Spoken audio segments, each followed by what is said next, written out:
everyone, Novels Wonderland here. Thank you all for the love and support you've shown me and the channel. Naruto, this Naruto's talent is ridiculously strong. Chapter 101 to 169.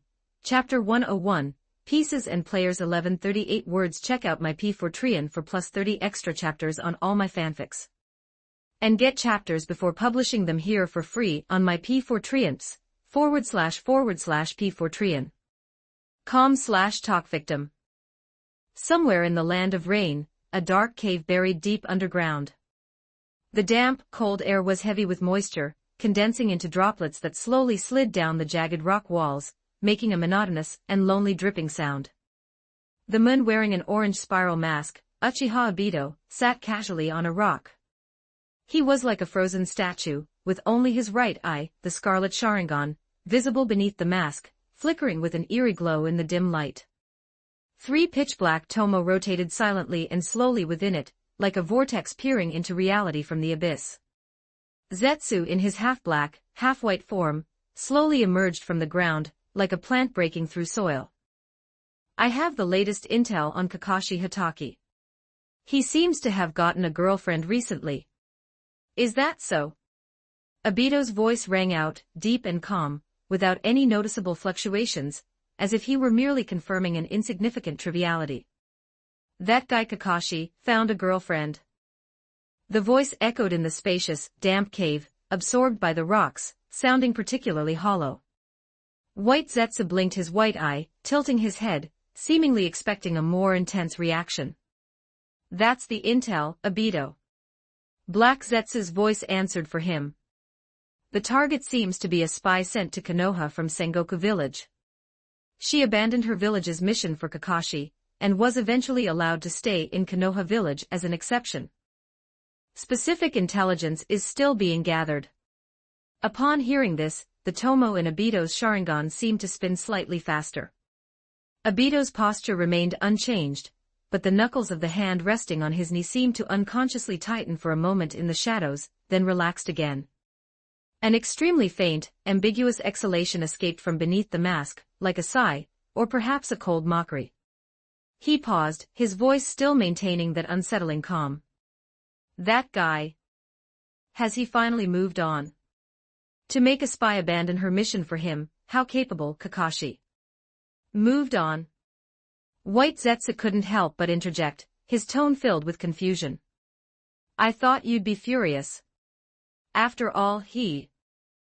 No need for anger.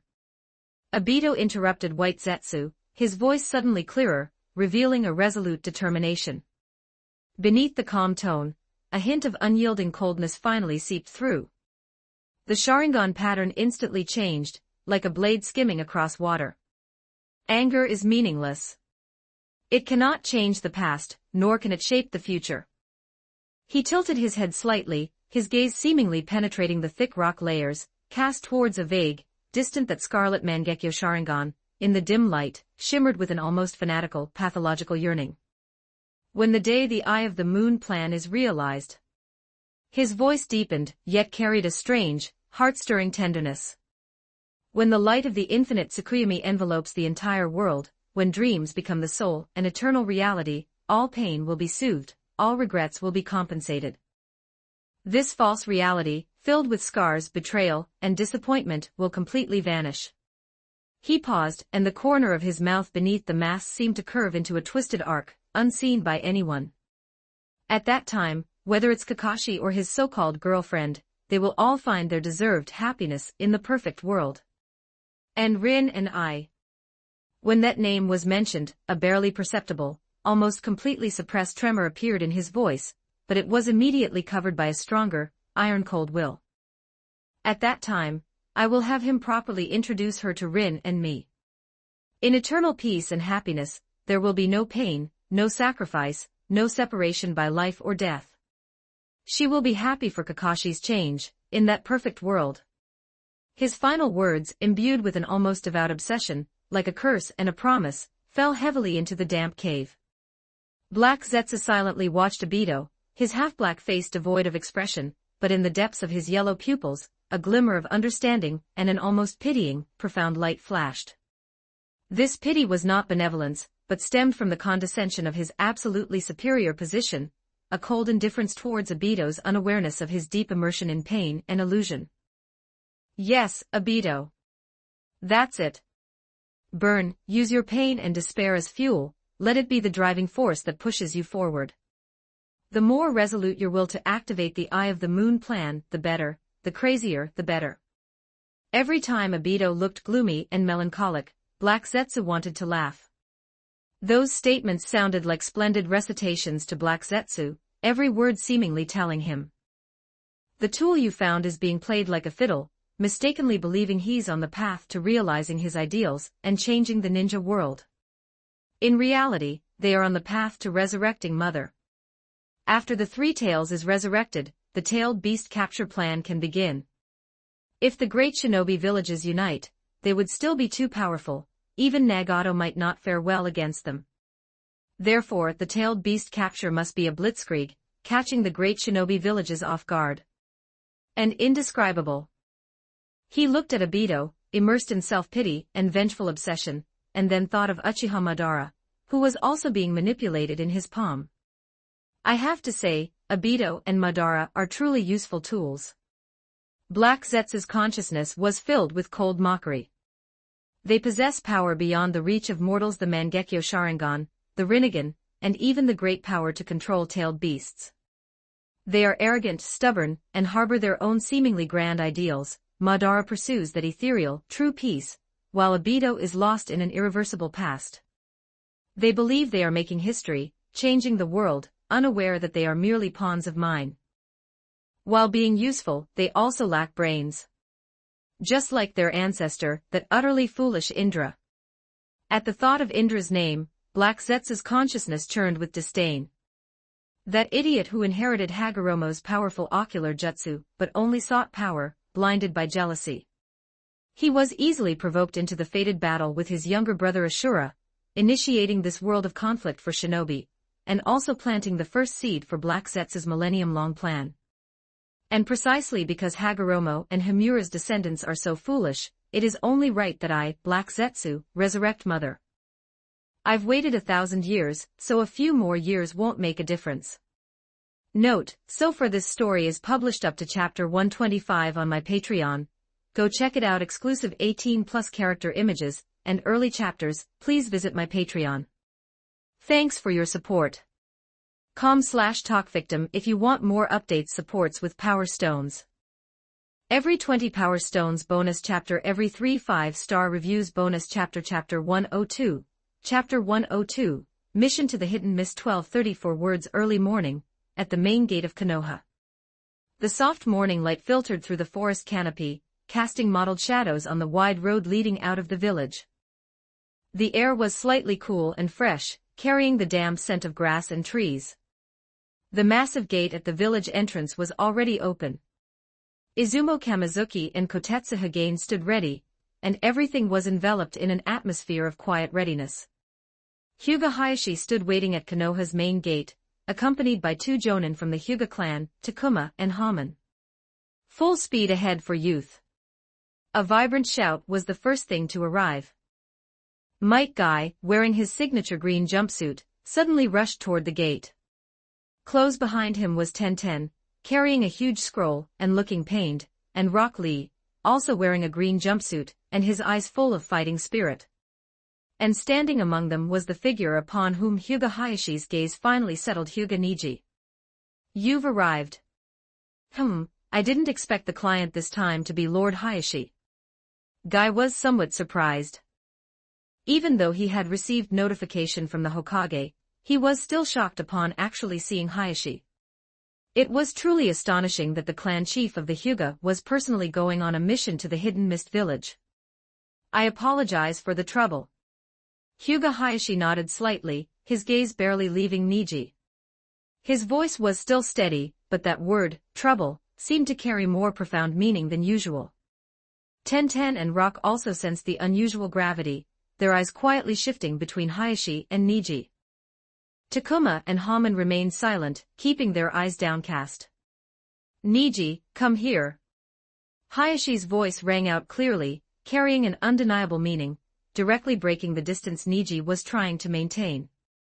Niji's body tensed again. He knew he couldn't avoid it anymore. He raised his head, his eyes showing complex detachment, and a hint of unspeakable expectation hidden deep within. He stepped forward 2 paces as instructed, walked up to Hayashi, and bowed slightly, his voice respectful yet carrying a rigid sense of distance. "Lord Head." Hayashi looked at the nephew before him, a genius who, like his own brother, bore heavy shackles, and a trace of complexity flashed in the depths of his eyes.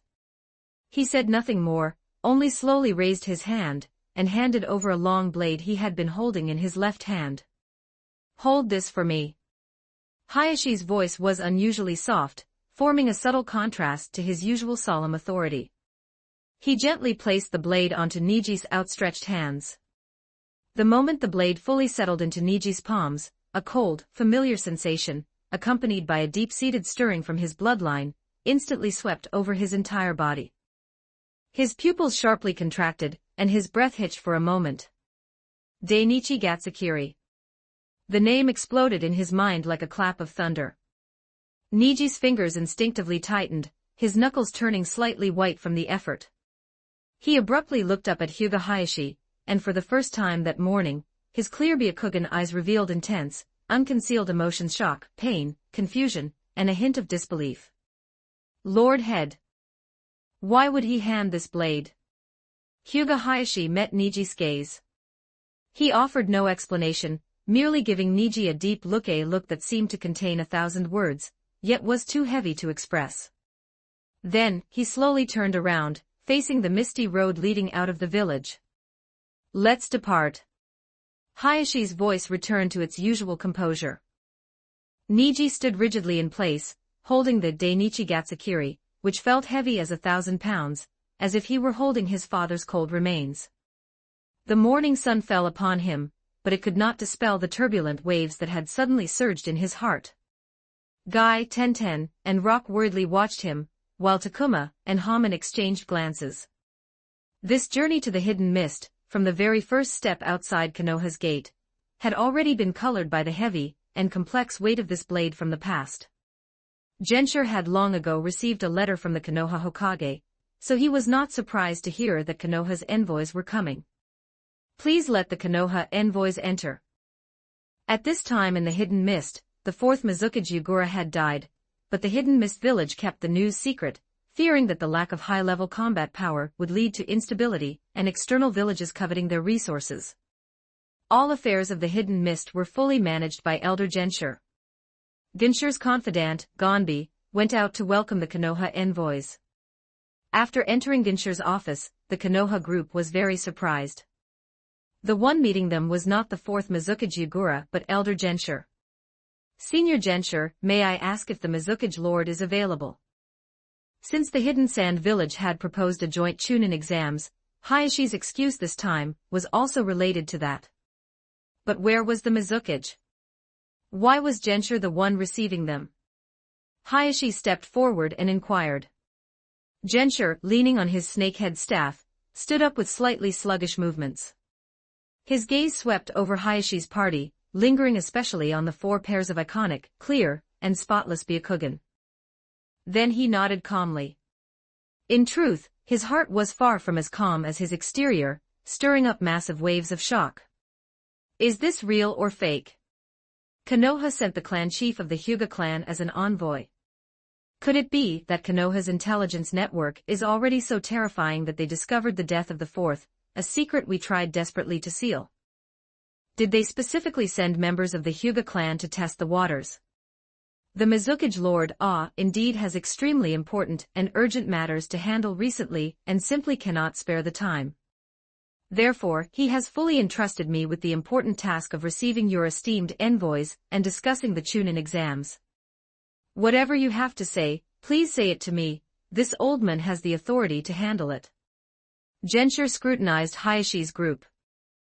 Good heavens, 4 Hyuga. Plus Might Guy, the boy who looks like Might Guy's son, and a young girl.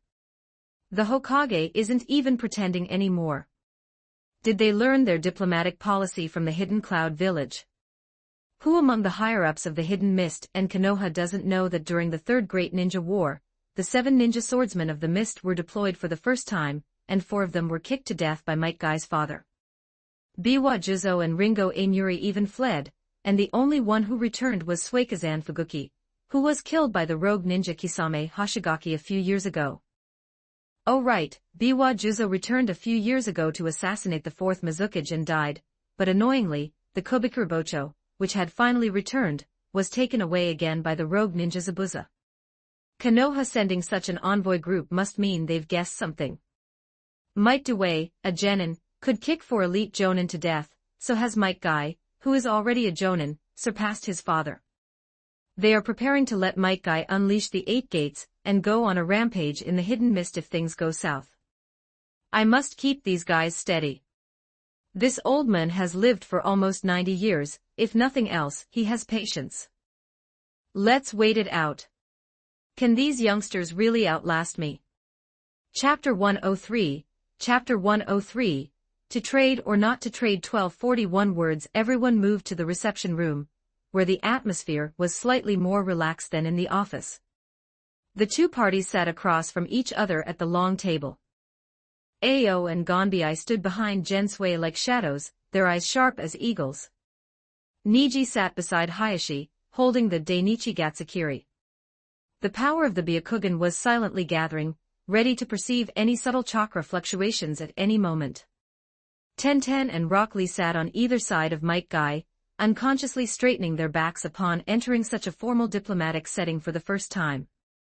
Hyuga Hayashi sat opposite Jensui, with Takuma and Haman standing behind him like 2 silent, protective stone statues. Hayashi dispensed with pleasantries, gently pushing the 3rd Hokage's personal letter, and the detailed regulations for the joint Chunin exams across the smooth table, directly toward Jensui. Elder Jensui, this is the official invitation letter from Hokage-sama, and the rules for this session of the Chunin exams. Konoha sincerely invites the Hidden Mist Village to send excellent genin to participate, promoting exchange and understanding among the 5 great shinobi villages and solidifying this hard-won peace. Hayashi's voice was steady and strong. Gensue's wrinkled hand did not immediately reach for the documents. His thin, withered fingers slowly rubbed the cold carving atop his snakehead cane, and his cloudy gaze scrutinized Hayashi's face, as if weighing the true intention behind this invitation. Gensue's brow furrowed deeply, carving several deeper lines into his forehead. After a moment of silence, he slowly spoke, his voice carrying deliberate confusion and a hint of evasion. The joint Chunin exams. Didn't our Hidden Mist Village already clearly state that we would not participate? Hyuga Hayashi showed no surprise or anger. Asking them to participate in the Chunin exams was merely an incidental goal for this trip. It wouldn't matter if they declined. Nevertheless, he still needed to make an effort. Hayashi leaned forward slightly, his gaze calm yet penetrating, looking directly into Gensue's eyes, which were trying to conceal his thoughts. His voice was clear and steady, carrying undeniable force. Hee, elder, perhaps due to your advanced age and heavy workload, you've gotten things mixed up. He chuckled softly, his tone tranquil. Your village's formal reply was previously directed toward the Hidden Sand Village, not the Konohagakure. Hayashi paused briefly, glanced over the documents on the table, and then refocused on Jensui. And our Konohagakure, acting as the host, is issuing a brand new invitation to the Hidden Mist Village at this moment. Jensui raised an eyebrow. Is that supposed to be different? What is this? Does your Konoha think it's so important? Do you think you, Hyuga Hayashi, are Minato Namikaze? A name carrying deep dread and complex emotions surfaced in Gensue's mind. The legend who single-handedly turned the tide of the Third Great Ninja War, causing all enemy shinobi to flee in terror at the mere mention of his name. If Yellow Flash Minato Namikaze were still alive, then this old man might swallow his pride today. If you asked me to participate, I would just send a few people over. After all, that was Minato Namikaze. But Minato Namikaze has been dead for a long time. Konoha is only supported by Hiruzen Sarutobi at the top, and the Sannin have long since disappeared to who knows where. Hayashi's generation only possesses the strength of elite jonin, and below that are. Gensue's gaze swept over the serious Might Guy standing nearby. Looking somewhat dull, he wondered if Guy had surpassed his father yet. Then there are the students beside Mike Guy, the next generation, who haven't fully matured yet, and are nothing to fear. What right does your Konoha have to negotiate with the hidden mist from a position of strength? He really had to consider whether, if he spoken politely, the green-skinned watermelon head next to him would immediately open the 8 gates and stage a scenario where the hidden mist kills Konoha's envoys. Gensui didn't know if Konoha would use that tactic, but Kumogakure certainly played that game smoothly. Thinking of this, Gensui made a decision. He had to refuse the invitation but needed to save Konoha some face. The truth is, the Hidden Mist Village has recently experienced some minor internal disturbances. We are short-staffed and overwhelmed with complex affairs, and even the Mizukage-sama is tied up with various matters and unable to receive you all. This old man is also unable to travel to Konoha, so we cannot send someone of sufficient standing to lead a team, unlike the Hidden Sand Village. Regarding the joint Chunin exams, we appreciate Konoha's generous invitation. His tone was sincere, carrying a touch of well-placed weariness. However, please understand our difficulties.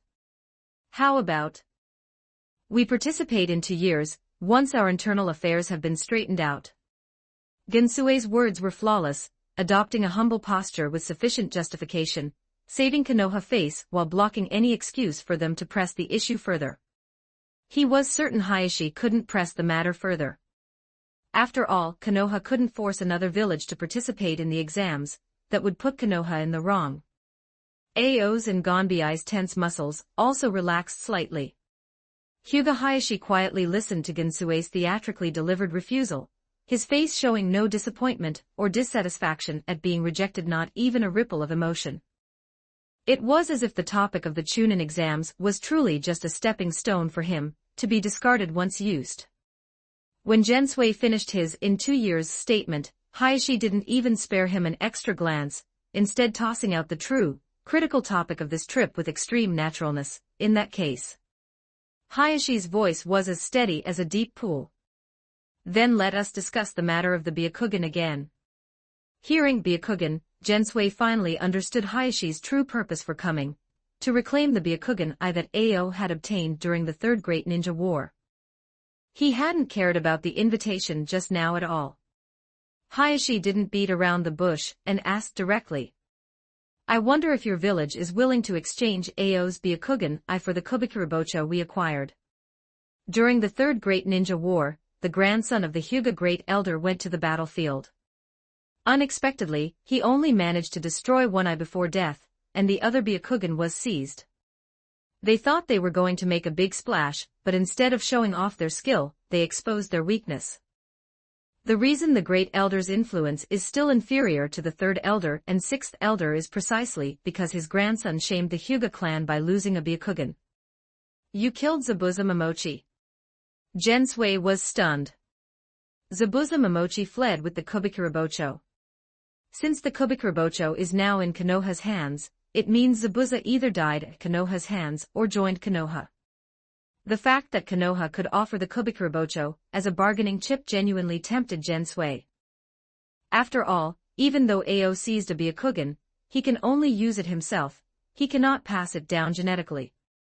Although Ao used the Byakugan to see through the genjutsu controlling Yagura, compared to the Kubikirabocho, the Byakugan is not only troublesome but also difficult to utilize. With the Kubikirabocho, the Hidden Mist could easily dispatch a squad to hunt down Kisame Hoshigaki, reclaim the Samahata, and re-establish the 7 ninja swordsmen of the mist. Seeing Gensui deep in thought, Hayashi spoke again, urging him. Will you trade? Chapter 104, The Kagaya Clan Ruins. 1277 words. The confrontation at the negotiating table is never accomplished in a single stroke.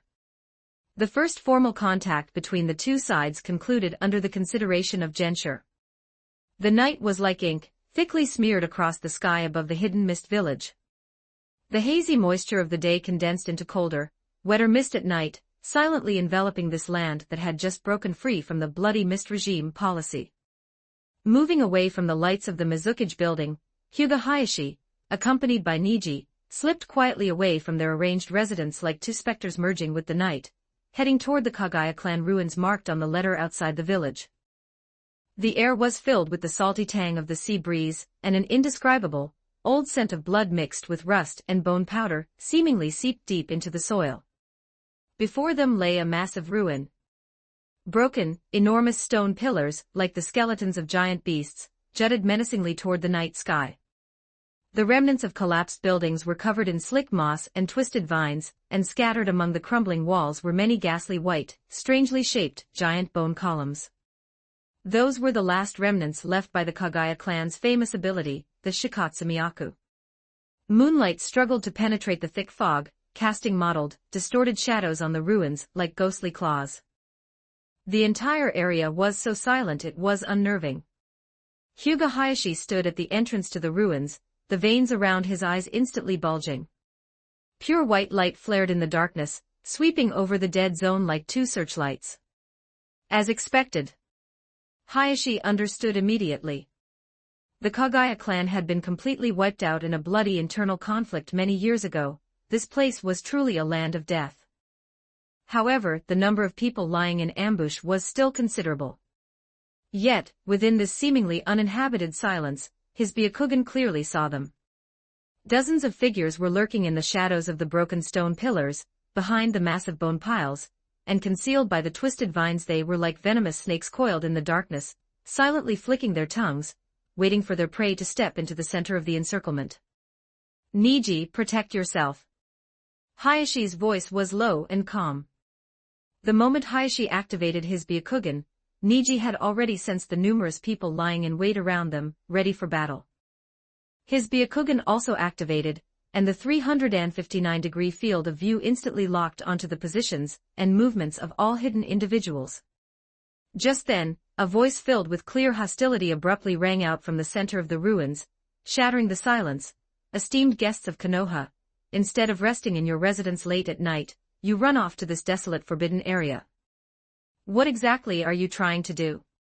Accompanied by heavy footsteps, a figure slowly emerged from behind a broken giant pillar. The moonlight barely outlined his figure, tall and muscular, dressed in dark hidden mist shinobi attire. Most notably, thick white bandages were wrapped around his neck, extending up to his chin. His eyes gleamed with a ferocious, beast-like light in the gloom. In his hand, he carried an extremely bizarrely shaped giant weapon. It looked like a combination of an axe and a heavy hammer. The axe blade was broad and heavy, while the hammerhead was large with a short handle, and there seemed to be a mechanical link in the middle. It was one of the 7 ninja swords. Dull blade, Kabutawari. The Hyuga clan and the Kagaya clan have old ties. I came to look around here. Hayashi's gaze lingered on the man's face, and the iconic weapon for a moment, information from the Umbu intelligence files quickly flashing through his mind. He recognized the person. It was Toroi Saburo, the son of Toroi Ebisu, the previous wielder of Dull Blade, Kabutawari. Toroi Saburo. Hayashi's voice remained steady, betraying no hint of tension despite being surrounded. The Hyuga clan and the Kagaya clan also shared some connections in the distant past. I only came here to reminisce about our former relationship. He casually dismissed the late-night visit as reminiscing, yet his gaze was sharp as a knife, scrutinizing the opponent. It seems those old fogies in the Hyuga clan truly have a death wish. Toroi Saburo let out a sneer. He casually swung the Kabutawari twice, creating a dull whooshing sound, the axe blade and hammerhead reflecting a cold metallic sheen under the moonlight. Reminisce about old ties. He grinned, revealing stark white teeth. In the Hidden Mist village, any unauthorized nighttime activity by outsiders warrants suspicion. He violently slammed the hammerhead of the Kabutawari onto the ground, producing a heavy thud and scattering broken stones. If you want to reminisce, you must first report to Lord Gensher and obtain permission. If an esteemed guest acts so furtively, are you not afraid of being treated as a spy gathering intelligence? His voice suddenly rose, laced with menace.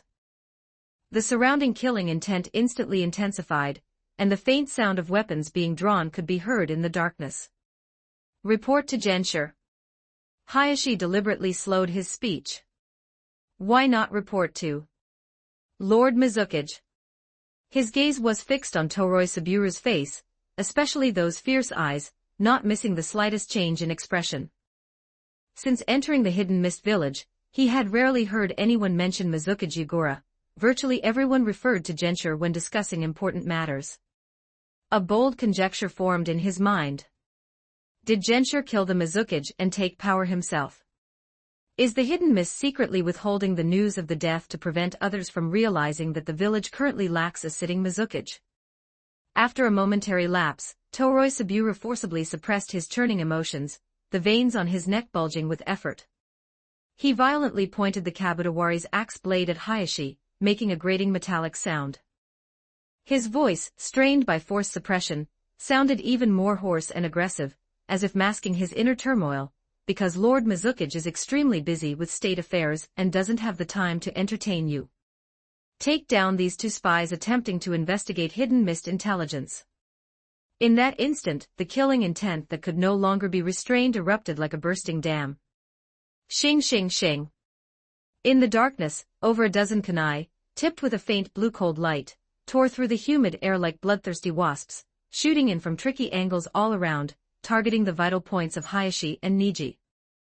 Simultaneously, several dark figures burst forth like phantoms from behind the rubble and bone piles, wielding ninja swords and charging forward with chilling killing intent. Hyuga Hayashi moved. His figure seemed to instantly break free from the constraints of gravity, like a crane suddenly spreading its wings under the moonlight. His wide kimono sleeves and long black hair fluttered wildly in the fierce wind. All the deadly kunai missed, grazing his sleeves and hair tips before embedding themselves in the crumbling walls behind him with dull thuds. In the instant he dodged the attack, before Hayashi's body even touched the ground, his arms pushed out horizontally like lightning. 80 trigrams empty palm. Two unseen, violent blasts of chakra, like invisible giant fists, slammed with perfect precision into the two Hidden Mist shinobi who had just emerged from cover. The two shinobi didn't even have time to scream. Their bodies were struck as if hit head-on by a speeding train. They were sent flying backward like ragged sacks, crashing heavily onto the pile of white bones in the distance. Blood mixed with fragments of internal organs sprayed violently from their mouths and noses, killing them instantly. One strike, two kills, clean and decisive. Chapter 105, Chapter 105, really from the main family. 1310 words. Check out my P4 for plus 30 extra chapters on all my fanfics. And get chapters before publishing them here for free on my P4 //P4 com/talkvictim rotation. Niji immediately used rotation to deflect the attack. Hayashi's figure landed at that exact moment, as light as a feather. He drew the Dainichi Gatsukiri from his waist. A kunai deflected by Niji was easily swatted away by the blade of the Dainichi Gatsukiri, flying far away and disappearing into the darkness. Niji has already learned rotation. I didn't expect you to have learned rotation already. That's truly impressive, Niji. Hayashi's tone carried a hint of gratification. However, next time you use it, remember to pay more attention to your teammates' positions. After speaking, Hayashi looked at Toroisaburo and the dozen or so Hidden Mist shinobi. Behind them, a sneaky shadow was lurking near the Byakugan's maximum range.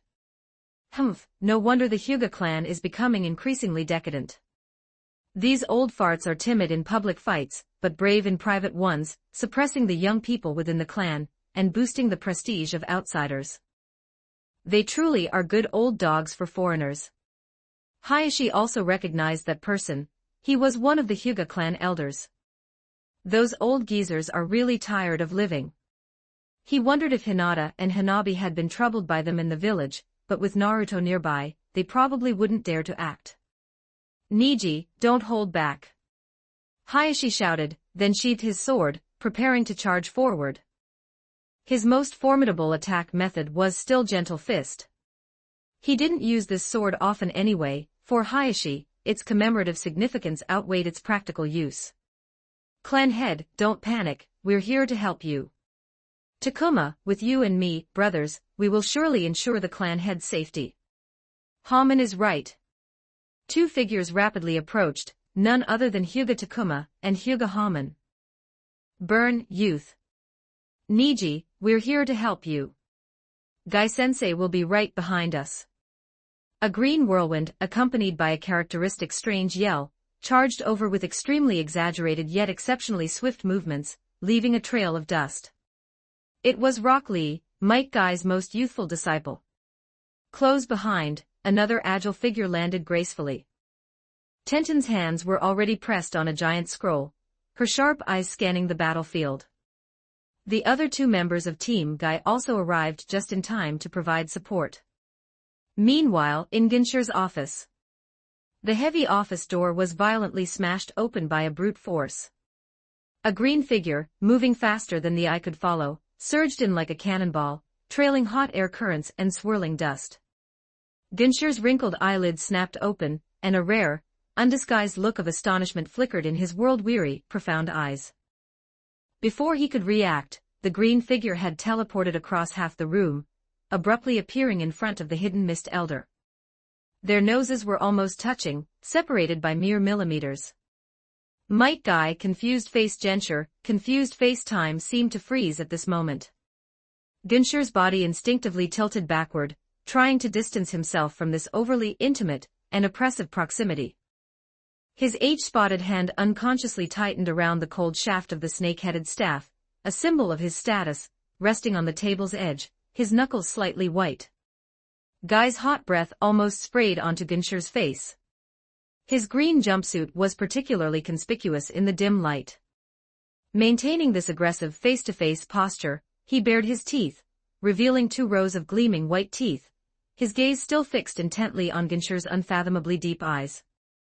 After a brief, suffocating silence, Ginshir's ancient and steady voice finally broke, "Distinguished guest." He paused, seemingly choosing his words carefully, his gaze calmly meeting Guy's overly intense stare. "Visiting late at night, what is the meaning of this?" "Lord Genshir." Guy's voice uncharacteristically adopted a solemn, even serious tone. He took a small step back, still very close, but finally giving Genshir a bit of breathing room, and shifting the conversation's atmosphere from pure oppression to a substantive exchange. He looked directly into Ginshir's eyes and said, word by word, "Actually, we're here this time for another matter. A matter concerning Konoha's internal affairs, and possibly involving the piece of hidden mist." Guy's voice continued, carrying the heavy resolve of exposing a family scandal. "According to the intelligence we've gathered, this person has not only betrayed Konoha, but is also very likely colluding with some individuals within the Hidden Mist village. This news is a family disgrace for the Hyuga clan, and I only just found out about it." Guy's tone was filled with heartache and anger. Clearly, he found it utterly despicable that a traitor had emerged from the Hyuga clan, self-proclaimed as Konoha's strongest noble clan, potentially implicating an allied village. A Hyuga rogue shinobi. That must be a member of the main family, because members of the Hyuga branch family, from the moment the caged bird seal was carved upon them, their lives and freedom no longer belonged to themselves. Once deemed a rogue shinobi, there's no need for pursuit. The main family merely needs to activate the curse mark. That curse mark, deeply embedded in the soul, would instantly activate from 1,000 miles away, like the coldest executioner, wiping out their existence. The so-called escape is simply an impossible luxury for the branch family. A Hyuga traitor capable of reaching the Land of Water's border, or even infiltrating the Hidden Mist's heartland to seek refuge, could only be one identity: a core member of the main family, unbranded by the seal. So that's it, that mysterious person who secretly contacted me, making numerous promises, claiming to be able to provide the secrets of the Byakugan and internal intelligence on Konoha's Hyuga. He really is a core member of the Hyuga main family. Ginshir's eyes flickered with a strange light. The price offered by the other party was simply too generous, even appearing somewhat cheap, to the point that it gave the astute Genshir a slight illusion. Could this be a desperate individual from the branch family, with a special status, extraordinary talent, and ambition so great that they dared to challenge the taboo of the caged bird seal? After all, only those who are cornered and have nothing to lose would throw out all their chips so recklessly, just to gain a slim chance of survival. Because he suspected the other party was from the branch family, and that cooperating with him might be a scam, Genscher didn't agree. He didn't expect him to actually be from the main family. This left Genscher feeling an extremely absurd, almost comical, confusion. That's strange. The Hyuga main family is considered high-ranking in Konoha, so why do they act as if they've never seen or eaten anything good? They give a lot and ask for little, which doesn't look like someone who has ever been wealthy. At the time, Genscher's evaluation of them was, they give a lot, ask for little, and don't look like they've ever been wealthy. He didn't expect them to actually be the wealthy lords of the Hyuga main family.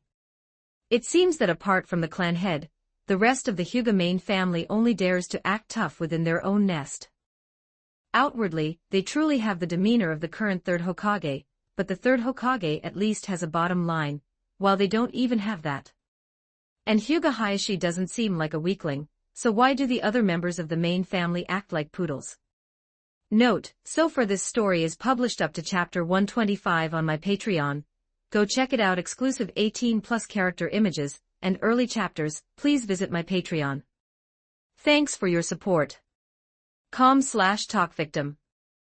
If you want more update supports with Power Stones, every 20 Power Stones bonus chapter, every 3 5-star reviews bonus chapter, Chapter 106, Peeping 1162 words. A waterfall. Several Zhonghai cascaded from the green rock cliff, like a noisy silver chain, plunging into the clear, bottomless deep pool below, making a continuous rushing sound. The splashing water dampened the pebbles by the pool and several clumps of lush ferns. The air was filled with moist water vapor and the fresh scent of grass and trees. Hyuga Hinata and her younger sister Hanabi sat by the pool. Hanabi curled up like a kitten, resting her head on her sister's lap. Hinata's hair tips were slightly damp with the scattered mist. Feeling her sister's small body tense, she reached out and gently stroked Hanabi's little head. "It's all right, Hanabi." Hinata's voice was soft, like a breeze sweeping across the water. "Father is very powerful. He will definitely return safely from his mission to the Hidden Mist Village this time." Her fingertips were warm, gently comforting her sister. Hanabi leaned her small face further into her sister's arm, responding softly, but her small hand unconsciously clutched Hinata's sleeve tightly. Recently, father felt so mysterious, as if he was hiding many things from her and her sister. Thinking this, Hanabi lifted her small face, her pure Byakugan looking towards the bottom of the waterfall.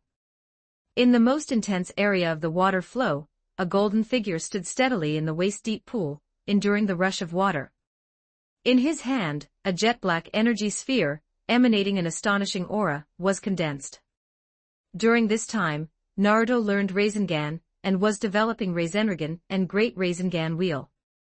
Besides teaching Hanabi and Hinata vacuum attack, Naruto now spent every day in training.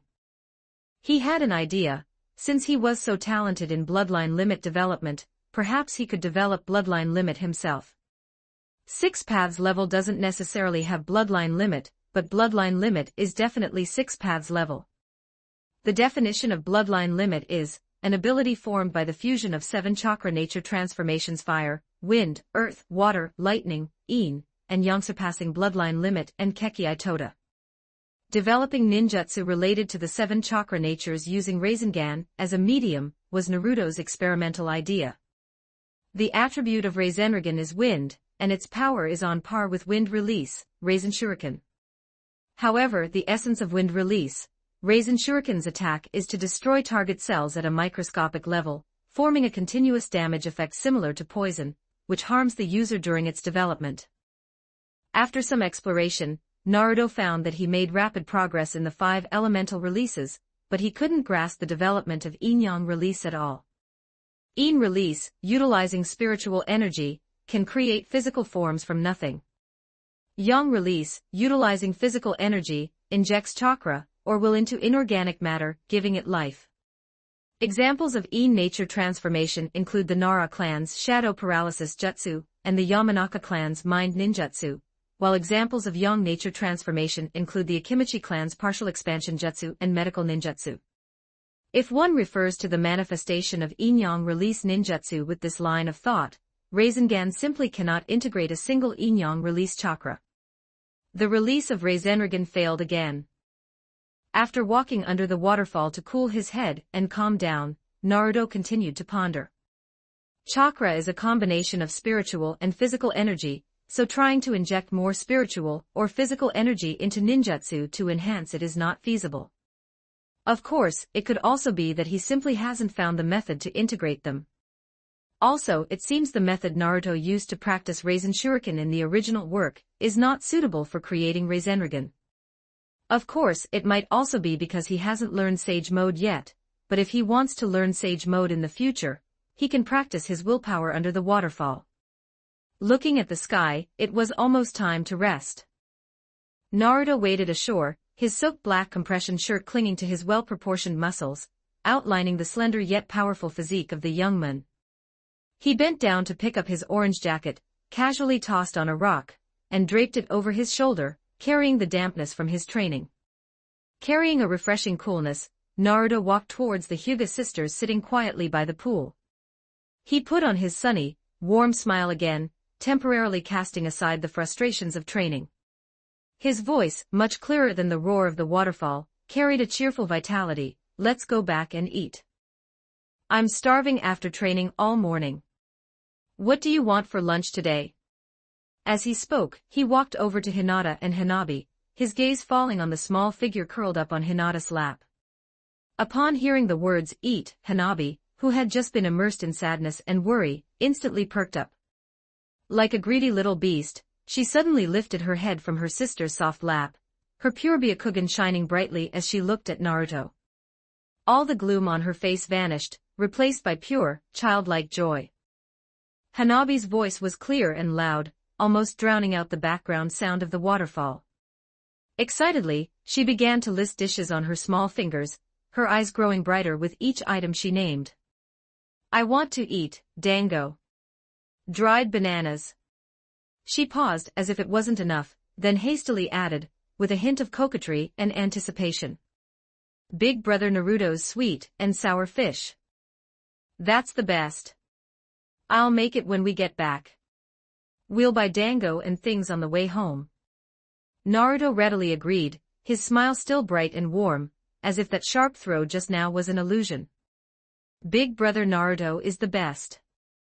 Hanabi cheered excitedly, immediately springing up from her sister's warm lap, her small hand tightly gripping Hinata's wrist, impatiently dragging her towards Naruto. Then let's go quickly. Naruto looked at Hanabi dotingly, then his gaze naturally shifted to Hinata, asking gently, what do you want to eat, Hinata? Hinata, pulled by her sister, stood up, a gentle, faint smile on her face. She lightly tidied the corner of her clothes that Hanabi had wrinkled. For me, anything is fine. Naruto-kun's cooking always suits my taste. Her voice was soft, carrying sincere contentment. Is that so? Naruto nodded with a chuckle. However, just as the echo of this warm, everyday conversation faded, Naruto's smile instantly vanished, his gaze, sharp as a hawk's, sweeping towards the dense forest at 7 o'clock. Without a moment's hesitation, his right hand shot out like lightning into Hinata's ninja tool pouch, precisely gripping a cold kunai. With a sudden flick of his wrist, a dark, cold gleam tore through the air, accompanied by a piercing whistle, accurately embedding itself into the swaying shadows of the branches and leaves. Whoosh thud. A suppressed cry of pain immediately followed. Almost at the same moment Naruto made his move. The relaxed expressions on Hinata's and Hanabi's faces instantly froze, replaced by solemnity. Both simultaneously activated their Byakugan and looked in that direction. Chapter 107, Chapter 107, It's over, I messed up this time. 1184 words. When the figure sensed too cold, all-seeing Byakugan gazes penetrate the trees and lock onto him, he trembled violently, as if pricked by invisible needles. He didn't even dare to turn his head, nor did he care to check his injuries. Enduring the severe pain, he stumbled and fled with all his might, like a startled rabbit. The figure made several frantic leaps through the forest, quickly disappearing into the deeper shadows, leaving behind only trampled grass, and a few drops of dark red blood on the leaves. Is that Fuichiro? Hinata's voice carried a hint of uncertainty and clear confusion. Maintaining her Byakugan, her brows were slightly furrowed. Although the other party's figure fled in a sorry state, under the Byakugan's insight, the familiar silhouette and chakra characteristics were clearly captured. The Hyuga clan is a large clan with many members, so Hinata naturally couldn't recognize every face. But she knew this Fuichiro. He was a member of the main family, or more precisely, the grandson of the sixth elder of the clan. This identity deepened the doubts in Hinata's heart. Why would someone from the main family hide in the dark, spying on their training here? And when did he sneak in there? What was his purpose? Hanabi also recognized the other party. Her small face still held a trace of dissatisfaction from having her food fantasies interrupted, but more so a childish annoyance and confusion. Is that Fuichiro? Why is he hiding there? So sneaky. He scared me. You know him? Naruto, hearing this, paused his movement, which had been preparing to give chase. He withdrew his foot, his sharp, blade-like gaze shifting from the direction Fuichiro disappeared to Hinata and Hanabi. His golden eyebrows were slightly raised, carrying a hint of inquiry and lingering vigilance. Hinata nodded, her pure Byakugan still activated, ensuring no other lurkers remained in the area. Her voice carried a barely perceptible heaviness. He is the grandson of the sixth elder of the main family. Humph, he's just a good-for-nothing. Hanabi pouted beside her, her small face showing undisguised disdain. She seemed to have little respect for this main family brother, and the annoyance from having her meal interrupted hadn't completely faded. Naruto tilted his head slightly, a clear look of confusion on his face. Elder. Isn't the Hyuga main family a single lineage? In his understanding, the Hyuga main family, in order to maintain the purity and control of the Byakugan, had always adhered to an extremely strict inheritance system. Only the heirs of the clan head's line were true main family members. Other branch family members would be branded with the caged bird seal, their lives controlled by the main family. How could that person named Fuichiro also be main family? Hinata sighed softly, finally slowly deactivating her Byakugan. The veins on her forehead receded, and her eyes returned to their clear state, though now tinged with complex emotions.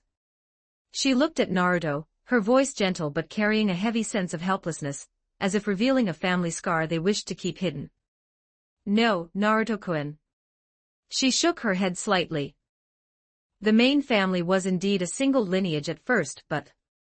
She paused, seemingly choosing her words carefully. Over the long years, there have been variables within the clan. There were a few particularly strong or particularly protective clan heads. Hinata's gaze inadvertently swept over Hanabi, who was nestled beside her, a subtle flicker of pity and determination in her eyes, as if confirming a resolve to protect. With their prestige and power, they overruled all objections, even going so far as to modify certain marginal clauses of the clan rules, forcibly bringing their other children into the main family, exempting them from the fate of being branded with the caged bird seal. Although such situations are extremely rare, each time accompanied by great controversy and hidden currents, it did happen. She paused as if recalling those dusty family secret records, and then clearly pointed to Fuichiro's identity. The grandfather of this person named Fuichiro, the sixth elder, is a product of such an exception. The sixth elder is my great-grandfather's nephew, and one of the survivors from the Sengoku period. Because of his father, their branch also became part of the main family, and the first child of each generation does not have the caged bird seal. Naruto also looked at Hanabi. The Hyuga clan usually has the caged bird seal inscribed at the age of 3, but little Hanabi had never been branded with it. Given this, it made sense. The method Hyuga Hayashi used to avoid having his daughter branded with the caged bird seal might have been one previously used when those elder branch families became main family members. Hanabi seemed to sense her sister's and Naruto's overly complex gazes, blinking her big eyes in confusion, her small hand anxiously twisting Hinata's clothes. She didn't understand why the atmosphere suddenly became so heavy. She instinctively snuggled closer to her sister, her pure vision reflecting Naruto's furrowed brows and her sister's solemn eyes. Naruto directly scooped Hanabi up by her armpits. What's wrong? If he ever bullied you or your sister, tell Big Brother, and Big Brother will help you beat him up. Hee, how could he bully Hanabi and Big Sister? He usually walks around us when he sees us. Because as soon as he gets close, Sister Natsu will tell Dad. Then Dad will find an opportunity to beat up both Fuichiro and his dad. Sister Natsu was Hanabi's maid who took care of her daily life when she was little, Natsu Hyuga from the branch family. That's good, then let's go home for dinner. Naruto said cheerfully, his tone completely relaxed. Hanabi immediately cheered, her earlier unease long gone, her mind filled only with the long for takoyaki and sweet and sour fish. Naruto gently placed Hanabi back on the ground, his thick, warm hand naturally taking her small one. The small hand immediately trustingly and tightly squeezed his. At the same time, Naruto's other hand gently held Hinata's slightly cool wrist. Hinata felt the warmth and strength from his wrist, pausing slightly, then looked up at Naruto. Meeting his sunny, warm gaze, filled with comfort and an unspoken, "I've got this," the lingering heaviness in Hinata's eyes quietly melted away, transforming into a warm current in her heart. She gently squeezed Naruto's hand back, a faint but genuine curve forming on her lips. Let's go. Hyuga Hayashi's figure stood like a bedrock in the center of the battlefield. At his feet were several hidden mist shinobi, their chakra sealed by pressure points and tightly bound with ropes.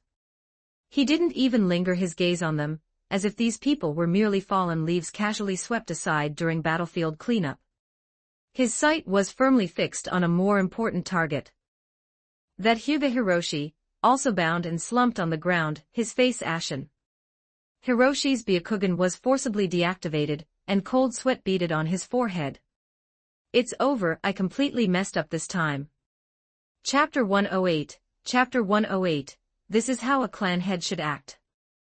1353 words. Check out my P4 for plus 30 extra chapters on all my fanfics. And get chapters before publishing them here for free on my P4 //P4 com/talkvictim. Just then, a steady yet slightly hurried set of footsteps approached from a distance. The Mizuki's advisor, Gensher, surrounded by several hidden mist shinobi whose presence was heavy, and who were clearly elite guards, finally arrived at the edge of the chaotic battlefield. His gaze first swept over his captured subordinates and the sensitive Hyuga traitor, and a flicker of gloom and alarm, quickly masked, crossed his eyes. Konoha's actions were too fast. Hayashi's strength was greater than he had estimated. Toroi Saburo, who wielded dull blade, Kabatawari, not only lost, but his sword also fell into their hands. This put the hidden mist side in an extremely passive position. If the opponent's strength had been ordinary, they could have easily taken them down, but now Toroi Saburo, one of the hidden mist village's top fighting forces, had been captured. Relying only on Meitarumi and a few elite jonin beside him, they might not actually be able to take down these few individuals. If they were counter-killed after engaging in battle, it would be over. Hayashi slowly turned around, his posture calm and unhurried, as if he were not the one who had just gone through a fierce battle. He casually, as if discarding a useless piece of junk, lightly flicked his toe, kicking the massive blade, a symbol of the hidden mist 7 ninja swordsman's glory and power, with a whoosh toward Hyuga Takuma, who was slightly behind him. Takuma, take this. Takuma reacted extremely quickly, stepping forward steadily, channeling chakra into his hands, and firmly catching this unique weapon. After completing all this, Hayashi finally turned his gaze toward Gensher, who had just settled down. Under the night sky, those pure Byakugan eyes were like cold stars, calm and waveless, yet possessing a power that could pierce the heart. His voice was not loud, but it clearly pierced through the residual noise of the battlefield, carrying an unmistakable declaration, Elder Gensher, you arrived just in time. Hayashi's tone even carried a hint of well-placed, almost conversational politeness, but beneath that courtesy lay a cold blade. We are no longer trading for Kubikirabocho. He paused slightly, his gaze piercing Gensher like a physical entity. We will use this dull blade, Kabatawari, along with these hidden mist prisoners. Hayashi raised his hand and pointed to the massive blade in Takuma's hand, and the many hidden mist shinobi behind him, treating them as mere bargaining chips. How about exchanging them for the Byakugan that Ao stole, and the Hidden Mist Village's medical equipment? The wrinkles on Ginshir's face seemed to deepen further. He gently rubbed the top of his snake-headed staff with his withered fingers, his cloudy eyes sweeping back and forth between Hayashi, Kabuto-wari, and the bound Hyuga Hiroshi. Although the Byakugan can only be used by one person and tends to be focused down by enemy shinobi on the battlefield, its strategic value is not as high as imagined, but it is still a Byakugan. However, Toroi Saburo, the group of Hidden Mist shinobi, and Dull Blade, Kabuto-wari are all vital combat resources for the Hidden Mist Village. Just as the scales in Ginshir's heart were violently swinging, weighing every minute detail of advantage and disadvantage. A roar like a volcanic eruption and the shattering of thunder erupted without warning. The source of the sound was Might Guy, who had arrived alongside Genshir, and was standing to his side. 8 gates, open. Gate of rest, open. Gate of life, open. Gate of hurt, open. Gate of limit, open. Gate of view, open. An unimaginable, violent, and suffocating torrent of chakra suddenly burst forth from Guy's green-clad body. That was not an ordinary release of chakra. It was like opening the floodgates restraining a prehistoric giant beast. Green steam instantly billowed and swirled, enveloping his entire body. The ground beneath his feet cracked inch by inch with a cha-cha-cha sound, and shattered stones and dust were swept into the air by the turbulent airflow. The air let out an agonizing shriek, as if space itself were twisting. Guy's hair stood on end, his eyes were blood-red like lava, his muscles bulged all over, his veins swelled like coiled dragons, and his skin turned crimson and seemed ready to tear from the surging power within. The mere precursor to opening the gates, that terrifying pressure was enough to solidify the air and shatter the courage of ordinary shinobi. 8 gates, open. Gate of rest, open. Gate of life, open. Gate of hurt, open. Almost at the exact moment Guy erupted, another voice, equally filled with resolute will, rang out. Lee, without any hesitation, immediately followed suit. Although his aura was far from Guy's world-shattering level, he instantly entered the state of being surrounded by green steam, his eyes firm as bedrock, locking onto Genshir and the guards around him. 2 clusters of deep green, violent chakra shot up into the sky, like 2 suppressed volcanoes erupting simultaneously. That feeling of absolute purity of power, that insane will to destroy everything, and that terrifying pressure capable of shaking mountains, struck Genshir and the Hidden Mist personnel behind him like an invisible, relentless tsunami. The guards behind Genshir instantly turned pale, subconsciously taking half a step back. Their hands were already on their weapons, but their bodies were trembling instinctively. They had never felt such a pure, unreasonable sense of oppression, as if capable of kicking apart a mountain with a single step. At this moment, Might Guy's action became the final straw. Gate of shock, open. Konoha's blue beast makes his appearance. Genshir, who was at the center of the storm and directly enduring this overwhelming pressure, had his elderly eyes, originally cloudy and glinting with calculation, suddenly clear the moment Guy and Lee simultaneously erupted.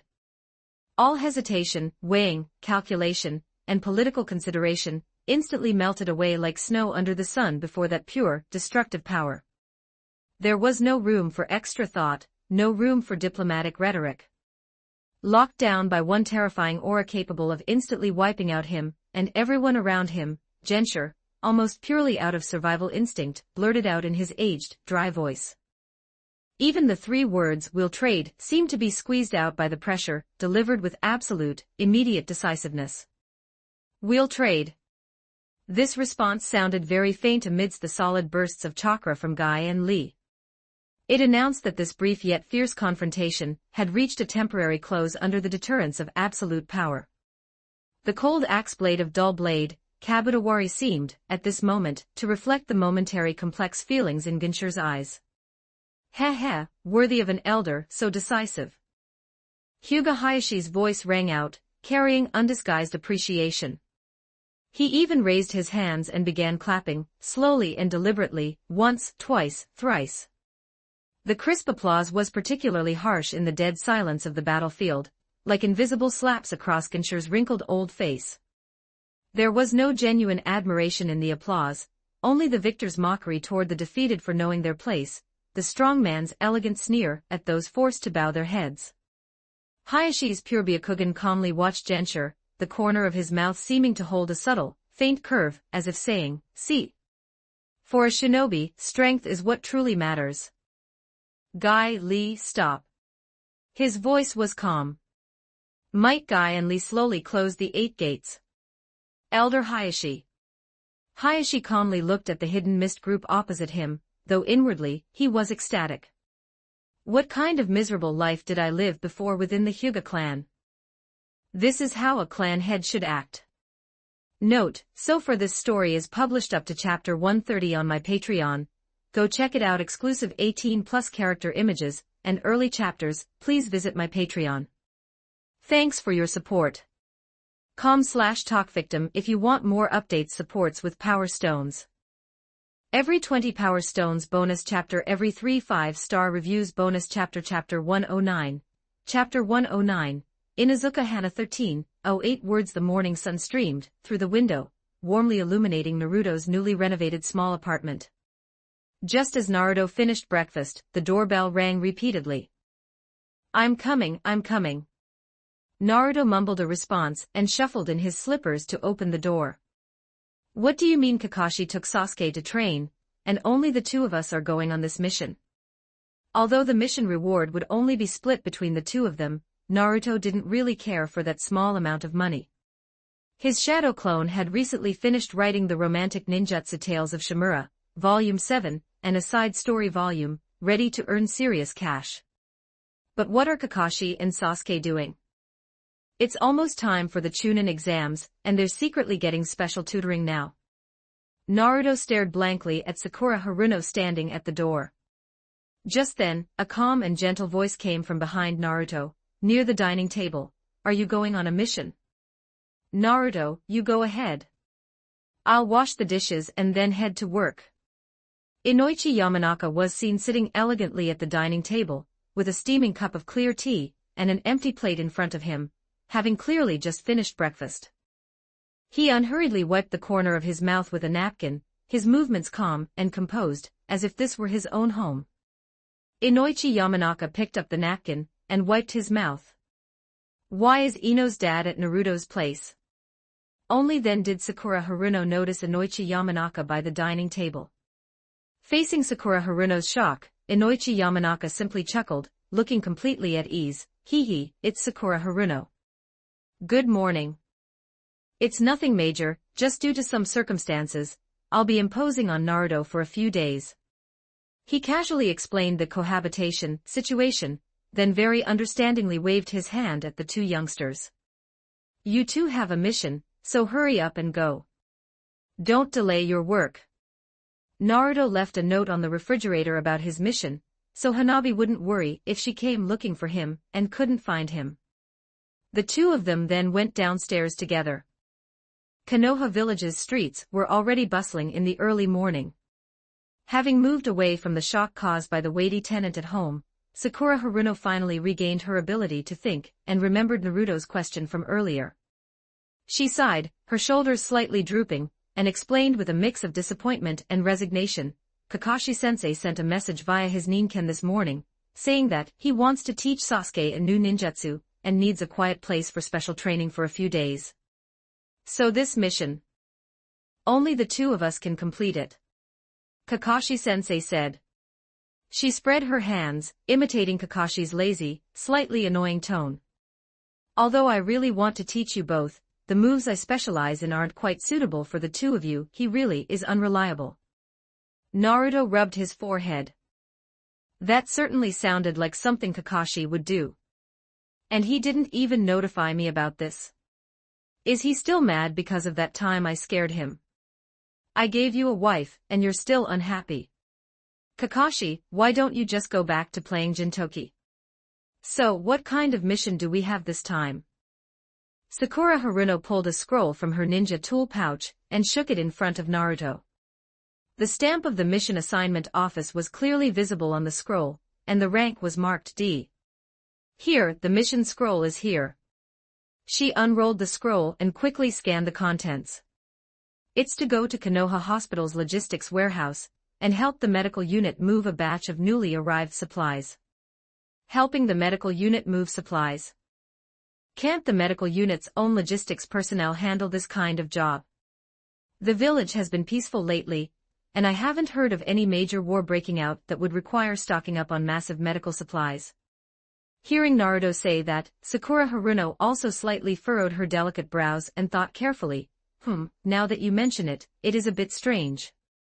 The hospital hasn't seemed particularly busy recently either. But since they accepted the mission, they had to go and check it out. Konoha Hospital's logistics warehouse was located behind the main hospital building. It was a large, standalone bungalow. The air was filled with a faint scent of disinfectant, and the unique bitter aroma of medicinal herbs. Tall shelves were stacked with various boxes, sacks, and medical equipment, making the space feel crowded but generally orderly. After arriving at the warehouse, a strong arm hooked around Naruto's neck. A vigorous, slightly rough greeting suddenly exploded next to Naruto's ear. Immediately afterward, an extremely strong, smoothly muscled arm hooked tightly around Naruto's neck from the side, like an iron hoop. Well, if it isn't Naruto. What a rare guest. What brought you here today? The voice was hearty and unrestrained, carrying a familiar teasing tone. Although the pressure prevented him from turning his head, based solely on the unrestrained posture and the magnificent bosom, Naruto knew who was holding his neck. Cough, cough. Hana, big sis Hana, easy.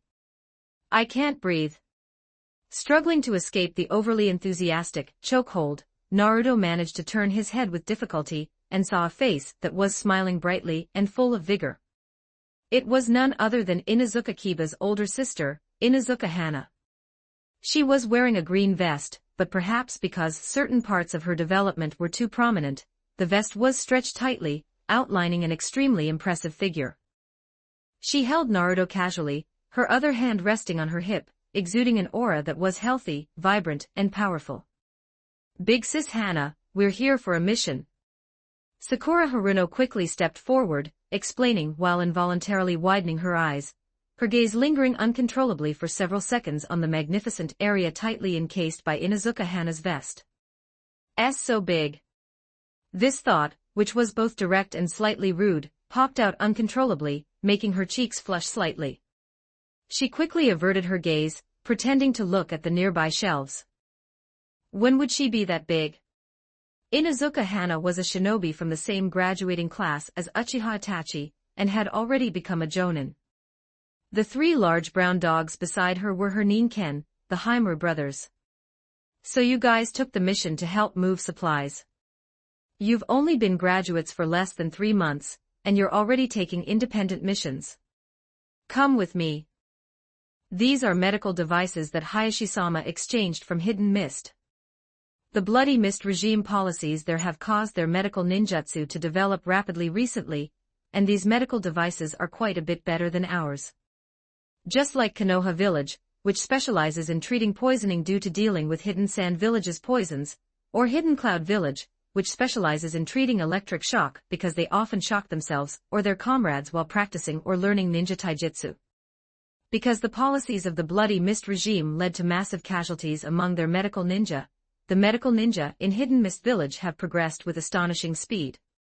The medical ninja who survived that hellish environment were forced to grow at the fastest possible rate.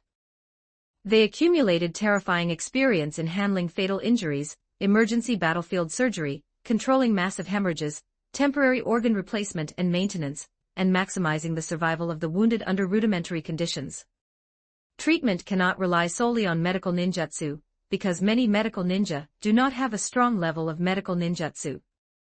Surgical operations are very necessary. Medical machinery is also consequently more advanced. Although Hidden Mist Village hasn't produced a medical ninja who can surpass Tsunade since the implementation of the Bloody Mist regime, they are still very impressive. Their average standard definitely surpasses the other 4 great ninja villages. Chapter 110, Keep It Down, Is It Glorious? 1367 words after moving their belongings, Inuzuka Hana led the two to a barbecue restaurant for a meal. Naruto stroked Gray's head. It had been a while since Graymaru's three brothers had seen Naruto. Seeing their big brother being petted, Gray and Gray-san immediately crowded over, vying to rub their big, fluffy heads against Naruto's chest and arms, making affectionate, wooing sounds, their tails slapping the floor with a rhythmic thud. For a moment, Naruto was surrounded by three enthusiastic large dogs, almost engulfed in fur. The Gray Maras still like you so much. Watching Naruto, who was stroking Gray's head and being nudged by Gray and Gray-san, Inuzuka Hana smiled and suggested, "Do you want to raise a Ninken too?" Naruto was being enthusiastically face-washed by Gray-san's tongue when he heard this and paused. Huh? Raise a Ninken? That's right. Inuzuka Hana put down her cup, leaned forward slightly, an encouraging smile on her face. Kuramaru would be very happy if he knew you had this intention. Kuramaru is the summoning beast of Inuzuka Hana's mother, Inuzuka Tsum, and holds a status among the Ninken clan equivalent to Gamabunta's status in Mount Myaboku. And he can speak human language and communicate normally with humans. It must be said, Naruto was indeed tempted. In his previous life, he always wanted a puppy, so raising a Ninken seemed like a good idea too. Is that possible? Of course, why don't we go pick one after dinner? On the way back, Sakura looked at Naruto, who was grinning foolishly while holding a small yellow dog. It was a small Ninken, seemingly a few months old. It had fluffy, soft, bright yellow fur like the rising sun, two round, wet black eyes curiously and excitedly surveying this new world, and a pink tongue constantly sticking out with joy, trembling with its tender woo-woo barks. Its four short legs paddled happily in the air, and a similarly fluffy tail wagged like it had a motor. "Dahuang is very cute, isn't he?"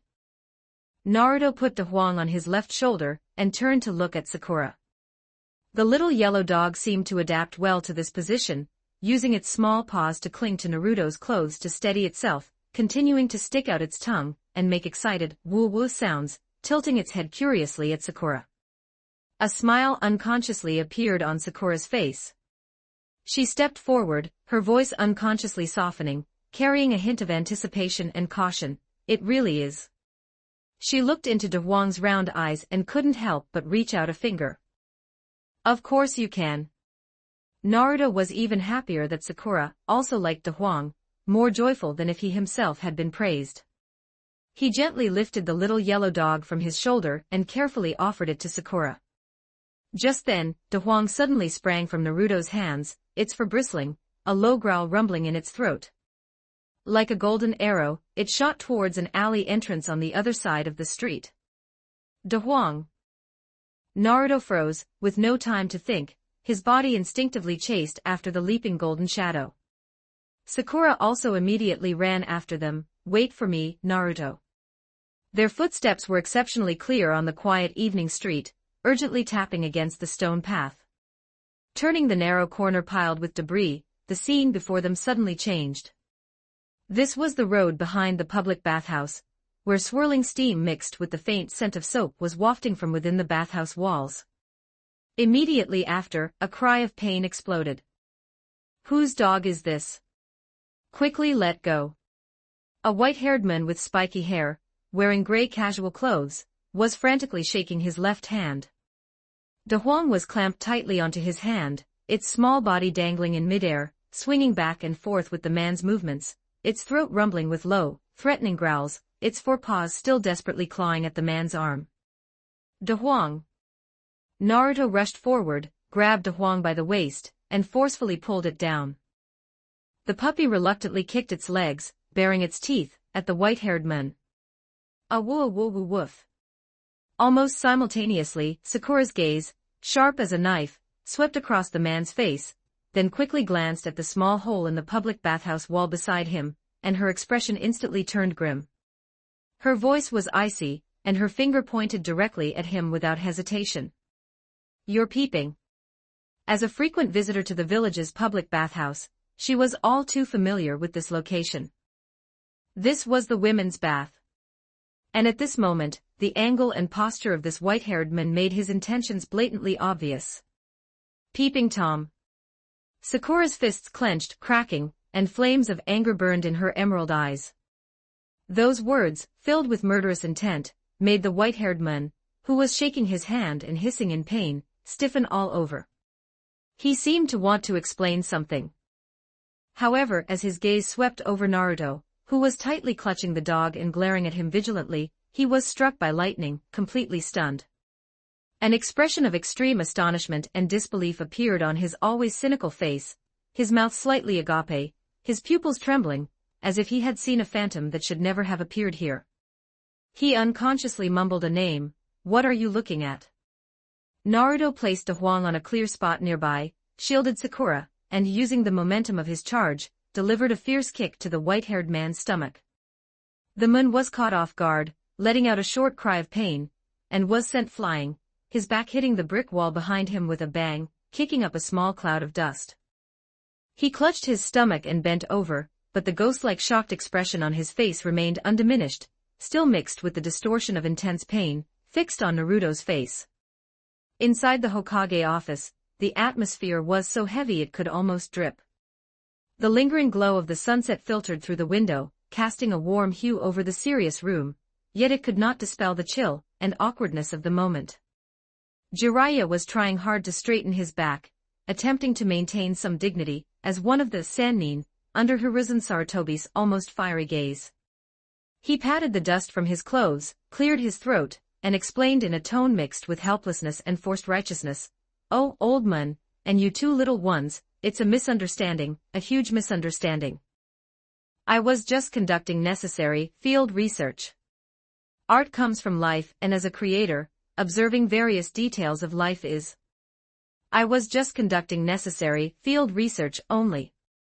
Art comes from life, as a creator, observing various life details is." Before he finished speaking, a stack of documents, whistling through the air, accurately struck Jiraiya's face, interrupting his obviously unbelievable sophistry. The papers scattered, fluttering down. "Keep it down, is it glorious?" Hiruzen Sarutobi abruptly stood up from behind his desk, his pipe thudding heavily on the tabletop, making a dull sound. The veins on his forehead subtly throbbed, clearly indicating his immense anger. "You call peeping into the women's bath research? Jiraiya, I think you're getting worse with age. Caught peeping, don't you dare say you're my disciple when you go out, you bastard." Thinking this, the third Hokage looked at the drawer where he kept his crystal ball. "When I die, this crystal ball must be buried with me. Only Jiraiya knows about my use of the telescope technique to peep. The crystal ball must be disposed of before I die. I must leave a good name in the world."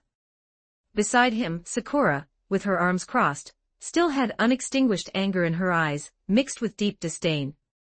Naruto stood beside her, holding the Huang, who was baring its teeth at Jiraiya. "Just returned to the village. Haven't even figured out which way the Hokage office door opens, and the first place you go is the public bathhouse's women's section." The third Hokage's voice was filled with the heartbreak of disappointment, and the deep shame brought by Jiraiya's absurd behavior. "My old face. Konoha's face. You've completely disgraced us." Chapter 111, It's Dark.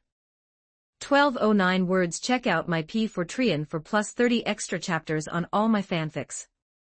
And get chapters before publishing them here for free on my P4 //P4 .com/talkvictim. Documents were scattered all over the floor, with a few sheets drifting down near Naruto and Sakura's feet. The office was a mess, leaving only Hiruzen Sarutobi's heavy breathing, Jiraiya's awkward silence, and Sakura's icy stare that seemed capable of freezing the air. "I think you could speak up a little." Naruto took the lead, his normally bright and cheerful face currently showing no emotion. He twitched his mouth, his gaze fixed on Jiraiya like a nail. "This senior Jiraiya, doesn't he look quite proud and glorious?" He deliberately emphasized the words senior and glorious, his tone dripping with sarcasm. The Simba in his arms seemed to sense the hostility in its owner's voice, and let out a low woof at Jiraiya, as if agreeing. Sakura glanced at Naruto, slightly surprised. She rarely saw Naruto display such blatant and sustained disgust towards someone he had just met. It seemed that this time, even Naruto, who was usually big-hearted, optimistic, and held goodwill toward everyone, was genuinely angry. Lord Third. Naruto turned to Hiruzen Sarutobi, his tone unusually serious and formal for when addressing the third. How do you plan to punish him? He did not use milder terms like handle or discipline, but directly used punish, demonstrating his insistence on a severe response to the matter. It seems even Naruto, who usually has a good temper, is angry. Hiruzen Sarutobi sighed inwardly, his brow furrowed even deeper. He looked at the disciple in front of him, who was bowing his head, and for once, seemed somewhat flustered and in the wrong, feeling extremely troubled and difficult to handle. Punish Jiraiya. Given his status and strength, ordinary punishments would be meaningless. Detention, fines, mission restrictions. These had limited restraining power over a shinobi of his caliber, especially since he traveled abroad year-round, making Konoha's rules and regulations inherently lax for him. What truly troubled the third Hokage went far beyond that. His original intention was to have Jiraiya take on the important task of guiding Naruto upon his return to the village. As the teacher of the fourth Hokage, Minato Namikaze, and simultaneously one of the village's top powerhouses and most experienced shinobi, Jiraiya was undoubtedly the perfect candidate to teach Naruto, help him control the power within him, and guide his growth. The third Hokage knew well that he was advanced in age, and Naruto's future path required a more suitable guide. But who could have imagined that this first meeting would take place in such a ridiculous and disgraceful manner? That old bastard Jiraiya, instead of reporting to his teacher first thing upon returning to the village, actually sneaked off to peep. Disgusting. I even used the crystal ball, cough, cough, cough, and he got caught red-handed by Naruto and Sakura. What a terrible first impression this left on Naruto, who always admired heroes and possessed an upright and kind heart. Naruto in the third's eyes, pervert, lecher, shameless, old rogue. Once these labels are attached, getting Naruto to wholeheartedly accept him as a teacher will likely be harder than ascending to heaven. How am I supposed to arrange for Naruto to study under you now? Jiraiya, you good for nothing. Looking at Naruto's undisguised contempt and his insistent demand for punishment, and then at Jiraiya's awkward appearance knowing he was in the wrong yet trying to maintain a facade, Hiruzen Sarutobi felt a throbbing pain in his temples. He took a deep drag from his pipe and slowly exhaled. The smoke curled in the pillar of sunset light, mirroring his current chaotic and helpless state of mind. How should he handle this to both slightly appease Naruto's anger and leave room for subsequent arrangements? This troublesome disciple truly presented him with a huge problem. Regarding this matter, I will provide an explanation. Hiruzen Sarutobi's voice carried obvious fatigue. He vigorously rubbed his throbbing temples, as if trying to massage the headache away. Naruto, Sakura, you've both worked hard today. Go home and rest first. Naruto opened his mouth, intending to say something more, but seeing the exhaustion on the third's face and glancing at Sakura beside him, he ultimately swallowed his words. That old pervert Jiraiya is the third's disciple, and lechery is a hobby they both share. The third punishing him would be a ghost's tale. Sakura, polite but coldly, bowed slightly, then, Lord Third, we will take our leave. Before leaving, she shot Jiraiya a fierce glare.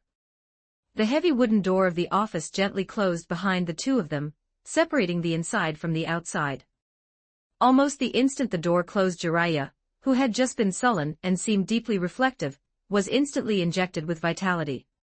His back straightened immediately, and the awkwardness and discomfort on his face vanished without a trace. In its place was an expression mixed with surprise, curiosity, and intense gossipy interest. He darted to the desk, leaning forward, his eyes shining astonishingly bright. Hey! He lowered his voice, but the excitement in his tone couldn't be suppressed.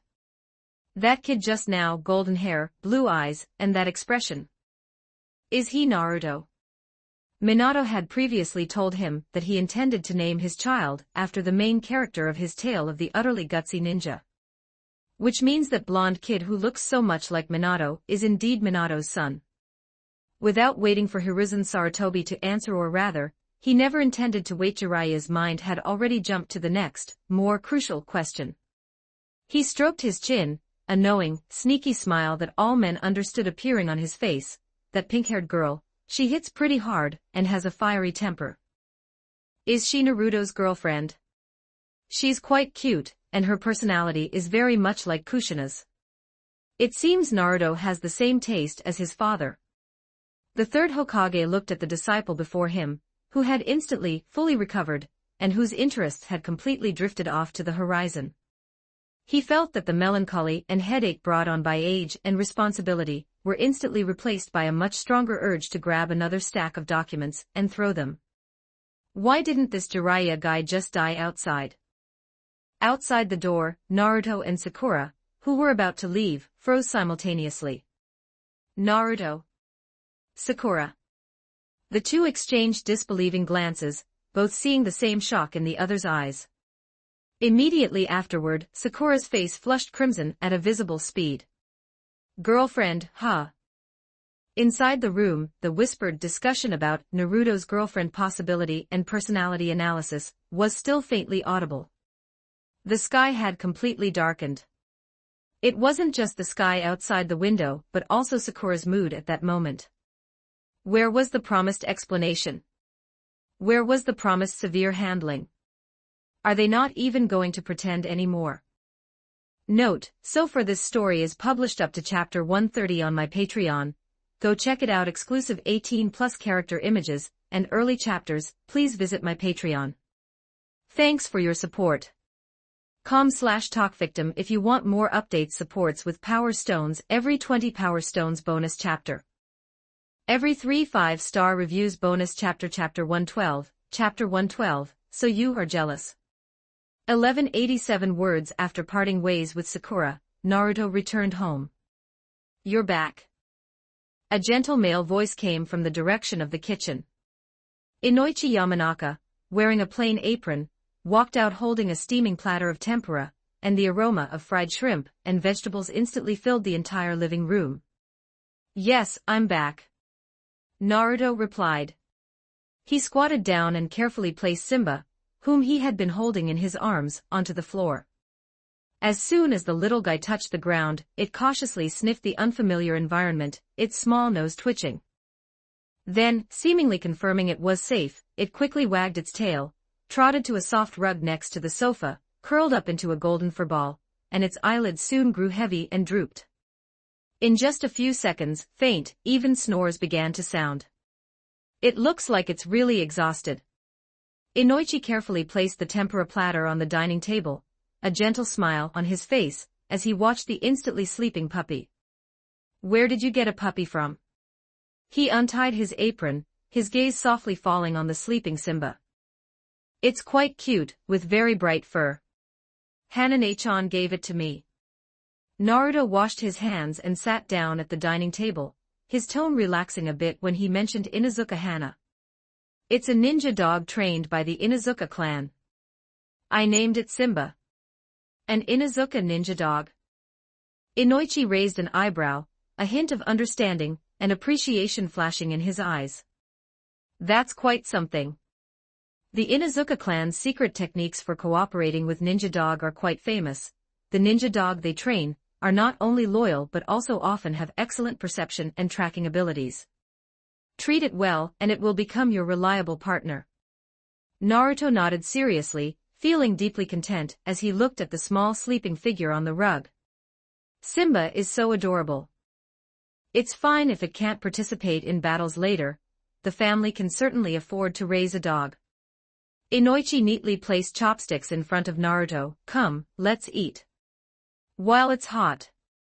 The dinner atmosphere was quiet and warm, temporarily dispelling the day's disturbances. It wasn't until they were almost finished eating that Inoichi, as if remembering something, said, Oh, by the way, Naruto, there's something I need to tell you. Tonight, I need to work overtime at the intelligence department. There are some urgent messages that need to be analyzed and processed. He paused, looking at Naruto, his tone becoming a bit more formal. Also, in a while, the Chunin exams will be held. Kakashi has already submitted Team 7's names according to procedure. So these next few days, you mustn't slack off on training and studying. You need to maintain your condition well. This Chunin exams will be a joint Chunin exams with multiple countries, so the difficulty will be much higher. It's not just a test of strength, but a comprehensive examination of a shinobi's overall qualities. Intelligence analysis, judgment, and teamwork are all very important. Understand? Yes, I understand, Uncle Inoichi. Naruto finished the last bite of rice in his bowl, looked up, and the eagerness in his eyes had settled into a more determined resolve. It's finally coming, the Konoha Crush plan. The caged bird will eventually fly high. At that time, I'll first gouge out Danzo's eyes and then try to control Orochimaru. After all, Orochimaru is truly formidable when it comes to scientific research. Inoichi tidied the dishes unhurriedly, as if mentioning it casually. If nothing unexpected happens, Ino and the rest of Team 10 should also participate in this Chunin exams. He stopped his movements, his gaze gentle yet with an unmissable seriousness, looking at Naruto. When you're in the exam, you can't intentionally look after Ino or, conversely, bully her just because you're familiar with her. You must treat her like any other opponent, give it your all, but also abide by the rules and boundaries. Do you understand? His words contained both protection for his daughter and expectations for Naruto's character as a shinobi. Not letting personal friendship affect judgment, nor losing grace due to competition. Naruto immediately straightened his back, answering without hesitation, his expression frank. Of course, he wouldn't bully Ino, but he understood what Uncle Inoichi meant, to treat Ino as an opponent worthy of serious consideration. Humph. Inoichi's lips curved slightly upward, revealing a knowing and slightly mischievous smile. I heard your promise. He tidied the dishes and then picked up a rag to wipe the dining table, his tone becoming solemn. If a man gives his word, no matter what the situation, he must see it through. This is not only a promise to others but also a self-restraint. He wiped the clean table again with a dry rag, then looked at Naruto, resuming his usual gentle tone. All right, go rest after dinner. I'll take care of the dishes. Get plenty of rest, starting tomorrow, you'll be very busy. Naruto responded loudly, rising from his seat. He walked to the sofa, squatted down, and gently stroked Simba's soft ears. The little guy whimpered in its sleep and rubbed against his fingers. When Naruto returned to his room and closed the door, the voice from the depths of his consciousness, suppressed for so long in the real world, could no longer be contained, sweeping him like a tide into a familiar and empty mental space. This place had long since been transformed by Naruto, and no longer resembled its original water prison. Underfoot was lush green grass and above, the sun and moon rotated, with countless stars twinkling. Behind the enormous cage door, crimson chakra surged like lava, and Kurama's massive body almost filled Naruto's entire field of vision. It wasn't lying down as usual, but rather bowed slightly, its beastly eyes, seemingly burning with lava, locked onto Naruto, and the chakra airflow exhaled from its nostrils carried a scorching temperature. A deep, oppressive voice echoed directly through the empty space, each syllable like a rolling boulder. Why did you get a dog? From Kurama's seemingly intimidating question, Naruto caught a trace of an extremely strange, indescribable emotion. He blinked his clear blue eyes, and a ludicrous yet seemingly reasonable thought popped into his head. A mischievous smile appeared on his face as he tentatively asked in return, because foxes are also canids, so you are jealous. The moment the words fell, Kurama let out an extremely intimidating growl, as if its tail had been stepped on. The entire consciousness space seemed to vibrate with it, and the grass on the ground began to sway wildly. The sound was filled with offended indignation, and a hint of embarrassment. What a joke! Kurama's voice suddenly rose, making Naruto's eardrums hum. Its massive head drew closer, its hot breath almost blowing onto Naruto's face, and its bared fangs glinted menacingly. How could this great one be jealous of a mere puppy? That weak, tail-wagging creature that can't even control its chakra, is it worthy of this great one's attention? It's utterly absurd. Chapter 113, 8 trigrams ceiling style variation 12.99 words. Check out my P4 for plus 30 extra chapters on all my fanfics. And get chapters before publishing them here for free on my P4 // P4 Talk victim Kurama roared with extreme speed, trying to cover something up with volume and disdain. But that overly intense reaction, the gaze fixed on Naruto as if trying to see through him, and the persistent questioning attitude which clearly contradicted disdain, only served to confirm Naruto's suspicions. Looking at the stubborn and irritable giant beast before him, the smile on Naruto's lips deepened. So even a powerful being like the Nine-Tailed could have such awkward feelings, similar to a pet vying for affection. This discovery made him feel a little amused, and a little, strangely warm. Yes, you're not jealous, you're the most generous. Naruto waved his hand and said in a tone used to coax a child, Simba is just a regular ninja dog. He can't compare to the majestic Lord Kurama at all, so relax. Although the words sounded reassuring, combined with Naruto's stifled smile, they sounded completely teasing. Does this great one need your comfort? Kurama snorted viciously, but the intense gaze focused on Naruto seemed to relax slightly. It sullenly withdrew its massive head, and lay back down. Its tail, however, was still impatiently slapping the ground, kicking up dirt. It was clearly extremely dissatisfied with Naruto's attitude, but couldn't afford to continue arguing about the dog. It could only hold its breath, turn its head away, and leave Naruto with a sulky, furry silhouette. Calm temporarily returned to the consciousness space, leaving only Kurama's heavy breathing, and the dull thud of its tail occasionally hitting the ground. Naruto looked at its appearance and finally couldn't hold back, bursting into laughter. The sound of the laughter seemed to make Kurama's ears twitch slightly, but its head turned even further away, as if saying, I can't be bothered with you. Naruto stopped laughing, but the warmth and seriousness in his eyes gradually replaced the amusement. He walked a few steps forward until he reached the edge of the ceiling bars, looking up at the massive figure with its back to him. His voice was not loud, but it carried an unprecedented clarity and solemnity, echoing in this space that belonged only to the two of them, Hey, Kurama. There was no response, only the sound of the tail hitting the ground paused for an instant. Naruto took a deep breath and continued, You know, since the night I was born, you have been sealed inside me. We spent the days when I was ostracized by the villagers and alone, and we have experienced a lot of time together. He paused, his blue eyes appearing exceptionally bright in the dim space. We share a common enemy, the mysterious masked man who caused the Nine-Tails attack, killed my parents, and also controlled you.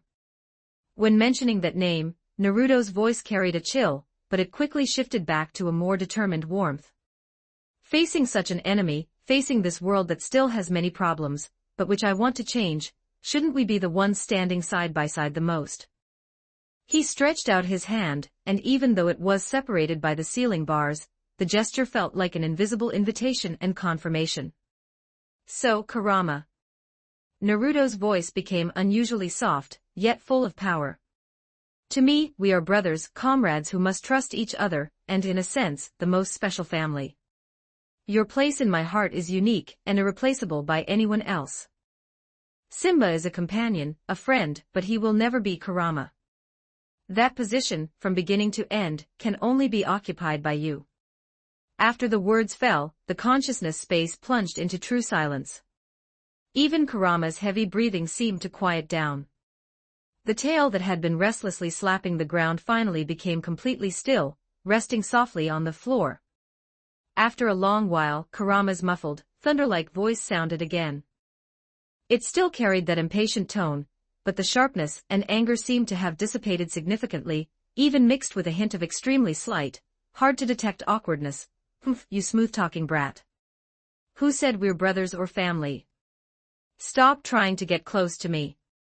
Despite the words, it slowly turned its head back, and those lava-like beast eyes looked at Naruto once more. This time, the gaze lacked the previous intensity and annoyance, replaced by a complex, deep scrutiny, and a subtle hint of being moved. It didn't admit it, but it didn't refute it either. Naruto looked at its returned gaze, and a brilliant, cloudless smile bloomed on his face. He knew that some things didn't need verbal confirmation. Some connections had already quietly taken root during this long symbiosis of conflict and adaptation, becoming unbreakable. Then it settled. Naruto said with a grin, as if he had just concluded a major agreement. Kurama looked at his carefree smiling face, finally just snorting a blast of hot air from its nose, lying down again, and closing its eyes. But this time, its posture appeared much more relaxed, that silent acquiescence was already the best response. Naruto clapped his hands sharply in front of his chest, his eyes focused and bright. He didn't say anything more, instead immediately beginning to form hand signs. The hand sign movements were not fast, each sign carried a peculiar rhythm, subtly echoing the pulse of the immense chakra within him. As the sequence of signs was completed, he raised his right hand. In his palm, instead of the usual chakra light, complex and archaic black characters appeared. These characters subtly writhed like living things, emanating an aura that was profound, stable, and contained the dual mysteries of sealing and unsealing. This was clearly not an ordinary sealing technique, but a high-level skill that touched the core of the 8 trigrams sealing style. It bore the style of the sealing technique of the 4th Hokage, Minato Namikaze, yet it seemed to have been adjusted, or inheritedly applied, by Naruto based on his own understanding. 8 trigrams sealing style, variation. This feeling is... Kurama, inside the cage, suddenly raised its head, its pupils contracting as it stared intensely at Naruto's hand reaching toward the sealing gate. The next second, Naruto's right hand, carrying the flowing black characters, pressed lightly yet incredibly firmly onto the massive sealing gate. There was no earth-shattering boom, nor any violent surge of chakra. There was only a faint click, as if a lock cylinder had been delicately picked by a precise tool.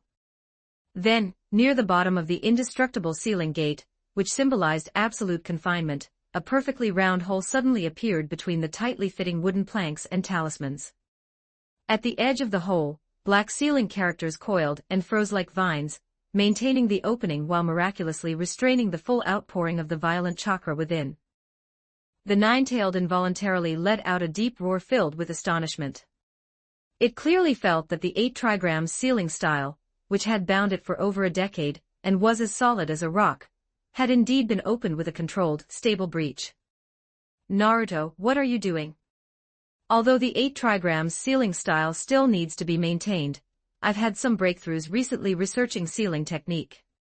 I can open up some space without triggering the countermeasures left behind by the 4th Hokage and his wife, giving you more freedom.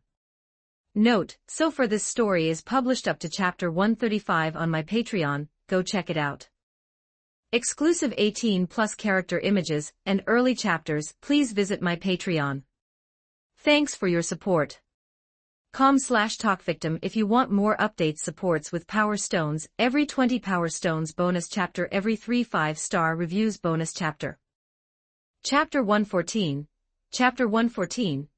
The time to soar high is approaching. 13:03 words. Kurama let out an ambiguous snort from its nose, its massive head lowering further until it was almost level with the newly opened hole.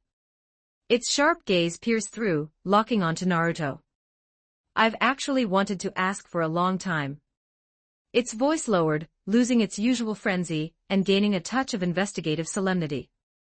You mentioned it before, and now you say. The backup plan left by the 4th Hokage couple. What exactly is it? Does the chakra of those two still remain in this seal in some form? Naruto nodded, his expression becoming serious. Maintaining the stability of the seal's opening, he explained, yeah. They cleverly integrated a portion of their chakra consciousness into the core of this 8 trigrams sealing style. Under normal circumstances, it won't appear. Only when the seal faces an extreme impact, or when the tailed beast chakra in my body goes out of control to a certain dangerous critical point, will their chakra consciousness be triggered and temporarily manifest. These 2 strands of chakra had seen everything since his birth, and they might not necessarily approve of him. Before finding a way to gain their trust, Naruto didn't plan to directly undo the seal to release the 4th Hokage couple's chakra. Because Naruto really wanted to see if the 2 of them still had any sealing technique he hadn't learned, or ideas for developing sealing technique, and the like. If it's Kushina, I can try using my chakra to nurture and anchor that remaining consciousness of hers. This proposal made Naruto's eyes widen instantly, his face full of shock and disbelief. Kurama continued in that low voice, its tone complex. Kushina. She was my previous Jinchuriki. There was a long period of confrontation between us. My chakra existed within her body for a long time, having the most direct contact and intertwining with her chakra and vitality. This connection, even after her death, even if only a small remnant of chakra consciousness remains, my chakra might be able to act as a kind of nourishment and stabilization, delaying its dissipation, or even making its state more stable. It paused for a moment, turning its gaze aside as if unwilling to look directly at the fire of hope that might ignite in Naruto's eyes, its voice carrying an unquestionable boundary. However, as for Minato, it might not work. Minato wasn't my Jinchuriki. I can try, but I can't make any guarantees. If human chakra is defined as A and tailed beast chakra as B, then the chakra of a tailed beast Jinchuriki is AB. B can inject chakra into AB, but cannot directly inject chakra into A. However, AB can inject chakra into both A and B. Now Minato was A, Kushina was AB, and the nine-tailed was B. The nine-tailed couldn't guarantee it could preserve Minato's chakra. He could teach this method to Naruto, but he always had a strange feeling that Naruto didn't seem to respect the fourth very much. Or rather, he didn't have much respect for any of the Hokage. It's okay, just do your best. Naruto waved his hand. Regarding Minato and Kushina, Naruto's feelings were complex. Because in his heart, he always felt that he wasn't the original Naruto. But he really wanted to learn Kushina's sealing technique knowledge. Although there was a better solution, he couldn't exactly dig up Uzumaki Mito's grave and use Edo Tensei to bring the old lady back, right? After coming out of the consciousness space, Naruto began practicing sealing technique. During the day, he practiced chakra nature transformation while learning new ninjutsu. At night, he practiced sealing technique. It couldn't be helped, those high and mighty alien poodles simply didn't care about ninjutsu. However, sealing technique were definitely the most broken thing in the Naruto world. Whether you were a local or an alien, you couldn't be immune to sealing technique.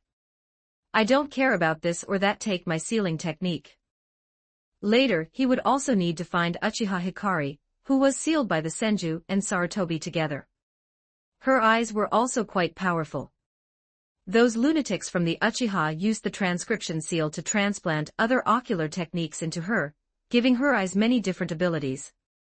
Uchiha Hikari's ocular techniques included Kagetsuchi, Tsukuyomi, Amaterasu. Engraved Tsukuyomi. The activation method is similar to the infinite Tsukuyomi, a mass genjutsu that projects the Sharingan onto the moon, Yata mirror, and Susanoo. Honestly, in terms of Sharingan abilities alone, there was probably no one with more than her.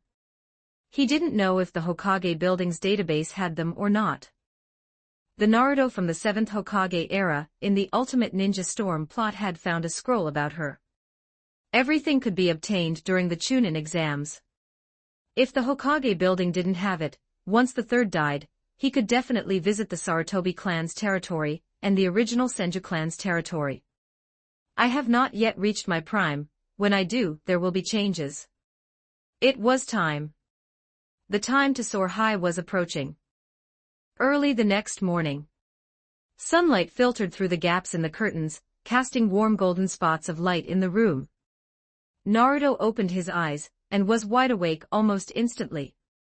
He felt more invigorated than ever before, his mind as clear as if it had been washed by a mountain spring, and his body surging with abundant vitality. Even his breathing felt smoother and more powerful than usual. He sat up, ruffled his bright blonde hair, and felt the smooth and full flow of chakra within his body. Is it because of yesterday? With a slight thought, his consciousness sank into his body for a moment. Sure enough, although the newly opened window on the seal gate had automatically shrunk and stabilized into a finer chakra flow channel after he left the consciousness space, the effect was already apparent. Kurama's massive chakra was leaking out in a more stable manner, thread by thread, engaging in a deeper level of fusion and circulation with his own chakra, subtly nourishing his mind and body. This feels great. Naruto grinned and clenched his fist.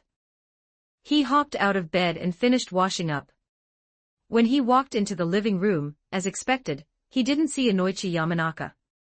Uncle Inoichi must have worked overtime all night, and just crashed in the lounge. Naruto went to the refrigerator, peeled off yesterday's note, and then wrote a new one that said training, sticking it in the original spot. He decided to head over to the Yamanaka clan's place first today to see if Ino, Hinata, or Hanabi were free. Having done this, Naruto patted Simba, who was lying on the cushion next to the sofa. The dog had already pricked up its ears upon hearing his movement, and was watching him with bright black eyes. "Let's go, Simba."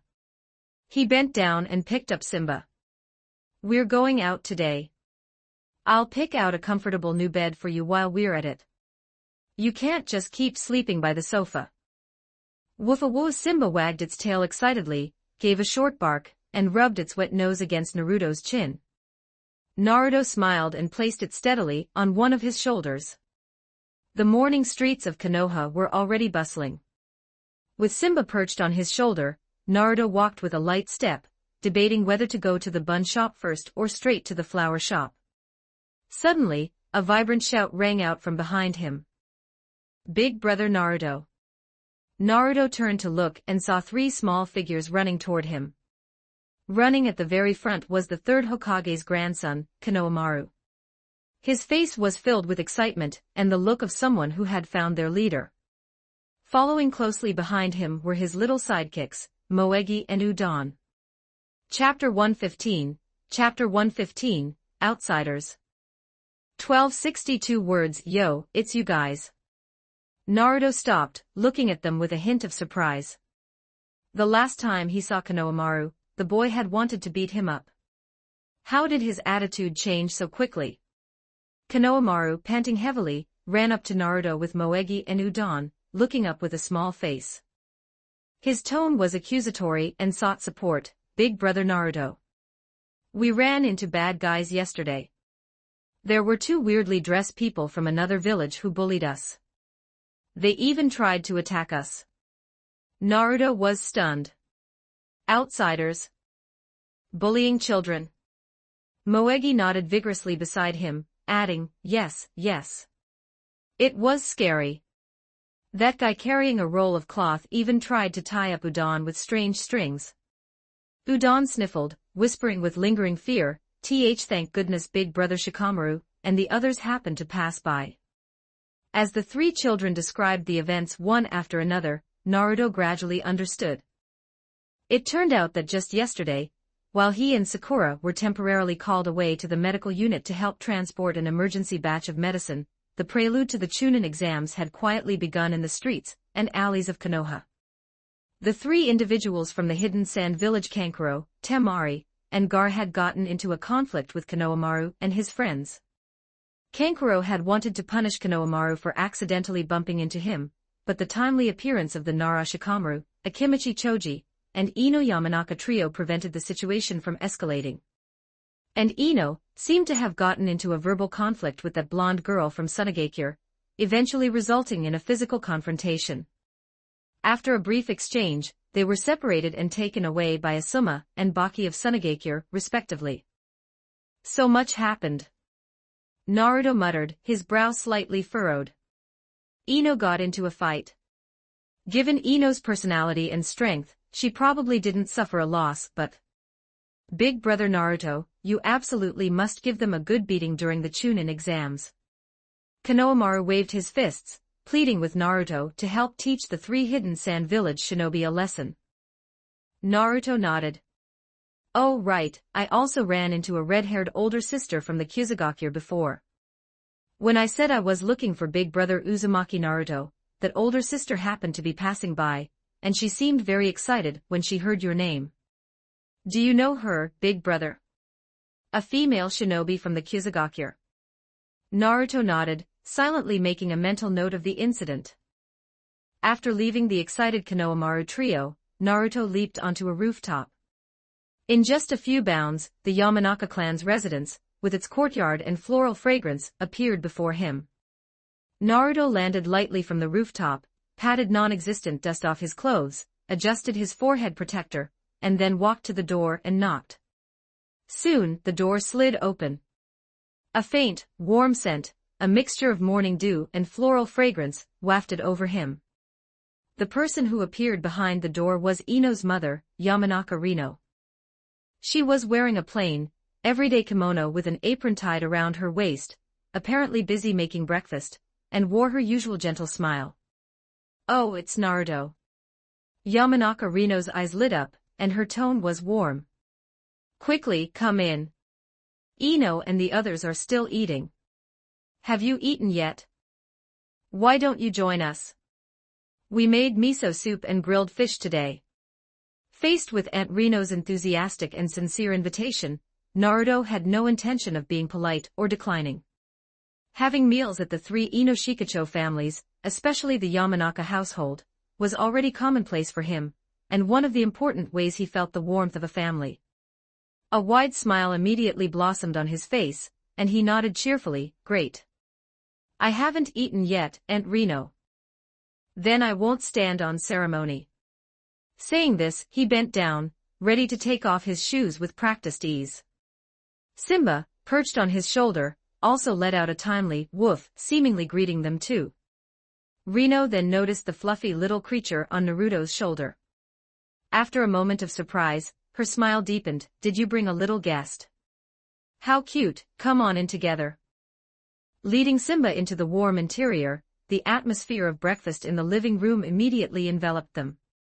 Sunlight streamed through the window, illuminating the three figures by the dining table. Ino, Hinata, and Hanabi, who were eating, heard the noise almost simultaneously and turned their heads toward the entryway. "Naruto, you're here." Ino put down her chopsticks and spoke first. Today she was wearing a refreshing high ponytail, looked quite spirited, and showed no signs of injury or fatigue on her face. Seeing Ino completely unharmed, the worry that had been hanging over Naruto quietly dissipated. It seemed yesterday's conflict hadn't caused any substantial damage. Naruto walked forward, his gaze carefully sweeping over Ino, before asking, "I heard Konohamaru and the others say you got into a conflict with someone from the Hidden Sand village yesterday, and even fought. How was it? You weren't hurt, were you?" His tone was filled with unconcealed concern. Ino waved her hand, a look mixing annoyance and confidence appearing on her face. "Humph, that arrogant girl carrying the giant fan. She's far too early if she thinks she can hurt me. We just tested each other a few times before Asuma-sensei arrived. I didn't even get a scratch, don't worry." As she spoke, she unconsciously puffed out her chest, clearly not believing she had been at a disadvantage in yesterday's exchange. Then she suddenly realized she was in front of Naruto, and said with a hint of embarrassment, "I'm not hurt." Just then, a little doggy, Hyuga Hanabi, sitting next to Hinata, instantly brightened, staring intently at the fluffy golden mass on Naruto's shoulder as if she had found a treasure. She didn't even care about the food in her mouth, leaning forward, her small hands already eager to reach out. Hinata also followed her sister's gaze. When she saw Simba, her pale face flushed slightly, and she whispered gently, "Ah, really, what a cute puppy." Naruto's attention was drawn by Hanabi's gasp. Seeing the little girl's face full of affection, he smiled and explained, "Yes, this is a ninja dog that big sister Inuzuka Hana gave me. I named him Simba." Saying this, he carefully took Simba down from his shoulder. The little fellow seemed to sense the friendly aura emanating from the girls in front of him. He wasn't shy at all, his round, dark eyes turning curiously. Naruto gently placed Simba into Hanabi's outstretched hands. Hanabi immediately took hold of him carefully and happily, rubbing her cheek against Simba's fluffy head. Simba responded affectionately, sticking out his small pink tongue to lick Hanabi's cheek, making comfortable purring sounds in his throat. He. That tickles." Hanabi laughed out loud, her silver bell-like laughter filling the entire living room. She hugged Simba, gently stroking his back fur, completely enamored. Hinata also couldn't help but lean closer, extending a slender finger to carefully touch Simba's ear. Seeing the puppy obediently tilt its head, a gentle and joyful smile appeared on her face. Even Ino, who had just been discussing yesterday's conflict, couldn't help but curve her lips upwards at this heartwarming scene, temporarily forgetting about the hidden sand village incident. Yamanaka Rina walked over, holding the bowl and chopsticks she had prepared for Naruto. Seeing how happy the girls were, she also offered a relieved smile. "Naruto, sit down and eat quickly, the soup is getting cold." This little fellow seems quite endearing too. Chapter 116. Chapter 116. When strong, there will be changes. 1323 words. After finishing the heartwarming breakfast, they went to a nearby pet shop together to carefully pick out a soft and comfortable dog bed for Dahuang. Naruto and the others then carried the new bed and Dahuang back to Naruto's house, chatting and laughing. After setting up the dog bed next to the sofa in the living room, Dahuang immediately pounced into it excitedly, circled around a few times, and then lay down comfortably, clearly very satisfied with this new bed. Seeing the little guy settle down, Naruto, Ino, Hinata, and Hanabi prepared to head to the training ground. However, just a few steps after they walked out of the gate of Naruto's house, a crisp and slightly hurried female voice came from behind them to the side. "Please wait, young Miss Hanabi, and young Miss Hinata." Everyone looked in the direction of the voice and saw a young woman walking over quickly. She had delicate features and was wearing the traditional, simple attire of the Hyuga clan, but over it, she wore an apron with exquisite white lace trim that did not quite match the style of the clan clothing. She wore a Konoha forehead protector on her forehead, and there was a hint of imperceptible nervousness in her expression. "Sister Natsu." Hanabi recognized the person immediately. It was Natsu Hyuga, the maid from the Hyuga branch family who used to be responsible for taking care of her daily life. Hinata also greeted her softly, "Sister Natsu." Natsu Hyuga walked up to them and first bowed respectfully to the two young misses of the main family. Then, her gaze quickly swept over Naruto and Ino beside them, a flash of complex hesitation in her eyes, but in the end, she lowered her voice and said to Hinata and Hanabi, "Two young misses, the elders want to see you immediately." Ino frowned, keenly sensing that the atmosphere was wrong. Naruto's reaction was more direct and swift. The moment he heard the word elders, he stepped forward almost reflexively, shielding the Hinata sisters behind him. His brows were tightly locked and a sharp light shone in his deep blue eyes as he stared straight at Natsu Hyuga. "Elders? Which elders?" His voice carried a rare coldness and vigilance. Not long ago, Hayashi had clearly stated that his departure from the village this time, in addition to the mission, was also to take the opportunity to draw the snakes out of their holes. He had asked Naruto to help look after Hinata and Hanabi while he was away, especially to guard against the ulterior motives of certain old things within the clan. Now, not long after Hayashi had left, these elders wanted to summon Hinata and Hanabi in private. Anyone who had taken history classes on Blue Star could guess that this group of guys was planning something big. They must be planning to control Hinata and Hanabi, using them as bargaining chips to threaten Hayashi Hyuga, who was about to return from his mission, forcing him to make concessions, or even to seize more power from the main family. Thinking of this possibility, Naruto's heart tightened, and his stance shielding Hinata and Hanabi became even firmer. Dahuang, on his shoulder, also seemed to sense its master's suddenly tense emotions. It raised its head, emitted a low whimper from its throat, and watched Natsu Hyuga vigilantly. Ino also immediately stood by Naruto's side, her hand moving discreetly toward her ninja tool pouch. Although she did not fully understand the internal affairs of the Hyuga clan, Naruto's reaction, combined with Natsu Hyuga's nervous and uneasy expression, was enough for her to understand that things were definitely not simple. Natsu Hyuga, intimidated by Naruto's sharp gaze and the suddenly tense atmosphere, subconsciously took half a step back, a flash of panic crossing her face. She bit her lip, her voice even lower, almost inaudible. It is several elders of the main family led by the Grand Elder. They are all waiting in the clan now. If they like to wait, then let them wait slowly. Uncle Hayashi will be back in 2 or 3 days. If they have anything to say, let them go tell Uncle Hayashi. Naruto refused to budge an inch. Natsu Hyuga had no choice. She was controlled by the caged bird seal, and could not refuse the orders of the elders at all. Seeing Natsu Hyuga's dilemma, Naruto also guessed that she was helpless in this situation. Naruto had seen her many times before. After Hanabi was born, her mother had passed away, and she was the person Hayashi had hired to take care of Hanabi. Those elders were probably taking advantage of Hayashi's absence to use the caged bird seal to threaten her, forcing her to come. How about this, just say that I am the one who won't let them go back. If they have the ability, let them go complain to Lord Third. Hearing this, Natsu Hyuga breathed a sigh of relief. As long as there was an explanation, it was fine. Yes, I will go back and report to the elders now. Watching Natsu Hyuga's figure disappear at the end of the street, a sharp look flashed across Naruto's eyes. That phrase appeared in his mind with unusual clarity at this moment. I am not yet strong, but when strong, there will be changes. Was he not yet strong enough?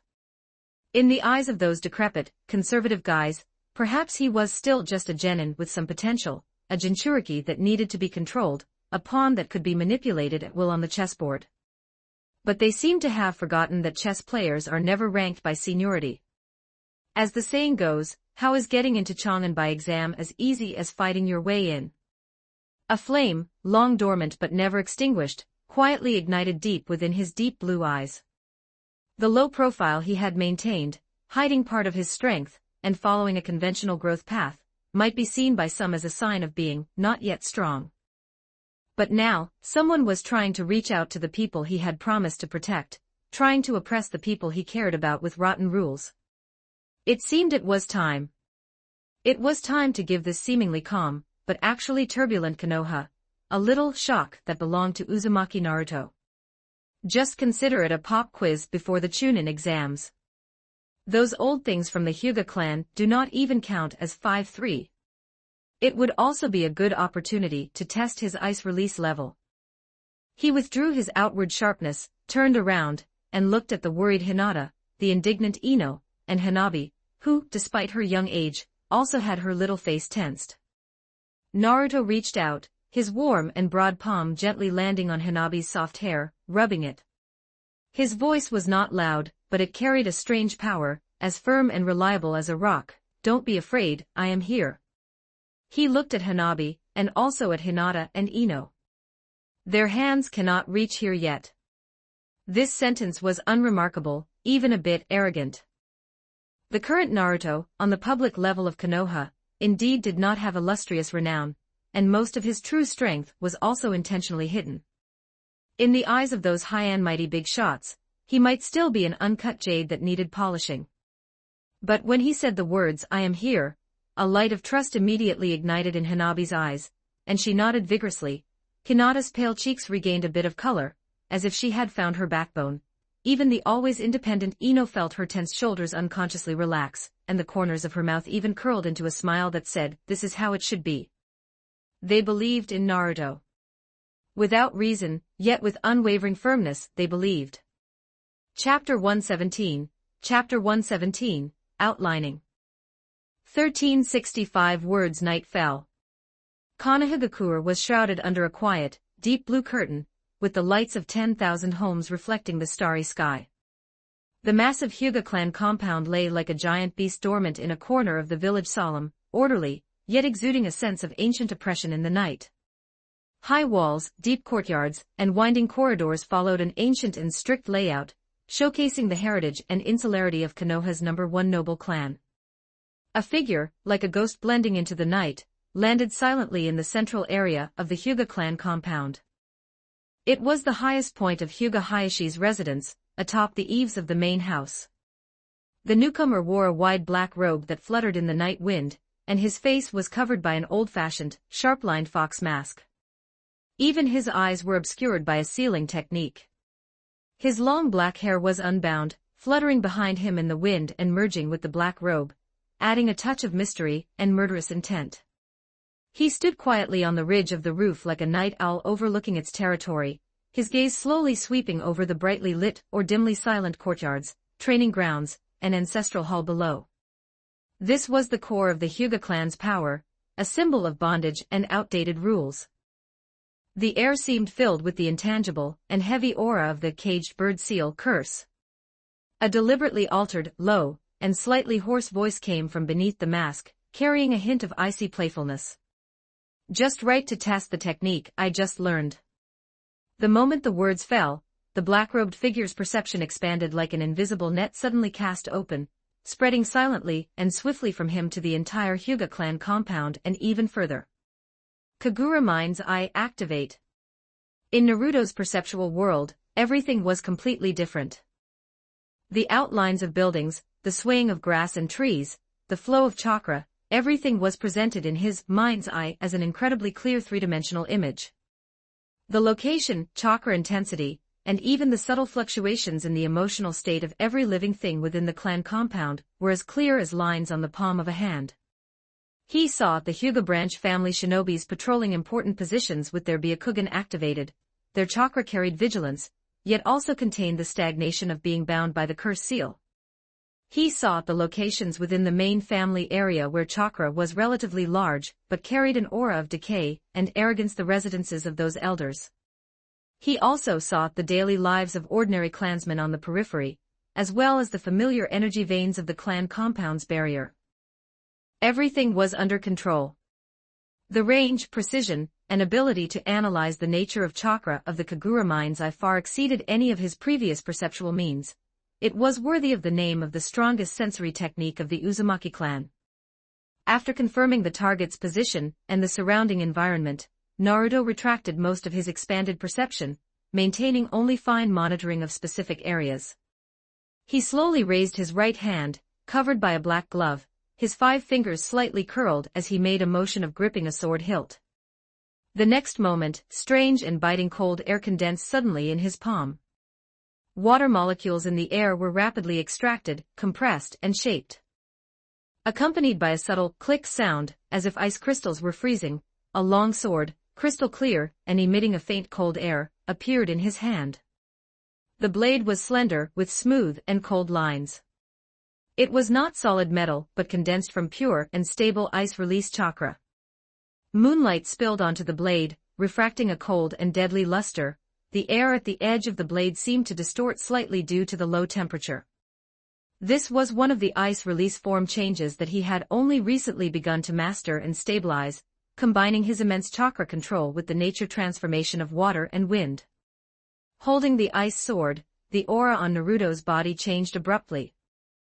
The previous concealment and the calmness of an observer vanished instantly, replaced by a readiness for action, like a drawn blade, echoing the chill of the ice sword in his hand.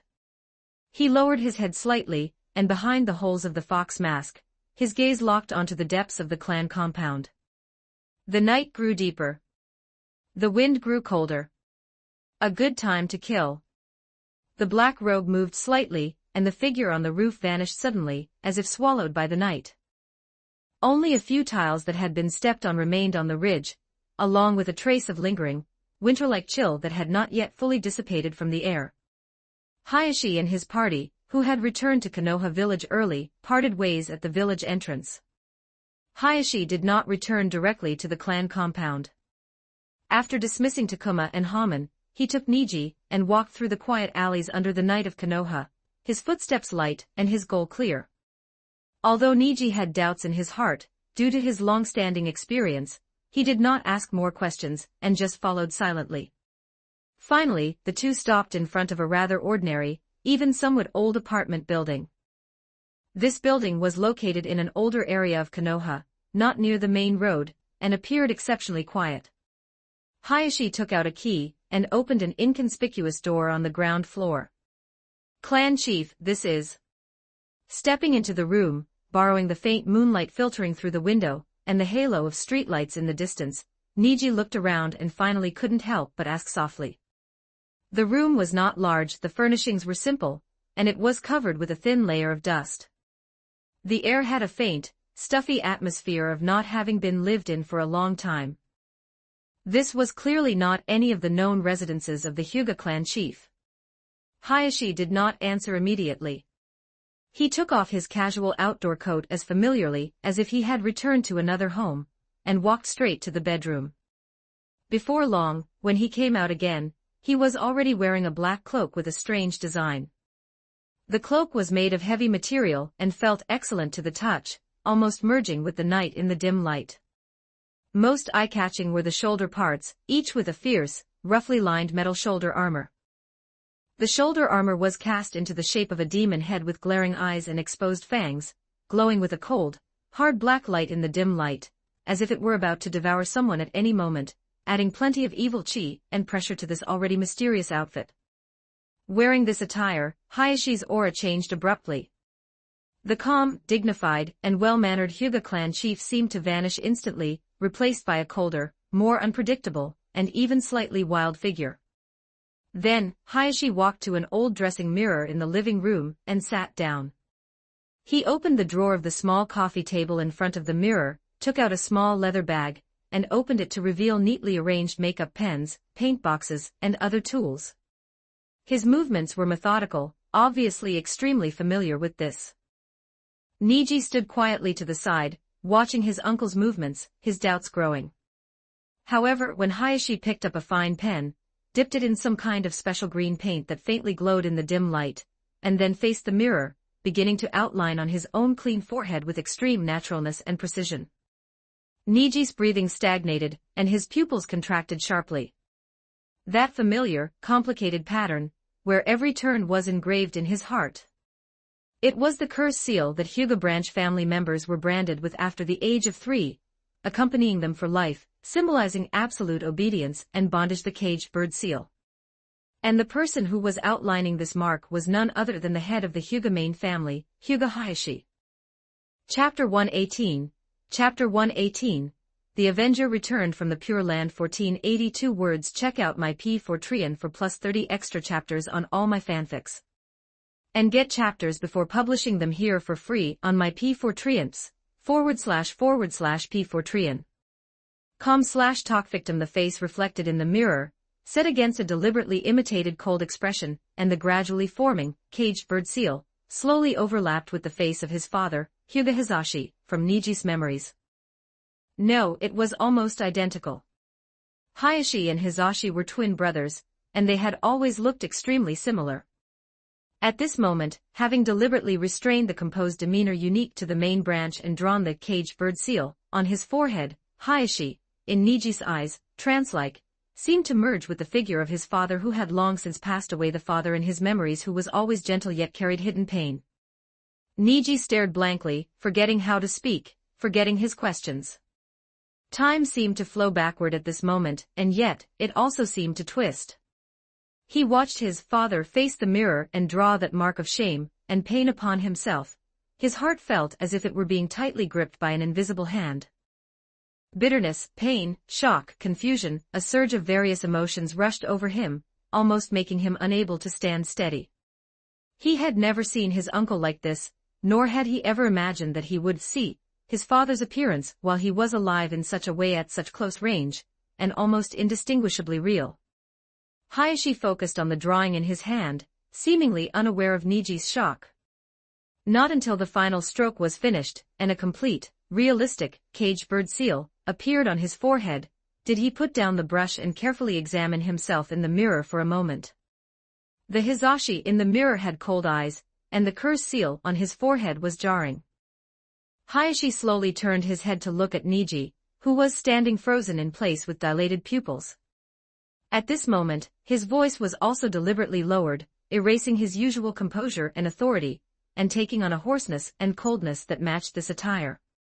He even subtly imitated the tone his brother Hizashi used at certain moments in his memory. Niji, do you see clearly? He pointed to the realistic green mark on his forehead. From now on, until dawn. I am not Hyuga Hayashi. He stood up and his black demon cloak fluttered and fell with his movement. The demon head on his shoulder armor seemed to be roaring silently. Under the dim light, the caged bird seal on his forehead seemed to faintly shimmer with an ominous glimmer. I am Hizashi, he said, his voice imbued with a deep, long-suppressed pain and determination. A person who has long since died, an avenger returned from the Pure Land. What do you mean by this? Niji's voice was extremely cold and hard. What did Hayashi mean by this? He was originally one of the culprits who caused his father's death. His father had died in his place, now he was here putting on an act. Hayashi sighed as he looked at his nephew. Accusations, resentment, that's all fine. Your father died because of me. I will not deny that. But before that, Niji, it is time to let you know the full circumstances of that time. It is not the understated dying for one's brother in the clan genealogy, nor is it the fragmented pieces you have heard from others. It is everything, including the compromises in the light, and the transactions in the darkness. He sat back down, and as he moved, the demon patterns on his cloak writhed like living things, the fake curse seal on his forehead seemed even deeper. 15 or 16 years ago. He began to recount, his voice sinking into the mists of the past. At that time, Konoha's yellow flash, Minato Namikaze, emerged, stunning various nations with speed and power that no one could match. He eventually succeeded as the fourth Hokage, bringing a brief, hopeful shot in the arm to the village. However, the cornerstone of peace was far from solid. Although the smoke of the Third Great Ninja War had gradually dissipated, the post-war negotiations were like tangled threads. The nations pulled back and forth endlessly, unable to set a tone that satisfied everyone. 12 years ago, disaster struck. The nine-tailed demon fox appeared in Konoha without warning, and in those tyrannical beast eyes, the pattern of the three-tomo Sharingan was clearly reflected. Hayashi's voice lowered, carrying a hint of the heaviness unique to survivors of that era. Many people saw it being controlled by the Sharingan. The fourth Hokage and his wife, in order to protect the village, paid with their lives to reseal the nine-tailed. Heroes fell, and Konoha was severely damaged. Because the nine-tailed was controlled by the Sharingan, the conflict between the village and the Uchiha intensified, and both sides did not trust each other. This resulted in Konoha's already limited power being unable to effectively deter surrounding nations, as it was focused on preventing internal strife. The already difficult post-war negotiations were indefinitely postponed due to the accumulation of various reasons. Among them, the Hidden Cloud village was the most cunning and arrogant. Seeing Konoha's weakness, they dragged out the treaty that should have been settled long ago for 3 years. His gaze seemed to traverse time and walls, landing in the night of the Hyuga mansion 9 years ago. 9 years ago, that night, the Kumogakure delegation officially visited. On the surface, it was to renew the peace treaty, but secretly, they coveted our Byakugan. A thief, relying on superb stealth techniques and bold reconnaissance of the Hyuga clan compound, seized an opportunity to sneak in with a clear goal to abduct Hinata, who was still young, and the heir of the main branch. Niji's fingers tightened abruptly, his knuckles turning white. He knew this beginning, but he had never heard such a detailed description from the perspective of the person involved. I pursued after I noticed. Hayashi continued to recount, his tone as calm as if he were telling someone else's story, but a cold light flickered deep in his eyes. I caught up at the border and struck him down from the air with an 80 trigrams empty palm. I controlled the force, intending to knock him out and capture him to investigate the mastermind. However, when I landed to check, the moon was already dead. What was even more shocking was that after removing his disguise, we discovered that he was actually one of the official members of the Kumogakure delegation. We immediately knew it was a conspiracy aimed at the Hyuga clan. The Kumogakure delegation immediately launched an attack, biting back and claiming that their envoy was killed for no reason by the Hyuga clan chief during friendly negotiations. They demanded that Konoha severely punish the murderer and hand over my life, otherwise, it would be considered a tearing up of the peace treaty, and war would break out again. At that time, Konoha had just caught its breath from the trauma of the Ninetales attack. The void left by the fourth Hokage had not been completely filled, and the third Hokage, who had returned to power, was under immense pressure. At the high-level meeting, the clouds of war made it impossible for everyone to breathe. The wolfish ambition of Kumogakure was clearly revealed. They perhaps planned from the beginning to use the death of the envoy as an excuse either to eliminate me, the murderer who killed the Kumogakure envoy, to plot for the Byakugan, or to force Konoha to make concessions and seize huge benefits. The elders of the Hyuga clan held an urgent closed-door meeting. Speaking to this point, Hayashi's voice was stained with an extremely complex emotion: mockery, sorrow, and deep powerlessness. They came up with a so-called best-of-both-worlds solution, for my twin brother, Hyuga Hizashi, your father, to die in my place. Using our almost identical appearance, we would hand over Hizashi's remains to Kumogakure, and publicly announce that the murderer who killed the Hidden Cloud village envoy, Hizashi, had committed suicide to apologize. Then Hayashi paused and dryly stated the result of this matter: your father agreed, and he committed suicide. The last words he left for me were, I am not dying because I am fulfilling the duties of the branch house. I am willingly dying for my older brother as a younger brother. This is the truth of the matter. Note, so far this story is published up to chapter 135 on my Patreon. Go check it out. Exclusive 18+ character images and early chapters. Please visit my Patreon. Thanks for your support. com/talkvictim if you want more updates. Supports with Power Stones. Every 20 Power Stones bonus chapter. Every 3 5-star reviews bonus chapter. Chapter 119. Chapter 119.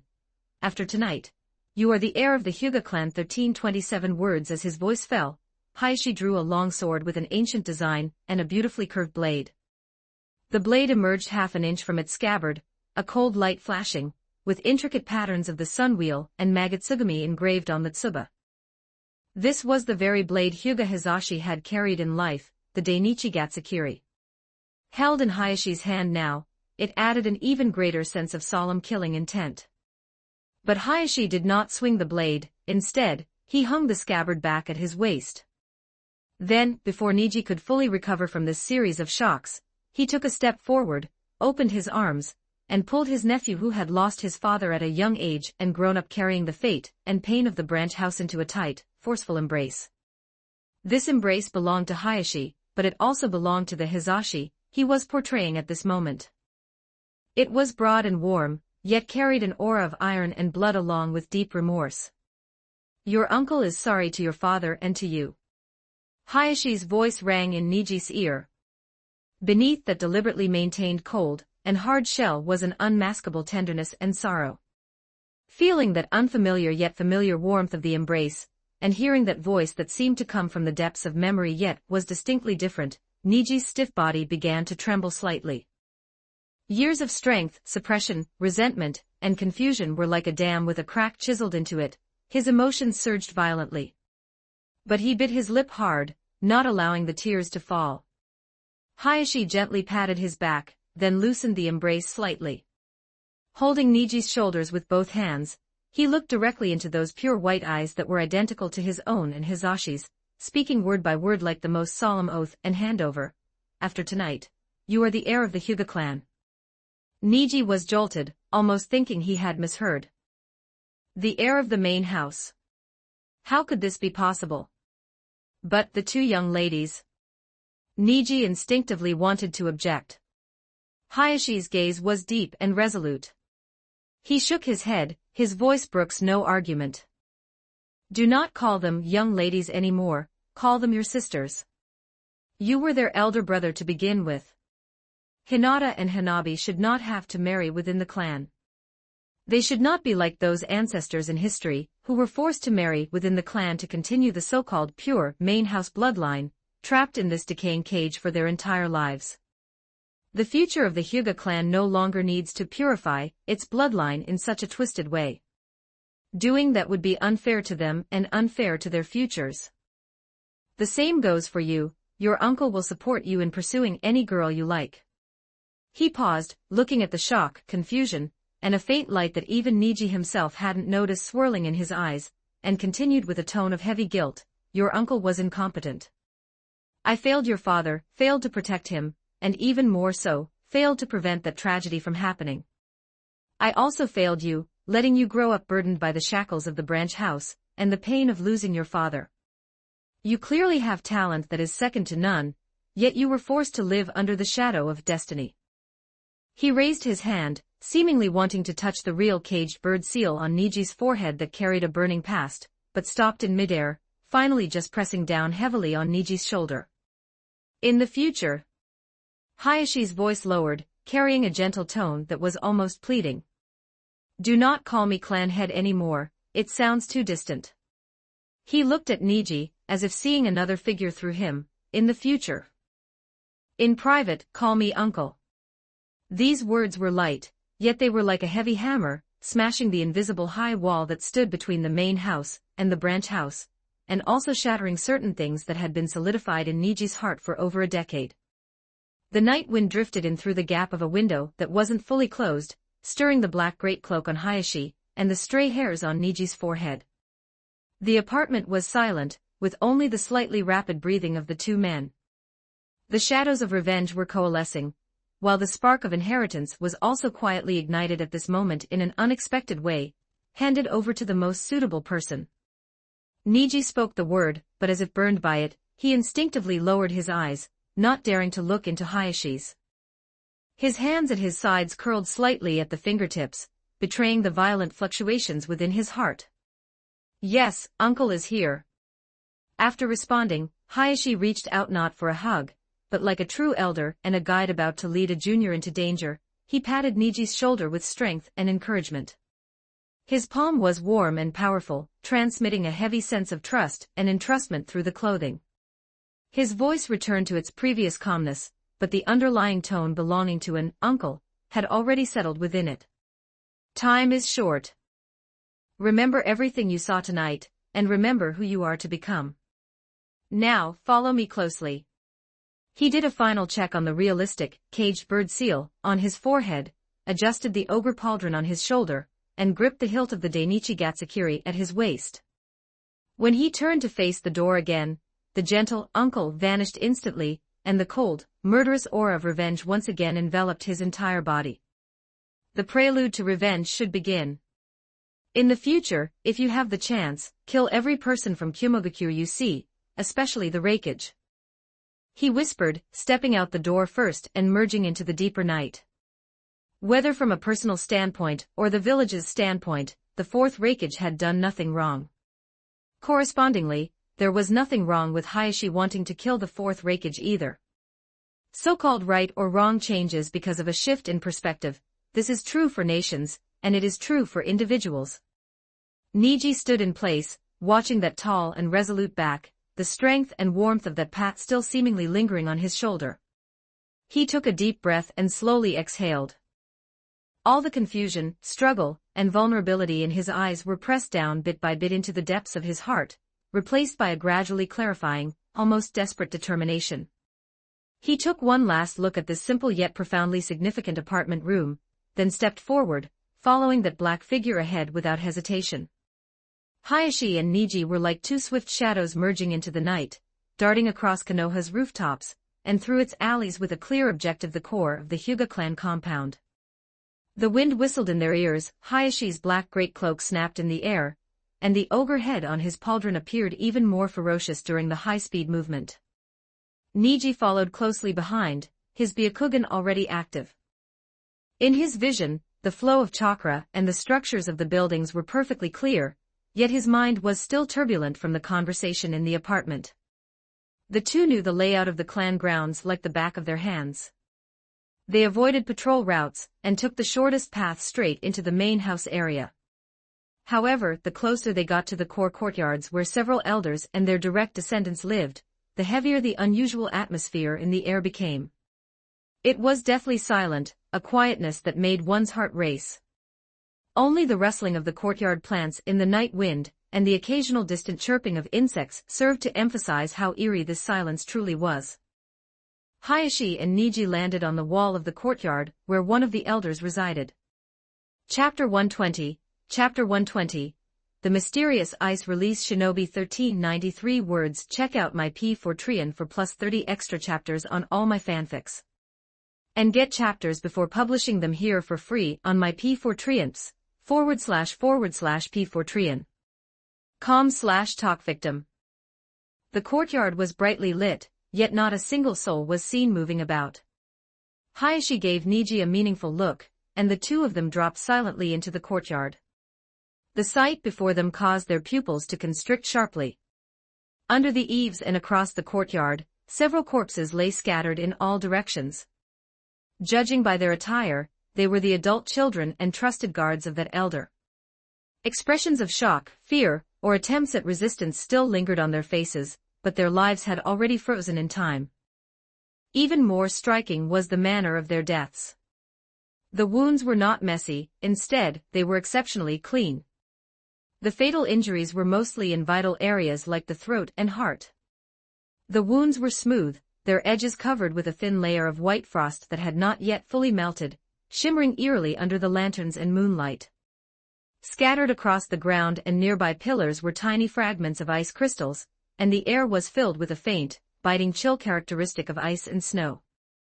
Hayashi crouched down and reached out with a black-gloved finger to gently touch the wound on a corpse's throat. A bone-chilling coldness met his fingertip, along with the distinct, hard texture of ice crystals. He carefully pinched a tiny bit of blood-stained ice shard, a flicker of suspicion and surprise crossing his pure white eyes. "Is this ice release?" he muttered to himself, his brow furrowing deeply. The ice release bloodline limit belonged to the Yuki clan of the Hidden Mist Village, which had long since perished. As far as he knew, the Yuki bloodline had been declared extinct. Within Konoha, there had never even been a record of an ice release shinobi. How could ice release appear here? Moreover, judging by the technique, it was clean, efficient, and lethal in a single strike. Is it an outside assassin? But why would they infiltrate Konoha? More importantly, why would they kill the descendants of these elders? Is it a vendetta? An intentional move to disrupt the situation within the Hyuga clan? Countless questions swirled rapidly through Hayashi's mind. But right now, the most crucial thing was to check the status of those old geezers. Hopefully, they aren't dead. Hayashi intended to leave one or two elders for Niji to kill. He stood up, a cold light flashing in his eyes as his earlier suspicion was replaced by a deeper severity. No matter who did it, their appearance might have unexpectedly cleared some obstacles for him, but it also introduced new variables. He had to seize the initiative immediately. "Let's go." Hayashi barked a low command, no longer examining the bodies. One hand gripped the hilt of the Dainichi Gatsukiri, while the other firmly grasped Niji's wrist beside him. The two no longer hid their presence, transforming into two blurred shadows as they dashed at top speed toward the depths of the clan compound to the tea room next to the ancestral shrine, where the elders most liked to gather for discussions, and were most likely to meet at night. No matter who had struck first, he, Hyuga Hayashi, had to see those old bastards before everything was settled and finish what he had set out to do tonight. The night wind whipped up blood and chill, trailing after those two resolute figures. This night in the Hyuga clan compound was destined to be completely stained red by ice and blood. The tea room next to the side hall of the ancestral shrine, usually an elegant place where several elders sipped tea and discussed matters to display their authority, had now become the eye of tonight's storm. When Hayashi arrived at a sprint with Niji and skidded to a halt in the courtyard outside the tea room, the scene before them shook their hearts once more. The tea room doors were tightly shut, but a figure stood silently on the stone steps in front of them. The person wore a loose black robe, their long black hair fluttering in the night wind, their form blending perfectly with the darkness. Their face was covered by an ancient and cold fox mask. In their hand was a long, translucent ice crystal sword radiating a biting chill. The tip pointed diagonally toward the ground. Though not a single drop of blood dripped from it, it emitted a killing intent more piercing than blood itself. They just stood there like a lifeless sculpture, or like a long-waiting shinigami. The surrounding air was thick with the same lingering aura of ice and snow from the previous courtyard, adding a touch of grimness and mystery. When Hayashi and Niji appeared at the courtyard entrance, the fox mask seemed to twitch slightly, its gaze turning precisely toward them. To be more accurate, the two eye holes in the fox mask looked at them. There was no surprise, no wariness, only a flat sense of "you've finally arrived." It was as if they had long anticipated their arrival, and were specifically waiting here. Hayashi instantly shielded Niji behind him, his pure white eyes locked onto the black-robed figure as he activated the full power of his Byakugan. However, to his dismay, his vision hit an invisible and solid barrier, unable to penetrate the seemingly ordinary mask, let alone see the true face beneath it. The opponent's mask was clearly reinforced with extremely sophisticated sealing technique, or barrier techniques specifically designed to counter the Byakugan's X-ray vision. "Who are you?" Hayashi's voice was cold as a blade. His grip on the Dainichi Gatsukiri tightened as the chakra within his body began to circulate rapidly. The ice release aura emanating from the opponent, their mysterious attire, and the sealing mask that could block the Byakugan all indicated that they were not friendly and possessed unfathomable strength. More importantly, their presence here was definitely linked to the deaths of the Elder's descendants. The gaze behind the fox mask lingered for a moment on Hayashi's attire, and the lifelike caged bird seal on his forehead. A faint, nearly imperceptible ripple of emotion seemed to flash through, but it was too fast to catch. Facing Hayashi's questioning, the black-robed figure didn't answer, only saying in a modified, low, and calm voice, "You will find out later." The moment the words fell, a sudden change occurred.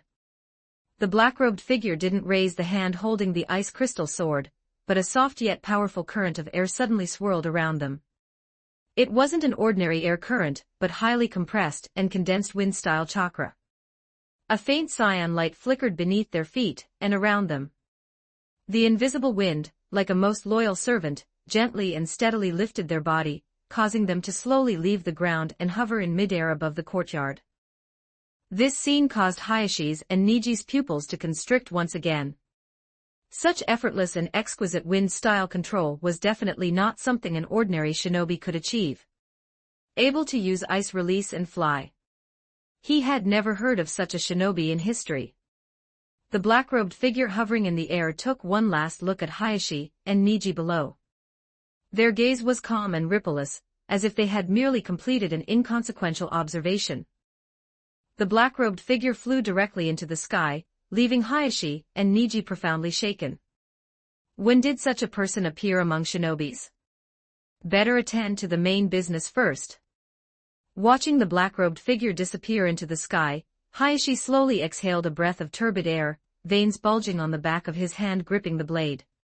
He glanced at Niji behind him, who was equally shocked, then looked up at the night sky where the black-robed figure had vanished, his eyes turning incredibly deep.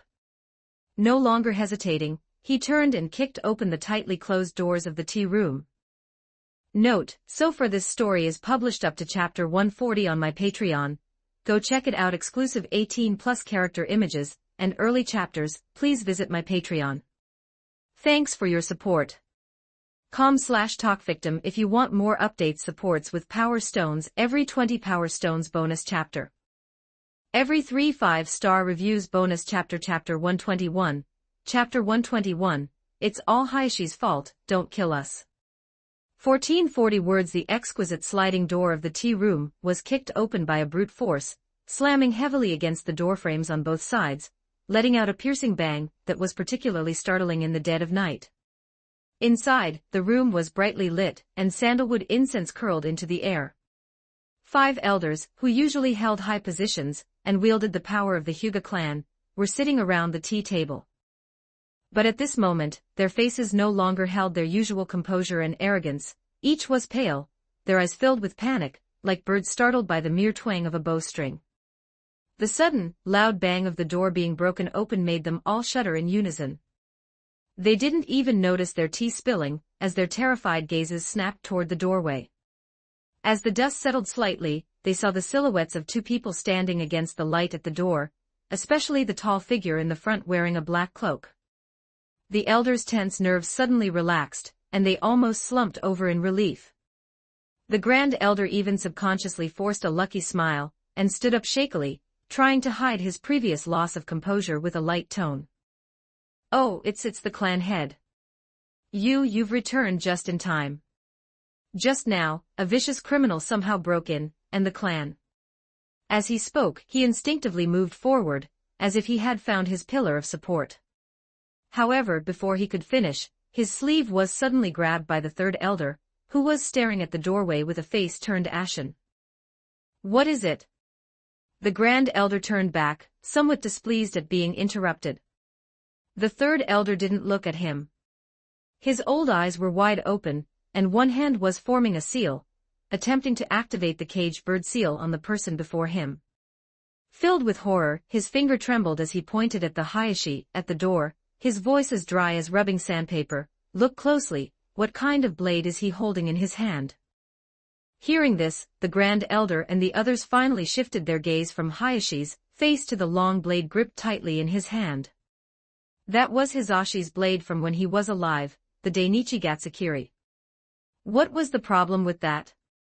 After Hisashi died, it wasn't strange for his belongings to fall into the hands of his brother or son. Niji was even standing behind Hayashi. Then, the third elder's voice rang out, even more terrified, and look at his forehead. The elder's gazes snapped upward, focusing on Hayashi's forehead.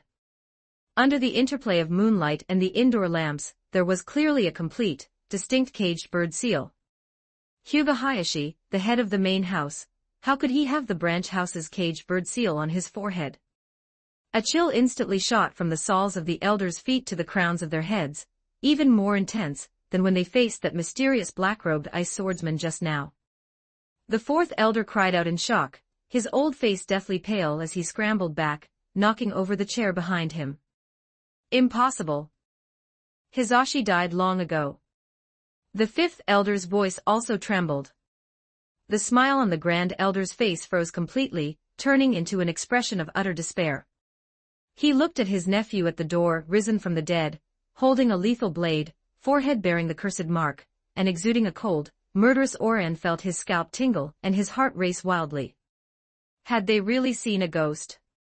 Ninjutsu that could bring back the dead was not unheard of. The elders were all old relics who had lived through the era of war and possessed broad knowledge. A name that was classified as a forbidden technique, yet was renowned, or rather, notorious, instantly surfaced in their minds: Edo Tensei. The evil forbidden technique developed by the second Hokage, Senju Tobirama. During the Sengoku period, that second Hokage was a famous, grave-robbing expert. To combat the Uchiha, he had even gone as far as digging up Uchiha ancestral graves, summoning the Uchiha ancestors via Edo Tensei using Uchiha clan members as sacrifices, and then attaching explosive tags to blow up the Uchiha main house. Truly wicked deeds. Of course, after Konoha was established, this matter was no longer allowed to be mentioned. Could someone have taken Hyuga Hisashi's remains and brought him back with Edo Tensei? Just to come back for revenge? To seek revenge against these elders who had forced him to die in his brother's place, and then mistreated his son, Niji. This thought, like the most terrifying nightmare, gripped the hearts of every elder present. They looked at Hisashi's pure white eyes, which seemed to burn with netherworld ghost fire, looked at the Dainichi Gatsukiri in his hand, and then thought of the mysterious black-robed person's cold slaughter just now. All of it seemed to link together into a desperate conspiracy. Hisashi, that's not right, whoever you are. The sixth elder's voice shook uncontrollably as he shrieked with false bravado. This is the Hyuga Ancestral Hall. What do you want to do? Hayashi slowly raised the Dainichi Gatsukiri, the blade's edge drawing a cold arc of light under the lamps. He didn't answer the Grand Elder's question, but merely let his dead eyes slowly sweep across every terrified old face in the room. Say, second nephew. The fifth elder, who was known for being harsh and stubborn, was the first to lose emotional control. Tears streamed down his old face as he began to cry out incoherently. Your death, you can't blame us for that. We were also forced. As soon as he spoke, it was as if a floodgate had opened. The other elders also began to scramble to scream, desperately pushing the responsibility away, seeking only a slim chance of survival. Yes. It was all Hayashi. Hayashi forced us. The third elder pointed his fingers wildly at the empty air, as if Hayashi were standing right there. He wanted to look like the good guy in front of the clansmen, to be the clan head who loved his brother, and endured humiliation for the sake of the greater good. So he forced us old bones to play the bad guys in front of you. Those words criticizing the branch house, emphasizing the difference between main and branch, and forcing you to accept your fate, he tacitly approved or even hinted for us to say them. That's right. The fourth elder also chimed in shrilly, his face full of panic as he rushed to clear himself. It was he who wanted you to die for him. That hidden cloud village matter. There was originally room for maneuver. The third Hokage was going to lead us to charge again. It was Hayashi who privately weighed the pros and cons, and felt that sacrificing a branch house brother was more cost-effective than risking a conflict with the hidden cloud. He was the one who decided your fate. We were just acting according to his wishes. They became more and more agitated as they spoke, as if they had found their only life-saving straw, desperately throwing all the filth onto the absent Hayashi. If you want revenge, go find him. Find him and his daughters. The sixth elder seemed to have grasped the key point, and a vicious, urgent light burst from his cloudy eyes. His two daughters, Hinata and Hanabi. We originally wanted to bring them back today, but we were stopped by that damned little fox demon. Go find that little fox demon. Hayashi isn't in the village right now, go find the little fox demon. Kill those two girls. Let Hayashi also taste the feeling of losing his closest kin. Every injustice has its perpetrator, and every debt has its debtor. The Grand Elder also screamed out the final line with all his might, his voice cracking from fear and supplication. Don't kill us. We were just following orders. It's all Hayashi's fault. If you're looking for someone, go find him. Find that demon fox and those two girls. They spoke all at once, using every bit of their ability to slander and shift blame, pinning all the guilt, conspiracies, and malicious thoughts onto Hayashi's head. They even went so far as to point the finger at Naruto and the two children, hoping only that this vengeful ghost would shift his target and spare them the pitiful and coerced old fogies. Chapter 122, Chapter 122, Hyuga Hayashi, this guy, really dares to kill. 1346 words. Hayashi listened quietly, his fingers gripping the hilt turning slightly white from the force. Behind him, Niji listened as these elders whom he had once regarded as the embodiment of authority and rules tore into each other like ugly beasts, slandering his uncle. They even viciously tried to shift the blame onto Naruto and his two younger cousins. The stirring emotion he felt because of his uncle had long since been replaced by intense disgust, anger, and a bone-deep contempt for the people before him. Decadent, cowardly, selfish, and malicious to such an extent. When the final wail of "every debt has its debtor" fell, a brief, suffocating silence filled the tea room. There were only heavy, terrified gasps and suppressed sobs. Then, Hayashi moved. He slowly, extremely slowly, raised the Dainichi Gatsukiri in his hand completely. Under the interplay of lamplight and moonlight, the blade flowed with a bone-chilling cold light, steadily aimed at those few terrified old faces behind the tea table. There was no expected roar of rage, nor any impassioned sentence. Only a terrifyingly calm voice, sounding as if it came from the depths of the 9 underworlds yet carrying a strange sense of familiarity, broke the suffocating silence in the tea room. It seems that I, Hyuga Hayashi, am truly not welcome by you elders. The voice wasn't loud, but it exploded like thunder in the ears of the 5 elders. To think that while I was away, you pushed everything onto my head. Hayashi finished the latter half of the sentence calmly, the Dainichi Gatsukiri in his hand not even trembling in the slightest. The 5 elders were as if struck by a paralysis technique, completely frozen in place. The tears, snot, and terrified distortions on their faces were all frozen. They stared wide-eyed, looking in disbelief at the figure in the doorway wearing a cloak, with the caged bird seal on his forehead, holding the clan blade. Hyuga Hayashi. Not Hisashi's Edo Tensei body. Back then, they had only heard of the technique called Edo Tensei, and didn't know the characteristics of those summoned by it. Because of this, they had made an incorrect judgment. The 3rd elder's head buzzed, going completely blank. In his extreme terror just now, he had indeed desperately tried to secretly activate the core authority of the caged bird seal inscribed on the foreheads of the branch house, which could remotely punish or even execute specific branch house members. But no matter how he tried to activate it, the Hisashi at the door had no reaction.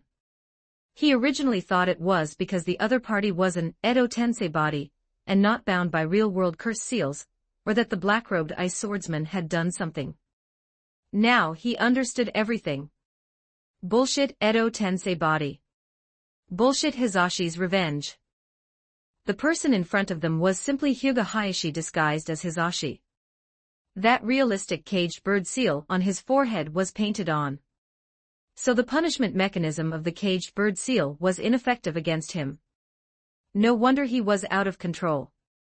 No wonder although the temperament was imitated, it always felt like something was wrong. No wonder. The third elder muttered to himself in a daze, and immediately, a boundless chill swallowed him, making his teeth chatter, nearly collapsing to the ground. It's a disaster. Just now, in order to survive, under extreme panic and foolish misjudgment, they had done it right in front of Hyuga Hayashi himself. All the sordid dealings, filthy thoughts, shifting of blame, and even the malicious plan to involve his daughters and Naruto, they had spat it all out like dumping trash. And in the ugliest, most despicable way possible. This wasn't just a confession, it was washing their own necks and actively stretching them out under the clan chief's butcher knife. They even polished the hilt and handed it over personally. Clan chief. The Grand Elder's lips trembled, wanting to explain, wanting to take it back, but he found he couldn't even organize a complete sentence. Immense fear and regret were like an abyss, completely swallowing them. The other elders were also ashen-faced, with nothing but utter despair left in their eyes. They knew it was over. Not only because they might not escape death tonight, but also because they had personally exposed all their leverage, all their crimes, and all their shamelessness before this clan chief they had always tried to sideline and plot against. With Hayashi hearing these confessions, even if he didn't kill them tonight, they would never have a day to turn things around. Hayashi slowly lowered his raised blade, but the tip still pointed diagonally at the ground, his killing intent not diminishing in the slightest. In his pure white eyes, these 5 ugly and desperate faces were clearly reflected. There was no anger in them, only a cold, complete disappointment, and the resolve after the dust had settled. Hayashi's voice was still calm, but colder than before, as if tempered in ice. Do you have anything else to say? Or rather. He took a step forward, and the blade of the Dainichi Gatsukiri followed his movement, tracing a lethal arc of light in the illumination. Is it my turn to speak?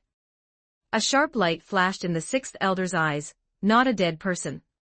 Then what are we still afraid of him for?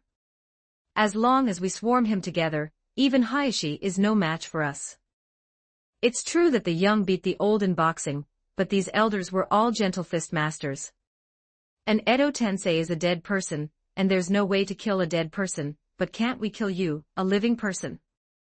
The third elder, who was closest to Hayashi, and the one who had just tried to activate the caged bird seal to no avail, feeling the most stifled and fearful, suddenly burst with a fierce and ruthless light in his eyes. He no longer hesitated, the chakra in his body surged wildly toward his hands, and with a burst of chakra under his feet, he charged forward like an arrow from a bow, taking the lead. 80 trigrams empty palm. He didn't get completely close, instead striking out a palm from a distance, the highly compressed chakra shockwave tore through the air, heading straight for Hayashi's face. At the same time, he advanced rapidly, his fingers curved like hooks, clearly intending to follow the empty palm, and close in to seal Hayashi's pressure points. This sneak attack was both fast and ruthless, revealing the third elder's seasoned skill from decades of immersing himself in the gentle fist.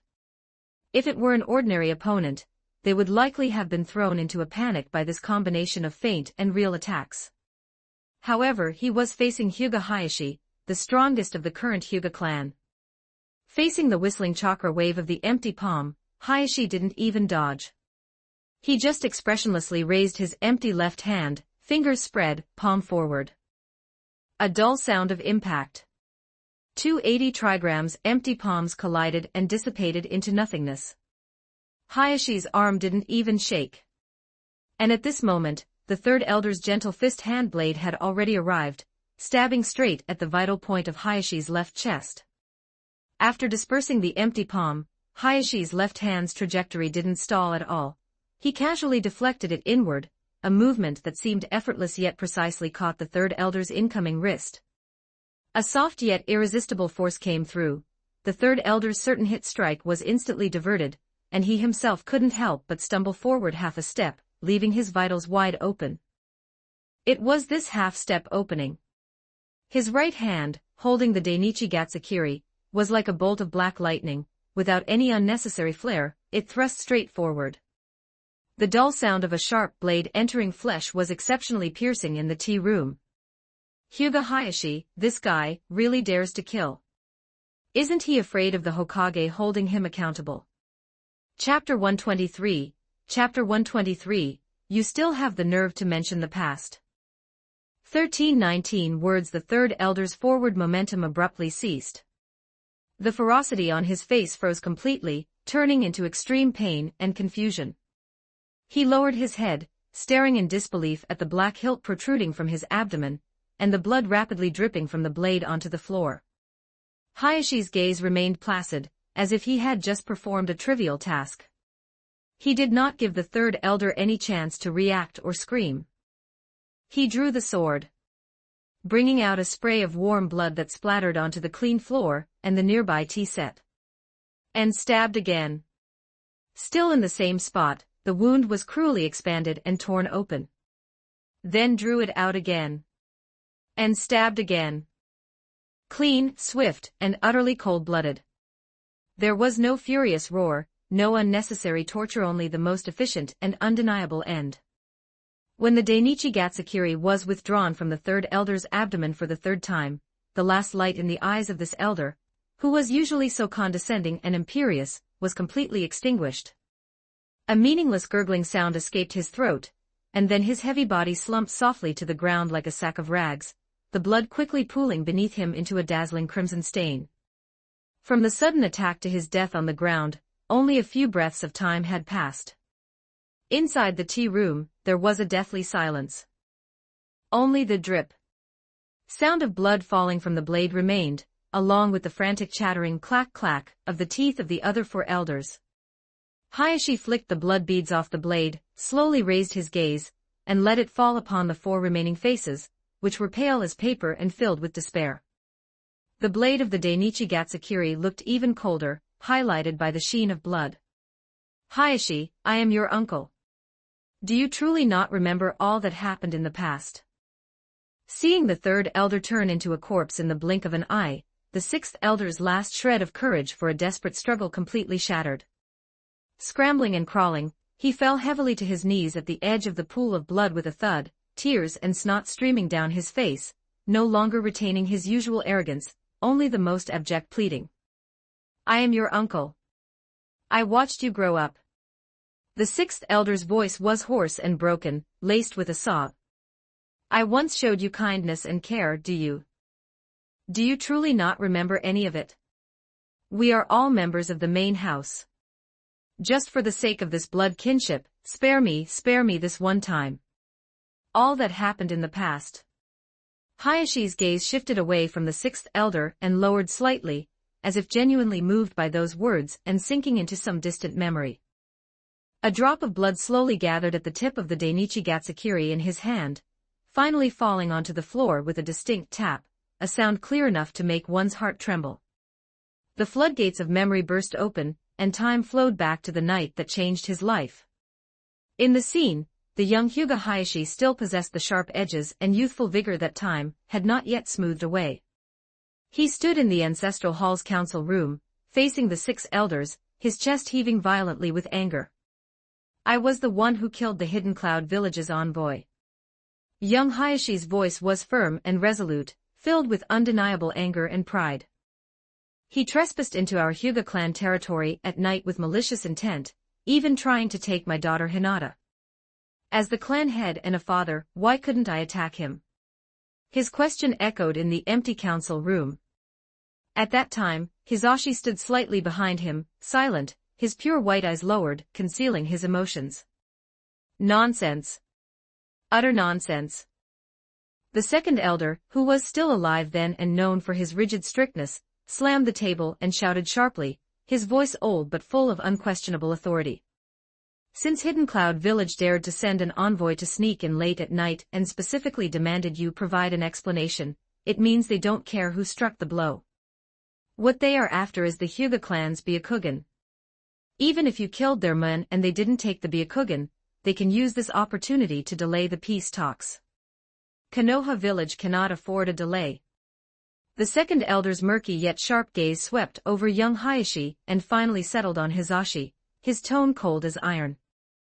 Hizashi, he looks exactly like you. This is the will of heaven, and it is his value as a member of the branch house. Young Hayashi trembled violently, looking sharply at the second elder, his eyes filled with disbelief. The second elder ignored his gaze and continued to pronounce judgment in that cruel voice. When the time comes, we will simply announce externally that Hizashi privately killed the Kumogakure envoy. To appease Kumogakure's wrath and preserve the greater good of Konoha and the Hyuga, we will hand him over to pay with his life. He is merely from the branch house.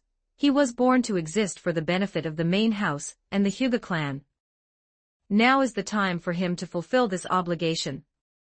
Young Hayashi's eyes were bloodshot, and he was about to retort. Impudence! Where are your manners? Who allowed you to shout in front of your elders? The sixth elder roared angrily. The third great ninja war just ended, and the fourth Hokage died 3 years ago, sealing the nine-tailed. Konoha cannot withstand another war. Do you want the Hyuga to become the culprits of the village? A calm voice rang out, interrupting him. It was Hizashi. He raised his head, and his face surprisingly held a strange, almost relieved, calm smile. He walked up to Hayashi, blocking his furious gaze toward the elders. Let it be. Hizashi said softly, as if discussing a trivial matter that didn't concern him. Hizashi still died. He didn't die on the battlefield, but within the Hyuga clan grounds, dying in the arms of Hayashi, his twin brother. The memory frame finally froze. Hizashi, on his deathbed, was pale, his breathing faint.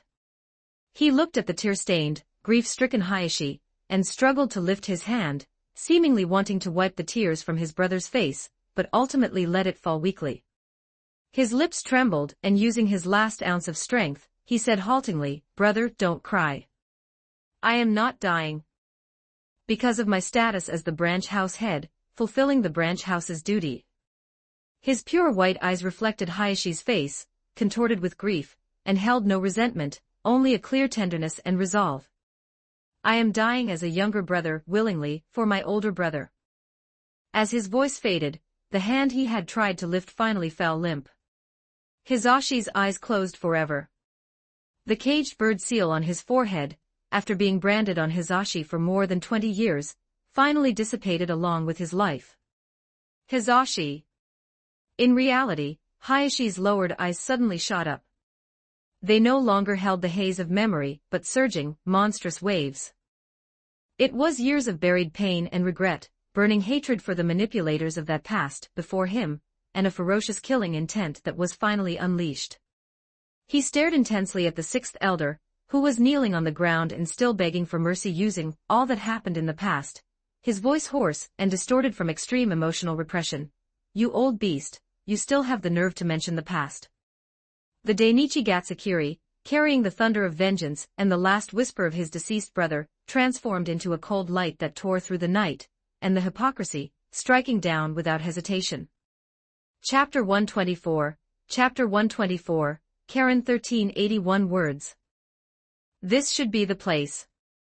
After leaving the Hyuga clan compound, Naruto did not immediately return to his apartment. Using the Flying Thunder God technique, he transferred to a distant, secluded corner and quickly removed his disguise. Naruto's control over wind style was not yet sufficient to sustain flight. He could only simply lift himself straight up and down. He could still put on a show to fool people, or throw a large Rasengan and escape. The black robe and fox mask were put away, and the ice sword dissipated. A moment later, Uzumaki Naruto, back in his everyday clothes, and with his golden hair, appeared in another area of Konoha. This was one of the temporary residential areas the village had allocated for the various shinobi villages participating in the joint Chunin exams. Compared to the independent courtyard arranged for Sunagakure, the accommodations for some smaller shinobi villages were much simpler. Naruto stopped in front of a rather ordinary, even somewhat old, 2-story row house. The sign hanging at the entrance indicated that this was the barracks for the genin team from Kusagakure of the Land of Grass. The military strength and attitude of a village were equivalent to its international status and treatment. Hidden Sand Village, being a shinobi village of the 5 great nations, had the best accommodation conditions, followed by Hidden Rain Village, which produced Hanzo. The outside world did not yet know the news of Hanzo's death. Therefore, although Hidden Rain Village was a shinobi village of a smaller country, it received the same treatment as Hidden Sand Village. Although Kusagakure was an ally of Konoha, a fickle group like them, who lacked strength and had previously betrayed Konoha, did not deserve such good accommodation and lacked the funds, so they could only make do here. It was late and quiet. Most other rooms had their lights off, only a room at the end of the first floor emitted a faint light. Furthermore, low, yet malicious, shouting and cursing faintly emanated from within, sounding particularly grating in the silent night. Naruto silently approached the window emitting light, turned slightly sideways, and peered inside through a gap in the curtains. The room was sparsely furnished, containing only basic beds, tables, and chairs. Two young boys, who appeared quite young, and wore Kusagakure headbands and uniforms, were viciously surrounding a girl curled up in the corner. The girl looked even younger than Naruto, small and thin, and was wearing slightly oversized new clothes bought for her before the trip. Kusagakure still cared about appearances, they couldn't possibly let her represent the village wearing rags, could they? Most striking was her hair, which appeared exceptionally vivid red even in the dim light. Like burning flames, that was the signature hair color of the Uzumaki clan. At that moment, one of the Kusagakure boys was forcefully pulling the girl's red hair, pressing her toward the floor, and cursing obscenely, "You still want to run? You think you can turn things around just because you're in Konoha?" The other boy stood by, arms crossed, sneeringly agreeing, "Exactly. The Uzumaki clan is long extinct. Konoha watched as Uzushiogakure was destroyed and didn't help. Where do you think your clan members are? Stop having foolish fantasies." The boy pulling her hair yanked harder, and the girl let out a stifled groan of pain. "Just like your short-lived mother, just be a good blood bag. Don't try any tricks to escape. If there's a next time, we'll break your legs." The window was gently tapped. Tap, tap. The sound was soft, yet it caused the two abusive Kusagakure boys to stop abruptly and look toward the window with alarm. The window was slowly slid open by a hand wearing a black glove. Outside the window, the blonde boy stood expressionless. His blue eyes shone astonishingly bright in the darkness, as if two clusters of deep blue flames were quietly burning. His gaze passed over the two Kusagakure boys, landing directly on the red-haired girl in the corner for a moment, before slowly shifting back to the faces of the two boys. At the corner of his mouth, he even curled a line that was extremely cold, completely contrary to his usual sunny demeanor. "Hey, hey." Naruto's voice was strangely calm, yet it carried a chilling quality. "I think I just heard you." His gaze, like a physical blade, scraped across the faces of the two boys. "Mention the Uzumaki clan, right?" The two Kusagakure boys felt their hearts clench due to Naruto's sudden intervention, and the terrifying aura he exuded. They released the red-haired girl's hair, quickly exchanged glances, and both saw wariness and unease in the other's eyes. This was Konoha, and they were, after all, outsiders, so they were naturally cautious about their actions. Although the blonde kid in front of them didn't look old, his gaze and aura were definitely not comparable to those of an ordinary genin. "Who are you?" The boy who had been pulling the hair demanded weakly, putting himself into a defensive posture subconsciously. "Are you from Konoha?" "Stop meddling. This is an internal matter for Kusagakure." "Internal matter?" Naruto repeated the phrase in a low voice, the cold curve of his lips deepening slightly. He didn't answer the question, nor did he even look at the boy who had spoken again. No hand signs, no warning. Naruto's figure vanished from the window like a ghost. Divine sky strike, raging thunder. The sound of thunder erupted right next to the two Kusagakure boys' ears, accompanied by the sudden burst of violent, scalp-numbing lightning. Naruto's palms were, at some unknown point, entirely enveloped in dazzling, deep blue lightning release chakra. This was no ordinary lightning release, the chakra was highly condensed and compressed, and the jumping electric arcs made a crackling sound, illuminating his cold face, and his blue eyes burning with fury.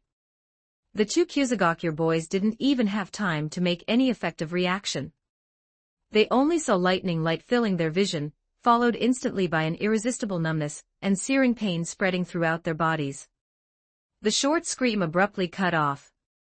Naruto's palms, carrying the fierce power of the lightning, were pressed onto the chests of the two boys, respectively.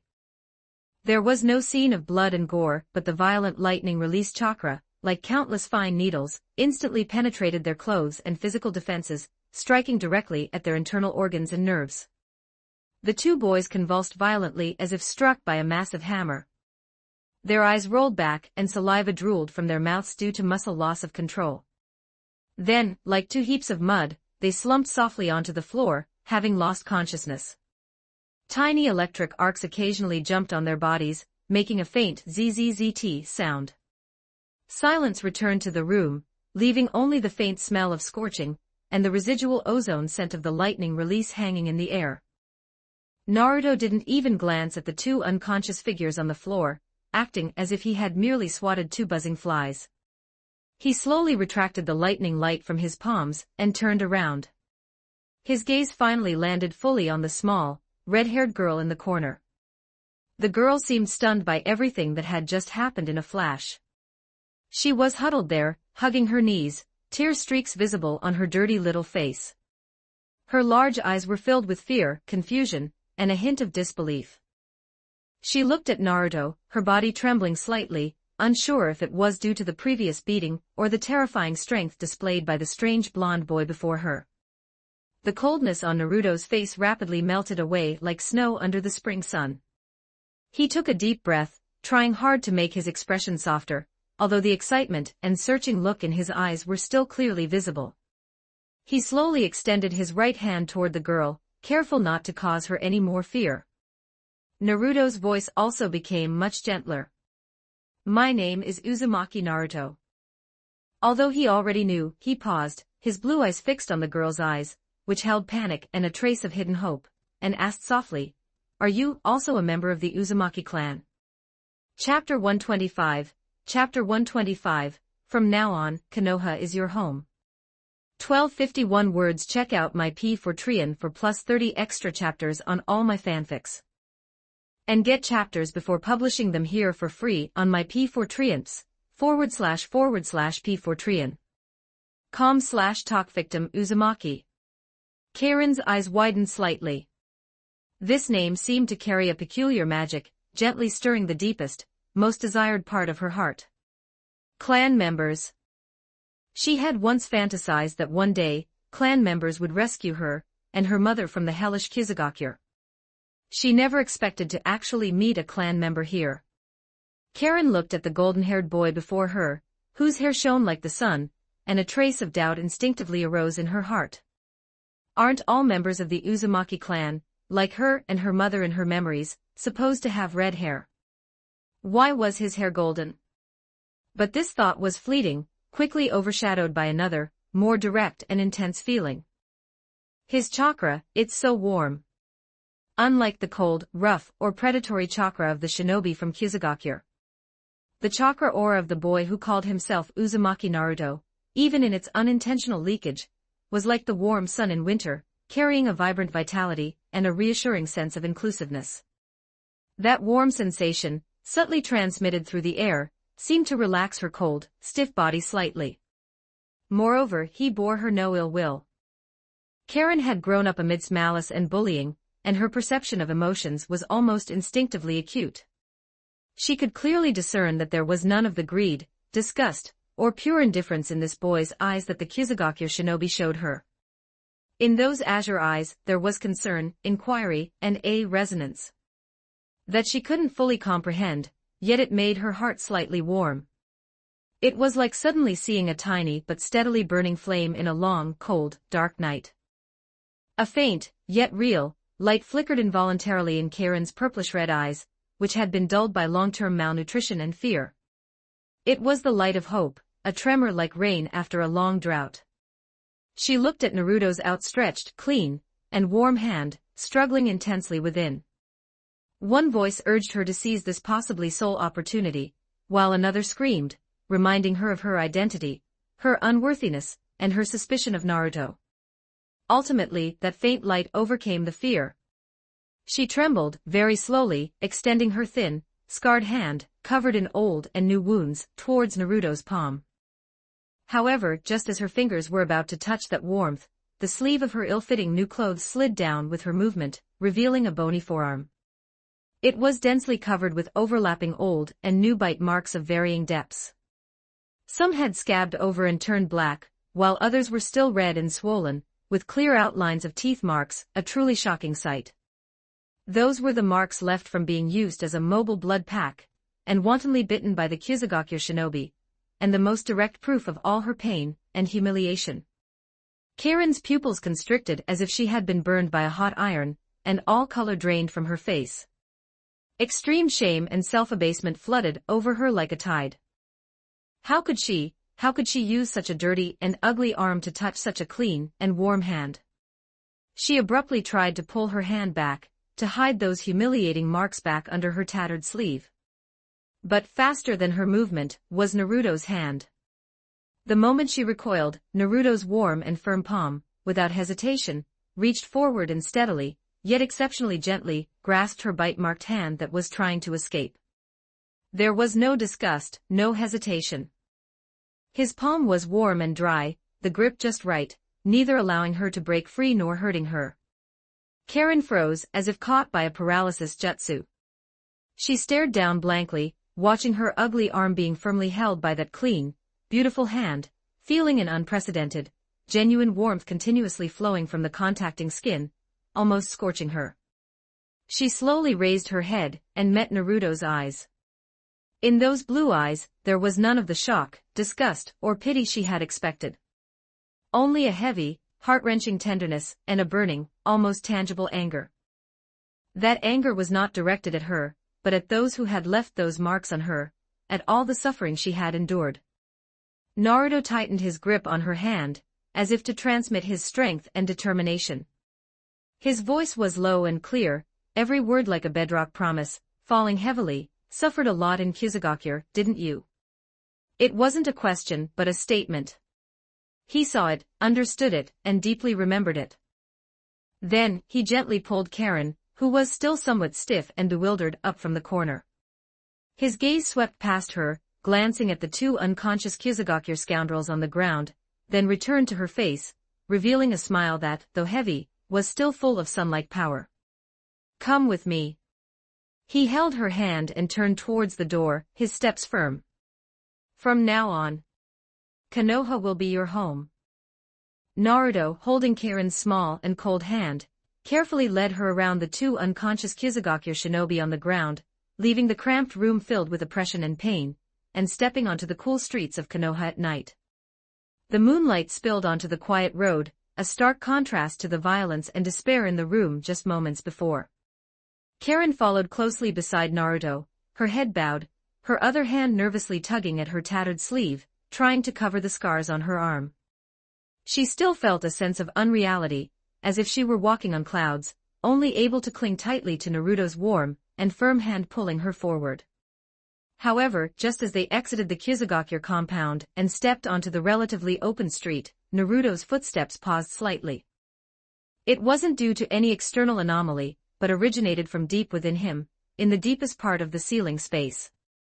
An extremely strong, wild, and restless chakra sensation, like a huge stone thrown into a calm lake, violently impacted his consciousness.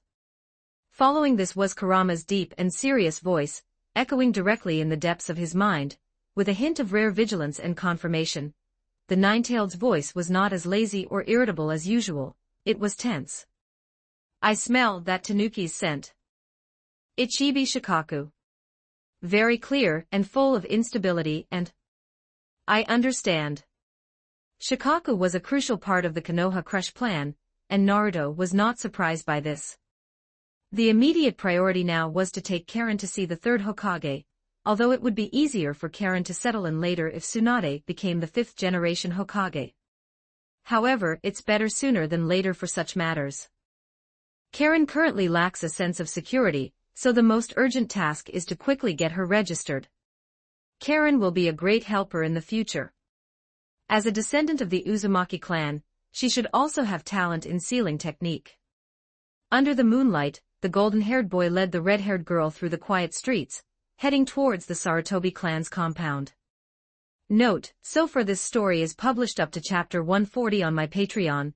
Go check it out. Exclusive 18+ character images and early chapters. Please visit my Patreon. Thanks for your support.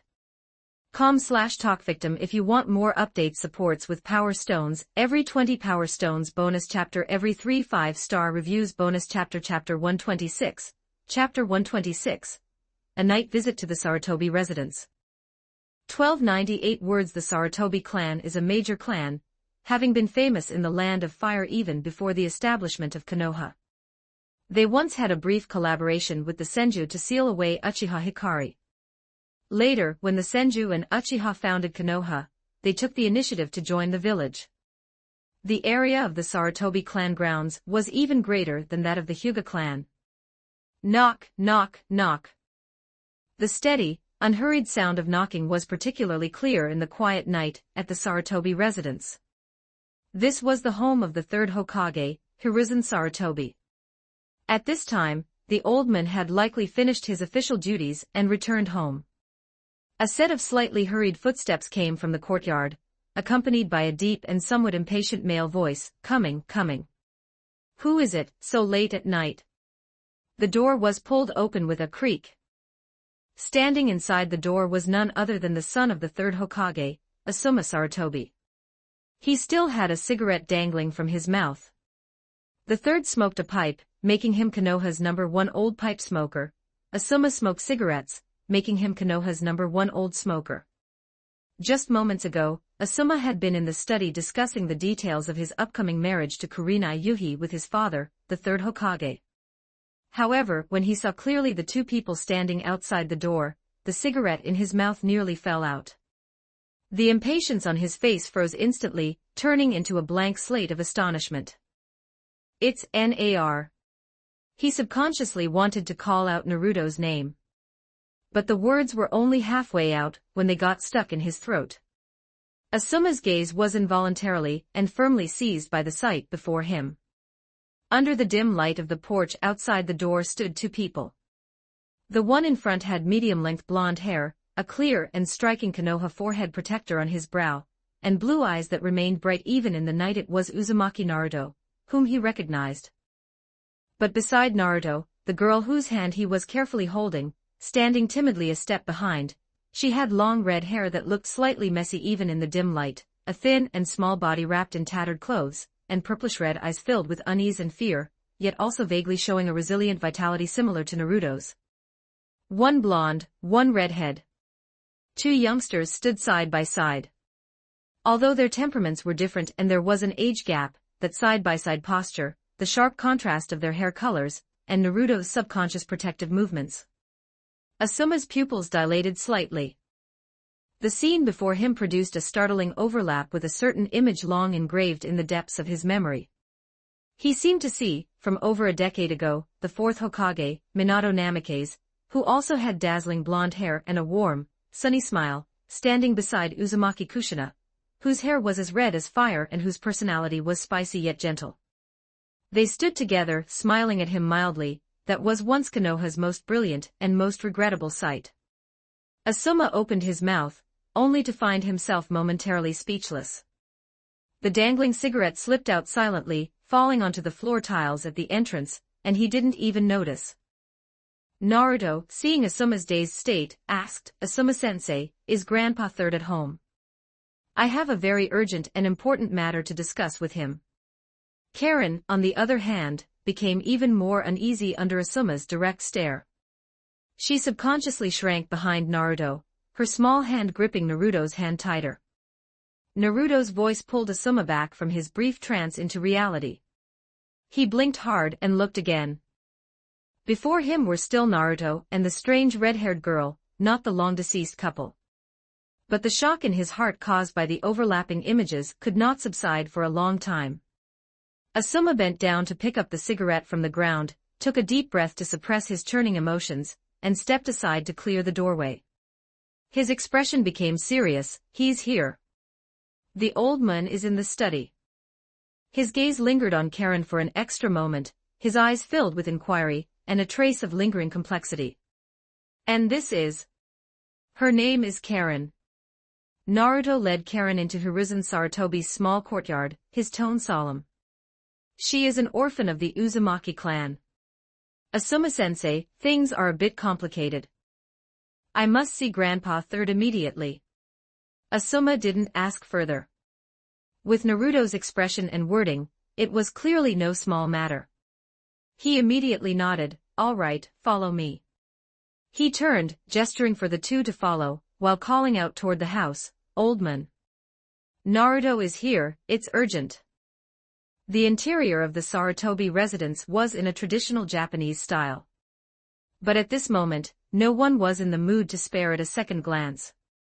Asuma led the two through the softly lit hallway, heading straight for the closed door deep within the residence that belonged to the third Hokage's private study. Bright light spilled from the gap under the door, showing that the master had indeed not yet retired. Arriving at the study door, Asuma stopped. He looked back at Karen, who was clinging tightly to Naruto's side and looking ill at ease, then at the determined-looking Naruto, and added in a low voice. "The old man has been busy all day, and just finished discussing some things with me. He's a bit tired, but since you're the one who brought her, he will definitely see you." After saying that, he raised his hand and lightly knocked on the heavy wooden door of the study. "Old man, Naruto says he has something important to tell you." Asuma's voice carried through the door panel. Inside the study, the sound of flipping through documents stopped. After a brief silence, the steady and slightly tired voice of the third Hokage, Hiruzen Sarutobi, sounded. Hiruzen Sarutobi rubbed his somewhat sore eyes and cast a casual glance toward the study door, prepared to see what news the late-night visiting Naruto had brought. The door was gently pushed open from the outside by Asuma. Naruto, holding Karen's hand, stepped inside. When the two figures fully entered Hiruzen Sarutobi's line of sight, this third Hokage, who had weathered countless storms, and had long since cultivated a composure that remained unchanged even if a mountain collapsed before him, suddenly froze. The hand rubbing his eyes stopped in midair. He even forgot to puff on his pipe, which fell onto the desk. His gaze, as if firmly pulled by a magnet, was fixed dead on the two children at the door, especially that thin little girl with vivid red hair being carefully held by Naruto. The torrent of time seemed to reverse at this moment. That dazzling gold, that flame-like red, two figures stood side by side. Though they looked youthful, they overlapped with a certain incredibly precious, and incredibly painful image deep in his memory. Is it a hallucination? Was it because he was too tired, or because his longing for those two outstanding juniors was too deep? Hiruzen Sarutobi subconsciously and forcefully rubbed his eyes again. This time, the movement was even a bit panicked. However, when he looked again, Naruto was still standing there, his golden hair shining under the bright lights of the study, his blue eyes clear and firm. And the red-haired girl beside him also truly existed, her purplish-red eyes carrying a timid unease as she tightly gripped Naruto's hand. It wasn't a hallucination. They were two living, breathing youngsters. Hiruzen Sarutobi's throat moved, but no sound came out. Supporting himself on the edge of the desk, as if wanting to confirm something, he suddenly stood up, his figure somewhat unsteady. Chapter 127, Chapter 127, Child, rest assured 1615 words. Check out my P4 for plus 30 extra chapters on all my fanfics. And get chapters before publishing them here for free on my P4 //P4 com/talk victim. The solid wood chair scraped against the floor due to the sudden movement, letting out a piercing creak. He stood bolt upright, appearing somewhat stiff, within his aged yet still sharp eyes, extremely complex emotions churned. Shock, disbelief, deep nostalgia, a sudden surge of sorrow, and a faint trace of excitement and hope that even he hadn't immediately noticed. His gaze shifted back and forth between Naruto and Karen, finally lingering for a long time on Karen's vibrant red hair, as if seeking to confirm an incredible fact through its color. She truly was a child of the Uzumaki clan, and she looked very much like Kushina did when she first arrived at Konoha. The air in the study seemed to freeze. Only the blue smoke rising from the pipe on the desk continued to curl slowly through the air. Standing by the door, Asuma watched his father's intense reaction with understanding, sighing inwardly. Even his father, who had seen many great storms, was so out of sorts. It showed just how much of an impact this scene brought. Naruto, of course, knew what the third Hokage was so shocked about. He took a step forward, still holding Karen's hand tightly, and met the third's shocked gaze, breaking the silence with a clear and solemn voice. "Grandpa Third, this is Karen. I found her among the teams participating in the Chunin exams from Kizugakure. Pay attention. Take notes. This isn't recommended for practical use, as it's highly dependent on the setting, execution, looks, and the other person's history. First, state her name to give her the most basic individual recognition. Then, point out where she was found and the related event. This explains her origin while hinting at potential disputes. Finally, throw out the most crucial core information that would touch the old man's heartstrings. She is a survivor of the Uzumaki clan." The word survivor used here was far more impactful than orphan or descendant. It emphasized the difficulty of surviving the disaster, hinted at the tragic past hidden behind it, and silently questioned Konoha's inaction when Uzumaki was destroyed. It directly echoed the guilt and nostalgia the third Hokage felt for the deceased Uzumaki members due to that red hair. The combination of Uzumaki clan plus survivor plus Grandpa Third. With his words and posture, Naruto cleverly packaged an incident that could involve diplomatic friction and require complex handling into a family matter, where a clan elder needed to step up to recognize and protect a relative in distress. This would undoubtedly make Hiruzen Sarutobi naturally more inclined toward a protective stance in subsequent dealings, granting Karen identity recognition and security more quickly, and making it easier to push back against potential accountability from Kizugakure. Such is the wisdom in address and the art of language. It can quietly set the tone and emotional leaning of the entire conversation the moment one speaks. Naruto might not have been a calculating politician, but based on his understanding of the third Hokage's character and his empathy for Karen's situation, he instinctively chose the most effective and warmest entry point. Coaxing an old man isn't that hard. In the study, as Naruto's words fell, the air that had frozen in shock began to flow slowly again. The shock in Hiruzen Sarutobi's eyes gradually settled, turning into deep reflection, scrutiny, and a trace of complex concern for the red-haired girl before him. "You've truly suffered these years, child." Naruto timely squeezed Karen's cold little hand, looking down to give her an encouraging look, his voice gentle yet firm. "Karen, don't be afraid. Tell Grandpa Third everything you experienced in Kizugakure. He is Konoha's Hokage, and the most trustworthy elder. Will surely seek justice for you." The words "seek justice" seemed to give Karen immense courage. She looked at Naruto's encouraging blue eyes, then at the third Hokage's kind yet undeniably powerful gaze, and took a deep breath as if making a final decision. She began to speak, her voice initially as faint as a mosquito's buzz and trembling, but as the memories deepened, the long-repressed pain, fear, and helplessness gradually broke through the cage of cowardice. She told him intermittently how she and her mother ended up in Kizugakure, and how they were taken in by Kizugakure shinobi because of the surname, Uzumaki, and the special healing constitution her mother possessed. The so-called taking in was nothing more than disguised imprisonment and plunder. She described how her mother was treated as a universal blood bag and medical tool, frequently having her blood drawn to treat the wounds of Kizugakure shinobi, her health deteriorating day by day. She told of how those Kizugakure shinobi greedily coveted their abilities, viewing them as objects to be used at will rather than human beings. She recounted how her mother gradually weakened and eventually died from long-term exhaustion and mental torture, clutching her hand tightly at the end, her eyes full of resentment and endless worry for her daughter's future. She told of how, after her mother's death, her own nightmare officially began.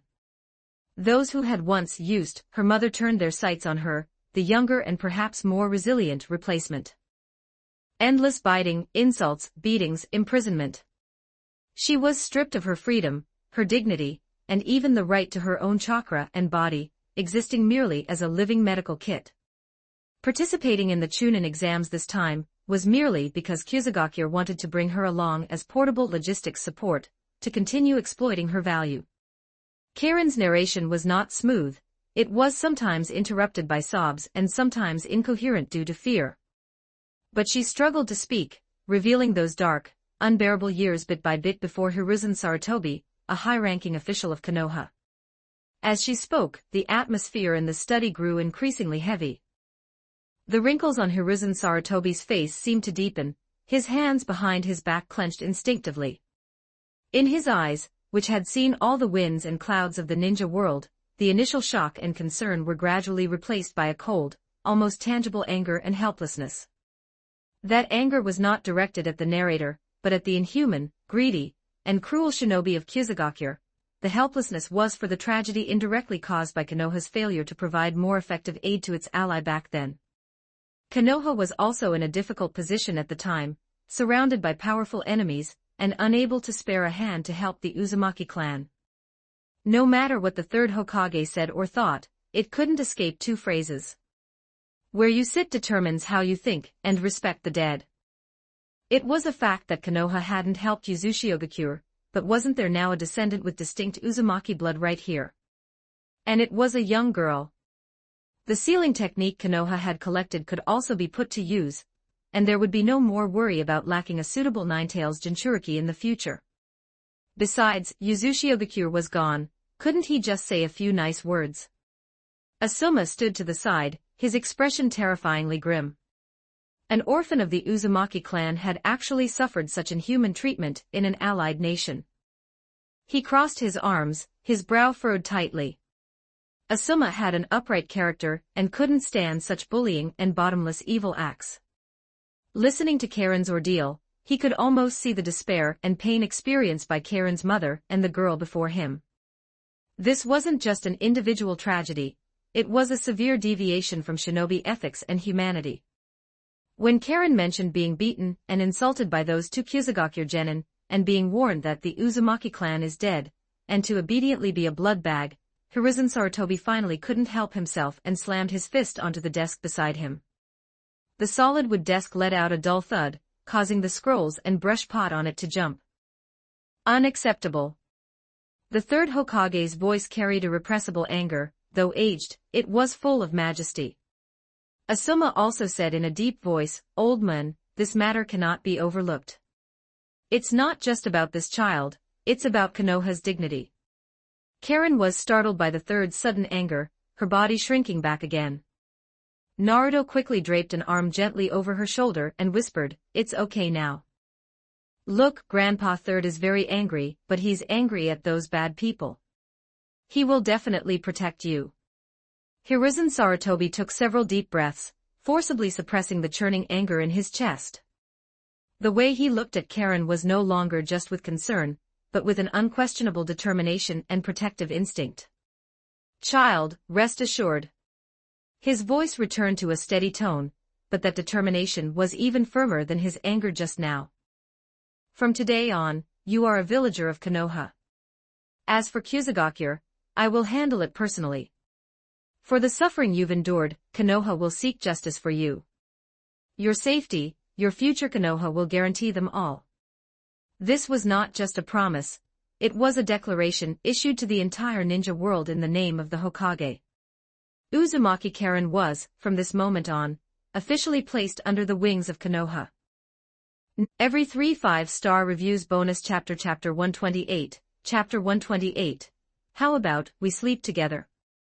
1532 words originally, based on the Sandame's considerations, he intended to arrange a steady and safe place for Karen to stay. Perhaps she would be looked after by a trustworthy woman from the clan, or placed in a relatively independent guest room, with umbu or reliable shinobis immediately arranged for secret protection. After all, Karen's identity was sensitive, and she had just escaped danger. She needed professional comforting and isolated observation to prevent further trouble from Kusagakure, and to avoid more anxiety from suddenly arriving in an unfamiliar environment.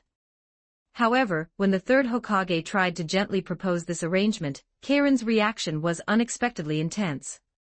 Like a startled small animal, she gripped Naruto's hand even tighter, her small body almost completely hiding behind Naruto, revealing only half of her face, and those eyes filled with terror and resistance. She shook her head desperately, her lips tightly pursed, though she didn't speak, her posture said everything. She wasn't going anywhere, she only wanted to follow Naruto. Naruto felt her fear and dependence and immediately spoke up. Sandame Gigi, Karen just arrived, and is still very unfamiliar with Konoha. Let her stay with me first. My place is small but it's safe, and Uncle Inoichi is there too. I'll take good care of her. Seeing Karen's total dependence on Naruto, almost like a fledgling imprinting on its parent, and the unquestionable protectiveness in Naruto's eyes, Hiruzen Sarutobi sighed inwardly. He understood that for this child who grew up amidst malice and bullying, Naruto, the first person to reach out to her, and who shared the same clan name, was already her only psychological pillar and source of security at this moment. Forcing them apart would likely cause her secondary trauma and exacerbate her anxiety. Hiruzen Sarutobi pondered for a moment and finally nodded, compromising. In that case, Naruto, I'll leave Karen in your care for now. Be sure to ensure her safety, and report any situation to me immediately. He looked at Karen again, his tone exceptionally kind. Child, follow Naruto for now. That place is your home, live there with peace of mind. If you need anything or if there's anything you're not used to, just tell Naruto or me, all right. Karen finally breathed a small sigh of relief. Though still sticking close to Naruto, she timidly nodded to the third Hokage and said softly, Thank you, Hokage-sama. The arrangement was temporarily settled. Before leaving the study, Hiruzen Sarutobi asked Naruto about the specific reason he discovered Karen. After all, during the Chunin exams, shinobis from various countries were mixed together. How could Naruto accurately find the Uzumaki orphan in the Kizugakure team? Naruto explained, actually, it was Konohamaru who gave me the heads up. He recounted the story of Konohamaru finding him to complain earlier today. After hearing this, a trace of a smile appeared on Hiruzen Sarutobi's serious face, and he nodded. Truly my grandson. Although it was unintentional, this accidental tip-off led to the crucial rescue of a wandering, suffering Uzumaki orphan. This merit was indeed worth noting. He'd give the boy some extra pocket money later. With the cause and effect of the matter roughly cleared up, Hiruzen Sarutobi gave Naruto a few more instructions, telling him to be extra careful and look after Karen. Finally, Naruto, holding the hand of Karen who had finally relaxed a bit but still followed him closely, left the Hokage residence accompanied by Asuma, and headed towards his home. As the night deepened, the lights on the streets of Konoha were dim. Meanwhile, Konohamaru, who had unintentionally acted as the clue provider, was perhaps dreaming of the heroic sight of big brother Naruto helping him get revenge by beating up the trio from the hidden sand village in the Chunin exams, completely unaware that a single careless word of his had quietly changed someone's fate. Back home, the house was quiet. A familiar note was stuck on the refrigerator door, still in Inoichi's elegant handwriting. Naruto, there's urgent intelligence to analyze, so I need to work overtime again tonight. Don't wait up for me, and take care of yourself. Seeing this note, Naruto actually felt relieved. With Uncle Inoichi not at home, there was less trouble explaining things, and the sofa in the living room was conveniently empty for him to sleep on. Holding Karen's hand, he first gave her a simple introduction to this small home. The living room, kitchen, bathroom, and his own room. Karen followed him closely the whole time, both curious and nervous about the new environment, like a kitten arriving in a new territory.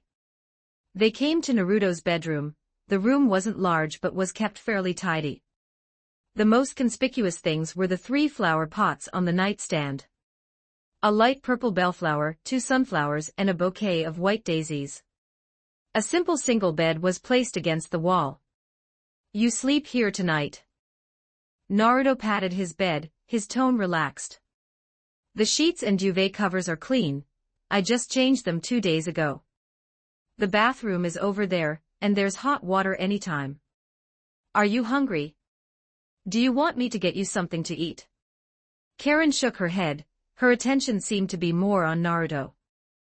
When Naruto began taking spare pillows and a thin quilt from the closet, clearly intending to go to the living room, a flash of panic crossed Karen's eyes.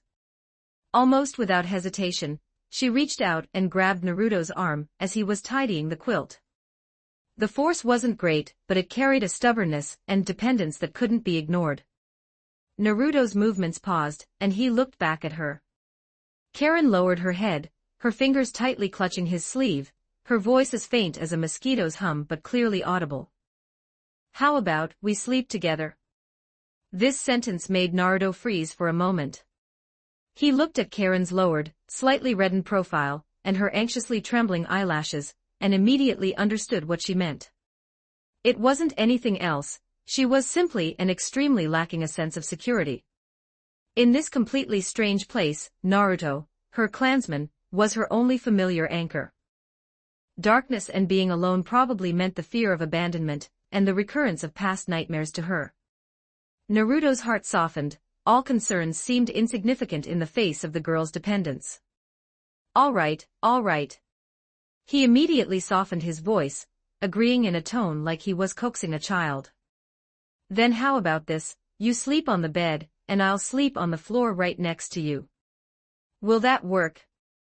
Saying this, he let go of Karen's hand, walked to the bedside, and skillfully lifted the bed board. There was a hidden storage space underneath. He briskly pulled out a set of spare bedding from inside. Watching his movements, Karen's tense shoulders clearly relaxed, and a look of relief appeared in her eyes. Naruto nimbly spread the mat on the empty floor by the bed, and then laid out the bedding, his movements clean and efficient. Soon, a simple but comfortable floor bed was ready, right next to the edge of the bed. He patted the floor bed and gave Karen a bright smile. "See, I'll sleep right here. You can reach me just by stretching out your hand." Karen smiled. Though it was a bit stiff, it was the first smile she had shown since coming to Konoha. She responded softly, her voice less shaky this time. Naruto watched her climb onto the bed and carefully crawl under the covers, revealing only half of her small face, and her eyes watching him under the dim bedside lamp.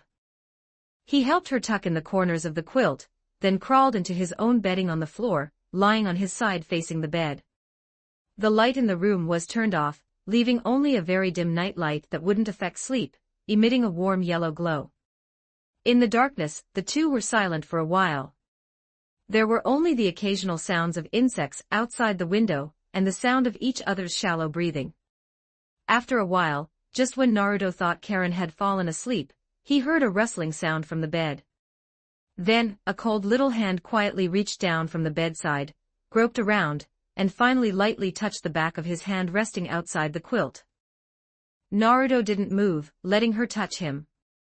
Then he felt that little hand, somewhat hesitantly but ultimately firmly, take hold of his hand. Karen didn't say anything, but the action said it all. Naruto turned his hand over, taking that cold little hand completely into his own warm palm, giving it a firm, reassuring squeeze. He spoke softly in the darkness, his voice deep and reliable, like a promise. "Don't worry. I'm always here." The hand holding his trembled slightly, then completely relaxed, resting steadily in his palm. Soon, the sound of even and steady breathing came from the bed.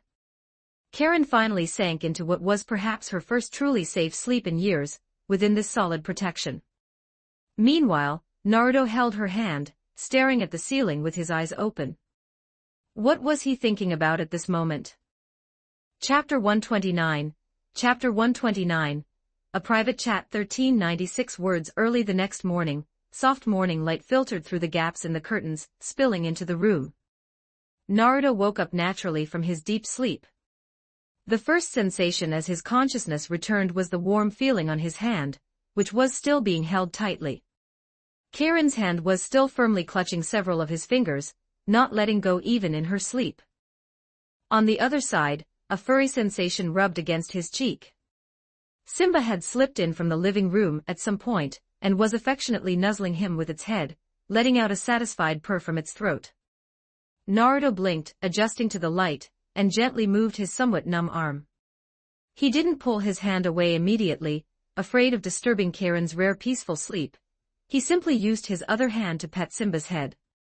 Just then, the bedroom door was gently pushed open. Wearing a plain apron, Inoichi Yamanaka walked in carrying a plate of perfectly fried bacon and eggs, a habitual, gentle smile on his face. He had clearly been back for a while, and had prepared breakfast. "You're awake. Get ready to eat, Naruto." Inoichi's voice carried the characteristic freshness of the morning. His gaze fell on the newly awakened Naruto, and he gave a knowing smile. It was probably because Naruto had rarely slept in like this. This child must have been so exhausted that he fell asleep the moment he hit the ground. This is exactly how a hard-working shinobi should be. However, that gentle smile of his the moment his gaze inadvertently swept over the floor mat beneath Naruto, the bulging bedding on that bed, and the slender hand belonging to a girl extending from the edge of the covers, tightly holding Naruto's hand. It froze instantly. The smile on Inoichi's face melted and faded away with visible speed, like ice and snow under the sun. Those eyes, usually calm and gentle, suddenly contracted, as if a storm were brewing deep within his pupils. The image of the gentle uncle vanished in the blink of an eye.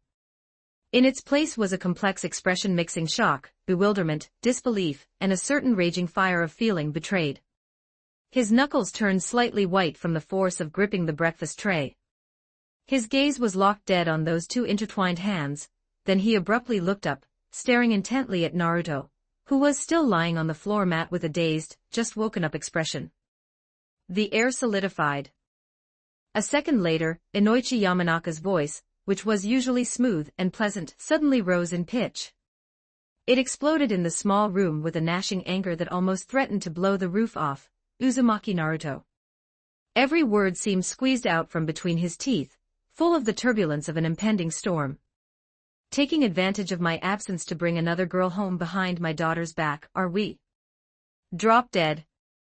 Inoichi, attempting to suppress Naruto and demand an explanation, accidentally got elbowed by Naruto, causing his chin to slam into the bedroom doorframe. After a bout of chaotic commotion, the atmosphere in the living room finally eased slightly, though it remained tense. Inoichi Yamanaka sat by the dining table, clutching his aching chin with a livid face.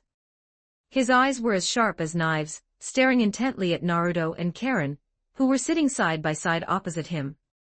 Naruto sat upright and proper, while Karen kept her head down, her hands nervously twisting the hem of her clothes, occasionally stealing a glance at the terrifying uncle across from her. Under Naruto's rapid-fire explanation, interspersed with gestures, he emphasized the points: Uzumaki orphan, abuse in Kizugakure, and third Hokage grandpa already knows, and allowed her to stay here temporarily. Inoichi finally understood the general situation. Most of his anger subsided, replaced by shock and sympathy for Karen's ordeal, as well as disdain for Kizugakure's actions. He released his chin, and let out a long, heavy breath. The anger on his face was gradually replaced by a complex heaviness. The way he looked at Karen also became a bit gentler, carrying the scrutiny and pity of an elder. "So she is a child of the Uzumaki clan." Inoichi's voice regained its usual composure, though it was still a bit dry. "To have suffered through such things, child, you've had it hard. Just now, I was too impulsive and misunderstood you. My apologies." Karen shook her head hurriedly and said in a small voice, It's okay." She seemed to hesitate for a moment, then raised her purplish-red eyes to look timidly at Inoichi, gathering the courage to ask the question that had been circling in her mind for a while. "Uncle, are you Naruto-kun's father?" As soon as this question was asked, the air in the living room froze subtly for a moment. The corner of Naruto's mouth twitched.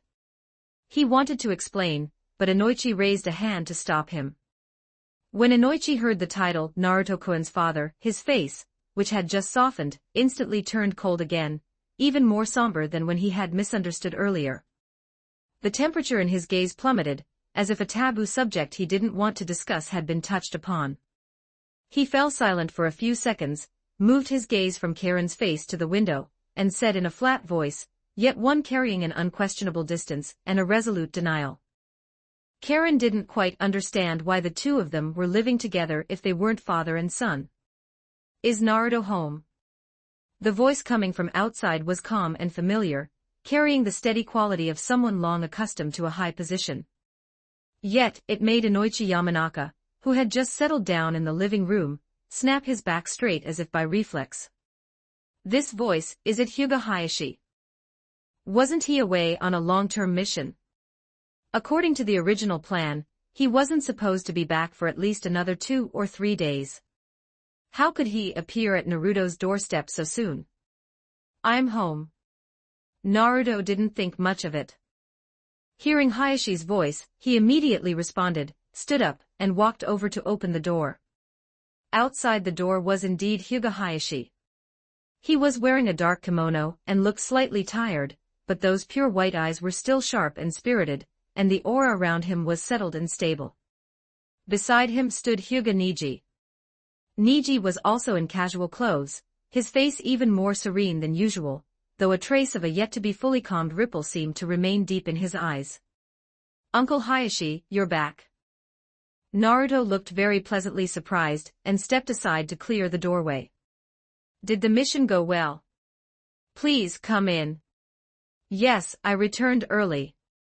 Hayashi nodded, stepped into the entryway, and Niji followed closely behind.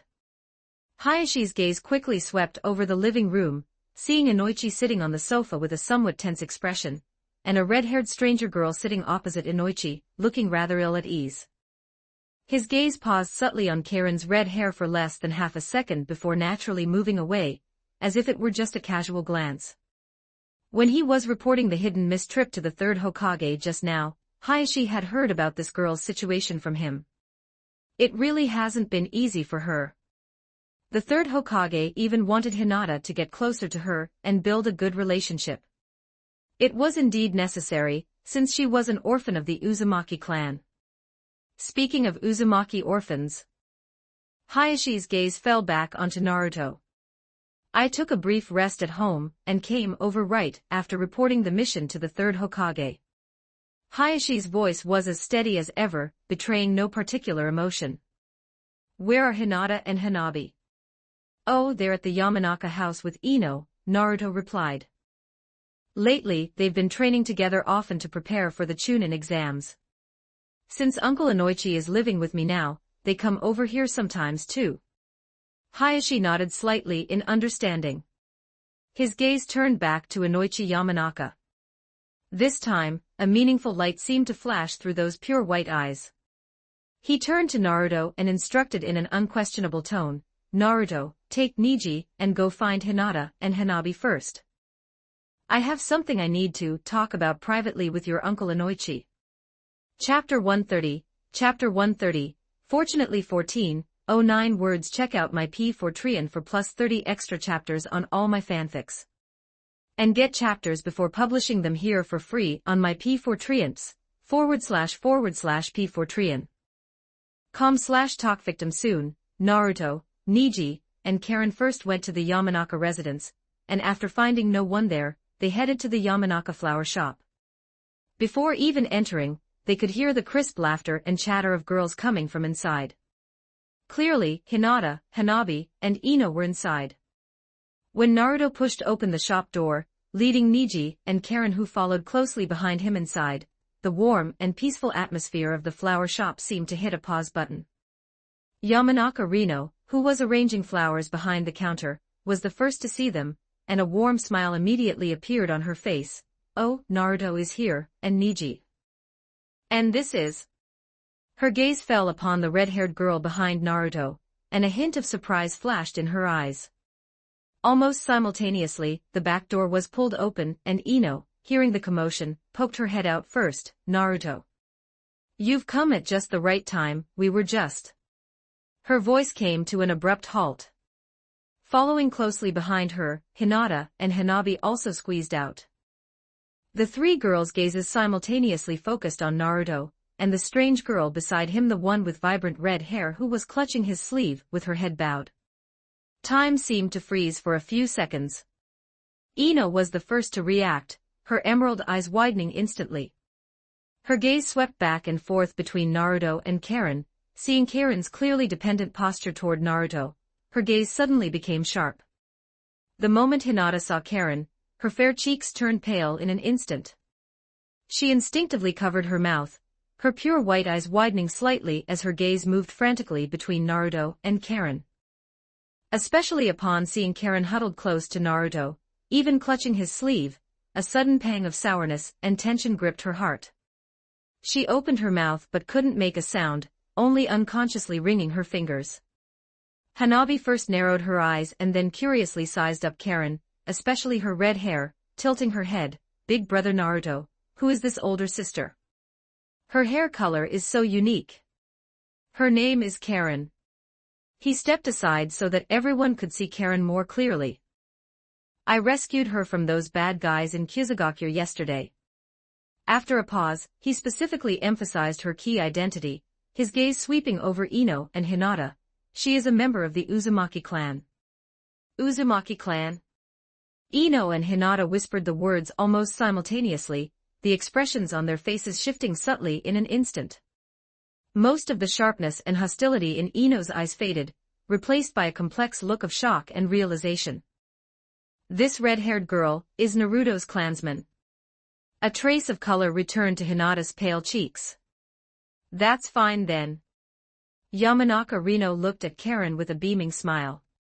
She hadn't expected any members of the Uzumaki clan to still be alive.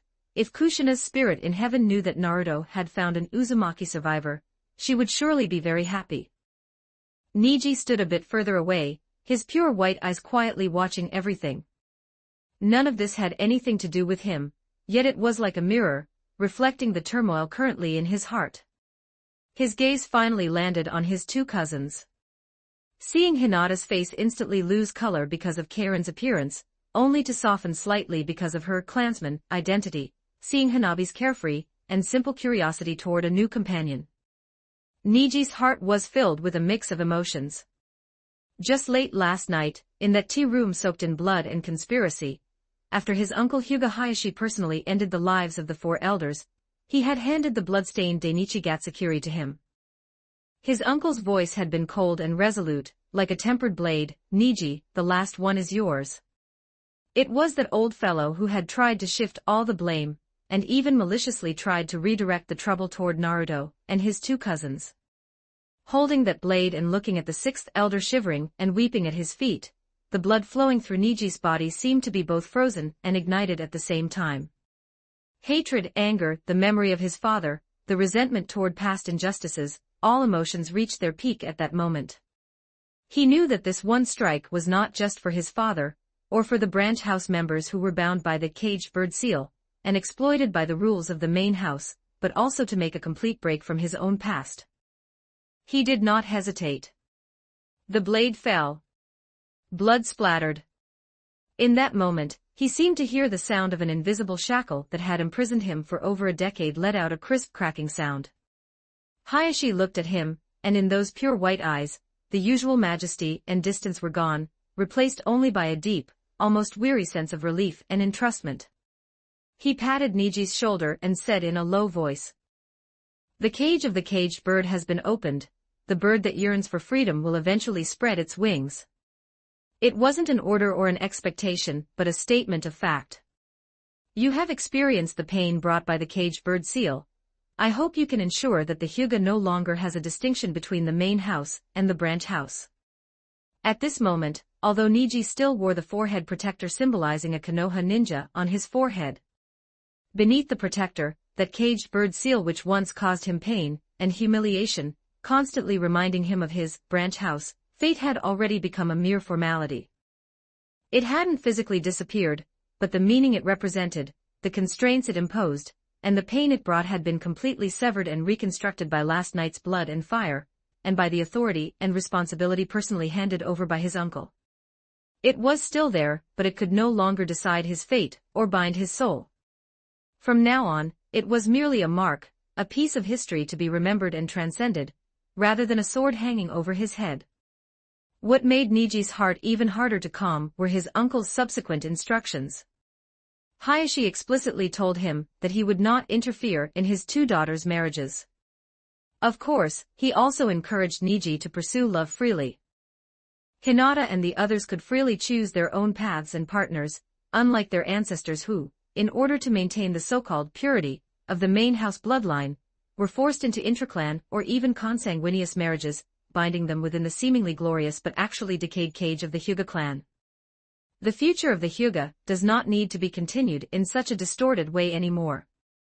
This meant that Hinata and Hanabi's futures were open and belonged to them. And the future of the Hyuga clan was entrusted to Niji's hands. He had become the heir of the Hyuga clan. This realization weighed heavily on Niji's heart, far heavier than any weapon he had ever held. This was not the main house status he once resented and rebelled against, but a completely different kind of responsibility. The responsibility to break old rules, lead reform, and protect the true future of the clansmen. He looked at Hinata's gentle and kind profile, and at Hanabi's lively and bright eyes. They would possess the freedom he had once dreamed of but never dared to hope for. While he would shoulder the heavy burden of the entire clan's innovation, walking a path covered in thorns that was destined not to be smooth. There was relief, there was weight, there was uncertainty about the future, and there was a faint expectation for the vast sky after emerging from the cocoon. These were the myriad of unspeakable feelings surging in Niji's heart at this moment. He stood there in silence, like a statue quietly undergoing a metamorphosis, calm on the outside, but with a world-shaking change occurring within. Note, so far this story is published up to chapter 145 on my Patreon. Go check it out. Exclusive 18+ character images and early chapters. Please visit my Patreon. Thanks for your support. com/talkvictim. If you want more updates, supports with Power Stones, every 20 Power Stones bonus chapter, every 3 5-star reviews bonus chapter. Chapter 131. Chapter 131. Discussing Tactics 1324 words. Brother Niji is here too. Hanabi's crisp voice broke the brief silence in the flower shop. Her gaze bypassed the others and landed on Niji, who had been standing quietly in the shadows by the door, a look of surprise appearing on her small face. Is father back as well? Following Hanabi's question, the others' attention temporarily shifted from Karen to Niji. Meeting everyone's gaze, Niji took 2 steps forward, placing himself fully under the bright light. His expression was calm, and his pure white eyes were the same as usual, but a careful observer might notice that deep within them, there seemed to be something more, a sense of settled maturity that wasn't there before. Facing Hanabi's inquiry, he nodded and replied in a steady voice, "Yes, Uncle brought us back to the village early. He sent me here to pick you up, to come back and stay at home." As his words fell, a strange silence filled the flower shop for a moment. Naruto narrowed his eyes slightly. It seemed he had missed some exciting drama last night. Hanabi blinked, a trace of confusion on her face, as if she were confirming whether she had misheard. Hinata also widened her pure white eyes slightly, looking at Niji with some surprise. Even Aunt Reno raised an eyebrow thoughtfully. The issue wasn't the news Niji brought itself. It was perfectly normal for Hayashi to return to the village early and pick up his daughters. The issue was the way Niji addressed him. He called Hayashi. In terms of bloodline and seniority, there was absolutely nothing wrong with this form of address. Hyuga Hayashi was indeed the twin brother of Niji's father, Hizashi. He was Niji's genuine biological uncle. In everyone's impression over the past years, Niji's way of addressing Hayashi had always been the respectful yet distant Lord Clan head. The word uncle had never once escaped Niji's lips. And yet now, Niji had used the term uncle so naturally and calmly. What did this mean? This was definitely not just a change in address. Behind this, there must have been a transformation in the relationship between Niji and Hayashi. It seems quite a few incredible things happened during this trip to the Hidden Mist Village. For someone as proud and long-suffering as Niji to naturally change how he addressed the head of the main house, the experiences he went through likely far exceeded the imagination of those who stayed behind in the village. Was it mutual support during a life-or-death crisis?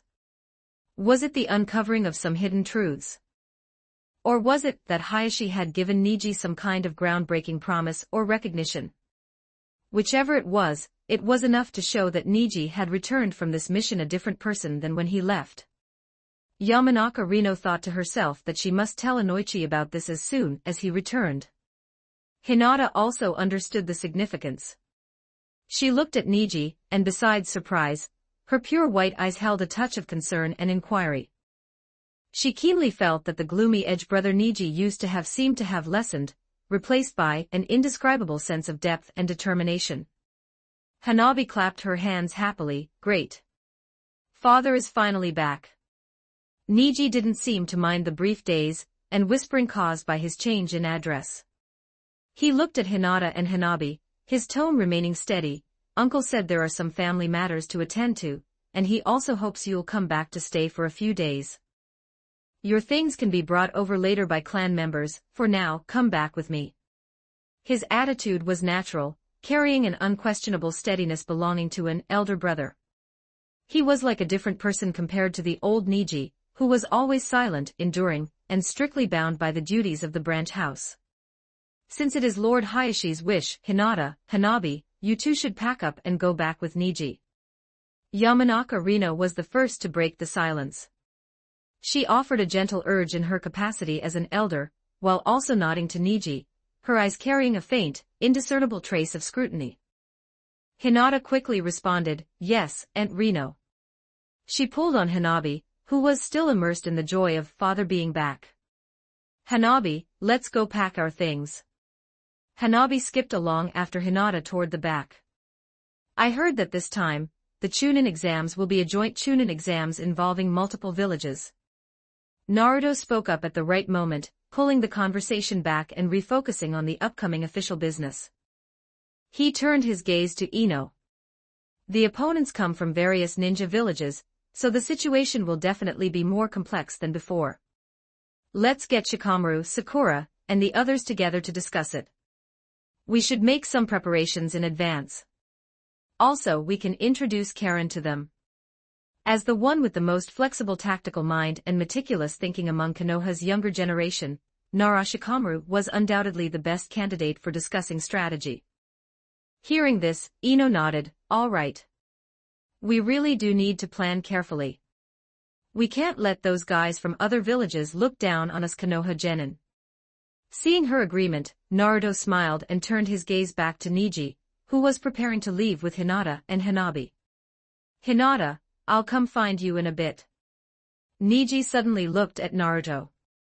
He suddenly understood why his uncle occasionally ground his teeth when mentioning Naruto. Niji, do you want to join us? Your team should be participating in these Chunin exams too, right? Niji's pure white eyes met Naruto's sincere, inviting blue eyes. After a brief hesitation, he nodded, fine. After agreeing, he added, however, I must take Hinata and Hanabi back first and inform my uncle. Once I've seen them safely home, I'll come meet up with you. Naruto replied readily, no problem. Let's pick a place, how about Yakiniku-Q? This time, they would give those outsiders a little Konoha shock. If several of them worked together near the tower in the second stage, the Forest of Death, to intercept those coming their way, then in the end, not a single person from other villages would be able to enter the third stage of the Chunin exams. However, they still had to save some face for the other villages appropriately. The Chunin exams were held twice a year, and were generally important occasions for allied nations to observe each other's national strength. To put it bluntly, it was an arms race, a stage to showcase the young talents of each village. Hokage Office. The third Hokage looked at the compiled list for the Chunin exams. Sunagakure, 10 teams. Amigakure, 7 teams. Kyuzugakure, 2 teams. Takigakure, 2 teams. Konohagakure, 29 teams. Otogakure, 1 team. 2 members of Kyuzugakure had been nearly turned into vegetables by Naruto's lightning, and were still lying in the hospital, and Karen was now by Naruto's side. In other words, Kyuzugakure effectively only had 1 team left. Konoha was facing a gap in talent, and Iwagakure wasn't doing much better. The envoys sent to Iwagakure a few days ago returned saying that Inoki had declined the invitation to the joint Chunin exams. This morning, Hayashi also reported on the attitude of the Hidden Mist village. The scale of this Chunin exam was acceptable. Although there were only villages from 2 great nations, the intended effect of the Chunin exams could still be achieved. Furthermore, could it be that the Mizukage has already been assassinated? The third Hokage narrowed his clouded eyes. It seems the ninja world is facing new turmoil. The cause of the last great ninja war was the disappearance of the third Kazekage, and then Tsunagakure insisted on pinning that mess on Konoha. Now the fourth Mizukage is also dead. They couldn't let the hidden mist village throw dirty water at Konoha again. Chapter 132, Chapter 132, The Konoha 12. 1409 words inside Yakiniku-Q. Several of them had booked a private room. This was the first time all the Konoha 12 had gathered together. Even Sasuke, who had been training with Kakashi to learn new ninjutsu, had been brought back. Amidst the group's heckling, Naruto sat in the seat directly facing the door. To his left were Karen, Sakura, Sasuke, Kiba, Shino, Hinata, and Neji. To his right were Ino, Shikamaru, Choji, Rock Lee, Tenten, and Hanabi, who had tagged along to join the fun. Of course, one of the focal points of the gathering, besides the upcoming Chunin exams, was Karen, who sat quietly beside Naruto, looking somewhat out of place in this lively atmosphere.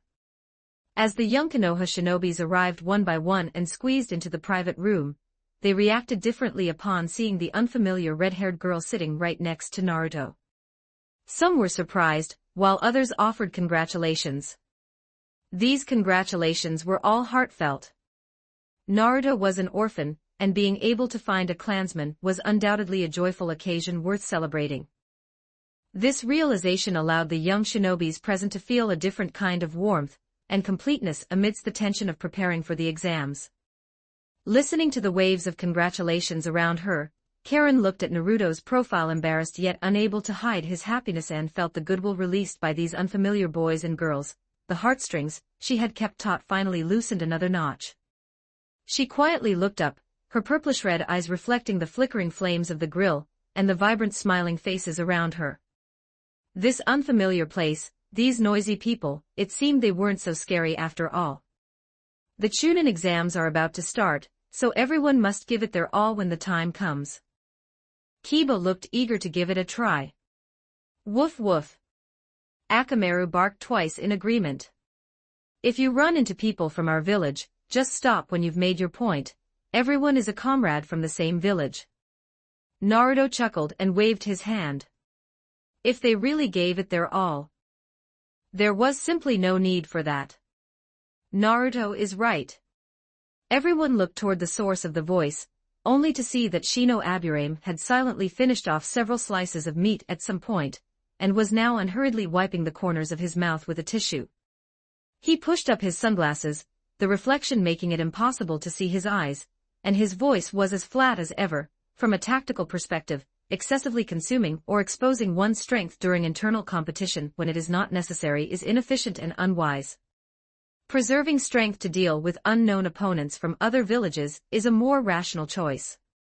Sitting opposite Naruto, Hyuga Niji's movement as he was about to pick up some food paused almost imperceptibly, his pure white eyes turning slightly toward Shino.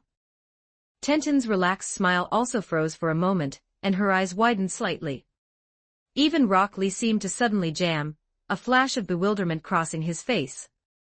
A giant question mark popped up in the minds of all three almost simultaneously.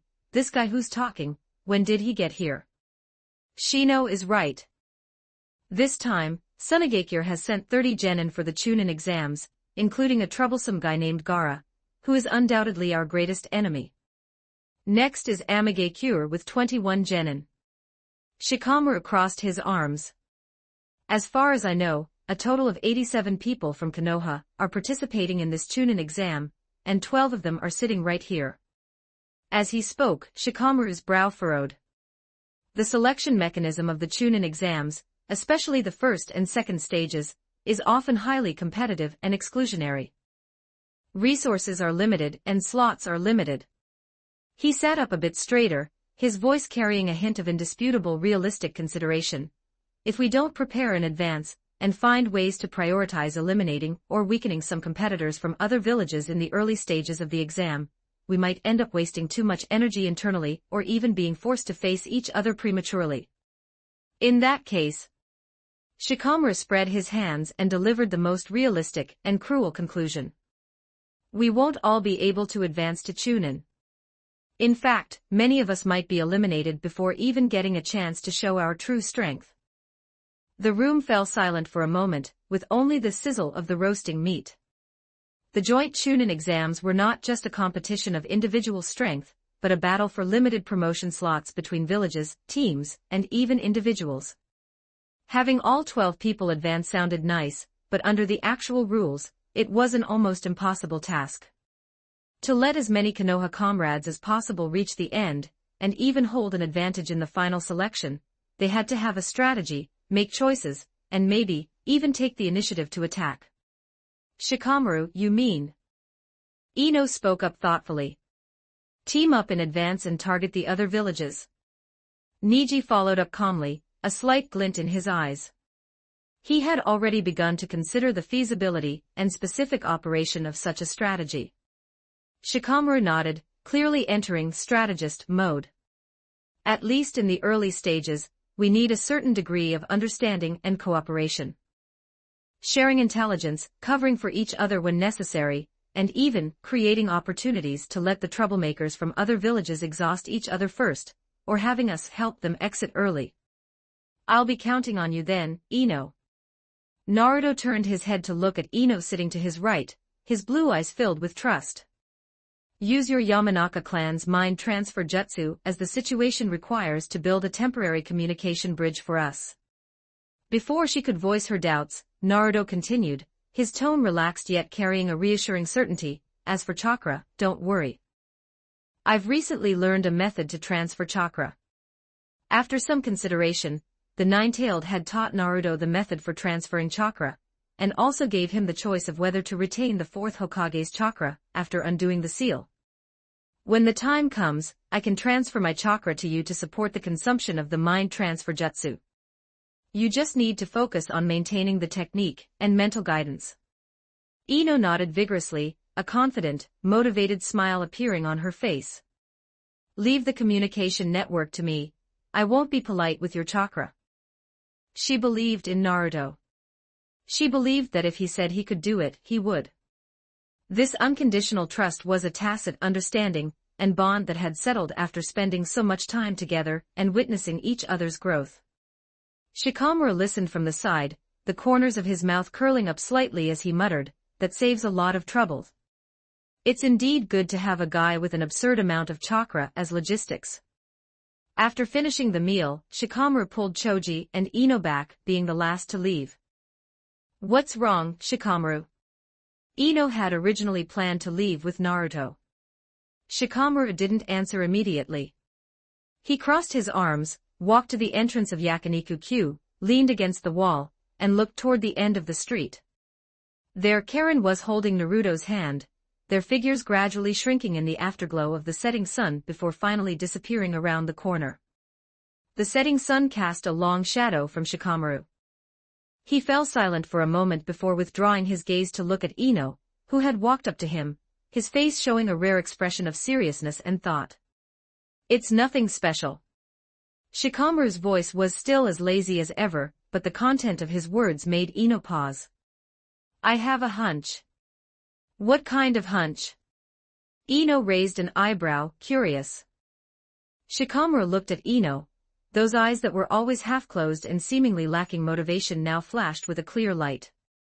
He paused and said in a calm tone, if you really want to pursue Naruto, Ino, then you'll have to work hard. Why are you suddenly bringing this up? Ino's face instantly turned bright red, like a ripe apple. Just then, Choji, who had been standing quietly to the side, leaned in and said sincerely, Ino, Shikamaru is right. But don't worry. He patted his solid chest, a reliable smile appearing on his face. If you need help, you can come to me and Shikamaru anytime. We're the Ino Shikacho, after all. Partners forever. Chapter 133, Chapter 133, The Chunin Exams begin 1236 words. Check out my P4 Trian for plus 30 extra chapters on all my fanfics. And get chapters before publishing them here for free on my P4 Triumphs, // P4 Trian. com/talkvictim. The next time he saw Kakashi Hatake was during a break after a routine Team 7 training session. This silver-haired jonin, who usually presented an image of laziness, tardiness, and a love for reading erotic novels, seemed a bit different today.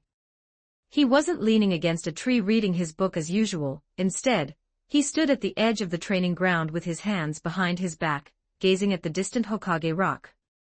Though his face was still covered by a mask, leaving only one eye visible in a crescent-shaped smile, the aura radiating from him was inexplicably smug and cheerful, as if even his perennially messy silver hair had smoothed out a bit. "Kakashi-sensei, you seem a bit different today." Sakura keenly noticed the change and asked curiously. Naruto, having finished his routine training, was sitting on the ground drinking water, while Sasuke leaned against a tree with his arms crossed, resting with his eyes closed, though his ears twitched slightly. Hearing this, Kakashi turned around, the smile in his exposed eye deepening. He had been waiting for them to ask. He cleared his throat and said in a deliberately casual tone, I just wanted to let you know. I'm getting married to Karen next month." Naruto, knowing this was bound to happen sooner or later, wasn't surprised. Sakura's green eyes instantly widened, her mouth forming an O shape, her face written with disbelief. Even Sasuke, who had been resting with his eyes closed, snapped them open, a flash of astonishment crossing his dark pupils. That was the first thought that popped into Sakura's head. In her mind, the time Kakashi-sensei had known Karen-san, who had recently joined Konoha, was less than a month in total, right? How could they suddenly be getting married? This pace was even more exaggerated than the plots in her romance novels. "Am married." "Kakashi-sensei, you and Karen-san decided this so quickly." She couldn't help but voice the confusion in her heart. Kakashi seemed to have anticipated this reaction from his disciples. His smiling eye swept over the expressions of Sakura, Naruto, and Sasuke before he spoke slowly. "Well, it's true we haven't known each other long. However..." He paused deliberately, his gaze falling meaningfully on Naruto. "Thanks to a certain someone," Kakashi continued in that leisurely tone. "The third Hokage approved our marriage application long ago. It's only because of some preparations that the wedding is set for next month." Sakura and Sasuke looked at Naruto with questioning gazes. "I helped them pick up the Konohagakure resident marriage application form, and did the legwork to get the third Hokage's stamp. All right, my personal matters are settled. Let's talk about your Chunin exams." Kakashi briefly explained the details regarding the Chunin exams. The three members of Team 7 arrived at the exam venue, Konoha Village's Ninja Academy. "You've arrived." Niji noticed the three of them immediately. "Yeah, but why are you guys wasting time here?" Naruto nodded, then looked toward the crowd gathered at the entrance of room 301, where the Konoha gatekeeper duo were using transformation jutsu, and Tenten and Lee were putting on an act. "This is clearly a genjutsu scene created by someone using a non-local technique, right? So that's how it is." Upon hearing Naruto's words, Rock Lee immediately stopped acting and stood up. Naruto had no intention of further exposing the gatekeeper duo's identities. He simply shrugged and said to his teammates, "Let's go, the real room 301 is still upstairs." As he spoke, he cast a half-smiling glance at Izumo Kamizuki and Kotetsu Hagane. That look seemed to say, "Keep acting, I won't spoil the show, see how many people you can fool."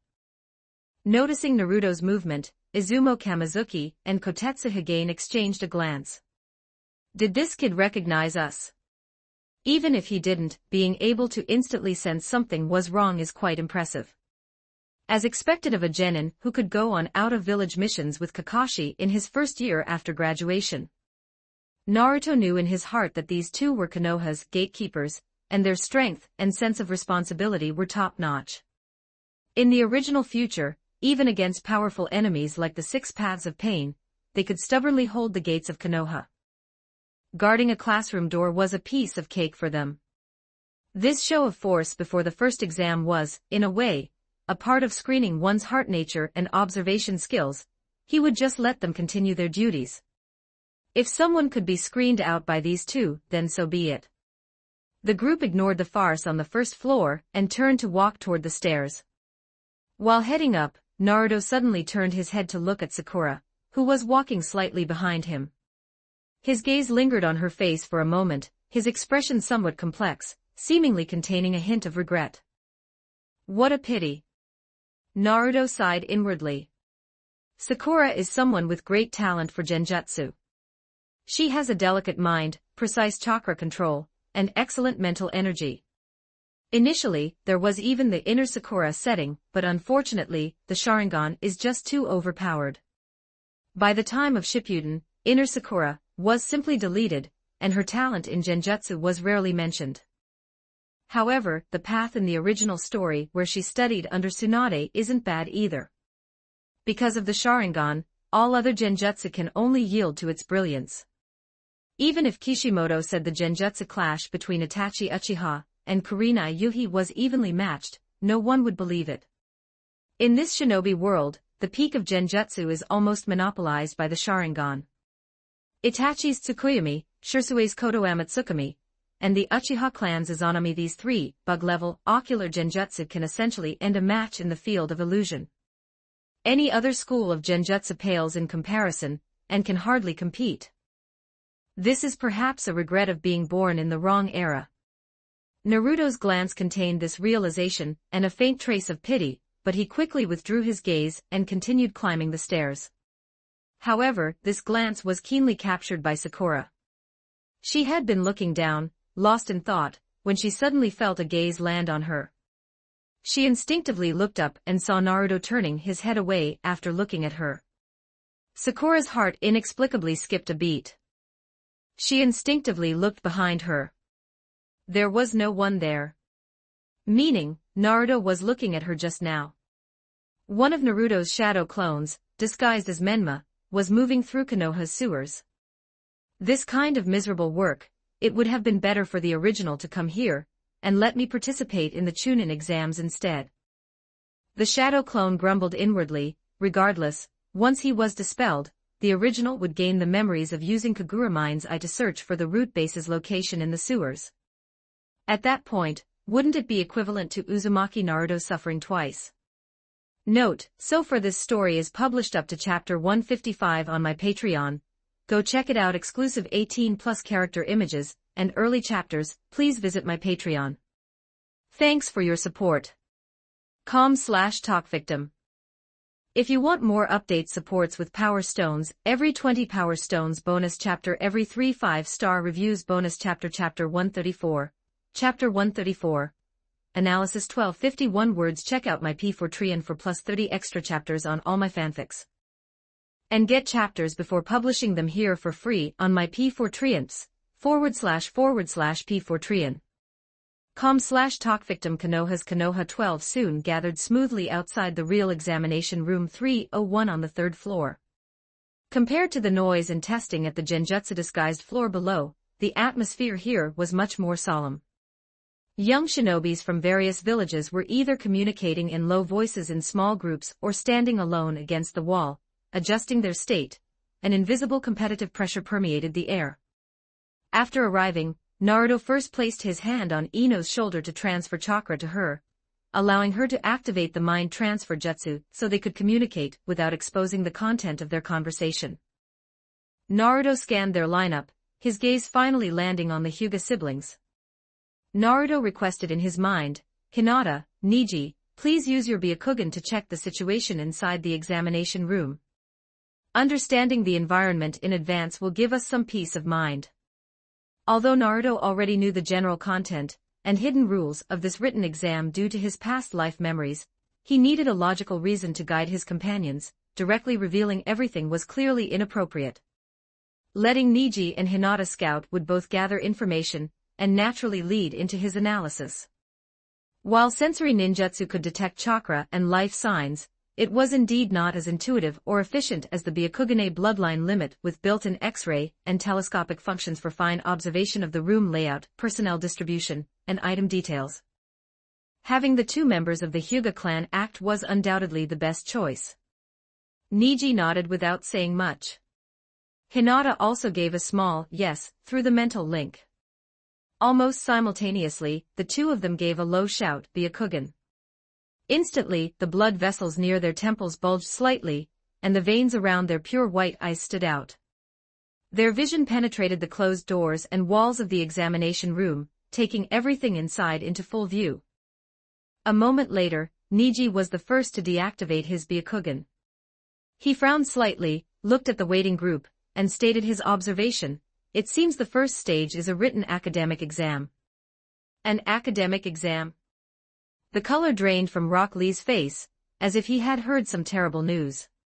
His academic grades could only be described as disastrous. Most of his time outside of taijutsu training was spent on even more taijutsu training. Inuzuka Kiba's face also fell as he scratched his hair. It's over, it's over. A written test. I hate those the most. Akamaru, can you do the questions? Akamaru let out 2 whines from atop his head, indicating he couldn't help. Akimichi Choji's movement of stuffing potato chips into his mouth paused, a look of distress appearing on his chubby face. A written test, how troublesome. It'll consume a lot of brain cells and require more energy supplements. The academic grades of these 3 were indeed only below average among Konoha genin. Facing a strict written exam, their prospects of passing were worrying. Then, Hinata also deactivated her Byakugan and added somewhat uncertainly, I saw it too. The layout is just a normal classroom layout. Desks, chairs, a podium, a blackboard, there don't seem to be any special traps or other content. As she spoke, her voice grew smaller, as if she didn't have much confidence in her own judgment. Hinata, you did well. But I don't think it's that simple. Naruto raised his hand in a stay calm gesture. He looked around at his companions, who were either anxious or had headaches because of the written test news, and began to voice his analysis. His voice wasn't loud, but it carried a convincing calmness, combining what I know about past Chunin exams and my thoughts on a shinobi's core abilities. I believe the first stage is a written test on the surface, but in reality, it should be testing information-gathering skills. Information gathering? Sakura Haruno looked thoughtful. Naruto nodded and continued to explain. The 3 most important abilities for a shinobi are nothing more than information gathering, combat ability, and teamwork. As a hurdle for selecting higher-ranked shinobis, the Chunin exams will inevitably test all of these comprehensively. He pointed to the closed door of the examination room. I estimate the exam arrangement is likely like this. The first stage uses seemingly extremely difficult written questions to test how we obtain answers within the rules, or rather, without violating core rules. That is, information gathering and adaptability. The second stage is most likely a team mission in a wilderness or restricted environment, focusing on teamwork and survival execution. Once the first 2 stages have filtered everyone, the remaining elites will enter the third stage, public individual combat. That is the final showdown of raw strength, and the stage to show off to the high-ranking officials of various countries. Naruto pointed out the common 3-part structure of the Chunin exams: information war, team survival, individual combat, and assigned a clear assessment goal to each stage. These words acted like a sedative, and the eyes of Kiba, Lee, Choji, and the others, who had been panicked by the written test, lit up again. If it was a test of information gathering, that meant there was room to maneuver and strategies to follow. If it was just information gathering, they could ask Ino for help when the time came. Narashikamura listened from the side, nodding slightly. Niji was also lost in thought. Naruto's words gave him a clearer prediction of the exam they were about to face. Sakura's eyes were especially bright. She was already number 1 in academic classes at school, and was skilled at theoretical analysis. If it really was a test of information gathering and adaptability, she felt she could truly excel. A slightly mischievous smile appeared on Naruto's face. So after everyone goes in later, don't be intimidated by the questions. Observe the proctors carefully, pay attention to the environment, and even keep an eye on the smart people around you. As long as you don't violate the most fundamental rules like getting caught cheating, and being disqualified, use every means possible to get the correct answers, or ensure you and your teammates can pass. That is the secret to clearing the first stage. The group exchanged looks, feeling a bit more confident and eager to try. Konoha's younger generation was ready to face their first real combat assessment. Not far away, Yakushi Kabuto pushed up his glasses. Had the 12 most potential genin of Konoha's new generation gathered together? Even that Uzumaki Naruto, known as the Little Fox Demon in Konoha, seemed to be receiving more attention. Could it be that he was the leader of this group? That's quite impressive. Compared to this kid named Naruto, even Sasuke, whom Lord Orochimaru had initially told him to keep an eye on, seemed to pale in comparison. Thinking this, Yakushi Kabuto recorded this situation. There were many Konoha shinobis watching nearby. He would wait until the first stage of the exam was over before sending this important intelligence to Lord Orochimaru via a snake. Note, so far this story is published up to chapter 155 on my Patreon. Go check it out. Exclusive 18+ character images and early chapters. Please visit my Patreon. Thanks for your support. com/talkvictim. If you want more updates, supports with Power Stones, every 20 Power Stones bonus chapter, every 3 5-star reviews bonus chapter. Chapter 135. Chapter 135. Written Exam 13. 02 words. After discussing the content of the exam, Ino Yamanaka released the mind transfer jutsu. After chatting for a while to ease their initial tension, proctors wearing Chunin vests began checking the examinees' admission documents one by one, verifying their identities, and guiding them into the exam hall. The group from Konoha exchanged a few words of encouragement before following the crowd into the written exam hall one after another. The seating in the exam hall appeared to be randomly assigned. When Naruto found his seat number and sat down, he looked up and discovered that the person sitting next to him was actually Hinata. She was nervously tidying up the paper and pens on her desk, her fair cheeks slightly flushed, clearly having noticed the coincidence as well. "Don't be nervous." Naruto turned to his side, lowered his voice, and smiled at the visibly nervous Hinata, his tone relaxed and reassuring. "Just perform as you normally would. I'm right beside you, it'll be fine." His words were like a warm breeze, brushing away some of the anxiety in Hinata's heart. She gave a soft nodded, and felt her heartbeat steadying a little. Naruto looked at her, his eyes darting, and suddenly leaned in closer, saying with a hint of anticipation, "By the way, Hinata, if we can both pass the Chunin exams this time, I want to eat the food you make, is that okay?" Hinata hadn't expected Naruto to suddenly make such a request. Her face turned even redder in a flash, and she hurriedly waved her hands, her voice as faint as a mosquito's buzz. "And Naruto-kun's cooking is probably better." Naruto shook his head. "But I just want to eat the food you make, Hinata," he emphasized, then rested his left arm casually on the table, leaning slightly towards Hinata. He tilted his head to look at her, his blue eyes reflecting her flushed face. "Hinata also wants to eat my cooking." He deliberately drew out his tone, and smiled slyly, "Then Hinata has to cook first." Watching the smiling Naruto, Hinata felt her heart beating so fast. She felt her cheeks burning, as if they were on fire. Her mind went blank, and she could only subconsciously reply in a nearly inaudible voice, "Oh, okay." Just then, a powerful palm landed firmly on Naruto's shoulder, the force not light, breaking the subtle atmosphere between him and Hinata. Naruto didn't need to turn around, he knew who it was just by sensing the chakra. He glanced to the side and saw Hyuga Niji standing in the aisle next to his seat. His expression was calm, but the veins around his pure white eyes were bulging clearly. He had activated his Byakugan. The strange examinee from another village, who had originally been sitting on Naruto's other side, was now lying in the aisle, clearly having been lulled to sleep by Niji's gentle fist. "The exam is about to start." Niji's tone was flat and waveless, devoid of emotion, but his Byakugan-activated eyes carried an unquestionable warning as they swept over Naruto and Hinata, who was blushing so hard she looked like she might bleed. "Pay attention." The exam hall was already a bit noisy, with various sounds of hushed conversations, people adjusting their seats, and flipping through stationery rising one after another. Niji's slightly overbearing move immediately drew the attention of the small area nearby, with several examinees from other villages casting suspicious and uncertain glances. "What's going on?" Oh my, can we get some drama while taking an exam? However, before the atmosphere could ferment further, that examinee. A deep, serious, and oppressive voice rang out at the entrance of the exam hall. Sit back in your seat. It was the proctor, Mori Ibiki, wearing his signature black trench coat, his face covered in scars, his eyes sharp as a hawk's, striding into the exam hall.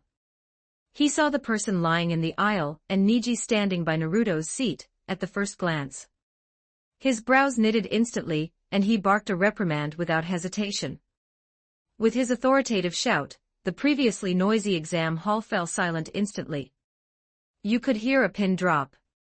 All the examinees, regardless of what they were doing before, subconsciously straightened their backs, casting gazes of awe or vigilance toward this proctor with such a powerful aura.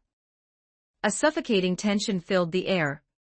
The first round of the Chunin exams, the written exam, officially began after this dramatic little interlude. Niji obediently sat back in his seat. I only came in 2 minutes late on purpose to observe you all. I didn't expect that even after entering the exam hall, you bunch of trash still couldn't quiet down. Noisy and rowdy, where is there even a shred of a shinobi's demeanor?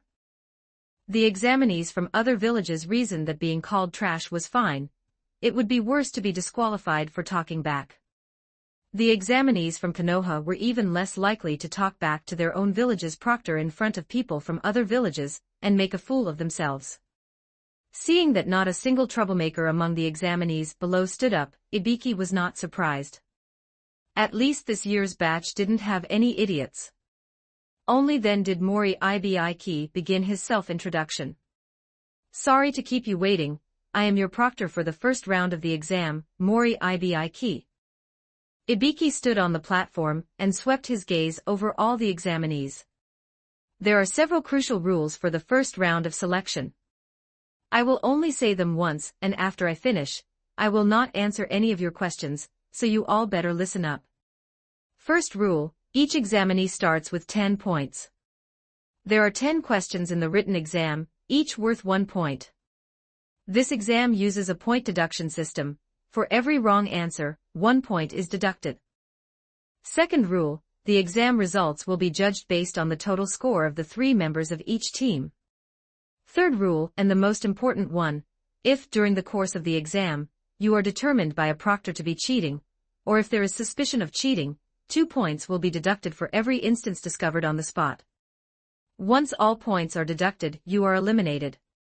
If any one of the 3 members of a shinobi squad scores 0, then all 3 are eliminated together. The final 10th question will be announced 45 minutes after the exam begins. The exam duration is 1 hour. Now the exam begins. As Mori Ibiki finished speaking, the examinees one after another flipped open the test papers on their desks. The unlucky guy next to Naruto gave Niji a resentful look, then endured the numbness in his left hand to flip open the test paper and start answering the questions. The moment the exam started, Ino Yamanaka connected to the other 11 people using the mind transfer jutsu. Listen to me first. This time, it really is a test of intelligence gathering ability, just as I guessed. Naruto spoke up in the mental link first. The second person in the middle row, counting from right to left, started writing furiously without even thinking the moment the paper was flipped over. Hinata and Niji, you can use your Byakugan to see if what he's writing is correct. If I'm not mistaken, he should be the one who infiltrated the examinees. After waiting for a moment, Niji responded first. He has already written up to the 7th question. This speed is completely abnormal. Furthermore, looking at the answers for the first code question and the second question with the long prompt about the parabola, they seem to be correct. Then, from now on, it's every man for himself to copy the answers. Chapter 136, Chapter 136, showing off their respective talents. 1256 words inside the exam hall, time ticked away second by second, the atmosphere so oppressive it felt like it could be wrung out like water. The 9 tricky, almost perverted questions on the test paper made the vast majority of examinees break into a cold sweat, yet they dared not show it. The 10th question had not yet been announced, but the terrifying rule of a wrong answer means elimination, and teammates are implicated, hung over their heads like the sword of Damocles. In the seemingly desperate silence, the special means of the Konoha rookies were quietly being put into operation. Mind transfer jutsu deactivated.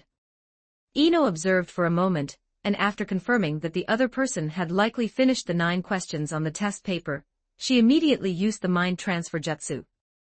Ino's consciousness took over the other person's body, controlling his line of sight, and openly looked at the test paper on his desk, quickly memorizing the answers to those 9 questions. After succeeding, Ino's consciousness quickly withdrew. The examinee shook his head, looking around in a daze, seemingly thinking he had just zoned out for a moment. Swatting away the bugs around him, he looked at the filled-out test paper in front of him, and began to pretend to answer the questions. After seeing the answers, Ino prepared to use the mind transfer jutsu again to control Naruto, and help him answer the questions. Unexpectedly, her mind transfer jutsu failed. Ino's spirit jolted slightly, and a flash of brief astonishment crossed her face. Although her mind transfer jutsu was not considered top tier, she had never encountered such a clean and decisive rejection before. Since when had Naruto started guarding against this? After a brief moment of shock and suspicion, Ino pouted, feeling a bit annoyed, but she had no choice but to give up. She turned her target toward her own teammates. This was serious business, after all. She formed hand seals again, and this time, her mental energy skillfully connected with Shikamaru and Choji.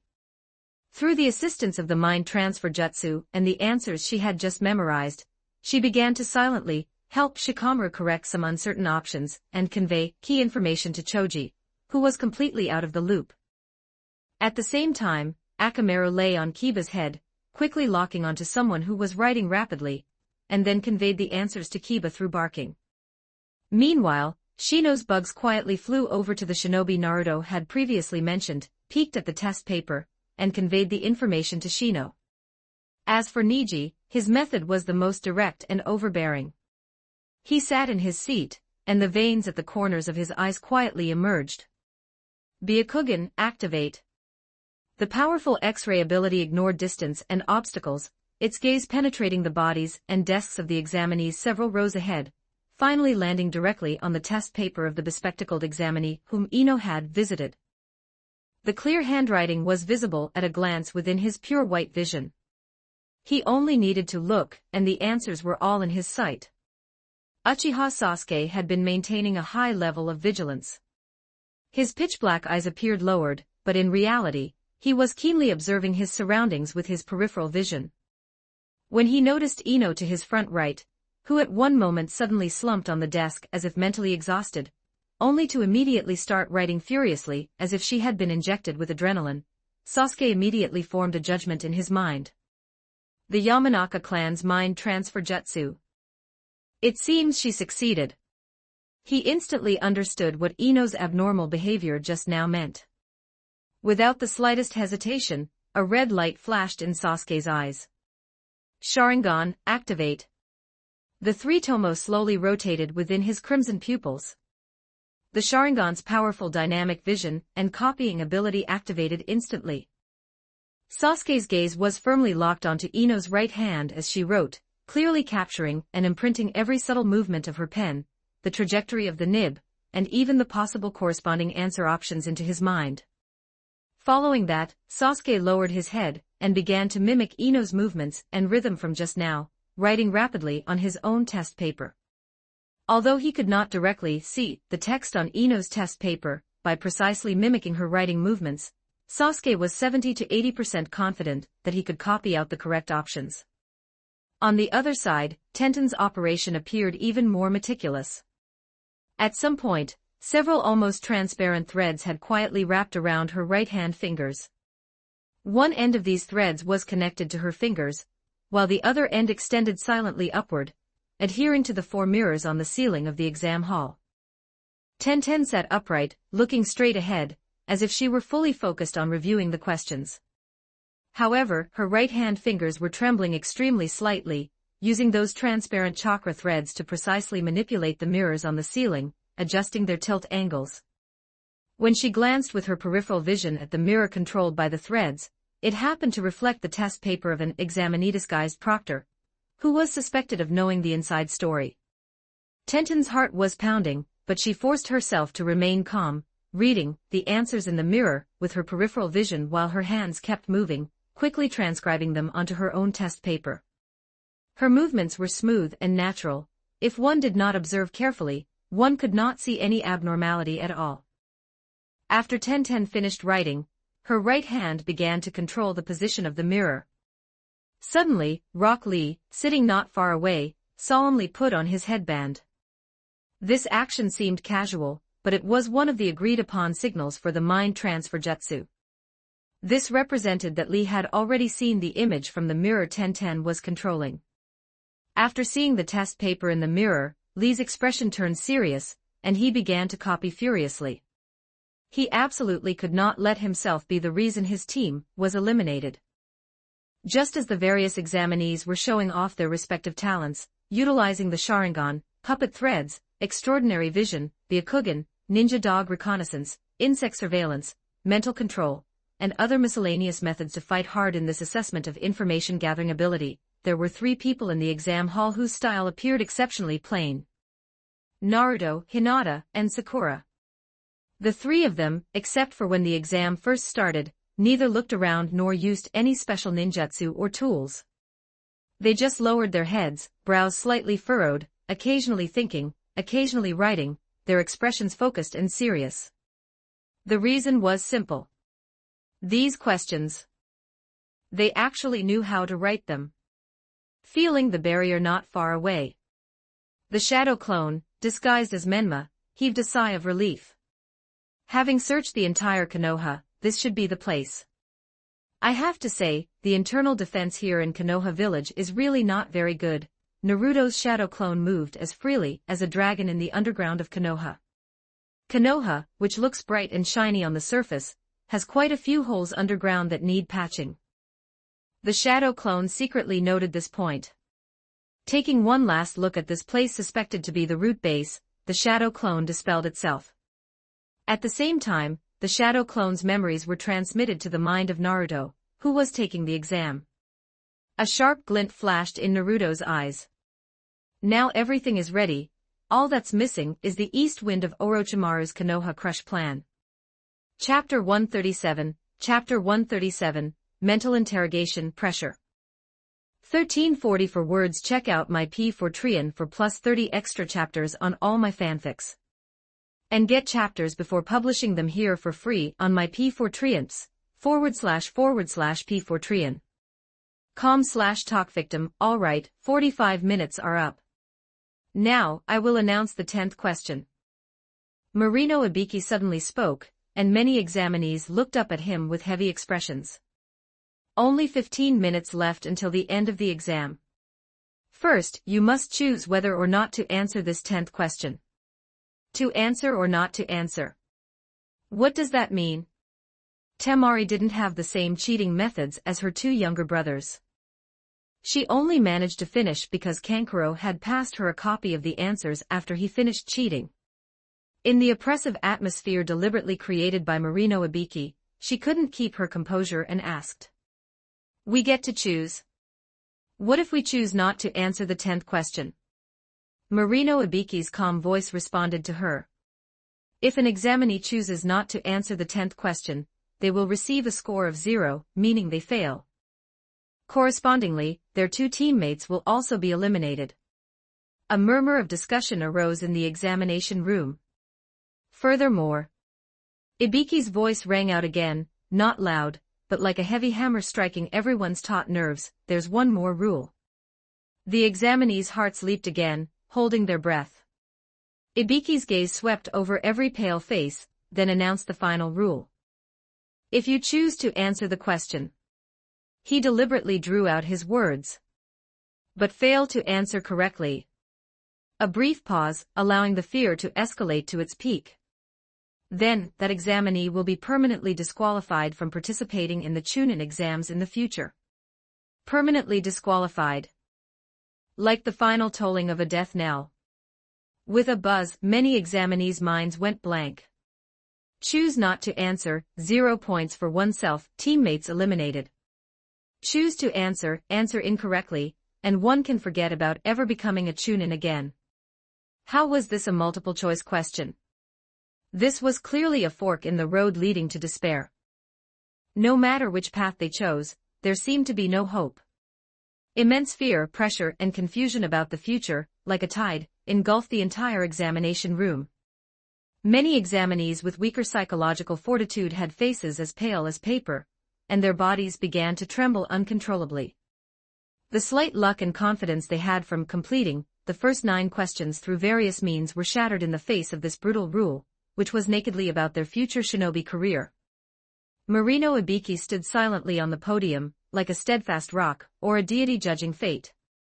He intended to use this 10th question, this unprecedented choice and punishment, to interrogate the will, determination, and resolve of these young shinobi regarding the chunin qualification.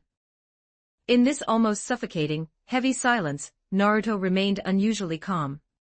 His gaze did not linger on the imposing chief examiner on the podium. Instead, he slightly tilted his head and looked at Hinata, who was sitting beside him.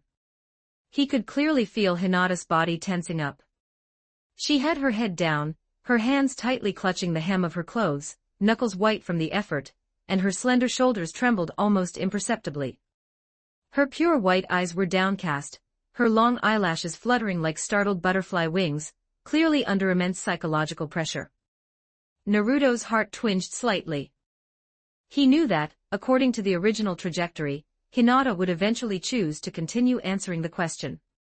But knowing was one thing, and watching her struggle in fear was another. He couldn't just sit by and do nothing. Hidden by the table, Naruto quietly slid his right hand down from the tabletop, then grasped Hinata's left hand, which was tightly clutching her clothes. Hinata's hand was cold and still trembling slightly. Naruto's palm was warm and dry, carrying a reassuring strength. His movement was gentle, yet undeniable. Hinata trembled all over, suddenly looking up like a startled fawn, her pure white eyes staring at Naruto in astonishment. 2 red clouds instantly bloomed on her face, even her earlobes tinged with crimson. She instinctively tried to pull her hand away, but Naruto held it steadily, with just the right amount of force, giving her support without making her feel uncomfortable or forced. Naruto-kun. She whispered, flustered, trying to say something.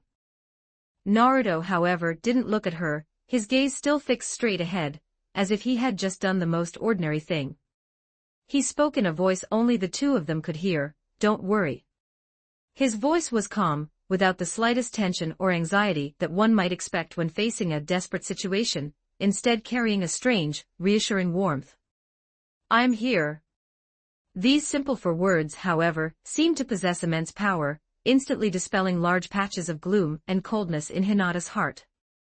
That warm touch spread from the back of her hand, smoothing its way to the depths of her flustered heart. Ibiki stood like a rock on the podium, his sharp eyes, which seemed to penetrate people's hearts, slowly scanning every pale, struggling, or resolute young face below. The despair and pressure permeating the examination room were precisely the trial grounds he deliberately created and enjoyed seeing come to fruition.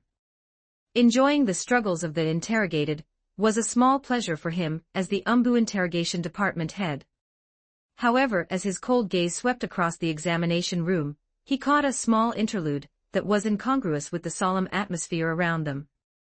Uzumaki Naruto, that blonde-haired kid who was also famous in Konoha, was slightly tilting his head, whispering something into the ear of the Hyuga clan's young miss sitting to his right.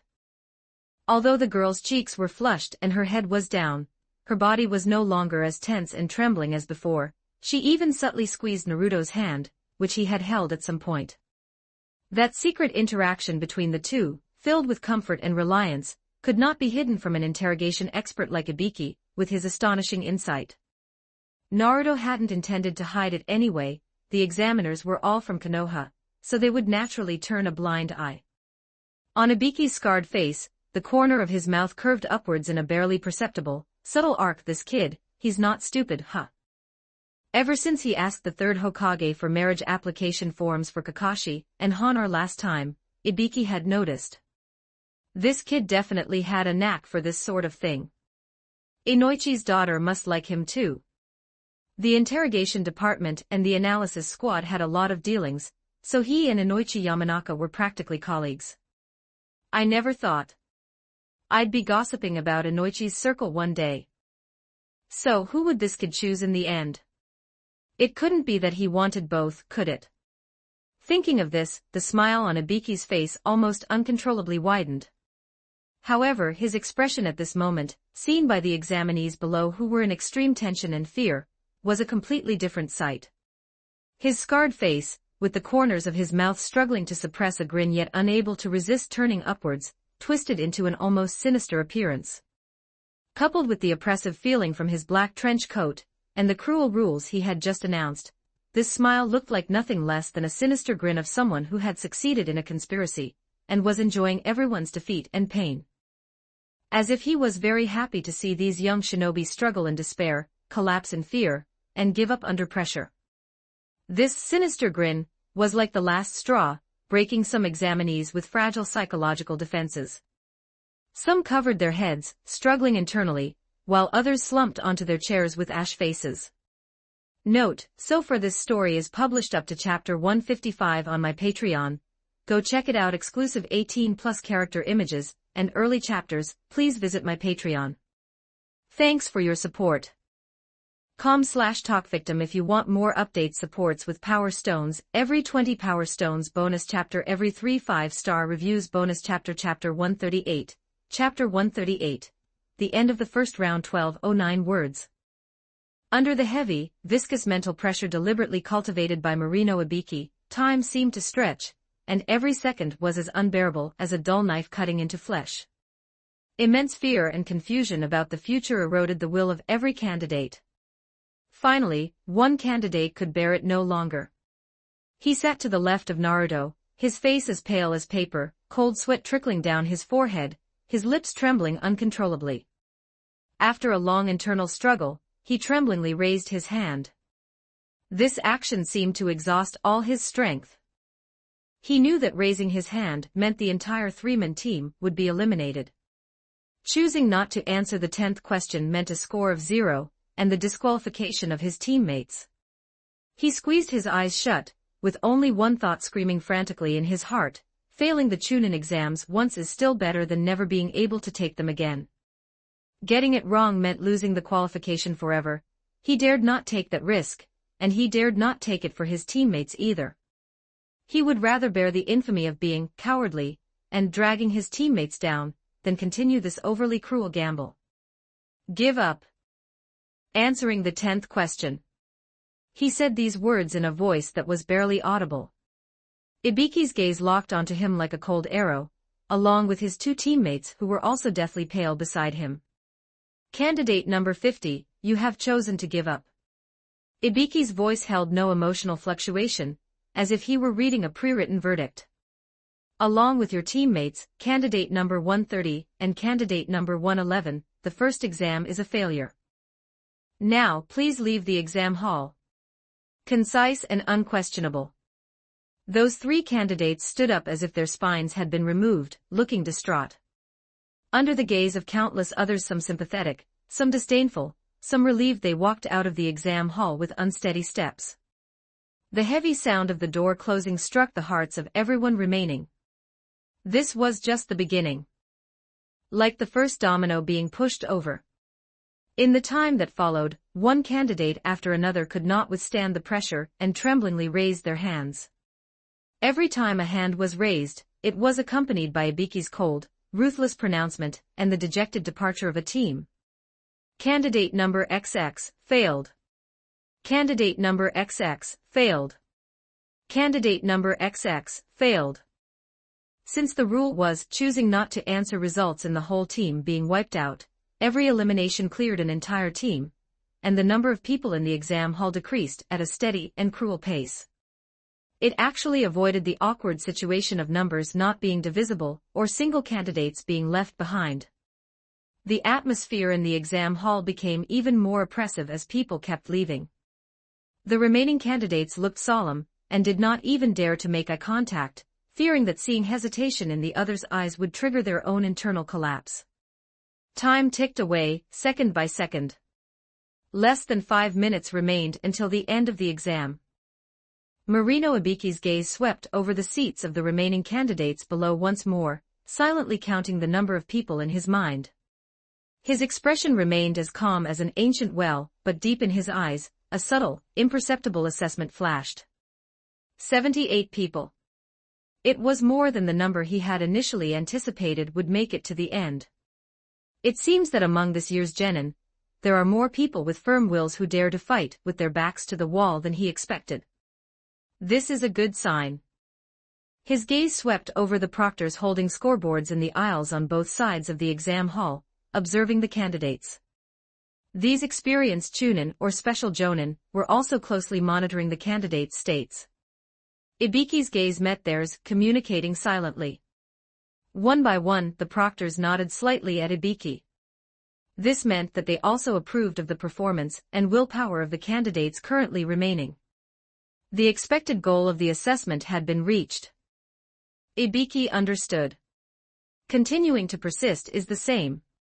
Those who were going to collapse had already collapsed, and those who could hold on until now had basically withstood the test of their willpower.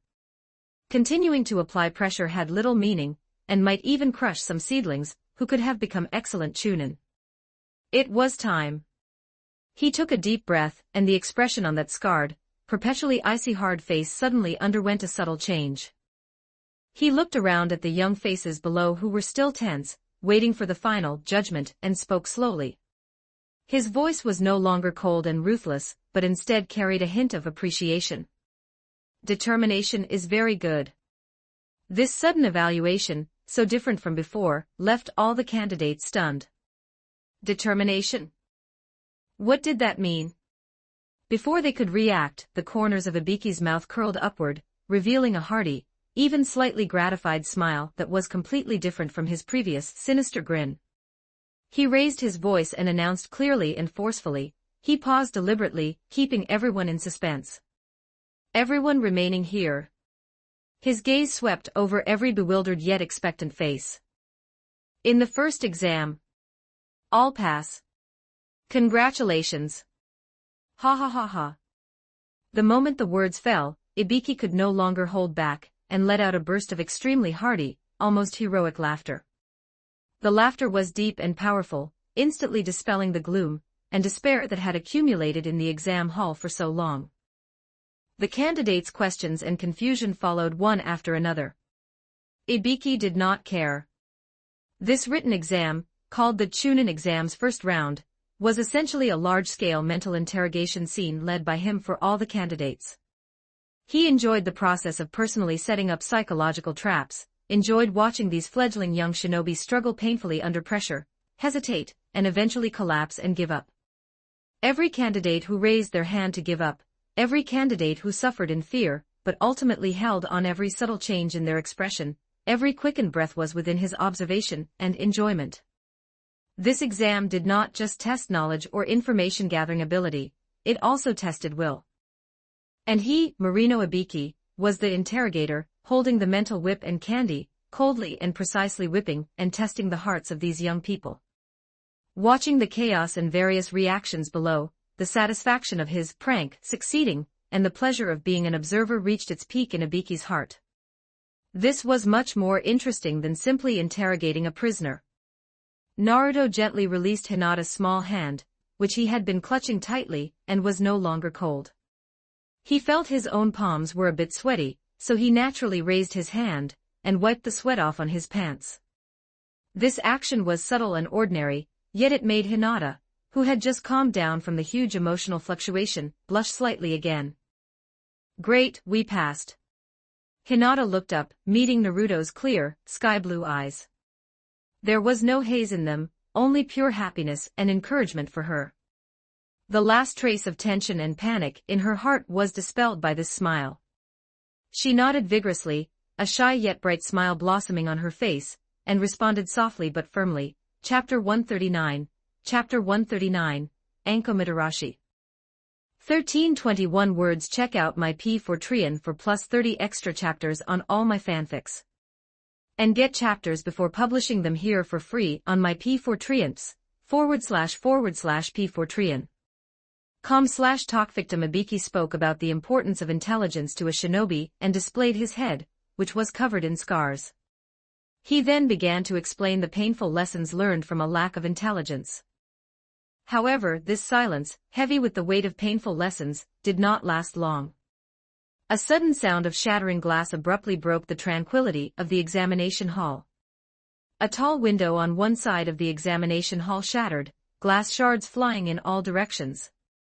A vigorous figure, accompanied by scattered fragments of sunlight, burst through the window in a highly impactful manner. The newcomer was extremely fast, her movements fluid and full of wild beauty. The moment she leaped into the air, she raised both hands swoosh. Two kunai with things tied to them whistled through the air, and were accurately pinned into the ceiling in front of the examination podium. At the same time, a pre-prepared, thick dark red curtain was pulled by thin lines connected to the ends of the kunai, snapping open with a swish in front of the podium, blocking Ibiki from view. On the curtain, several large characters were written in eye-catching white paint with a flamboyant flourish. Second Proctor Anko Mitarashi has arrived. The handwriting was bold, the strokes carrying an air of uninhibited heroism. That figure was indeed the proctor for the second exam, Anko Mitarashi. Like a nimble swift, she landed right in front of the newly unfurled curtain. She stood firm, wearing a black mesh skin-tight combat suit suitable for movement, with a beige trench coat over it, and her deep purple short hair looked sharp and capable. Anko's gaze swept over the dumbfounded candidates below with sharp excitement. Next, she raised her right hand and slapped the curtain with the large characters behind her forcefully, with a touch of showmanship, making muffled thump-thump sounds. Don't celebrate too early. Anko Mitarashi's voice was loud and penetrating, carrying an unquestionable dominance. I am the proctor for the second stage, Anko Mitarashi. She paused deliberately, seemingly enjoying the attention brought by such a flashy entrance. Now, stop dazing around here. She waved her hand grandly. Follow me. For the next stage of the exam, follow me. As she spoke, she raised her right hand high again, fingers spread wide, as if summoning 10,000 troops or leading a carnival. However, below the stage, there was dead silence. The expected cheers, responses, or at least a commotion, did not appear at all. The candidates, who had just experienced Ibiki's hell-level mental interrogation, were still immersed in the trance of all past, reflecting on the rules just now, and feeling lingering fear from the scars on Ibiki's head. Facing Anko Mitarashi's highly theatrical, even somewhat exaggerated entrance now, most people's reaction was bewilderment, astonishment, and a kind of numbness that asked, what kind of act is this now? No one moved, and no one responded. The enthusiastic call hit a silent wall composed of fatigue, vigilance, and confusion. The scene was once very awkward. Anko Mitarashi's raised arm froze in midair, and the smile on her face was becoming hard to maintain. She blinked, seemingly not expecting this kind of cold reception. Naruto looked at the current Anko Mitarashi, who was not yet Anko Sweet Potato, thinking that Ikemoto really should go to the national highway to scare some trucks. Just then, from the edge of that dark red curtain, half a head peeked out silently. It was Marino Ibiki. He had wrapped his scar-covered head with a bandana. At this moment, from behind the side of the curtain, he spoke in a low voice to Anko Mitarashi with a tone of helplessness and reminder that could only be heard up close, read the room. The implication was, I just finished a serious test of will, and everyone hasn't recovered yet, and you pull this hot-blooded stunt. The timing is wrong, hey? Anko Mitarashi instantly understood Ibiki's subtext. She snapped her head around, meeting Ibiki's eyes which were filled with the look of you're such an idiot, then looked back at the confused faces below the stage. However, she quickly regained her composure and then looked at Ibiki. How come 78 people passed this time? That's 26 teams. Ibiki walked out. Because there are many excellent fellows this year. Anko Mitarashi turned to look at the students with a smile, then coldly tossed out a sentence. Well then, for the second stage of the exam, I'm going to eliminate more than half. More than half. Is it that cruel? Details tomorrow. Ask your Jonin teachers for the specific time and location when you get back. That's all for today. Dismissed. As her words fell, she no longer looked at the candidates with their varying reactions. Her figure flashed, and as abruptly as she had come, she leaped out through the broken window gap, disappearing into the sunlight outside. Leaving only the dark red curtain that said, Anko Mitarashi has arrived, still swaying slightly on the kunai, along with a floor of mess, witnessing her whirlwind-like arrival and departure. Inside the examination hall, there was another brief silence, followed by a burst of discussion even noisier than before. After learning the time for the second exam from Kakashi, the trio watched as Hanar smilingly pulled Kakashi away. This time, be prepared to spend the night in the forest of death. I'll use sealing jutsu to prepare more food and water. Before parting, Naruto left his two companions with a piece of advice, and then hurried home. He didn't know how Simba and Hanar were doing at home. When Naruto returned to the front door, he instantly sensed that there were more than just the auras of Simba and Karen inside.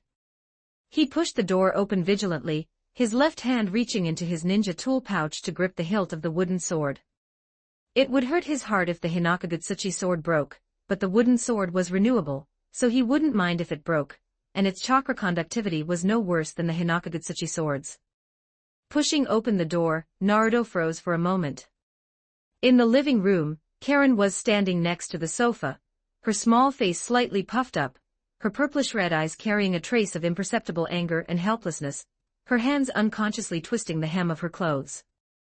And on the sofa, a woman was sitting leisurely.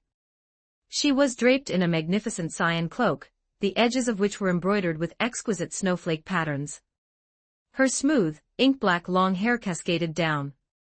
Her face was beautiful, and her temperament was noble yet carried a bit of the calm and agility of someone who had seen much of the world. At this moment, her eyes were curved with a bright smile. As she held Simba, her slender, fair fingers gently stroking Simba's furry little head. Simba seemed to enjoy it very much, squinting his eyes and letting out a comfortable purr from his throat, looking like he was having too much fun to think of home. Hearing the sound of the door opening, the woman on the sofa and the standing Karen both turned their heads together, looking at Naruto who was stunned at the door. The woman draped in the cyan cloak looked at Naruto and spoke softly, "Welcome back." She paused, a flash of mischievous light in her eyes. Note, so far this story is published up to chapter 155 on my Patreon. Go check it out. Exclusive 18+ character images and early chapters. Please visit my Patreon. Thanks for your support. com/talkvictim if you want more updates. Supports with Power Stones every 20 Power Stones bonus chapter. Every 3 5-star reviews bonus chapter. Chapter 140, Chapter 140, Koyuki Kazuhana arrives. 1341 words, so it's Princess of the Storm. Hearing the playful Mr. Soma, that carried a hint of a long-awaited reunion, Naruto's tense nerves instantly relaxed. A smile of relief appeared on his face, and a flash of realization and nostalgia flickered in his eyes. The newcomer was not an enemy but an old acquaintance, the current daimyo of the Land of Snow, Koyuki Kazuhana. He pulled his hand back from the wooden sword, casually closed the door, and walked into the living room. The slight tension in the air dissipated, replaced by the relaxed atmosphere of a reunion between old friends. "Why are you here?" Naruto asked curiously while taking off his shoes. "You didn't even give me a heads up." Koyuki Kazuhana was still holding Simba. Hearing this, her beautiful eyes blinked and she spoke in a matter-of-fact yet slightly smug tone, "To establish diplomatic relations with the Land of Fire, of course. As the daimyo of the Land of Snow, isn't it perfectly normal to make an official visit to an allied nation?" She was speaking of official business, but the liveliness in her eyes revealed that her purpose for this trip was far more than just that. As she spoke, she freed up one hand and patted the empty spot on the sofa next to her, her movements so natural it was as if she were the owner of the house. "Sit down." She beckoned in a familiar tone. Hey. Naruto was amused by her acting like the host and couldn't help but complain, "This is my house, you know." Ignoring Koyuki Kazuhana's invitation, he walked straight to Karen, who was standing by the sofa with puffed-out cheeks, sulking. He naturally reached out, gently took Karen's wrist, and led her to a chair by the dining table to sit down. It's like I'm the guest here. Naruto smiled helplessly at Koyuki Kazahana, as he pressed down on Karen's shoulders to make her sit properly. Koyuki Kazahana watched Naruto's clearly protective and soothing actions toward Karen. A thoughtful glint flashed in her eyes, but the smile on her face remained unchanged. She placed Simba on her lap, then leaned back against the sofa at her leisure and dropped a bombshell. Is that so? However, the daimyo of the Land of Fire has already agreed to let me take you away. She tilted her head, revealing a smile that seemed innocent but was actually quite devious. So, theoretically speaking, you are now my vassal, Soma, or should I say, Naruto. Take him away. If it were anyone else hearing a national daimyo say such a thing, especially using the name of the Land of Fire's daimyo, they would likely have been in a panic, or at least skeptical. However, after Naruto heard this, the shock, panic, or doubt that Koyuki Kazahana expected did not appear on his face. He simply raised an eyebrow slightly, his expression calm, even carrying a hint of understanding. He shook his head gently and said in a firm tone, "The daimyo of the Land of Fire agreed, but Lord Third Hokage probably hasn't, right?" It wasn't a question, it was a statement. Naruto knew very well. While the daimyo of the Land of Fire held a high status as a symbol, and one of the supreme rulers of the nation, shinobi villages, especially major ones like Konoha, possessed a high degree of autonomy. The deployment of shinobi was certainly not something a daimyo could decide with a single word. Usually, if the daimyo mentioned something to the Hokage would give some face and agree, as the daimyo provided part of Konoha's funding. But a Jinchuriki was different. As the Hokage of Konoha, Hiruzen Sarutobi's core responsibility was to protect the village and the interests of the shinobi. How could he allow the vital Ninetales Jinchuriki of his own village to leave for a long period, and become some vassal in another country? It would be as absurd and dangerous as handing over the keys and codes to one's most important strategic arsenal to a neighbor for safekeeping.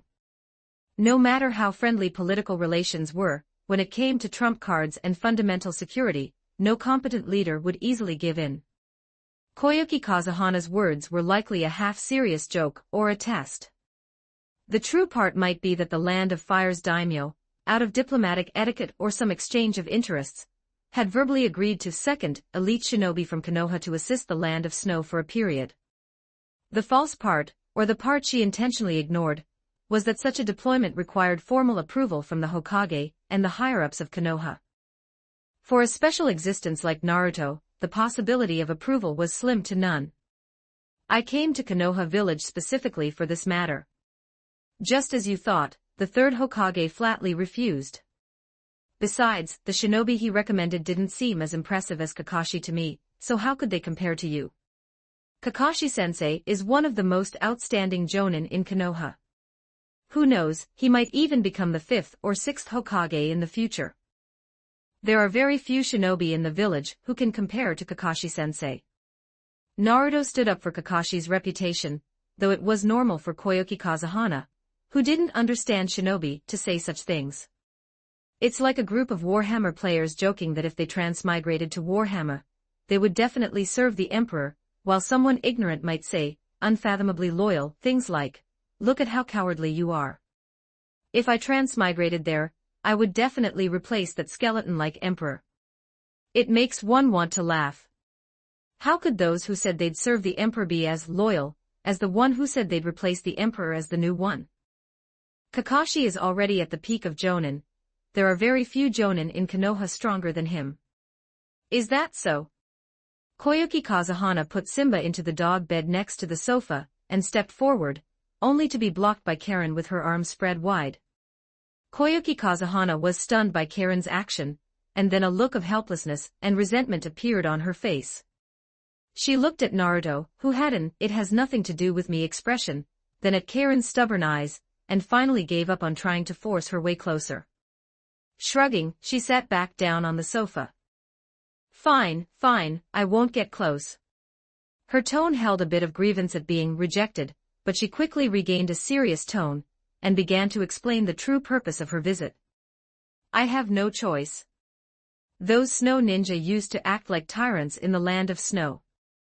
Not to mention you've already killed most of them, even if they were still around, I wouldn't use them. The land of snow currently has no shinobi protection, and it's hard to resist the ambitions of surrounding countries with technology alone. That's why I thought about forming an alliance with the land of fire and issuing long-term missions for Konoha's shinobi to help protect the land of snow. Looking at the wary Karen and the indifferent Naruto, Koyuki Kazuhana smiled. She said something shocking. It would be wonderful if you went to the land of snow. When the time comes, I could even hand over the position of daimyo of the land of snow directly to you.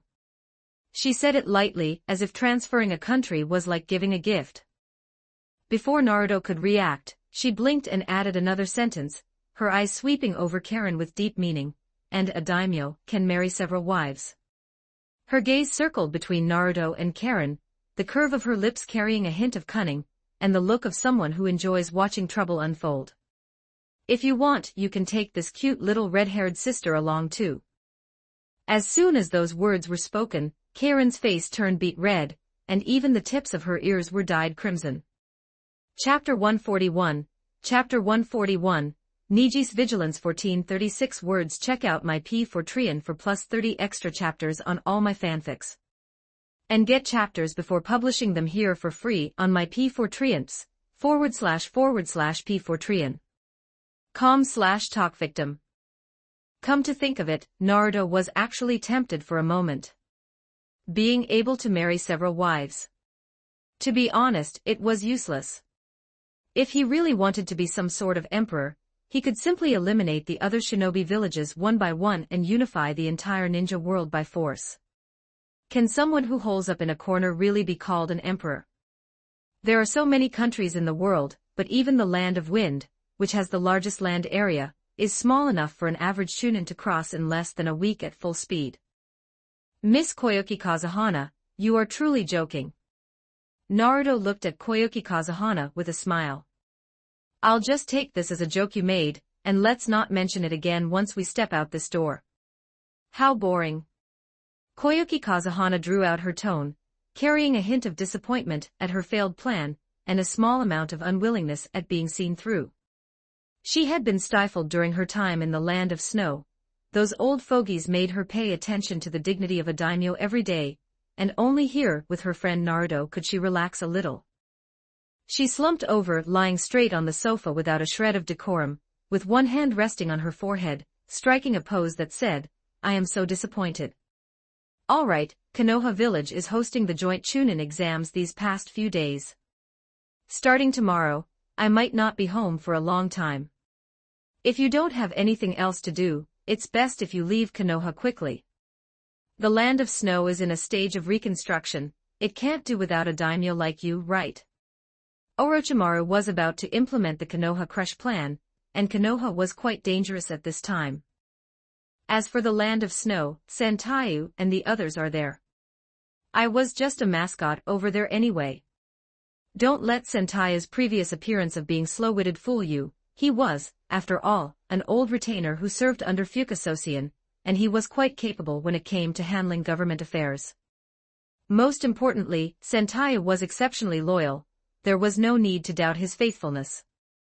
Koyuki Kazuhana felt very reassured leaving the country in Sentaiu's care.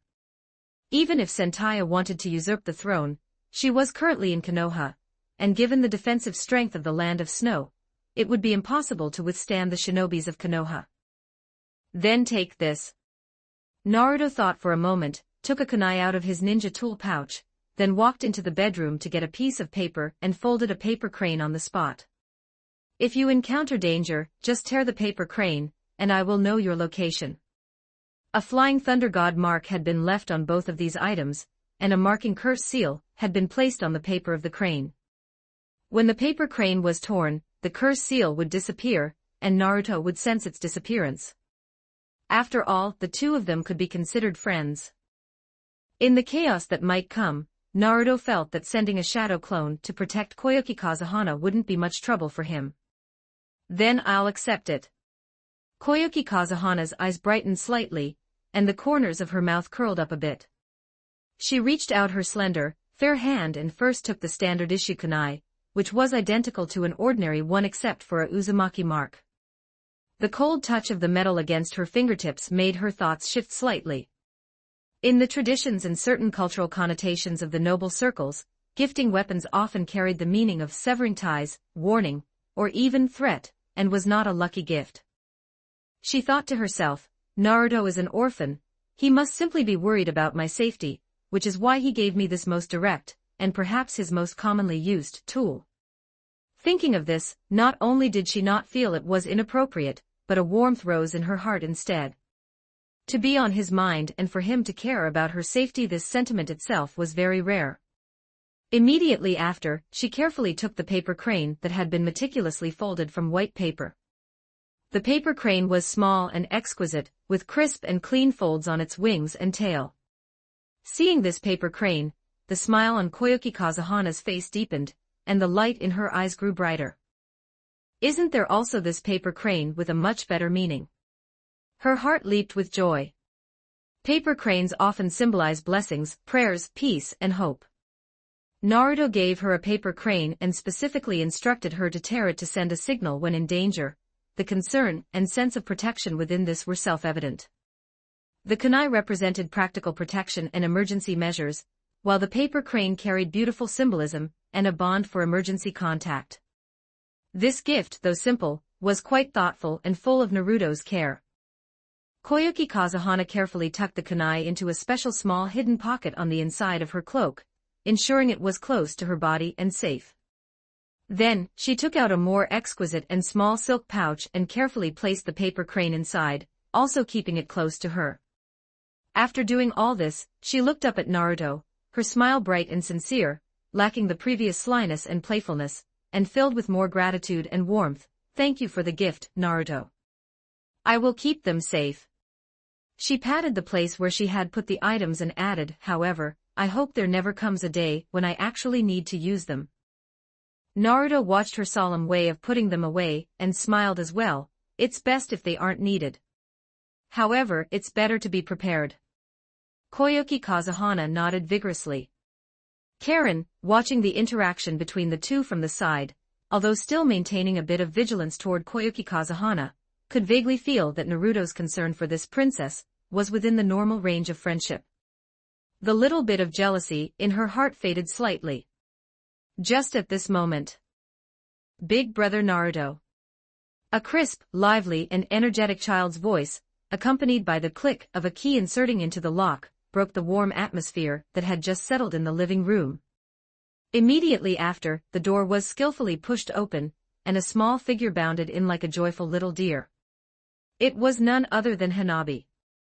Her little face was brimming with a bright smile, her left hand raised high, carrying a large bag of fresh vegetables still glistening with water droplets, clearly just back from the market.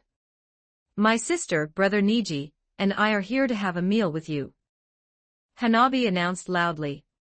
Behind her, two more figures appeared at the door. Hinata followed behind her sister, carrying two large bags of snacks in her hands. Her cheeks were slightly flushed, and she lowered her head in embarrassment, but the corners of her eyes and brows carried a hint of anticipation and joy. And the last one to walk in was Niji. He was also carrying two large bags of items, which, judging by the packaging, seemed to be fresh meat. His expression was calm, but the moment his pure white eyes stepped into the living room and saw the situation inside, they instantly locked onto Naruto. Ever since he had accepted his uncle's family in his heart, Niji, like Hayashi at the very beginning, had become vigilant against Naruto. My sister is so cute, I can't let her be deceived by this yellow-haired brat. Look, just look at this Naruto, he is truly surrounded by beauties. No, Hinata is so innocent, she must not be fooled by this yellow-haired brat. It's Princess of the Storm. Hanabi put the vegetables on the table, her eyes sparkling as she looked at Koyuki Kazuhana. Can you give me an autograph? Note, so far this story is published up to chapter 160 on my Patreon. Go check it out. Exclusive 18+ character images and early chapters, please visit my Patreon. Thanks for your support. com/talkvictim If you want more updates supports with Power Stones, every 20 Power Stones bonus chapter, every 3 5-star reviews bonus chapter. Chapter 142. Chapter 142. The Forest of Death. 1320 words. What a truly adorable little sister. Koyuki Kazuhana's voice was soft and pleasant, carrying the gentleness of an older sister. Of course. As she spoke, she leaned forward gracefully, reaching out to pat Hanabi's cute little head to show her affection. Her smooth, dark hair slid off her shoulders with the movement, shimmering like silk under the light. However, just as her fingers were about to touch the top of Hanabi's head, Hanabi, like a clever little kitten, tilted her head slightly and nimbly dodged Koyuki Kazuhana's hand. Hanabi shook her head solemnly, her small face full of seriousness. Father said that if you get your head patted, you won't grow tall.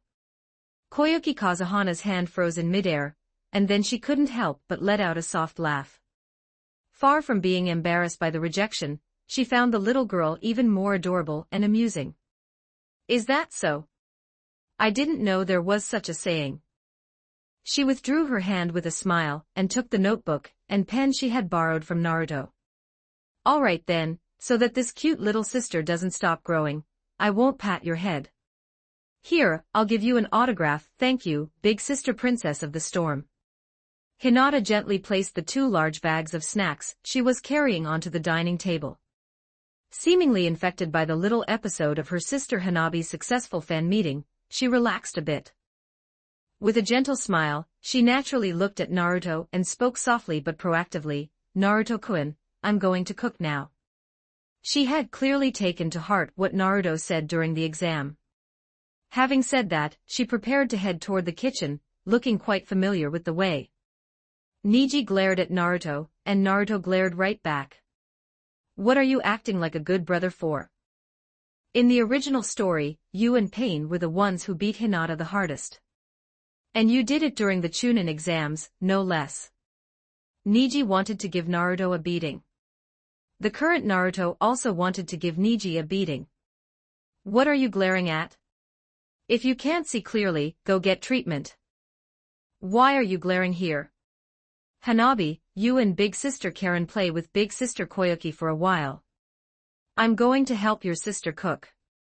Naruto habitually reached out to pat Hanabi's head, only remembering what she had just said after his hand was already out.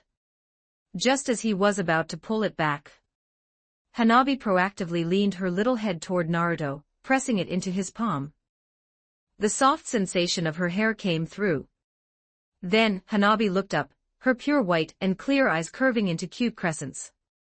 A bright, slightly mischievous smile bloomed on her face as she replied in a crisp, loud voice. A single word, crisp and neat, filled with trust and intimacy. The meaning was clear, others can't but you can, big brother Naruto. This sudden double standard and proactive closeness left Naruto stunned. It also made Koyuki Kazuhana's eyes widen slightly. She then covered her mouth and chuckled, her gaze shifting between Naruto and Hanabi. Karen watched this scene with some envy. The last time she had her head patted was before her mother passed away. It had been a long time since she had been patted on the head so gently. Neji was simply ignored. Still asking. Ask again and you'll be cosplaying a hedgehog. Naruto, guess if I know the cutting technique. Ask again and I'll turn you into Nastab. The next day, numerous candidates gathered at the designated location in the Forest of Death. Anko Mitarashi had already been waiting for a long time. This is Training Ground 44, also known as the Forest of Death.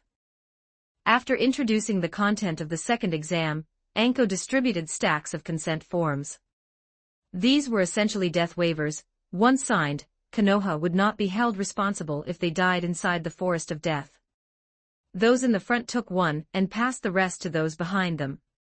Each team sent one representative over there to randomly draw a scroll. Anko commanded, remember, you can only see your own team's scroll type, you won't know anyone else's. You must collect both the Heaven and Earth scrolls to enter the tower at the center of the Forest of Death, and you are not allowed to open the scrolls before entering the tower.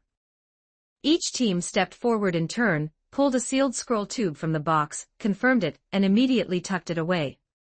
Finally, lots were drawn to determine the entrance to the Forest of Death. There were dozens of different entrances around Training Ground 44.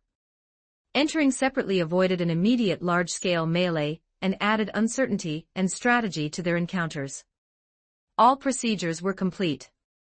Anko Mitarashi stood on high ground, looking down at the young faces about to step into the domain of death. Her smile faded, replaced by a near-cruel calmness. Now the second stage of the Chunin exams begins. Proceed immediately to your designated positions according to the entrance numbers you drew. Any who fail to reach the central tower with both the Heaven and Earth scrolls by noon 5 days from now will be eliminated.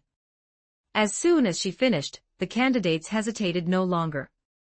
Following the instructions, they dashed toward their respective entrances like arrows released from a bow.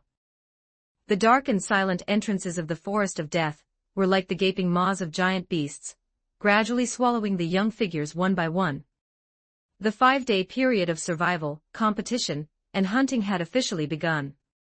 The moment they stepped into the Forest of Death, the surrounding light dimmed abruptly. Towering ancient trees blotted out the sun. The thick layer of fallen leaves was soft and silent underfoot. The air was filled with the scent of decaying plants, damp soil, and an indefinable sense of danger inherent to a primeval jungle. The chirping of birds and insects seemed exceptionally distant, emphasizing the forest's own silence and depth. The 3 members of Team 7 quickly found a relatively hidden thicket, paused to observe their surroundings, and confirmed each other's positions. What's our plan? Sakura looked at Naruto. Sasuke also listened intently. Before we got the scrolls, I used a sensory ninjutsu to record the chakra of that team from Kizugakure. Follow me to take care of them first. I have a bit of a personal grudge against them. Naruto responded without hesitation. Even if Orochimaru had infiltrated the grass ninja, it didn't matter. After killing the other 2, Naruto was confident he could repel Orochimaru. But killing him was another matter, as Orochimaru was notoriously hard to kill. After dealing with them, we'll regroup with the others and then head full speed to the area outside the tower. As we agreed before, we'll only let 1 team from each of the remaining villages through. Everyone else will be dealt with outside the tower. Naruto added, his tone lightening slightly. We can also take out any enemies we happen to encounter along the way and seize their scrolls. Understood. Sakura and Sasuke nodded simultaneously. All right, follow me. Move quickly and stay alert. Naruto said no more. With a sudden movement, he was like a leopard blending into the forest shadows, racing silently toward the chakra fluctuations of the Kizugakure team, he had sensed. Sakura and Sasuke followed closely behind, and the 3 of them quickly vanished into the dense, dark woods. Except for the fact that it can only perceive the shapes of objects, and cannot directly see their appearance like the Byakugan, Kagura Mind's Eye can be said to be the most powerful sensory technique. The range of Kagura Mind's Eye could cover the entire Forest of Death. The movements of everyone here could not escape Naruto's perception, so he wasn't in a hurry at all. Chapter 143, Chapter 143, Grass Shinobi 13:04 Words deep in the dark forest, the light was fragmented, cut into pieces by layers upon layers of branches and leaves. 3 shinobis wearing Kizugakure headbands, looking exhausted and alert, were resting in a relatively dry hollow at the root of a tree. They were another team from Kizugakure. Grass Ninja A, with a sallow face and sinister eyes, carefully took out a few potions and bandages from his shinobi bag. His face was full of distress at the cost as he grumbled in a low voice, Konoha is really too much. If they hadn't taken away that red-haired monster girl, why would we need to spend money on these deathly expensive medicines? He was referring to their original reliance on Karen's Heal Bite ability, which allowed them to quickly recover from injuries and restore chakra at almost no cost. Now, having lost this portable blood bag, they were forced to spend a fortune to temporarily purchase a batch of military medical supplies and supplements before the exam items whose effects were far inferior to Karen's ability, yet whose prices were outrageously high. This was a significant burden for shinobis from a small nation where resources were already scarce. Beside him, the tall and thin grass ninja B, whose eyes were somewhat numb, sighed and spoke in a low, powerless voice. Isn't that just how the great nations are? Plundering small nations at will. If they like something, they take it, if they need it, they requisition it. The key is that we aren't as strong as Konoha. So we can't resist their plunder, and even our protests seem pale and weak. His words were filled with the helplessness and resentment of a small nation shinobi, but they also carried a hint of resigned numbness.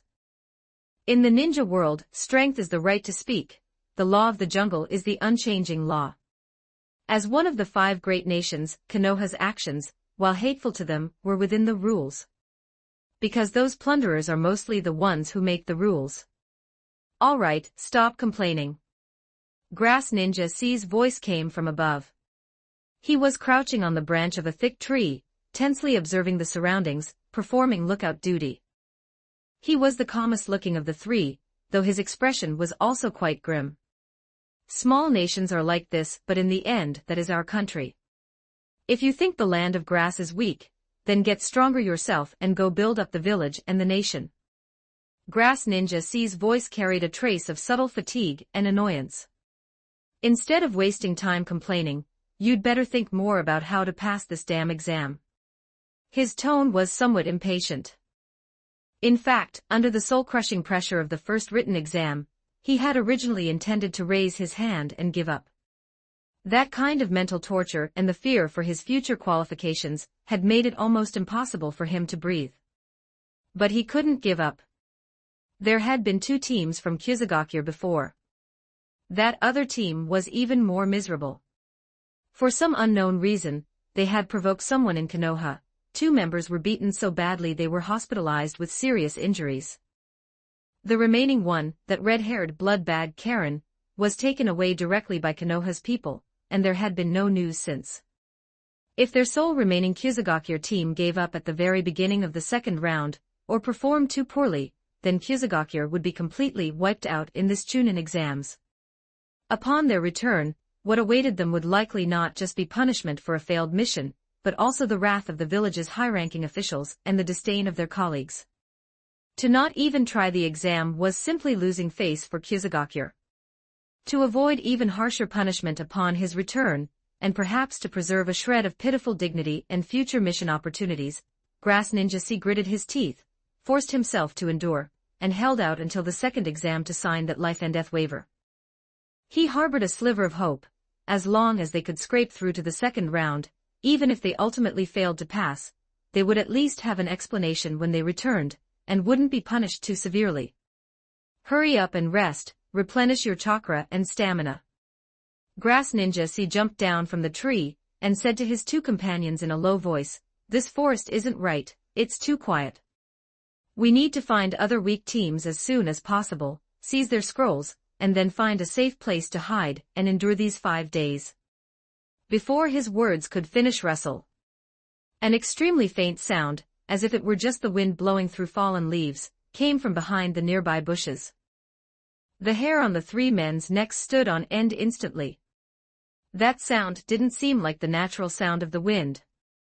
Enemy attack. Grass Ninja C was the first to react, shouting sharply while his hands rapidly formed seals. However, it was already too late. 3 figures, like ghosts, suddenly appeared from 3 different directions, moving so fast they left afterimages.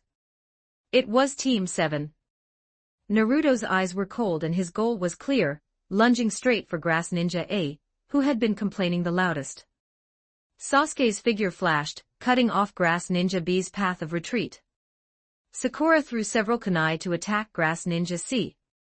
In the blink of an eye, Naruto drew Yaso Magutsukuri.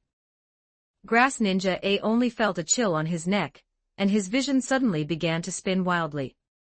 He saw his own headless body standing frozen in place, with hot blood gushing from the neck like a small fountain. Then, he discovered with horror that his head had already left his body, flying high with a trail of crimson blood.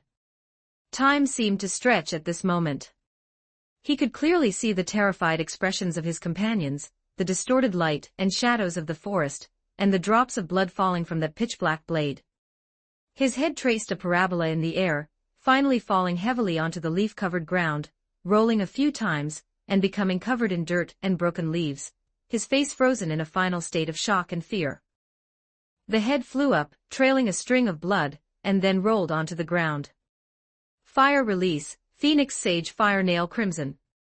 Sasuke formed hand seals and quickly spat out dozens of small fireballs from his mouth, each wrapping a shuriken.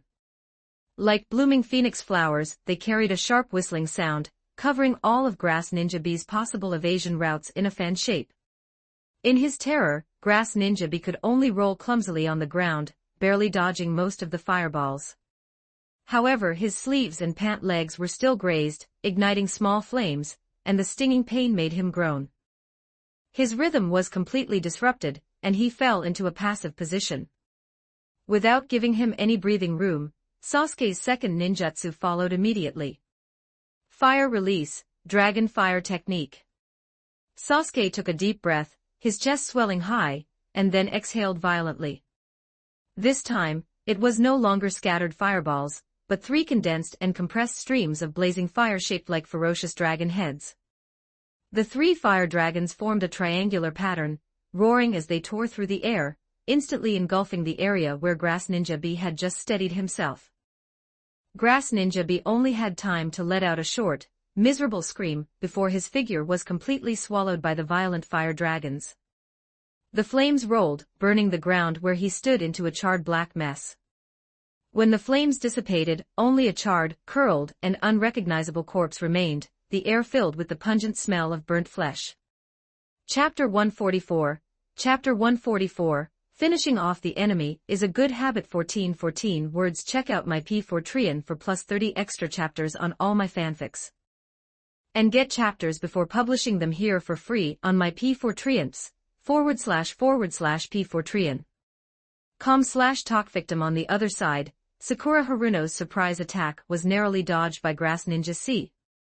As the most vigilant and calm of the 3, Grass Ninja C reacted the moment Team 7 appeared, subconsciously retreating rapidly to his side and rear, just barely avoiding several kunai thrown at a tricky angle by Sakura from the side. The kunai hit the tree trunk behind him with several thuds. Having dodged the strike, Grass Ninja C felt a surge of joy, thinking he had found a breakthrough.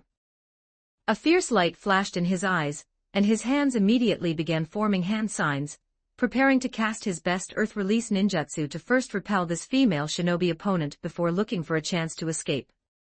However, he was only halfway through his signs. A fair, seemingly delicate fist suddenly enlarged in his vision, at a speed far exceeding his reaction limit. It was that pink-haired female shinobi. When did she get so close? Crack! The clear sound of bone fracturing rang out.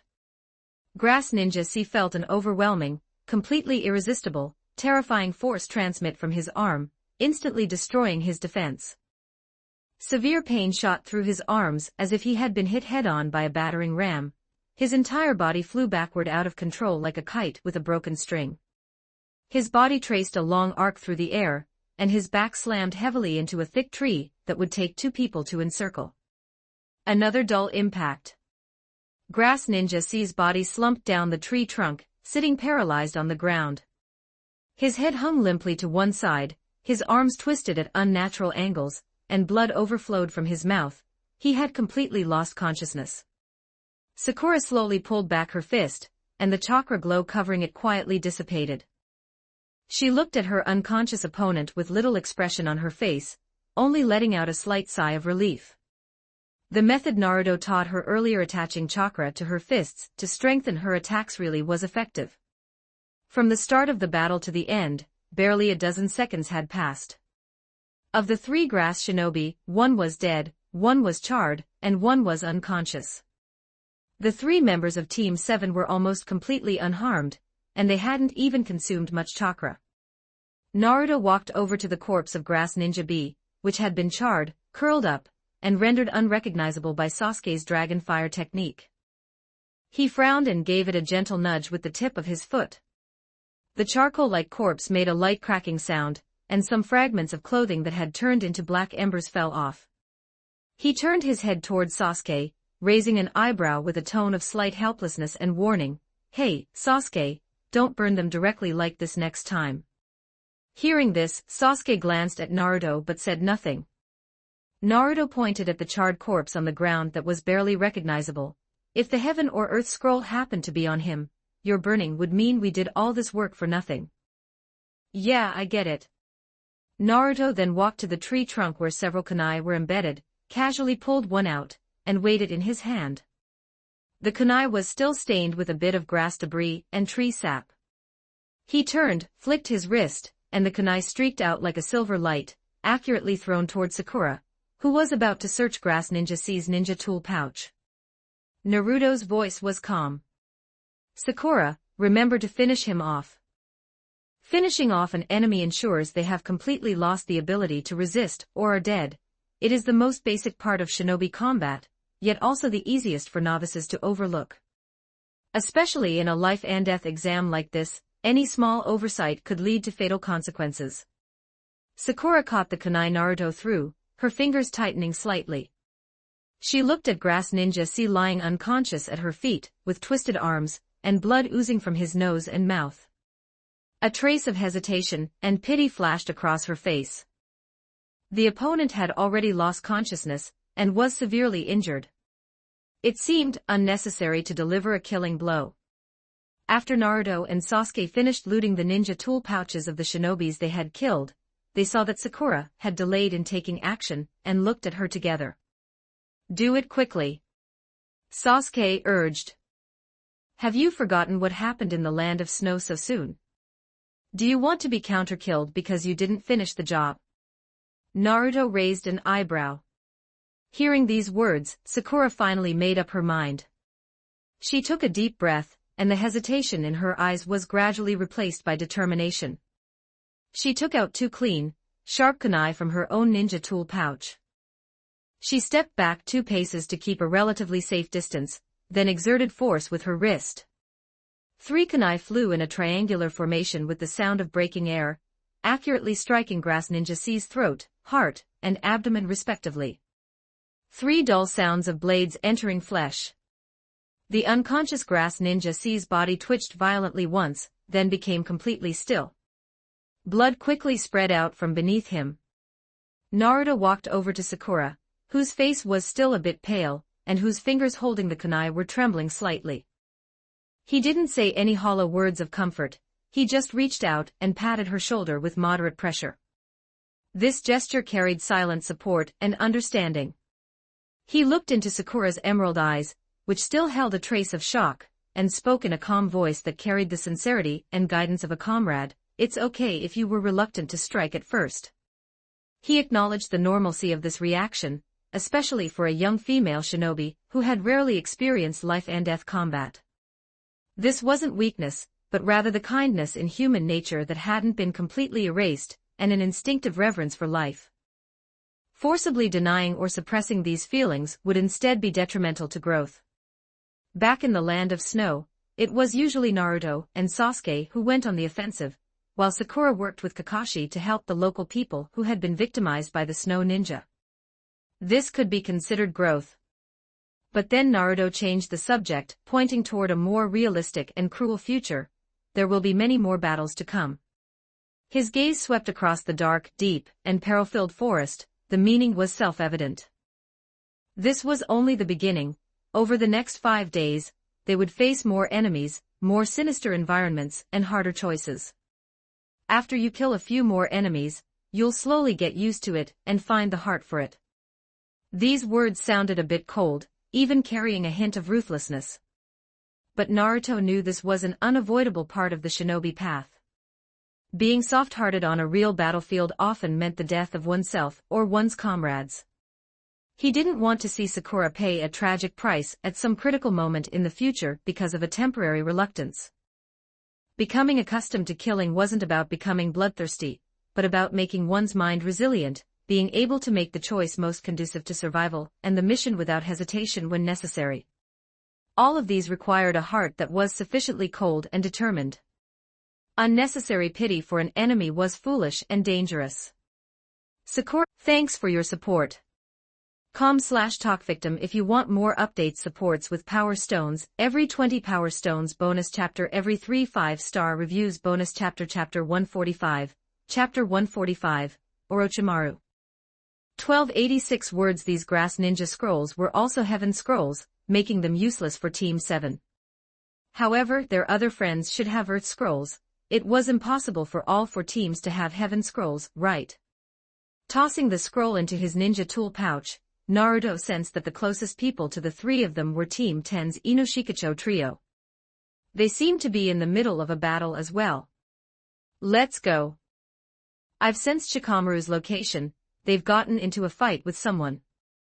The 3 of them didn't delay any further, moving quickly toward the direction Naruto sensed. Their movements were light and swift, like 3 shadows darting through the forest, carefully avoiding paths and sounds that might expose their presence. When the Team 7 trio followed their senses and the faint sounds of fighting to the vicinity of the battlefield, this was the scene that met their eyes. In a relatively open forest clearing, a battle was underway, but the Konoha side firmly controlled the situation. Shikamaru was crouching on a thick branch of a large tree, his brow slightly furrowed but his eyes focused. His hands maintained a steady hand seal. From his position, a long, slender, flexible black shadow snaked down the trunk, through the fallen leaves and bushes on the ground, and precisely connected to the feet of a hidden rain village shinobi in the center of the clearing. Ino wasn't there. She must be hiding and using the mind transfer jutsu. In the center of the clearing, Akimichi Choji had activated the partial multi-size jutsu, and was dealing with Rain Ninja A alongside Rain Ninja C. It seemed Rain Ninja C was being controlled by the hidden Ino. Rain Ninja B, controlled by Shikamaru, could only watch helplessly like a helpless bystander, as his teammates were dealt with. Ino, release the mind transfer jutsu. Naruto rushed out and decapitated Rain Ninja A, who was fighting Choji, while Sasuke drew a kunai and stabbed Rain Ninja B, who was controlled by the shadow imitation technique. Rain Ninja C, controlled by Ino, nodded at Naruto, and then raised his right hand high. The moment Rain Ninja C's right hand dropped, Naruto knew the mind transfer jutsu had been released. Taking advantage of the moment the opponent regained control of his body, he raised his blade and stabbed it into the man's heart. You guys arrived a bit slower than I expected. As the last Amigakure shinobi fell, Shikamaru jumped down from the branch where he was hiding, his feet landing on the ground with almost no sound. A rustling sound came from the bushes behind a tree on the other side. Ino Yamanaka pushed aside the dense foliage and emerged from hiding. You're here, that's great. Are you okay, Ino? Is your consumption high? Sakura stepped forward to help Ino pick off the leaves stuck to her. I'm fine, Sakura. Ino gave Sakura a bright smile. But I'll need you to protect me in the battles ahead. After Shikamaru got the earth scroll from the Amigakure village, his gaze quickly swept over his team's condition. Choji and Ino hadn't consumed much. He looked at Team 7 again. Naruto, Sasuke and Sakura had steady breathing and ample chakra. Clearly, they hadn't exerted themselves much either. No time to lose, let's go meet up with Kiba and the others. Naruto nodded and added, yeah, it seems they've already gone to meet up with Neji and his team. During the brief exchange, Naruto had already activated the Kagura Mind's Eye to scan the Forest of Death. Team 8 and Neji's trio were approaching quickly. Both teams had the Byakugan, so there was no need to worry about encountering other teams in between. The Byakugan's powerful X-ray vision and long-range sight were practically cheat codes in such complex terrain. With Hinata and Neji present, their 2 teams could not only avoid most obvious dangers but also detect other teams' tracks in advance, choosing safe routes or actively avoiding or ambushing them. This undoubtedly greatly increased the success rate and safety of the rendezvous. Hearing Naruto's words, a flash of understanding and praise crossed Shikamaru's eyes. This guy Naruto was not only strong, but even his sensing ability was so abnormal. With him around, intelligence was indeed much easier. That's perfect then. Shikamaru made a prompt decision. We'll head directly toward where they're converging, trying to meet them on the way or near their rendezvous point. This saves time and avoids the risks of waiting at a fixed location.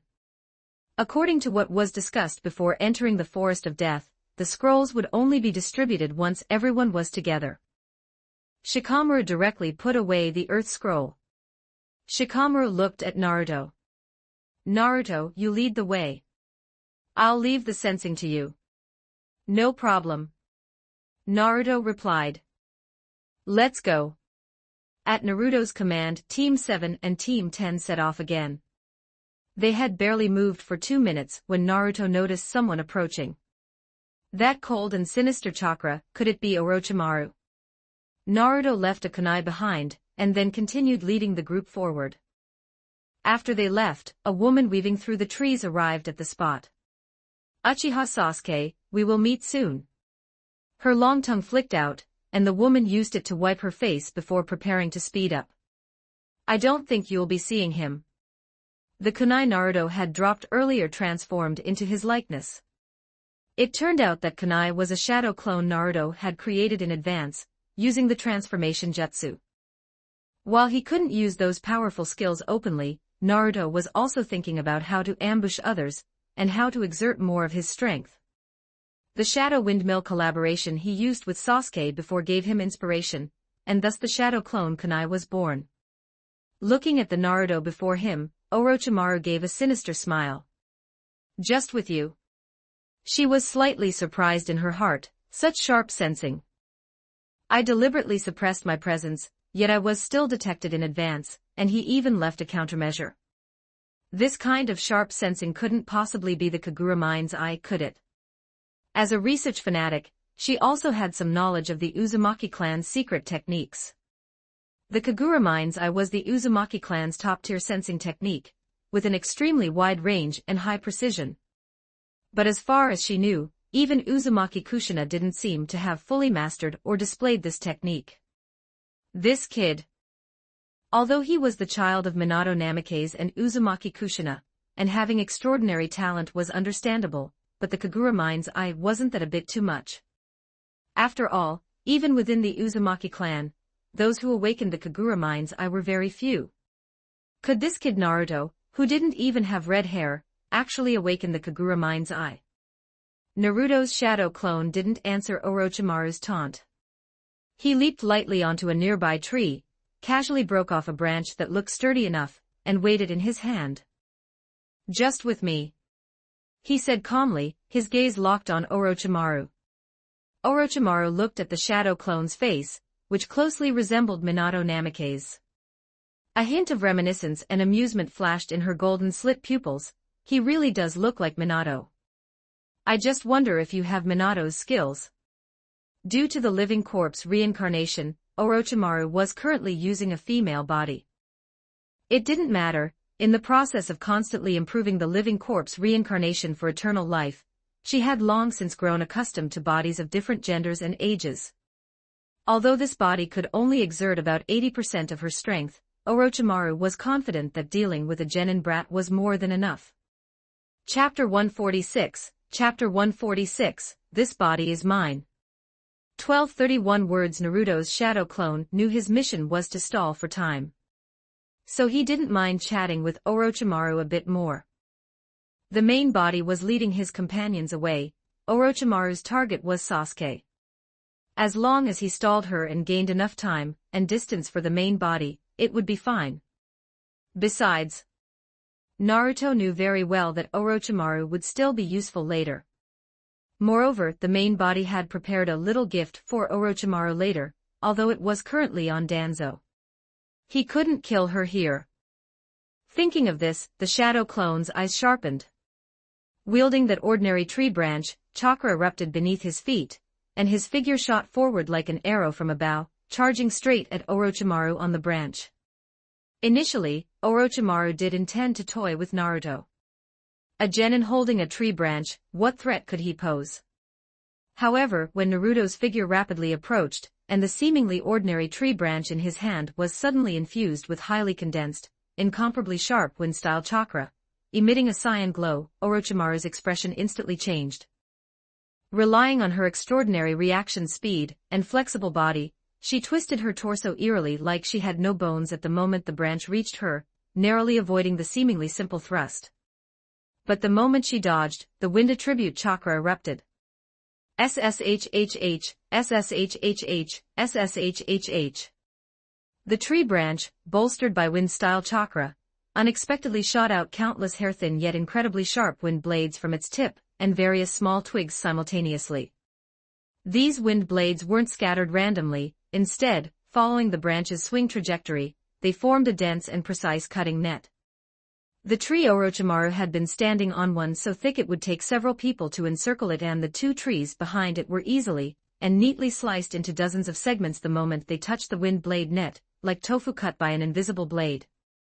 Wood chips flew, and the cross-sections were smooth.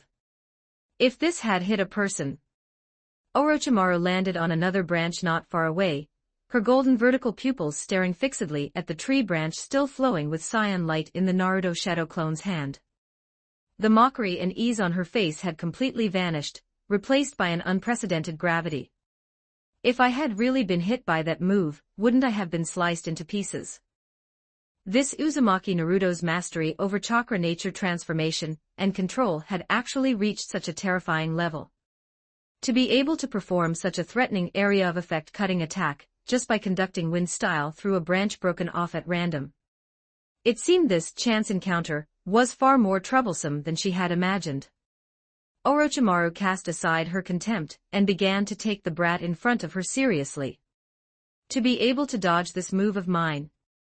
Naruto's shadow clone, holding the cyan glowing branch, tilted his head slightly and looked at Orochimaru, who had landed on a nearby branch with a grave expression, his tone carrying surprise and inquiry.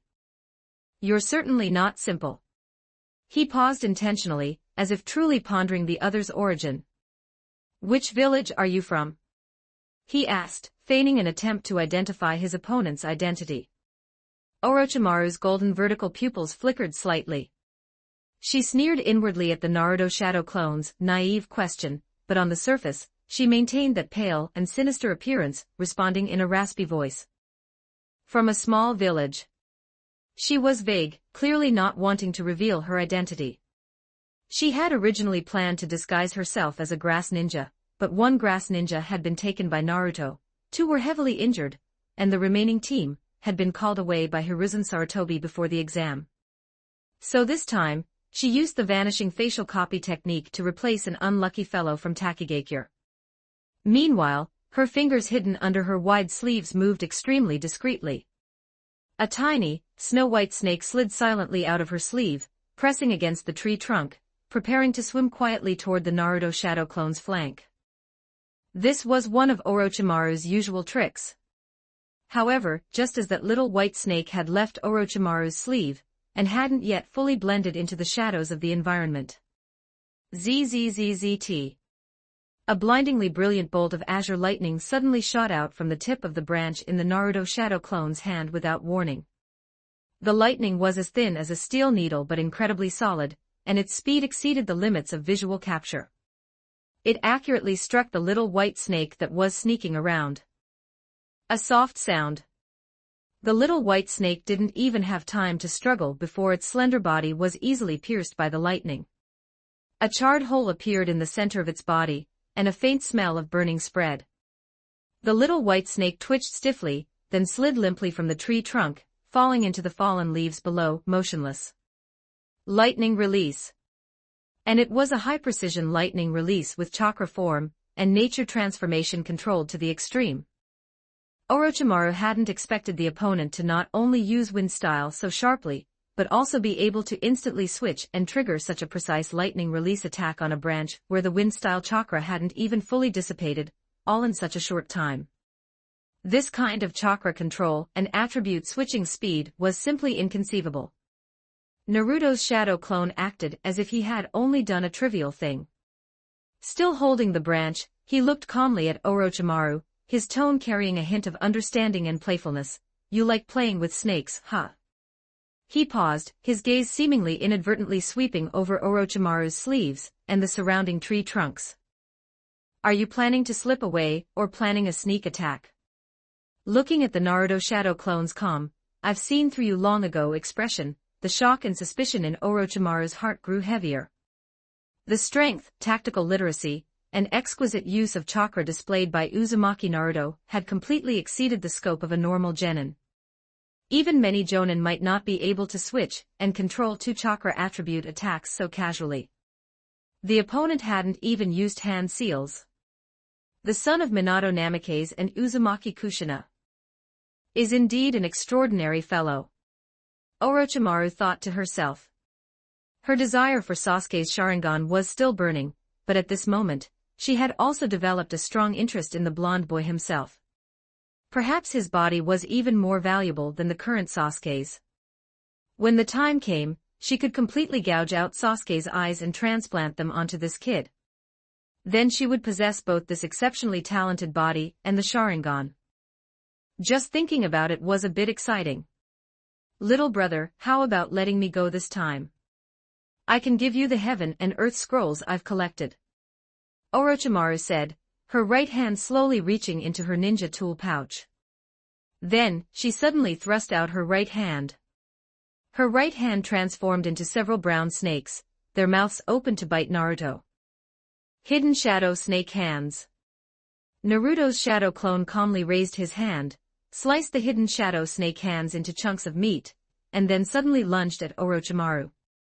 The branch pierced Orochimaru's body, and from Orochimaru's mouth, a large white-scaled snake with long black hair emerged, its mouth open to bite Naruto's neck. A look of excitement flashed in the snake's golden vertical pupils. This body is mine. Chapter 147, Chapter 147, Uzumaki Naruto, we will meet again. 1312 words. Check out my P4Trian for plus 30 extra chapters on all my fanfics. And get chapters before publishing them here for free on my P4Trians, //P4Trian. com/talkvictim. The moment the white-scaled, black-haired snake's icy fangs, carrying Orochimaru's ecstasy and determination, fiercely bit into Naruto's neck. A sudden change occurred. The branch in the shadow clone's hand, coated with chakra, sliced into Orochimaru's snake body. A fierce glint flashed in the white-scaled snake's eyes. This brat was completely intent on trading lives with him, but his goal was to control his body, not to kill him. This body will soon belong to me. Orochimaru's eyes widened. That Naruto, who had just severed his snake body, and whose neck he had bitten, suddenly began to become transparent and blurry, and then, with a poof, Naruto turned into a dense cloud of white smoke and quickly dissipated into the air. Shadow clone. This was not Naruto's main body at all.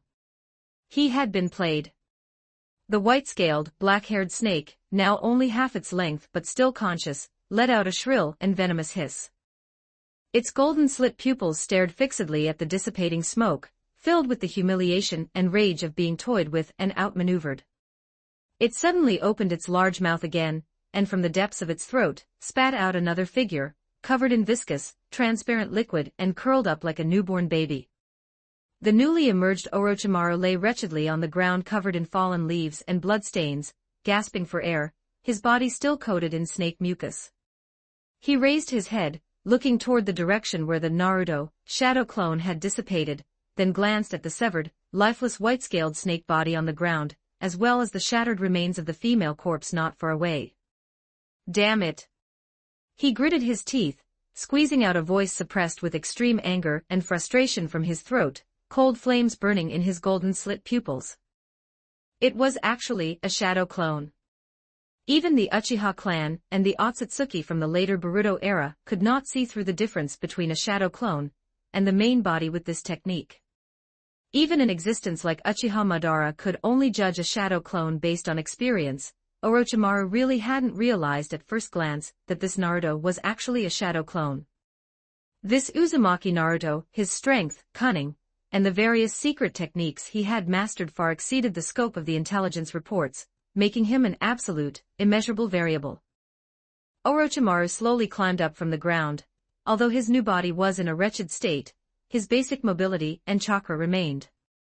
He gloomily assessed the current situation. It seems the old man has been training him quite a bit in secret.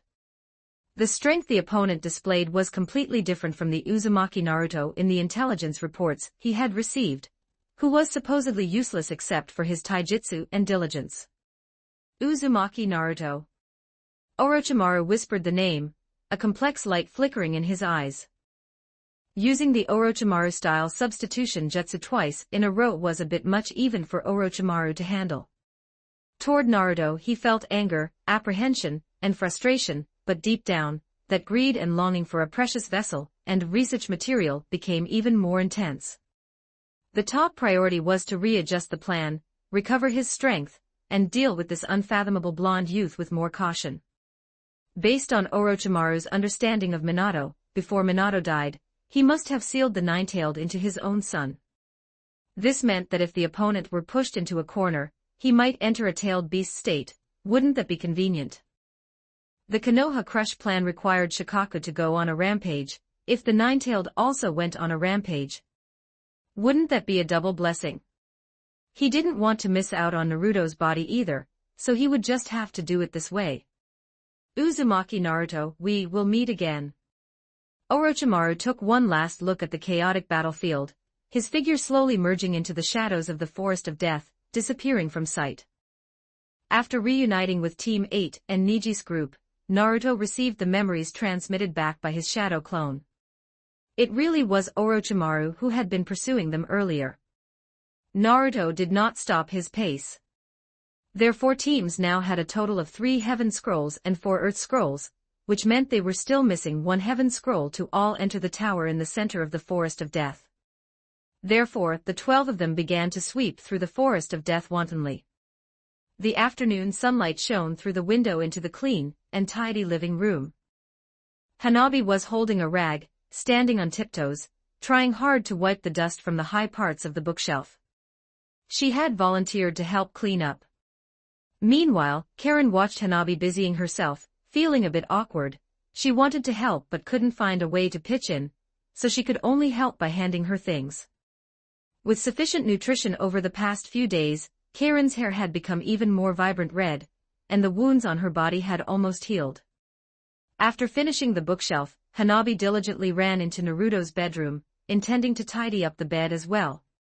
When she lifted the bed board, she discovered that the spare bedding and mattress under the bed seemed to have been used. Their placement and the way they were folded were different from what she had seen before. The little girl's curiosity was immediately piqued. She went to the living room, looked at Karen sitting on the sofa, blinked her large, pure white eyes, and asked in a tone that seemed like a casual question, "Sister Karen, do you sleep on Big Brother Naruto's bed at night?" Karen, who was zoning out, nodded subconsciously upon hearing this, yes.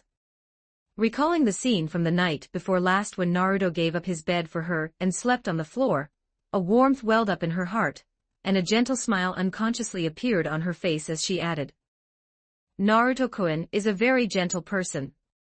He was afraid I would be scared alone, so he gave the bed to me and slept on the floor nearby."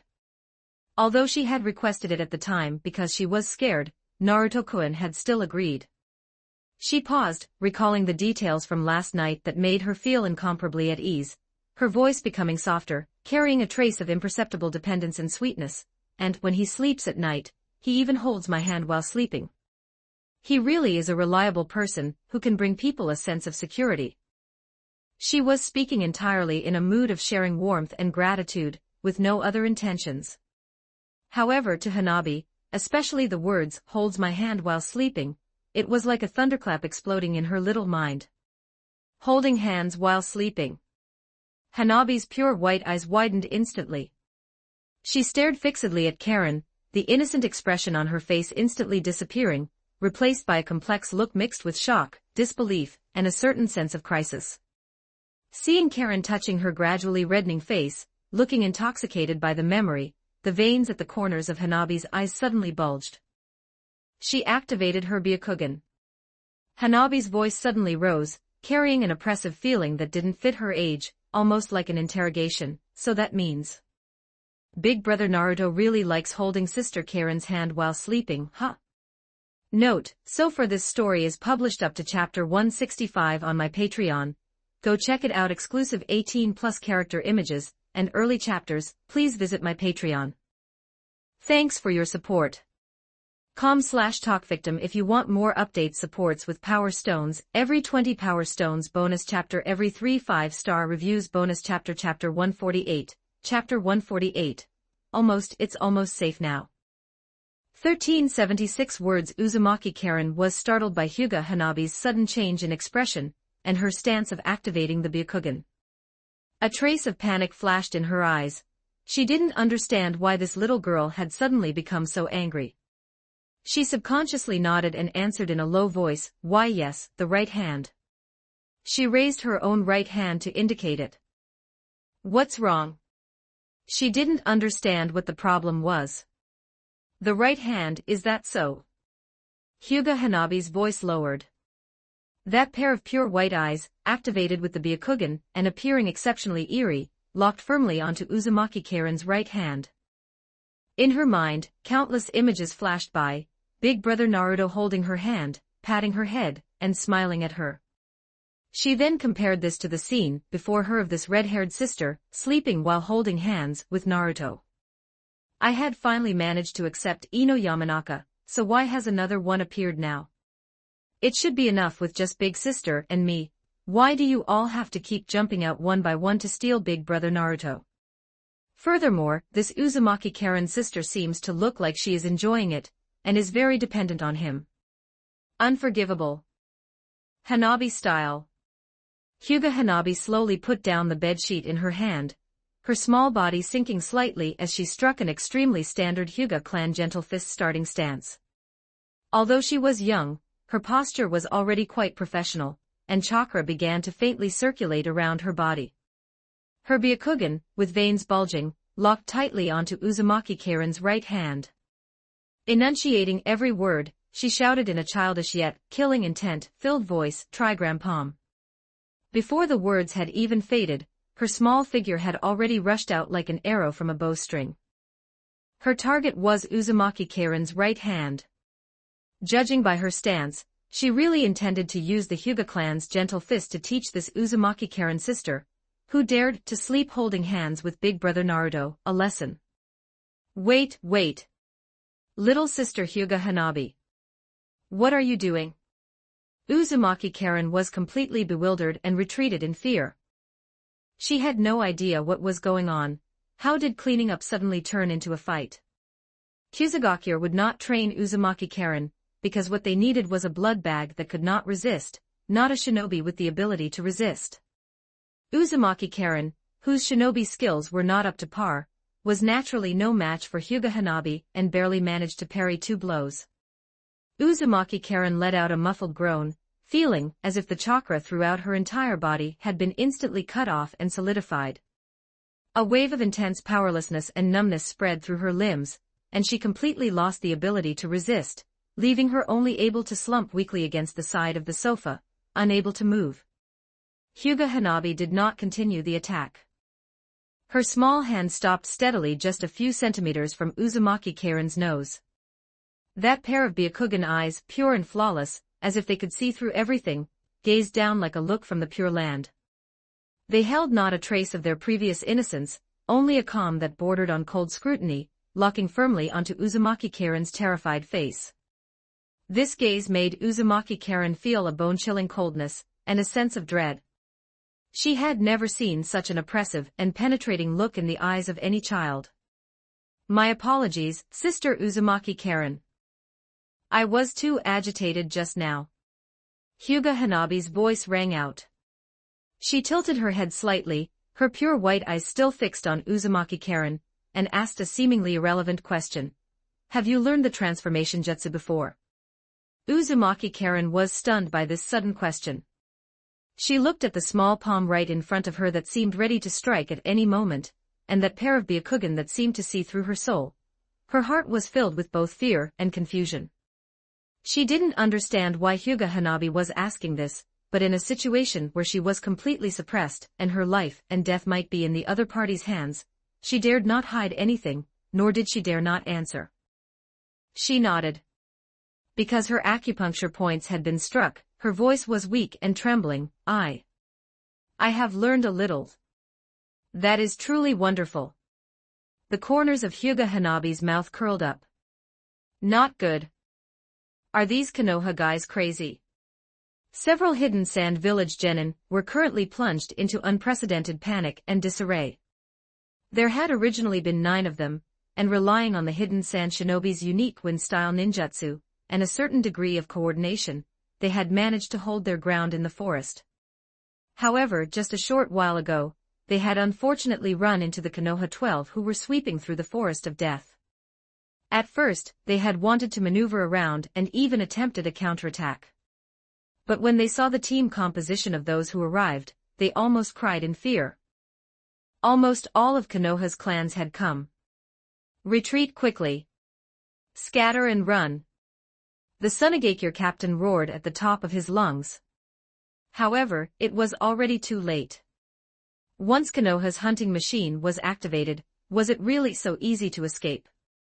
Nara Shikamaru's shadow imitation technique and Shino Aburame's insect swarm were the first to block their retreat and disrupt their formation. Immediately after, everyone except Naruto pounced like sharks that had smelled blood.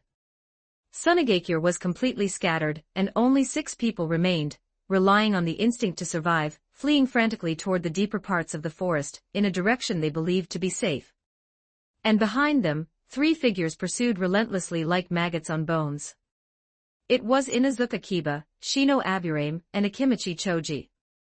The 3 formed a pursuit spearhead, with Inuzuka Kiba and Akamaru using their extraordinary sense of smell and speed to lock tightly onto the trail of the fleeing enemies. Shino Aburame's insects constantly harassed them from the flanks, delaying the Sunagakure shinobi's movements. Akimichi Choji was like a rampaging tank, brutally smashing through obstacles along the way, making it impossible for the Sunagakure shinobi to shake them off. This was simply a one-sided cat-and-mouse game. And the Sunagakure shinobi were the mice fleeing in panic. Konoha's hunt was not a swarm. Instead, during the pursuit, they used their advantages in numbers, coordination, and terrain to peel away and eliminate the fleeing Sunagakure shinobi, layer by layer, one by one, like peeling an onion. The first of the remaining few to be left behind was when they were attempting to use dense shrubbery to set up a puppet trap to stall for time, only for Uchiha Sasuke to suddenly appear from the shadows and pierce their throat with a kunai. They fell to the ground without even letting out a scream. The second victim was when they were fleeing in a panic and attempting to climb a large tree to escape from above. They were struck by a set of swift and fierce gentle fist acupuncture points from Hyuga Niji, who had been waiting in the shadows of the canopy, sealing their entire body's chakra and ability to move. They were then thrown down from the tree by Niji like a sandbag, falling to the ground unable to move, and were immediately finished off by those who caught up. With the Byakugan, Konoha was like using a wall hack. The Sunagakure shinobi who were still running were intentionally left behind to be used as bait. Besides Konoha, the Sunagakure shinobi were the most numerous among the genin participating this time. The remaining Sunagakure shinobi, facing the pursuit of the 12 people behind them, fled frantically. They had just seen the mark left by Kankuro, which meant that Kankuro's team was ahead. If they could lead these Konoha people to that monster Gaara, they might just have a chance to be saved. After all, Lady Temari and Lord Kankuro were also over there. It's just ahead. Lord Gaara. This was the first time the lead Sunagakure shinobi had called out this title from the bottom of his heart. It's almost safe now. Chapter 149. Chapter 149. Gaara, now is not the time for your exit. 1326 words. The world before his eyes seemed to suddenly broaden. The dense trees receded to both sides, revealing a relatively open forest clearing. Sunlight was able to spill down more freely, illuminating the scene in the center of the clearing. The 3 members of Gaara's squad seemed to have just finished a brief battle. Kankuro was looting the enemy's corpses, while Temari sat on a tree branch observing the surroundings. Beneath Gaara's feet, the sand writhed slightly, silently burying and swallowing the traces of battle. A faint scent of blood and the residue of agitated chakra still lingered in the air. Just then, a flurry of panicked, hurried footsteps and cries mixed with terror approached from afar, breaking the silence of the clearing.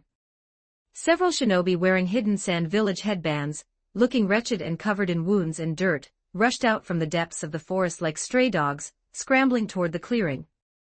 The leading sand ninja's face was written with the ecstasy of surviving a desperate situation and a plea for help.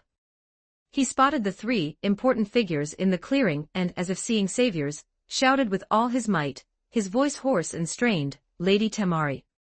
Lord Kankuro. Lord Gaara. There are Konoha pursuers behind us, they've gone mad. They've killed so many of our people. Temari on the branch and Kankuro looting the corpses on the ground both felt their hearts sink, thinking, this is bad. This idiot. Temari's expression instantly turned somewhat ugly. Kankuro also stopped his movements, his brow furrowed deeply.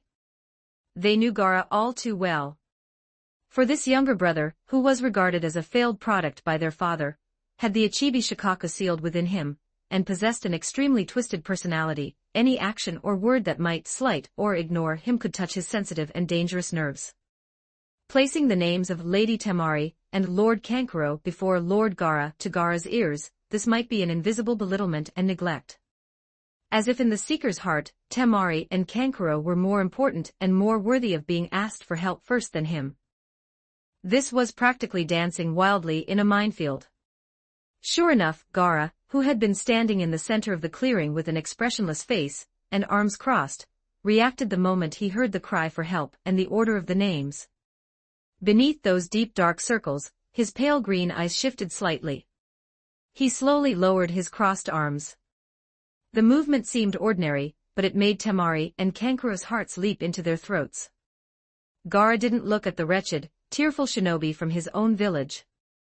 Instead, he calmly cast his gaze toward the path they had come from, as if waiting for something, or perhaps confirming the position of the pursuers.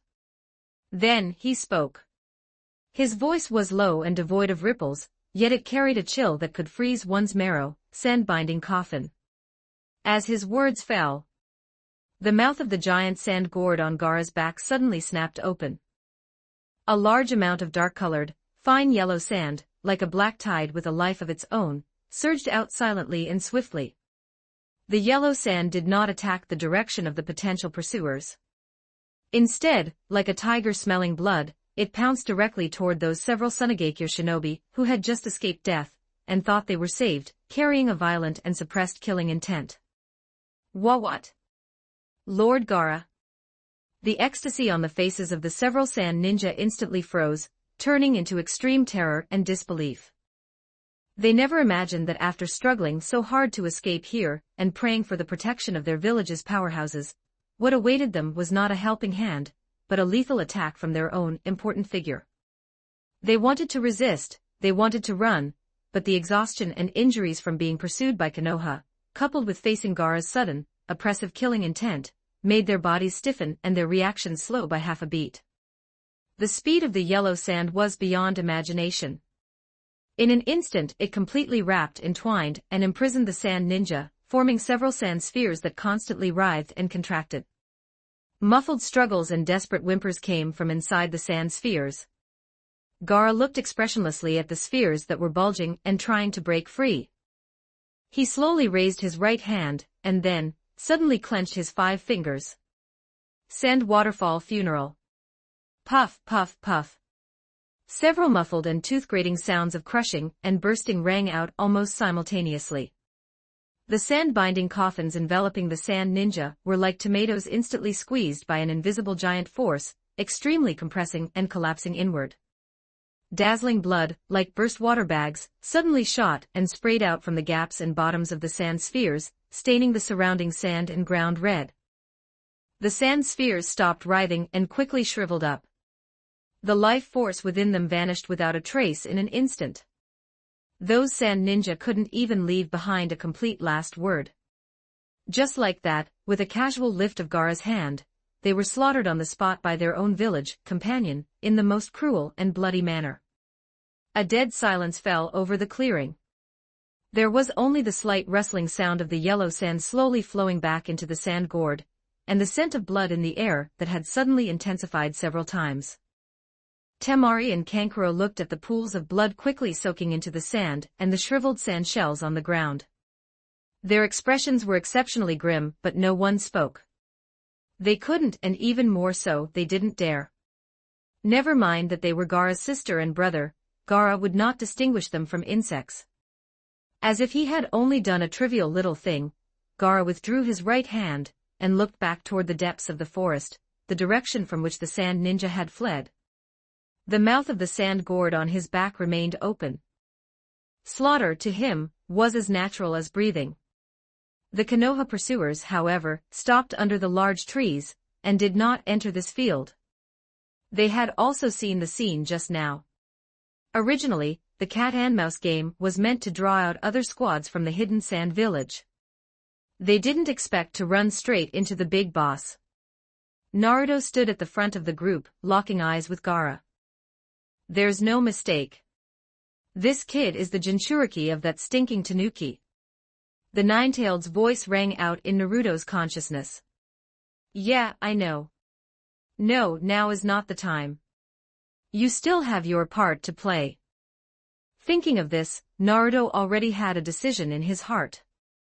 Slowly but very clearly, he raised his right hand, and then waved it toward his companions behind him. The gesture was clear: retreat. This action caused Shikamaru, Sasuke, Neji, and the others in the back to be stunned. Were 12 of them supposed to retreat without a fight against 3 people? But they saw Naruto's unquestionable back and determined gesture, and they also saw Gaara's increasingly dangerous gaze opposite them, as if he would violently attack at any moment.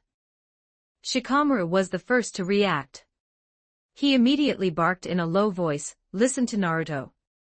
Everyone, retreat slowly, stay alert, and don't turn your backs." Although the Konoha group felt unwilling or confused, they quickly executed the order, and began to retreat silently, increasing the distance from the clearing. Naruto remained where he was, staring at Gaara until his companions had retreated to a safe enough distance.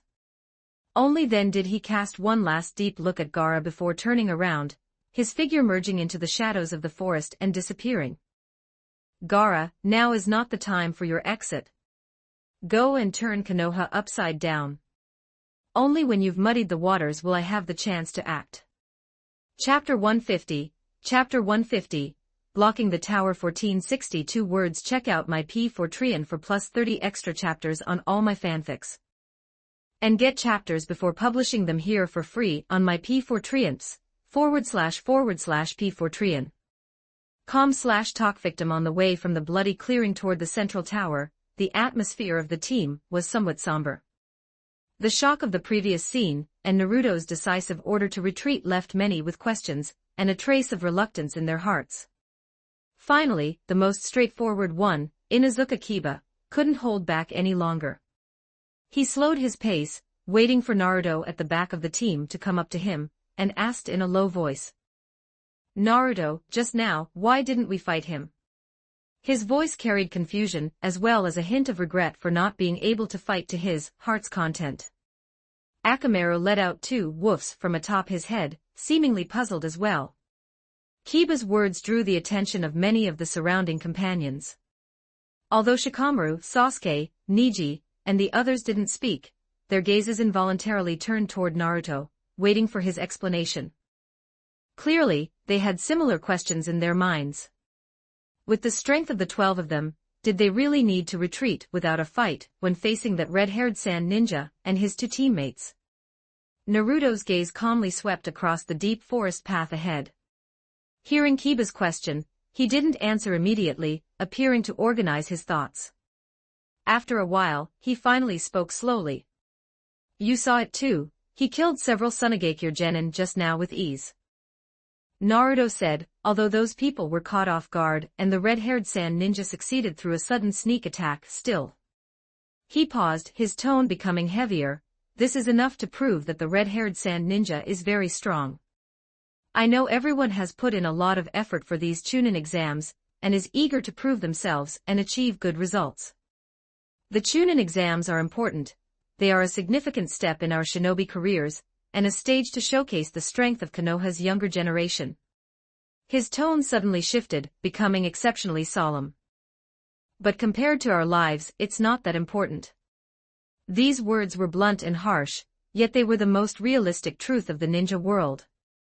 No matter how important the mission, or how noble the goal, if it requires life as the price, especially unnecessary sacrifice, it's worth reconsidering. We are companions, friends, and partners who will protect Konoha together in the future. Naruto's voice carried an unquestionable firmness. I don't want any one of you to be injured or even die in this exam. He looked at Kiba and then at the others. A momentary retreat isn't cowardice, it's for advancing more steadily. Our goal is to pass the exam, advance as many people as possible, and secure an advantage for the village. It's not to fight to the death here against an obviously abnormally powerful and dangerous shinobi, gambling with our companion's safety. The group arrived in front of the tower but chose not to enter. Instead, they set up a pot to cook. Shikamaru, Sasuke, Choji, Sakura, and Kiba were responsible for the first watch. Niji, Shino, Rock Lee, Tenten, and Ino were responsible for the second watch. Naruto and Hinata cooked together. Sasuke, help me out. Use the great fireball to light these logs, the freshly cut trunks are very damp. Naruto called out to Sasuke. TCH, can't you use fire release ninjutsu too? Sasuke, who was about to go and lie in wait, stopped in his tracks. When it comes to fire release ninjutsu, who in the entire ninja world doesn't know that the Uchiha clan's fire release is the strongest? Naruto pointed at the freshly chopped firewood with a smile. The corner of Sasuke's mouth curled up slightly. This guy Naruto is just too honest, he can't tell a lie at all. Anko Mitarashi quietly arrived at the central tower. I say, you guys should have gathered the heaven and earth scrolls by now. Why aren't you going in? We haven't gathered the heaven and earth scrolls, Examiner. Haven't gathered them? Anko's eyebrows shot up, and she almost laughed out of anger. She pointed at the guy who actually had the leisure to stew ribs, then pointed at the tightly closed doors of the tower nearby. You kid, your ability to lie through your teeth is quite something, isn't it? The exam has only been going on for over an hour, and you're already here starting a fire to cook. Anko Mitarashi wasn't that easy to fool. She absolutely didn't believe they hadn't even gathered the heaven and earth scrolls. She sensed the area, including the blonde kid in front of her, and the young lady from the Hyuga clan chief's family. There were 12 people in total. And among these 12 people, with a luxurious scouting and tracking capability consisting of 2 Hyugas, an Inuzuka, and an Aburame, they couldn't even get another scroll, and just ran to the tower entrance to wait. Even if they split into 4 teams and acted alone, with these kids' strength, obtaining another scroll would be no trouble at all. Not to mention they were now acting as a group of 12, this combat power was enough to walk sideways through the forest of death. Naruto didn't seem to notice Anko's doubt. His right hand steadily turned the ribs in the pot, ensuring every piece was evenly coated in sauce. Meanwhile, his left hand casually reached into the ninja tool pouch at his waist, felt around, and pulled out 2 identical scrolls, tossing them onto the nearby makeshift wooden dining table with a thud. On the scroll cylinders, the character for Heaven was clearly printed. We're waiting for the other half of the scrolls to deliver themselves to us. Naruto finally looked up at Anko, his lips curling into a half-smile. Anko's gaze fell on those 2 heaven scrolls, then she looked at Naruto's composed expression as if everything were under control, and she understood instantly. So that's it. They probably already had more than 4 sets of heaven and earth scrolls. These kids were guarding the tower area, but in reality, they were waiting at their ease for the enemy to tire themselves out, waiting for the prey to come to them. They were waiting for those teams from other villages who had finally managed to gather their scrolls, and were rushing excitedly to the tower to deliver themselves to their doorstep. When the guys from other villages arrived, they would strike all at once, thereby reducing the number of people entering the next stage of the exam. Interesting kids. Anko couldn't help but praise them in her heart. This wasn't just a competition of strength, but a contest of strategy and psychology. Are they planning to eliminate more people in the second stage of the exam? Anko realized that it seemed Konoha's current generation had no small ambitions. The anger on her face dissipated, replaced by a playful look of understanding and a reminder. Just don't go too far. Anko waved her hand dismissively, her tone casual, but her eyes held a hint of warning. Although the rules allow for stealing, you must also mind your limits. If it causes large-scale chaos or too many accidents, it'll be a hassle for us examiners too. The accidents she referred to were, naturally, uncontrollable casualties. Although they signed a waiver, if there were too many deaths or injuries, it would still cause diplomatic disputes. Naruto nodded and evenly poured the prepared sweet and sour sauce over the ribs. The rich, sweet and sour aroma instantly became even more enticing. We know our limits, Examiner Anko. He smiled. After all, we're just a bit hungry and want to have a meal here, and entertain some passing friends while we're at it. Fine, as long as you know your limits. If something happens, they'll go to your Jonin teachers, not me. Saying that, Anko grabbed 2 skewers of 3-color dango from the table. You've prepared quite thoroughly, kid. I'll take these 2 skewers to tide me over.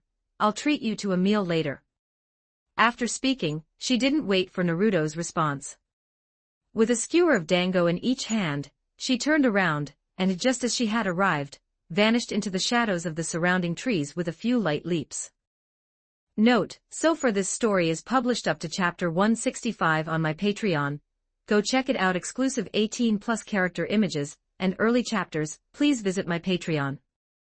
Thanks for your support. com/talkvictim if you want more updates. Supports with Power Stones. Every 20 Power Stones bonus chapter. Every 3 5-star reviews bonus chapter. Chapter 151. Chapter 151. The first group of guests. 11:57 words. While everyone was preparing to eat, the first group of guests arrived at the banquet site outside the tower. It was none other than the Sand Trio: Gaara, Temari, and Kankuro. After a few quick exchanges of offense and defense, both sides tacitly pulled apart. The trio backed into the shade of the forest of death at the edge of the clearing, with Gaara in front and Temari and Kankuro on either side of him, forming a triangular defensive formation. Gaara was expressionless, the sand around him flowing slowly. Temari held her unfolded giant folding fan, looking alert. Kankuro had retracted his puppet, but his fingers still rested on the scroll on his back. Meanwhile, Sasuke, Neji, and Tenten quickly retreated to regroup with Naruto, Shikamaru, and the others in the rear, re-establishing a complete front line. Sasuke deactivated his Sharingan, panting slightly, but his gaze remained sharp. He turned his head toward Naruto, who stood calmly at the front of the group, and whispered, "That red-haired guy isn't as strong as we thought." After that brief head-on clash, Sasuke had made a preliminary assessment. Gaara's sand defense and manipulation were indeed troublesome, and his attacks were heavy and bizarre, but in terms of speed, flexibility, and piercing power, he didn't seem to show an overwhelming advantage. Especially in a one-on-one situation, Sasuke felt he had a good chance of winning. Naruto nodded, acknowledging Sasuke's assessment. "I hope these 3 are sensible enough to just go inside quietly." Kankuro looked at Shikamaru. "We meet again. You guys looked pretty pathetic running away earlier." Facing Kankuro's provocation, Shikamaru just kept his hands in his pockets and gave a half-hearted "ha" without even bothering to lift his eyelids, having no intention of responding. This indifference annoyed Kankuro even more than a direct insult would have. Seeing Shikamaru's attitude, Kankuro grew even angrier and raised his voice to continue his mockery, not planning to run this time. "Consider yourselves lucky. Now get lost, we're going into the tower." Seeing that Shikamaru didn't reply, Kankuro continued to taunt them.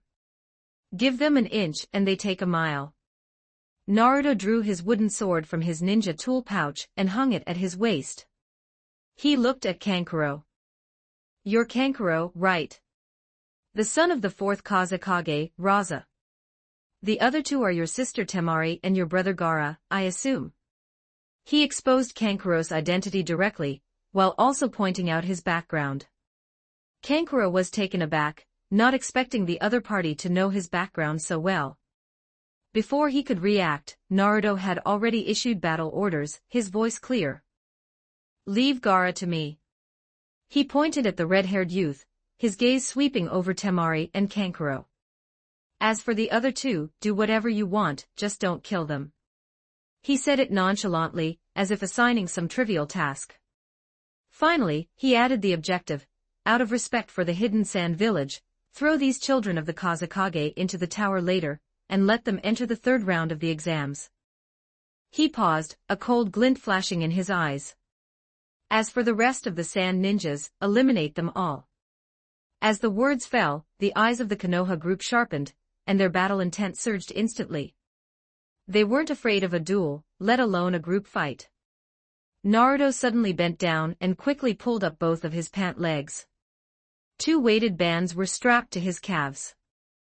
Naruto let out a low shout, his hands quickly brushing over the weighted bands, and the 2 bands fell off instantly. The moment the weights were removed, a visible current of air exploded from around Naruto.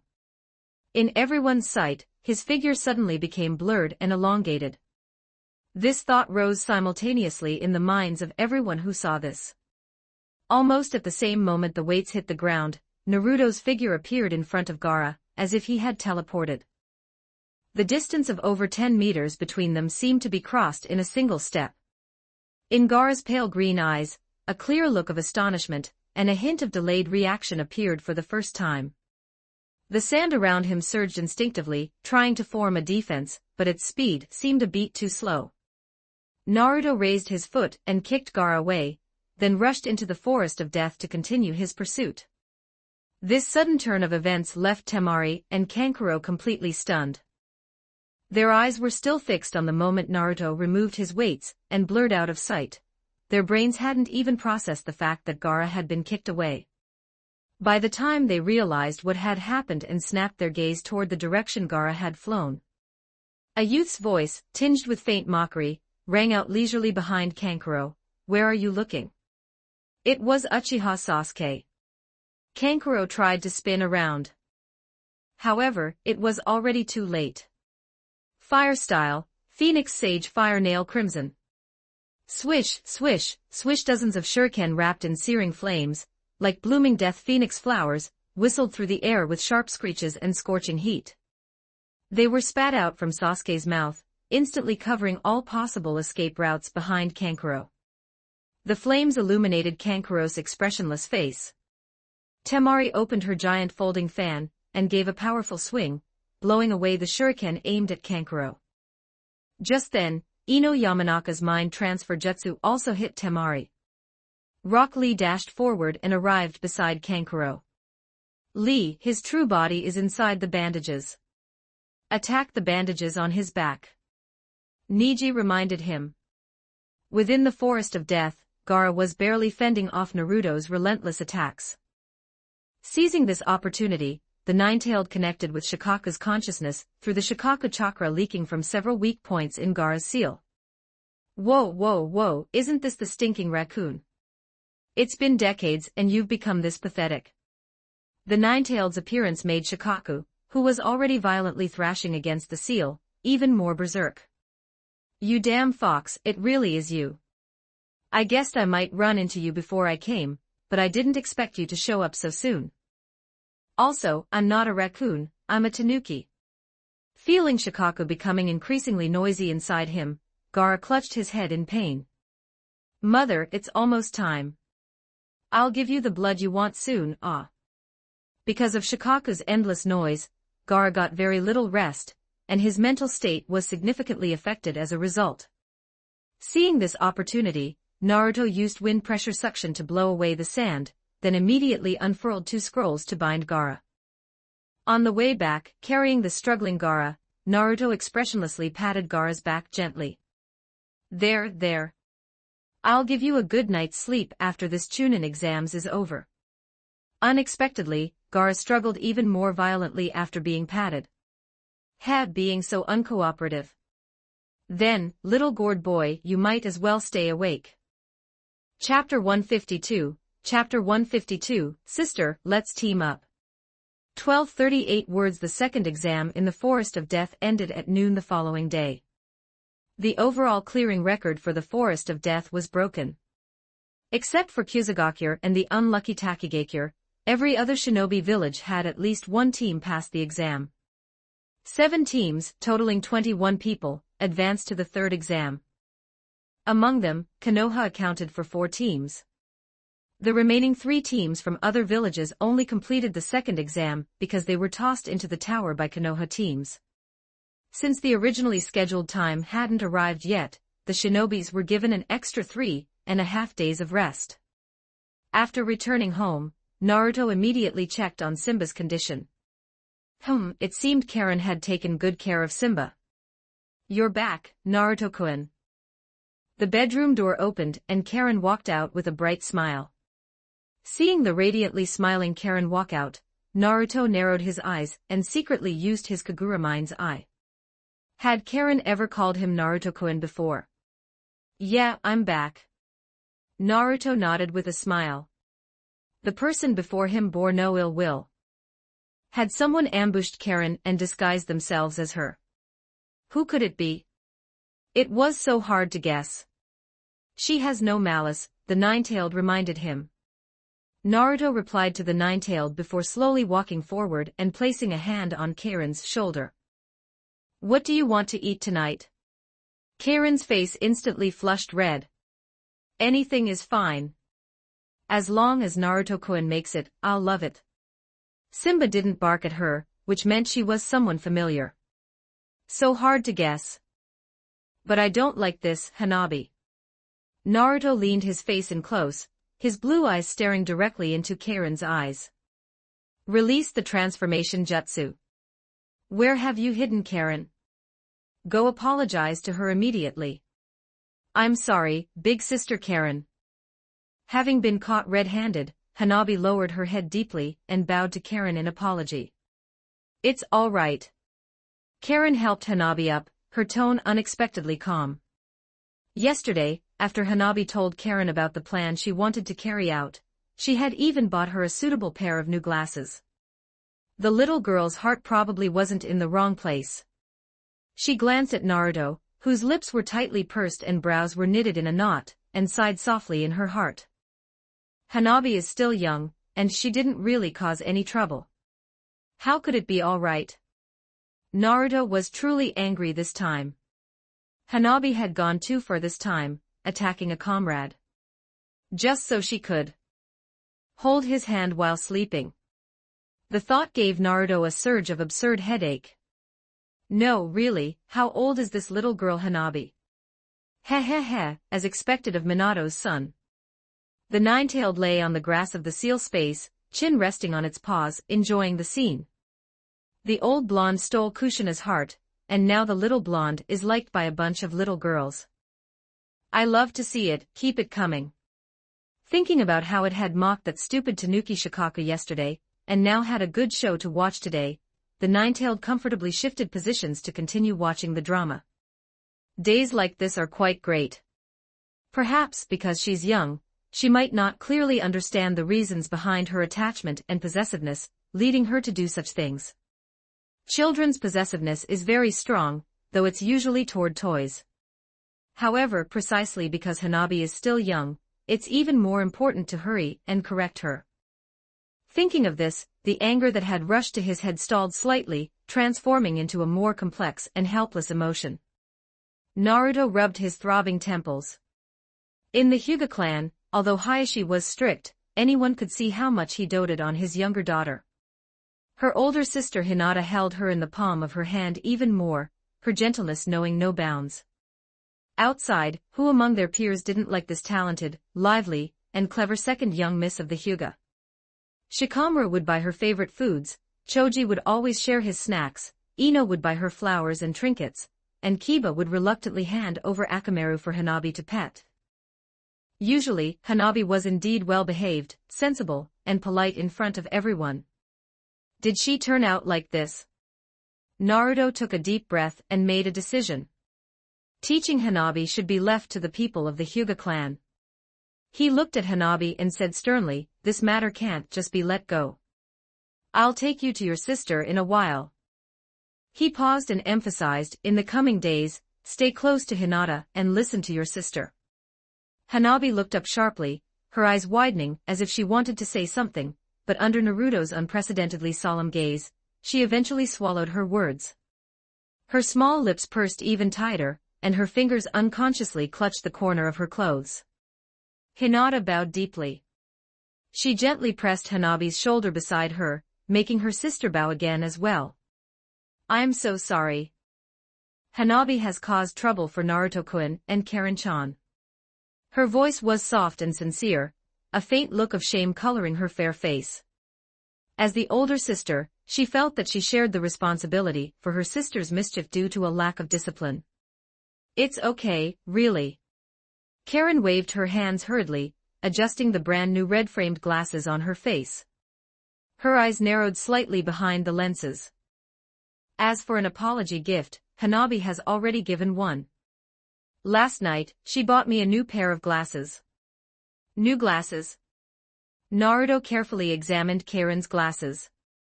They didn't look very different from the previous ones, but Karen was indeed wearing new glasses. Did she specifically buy the same style? It seemed his observation skills still needed improvement.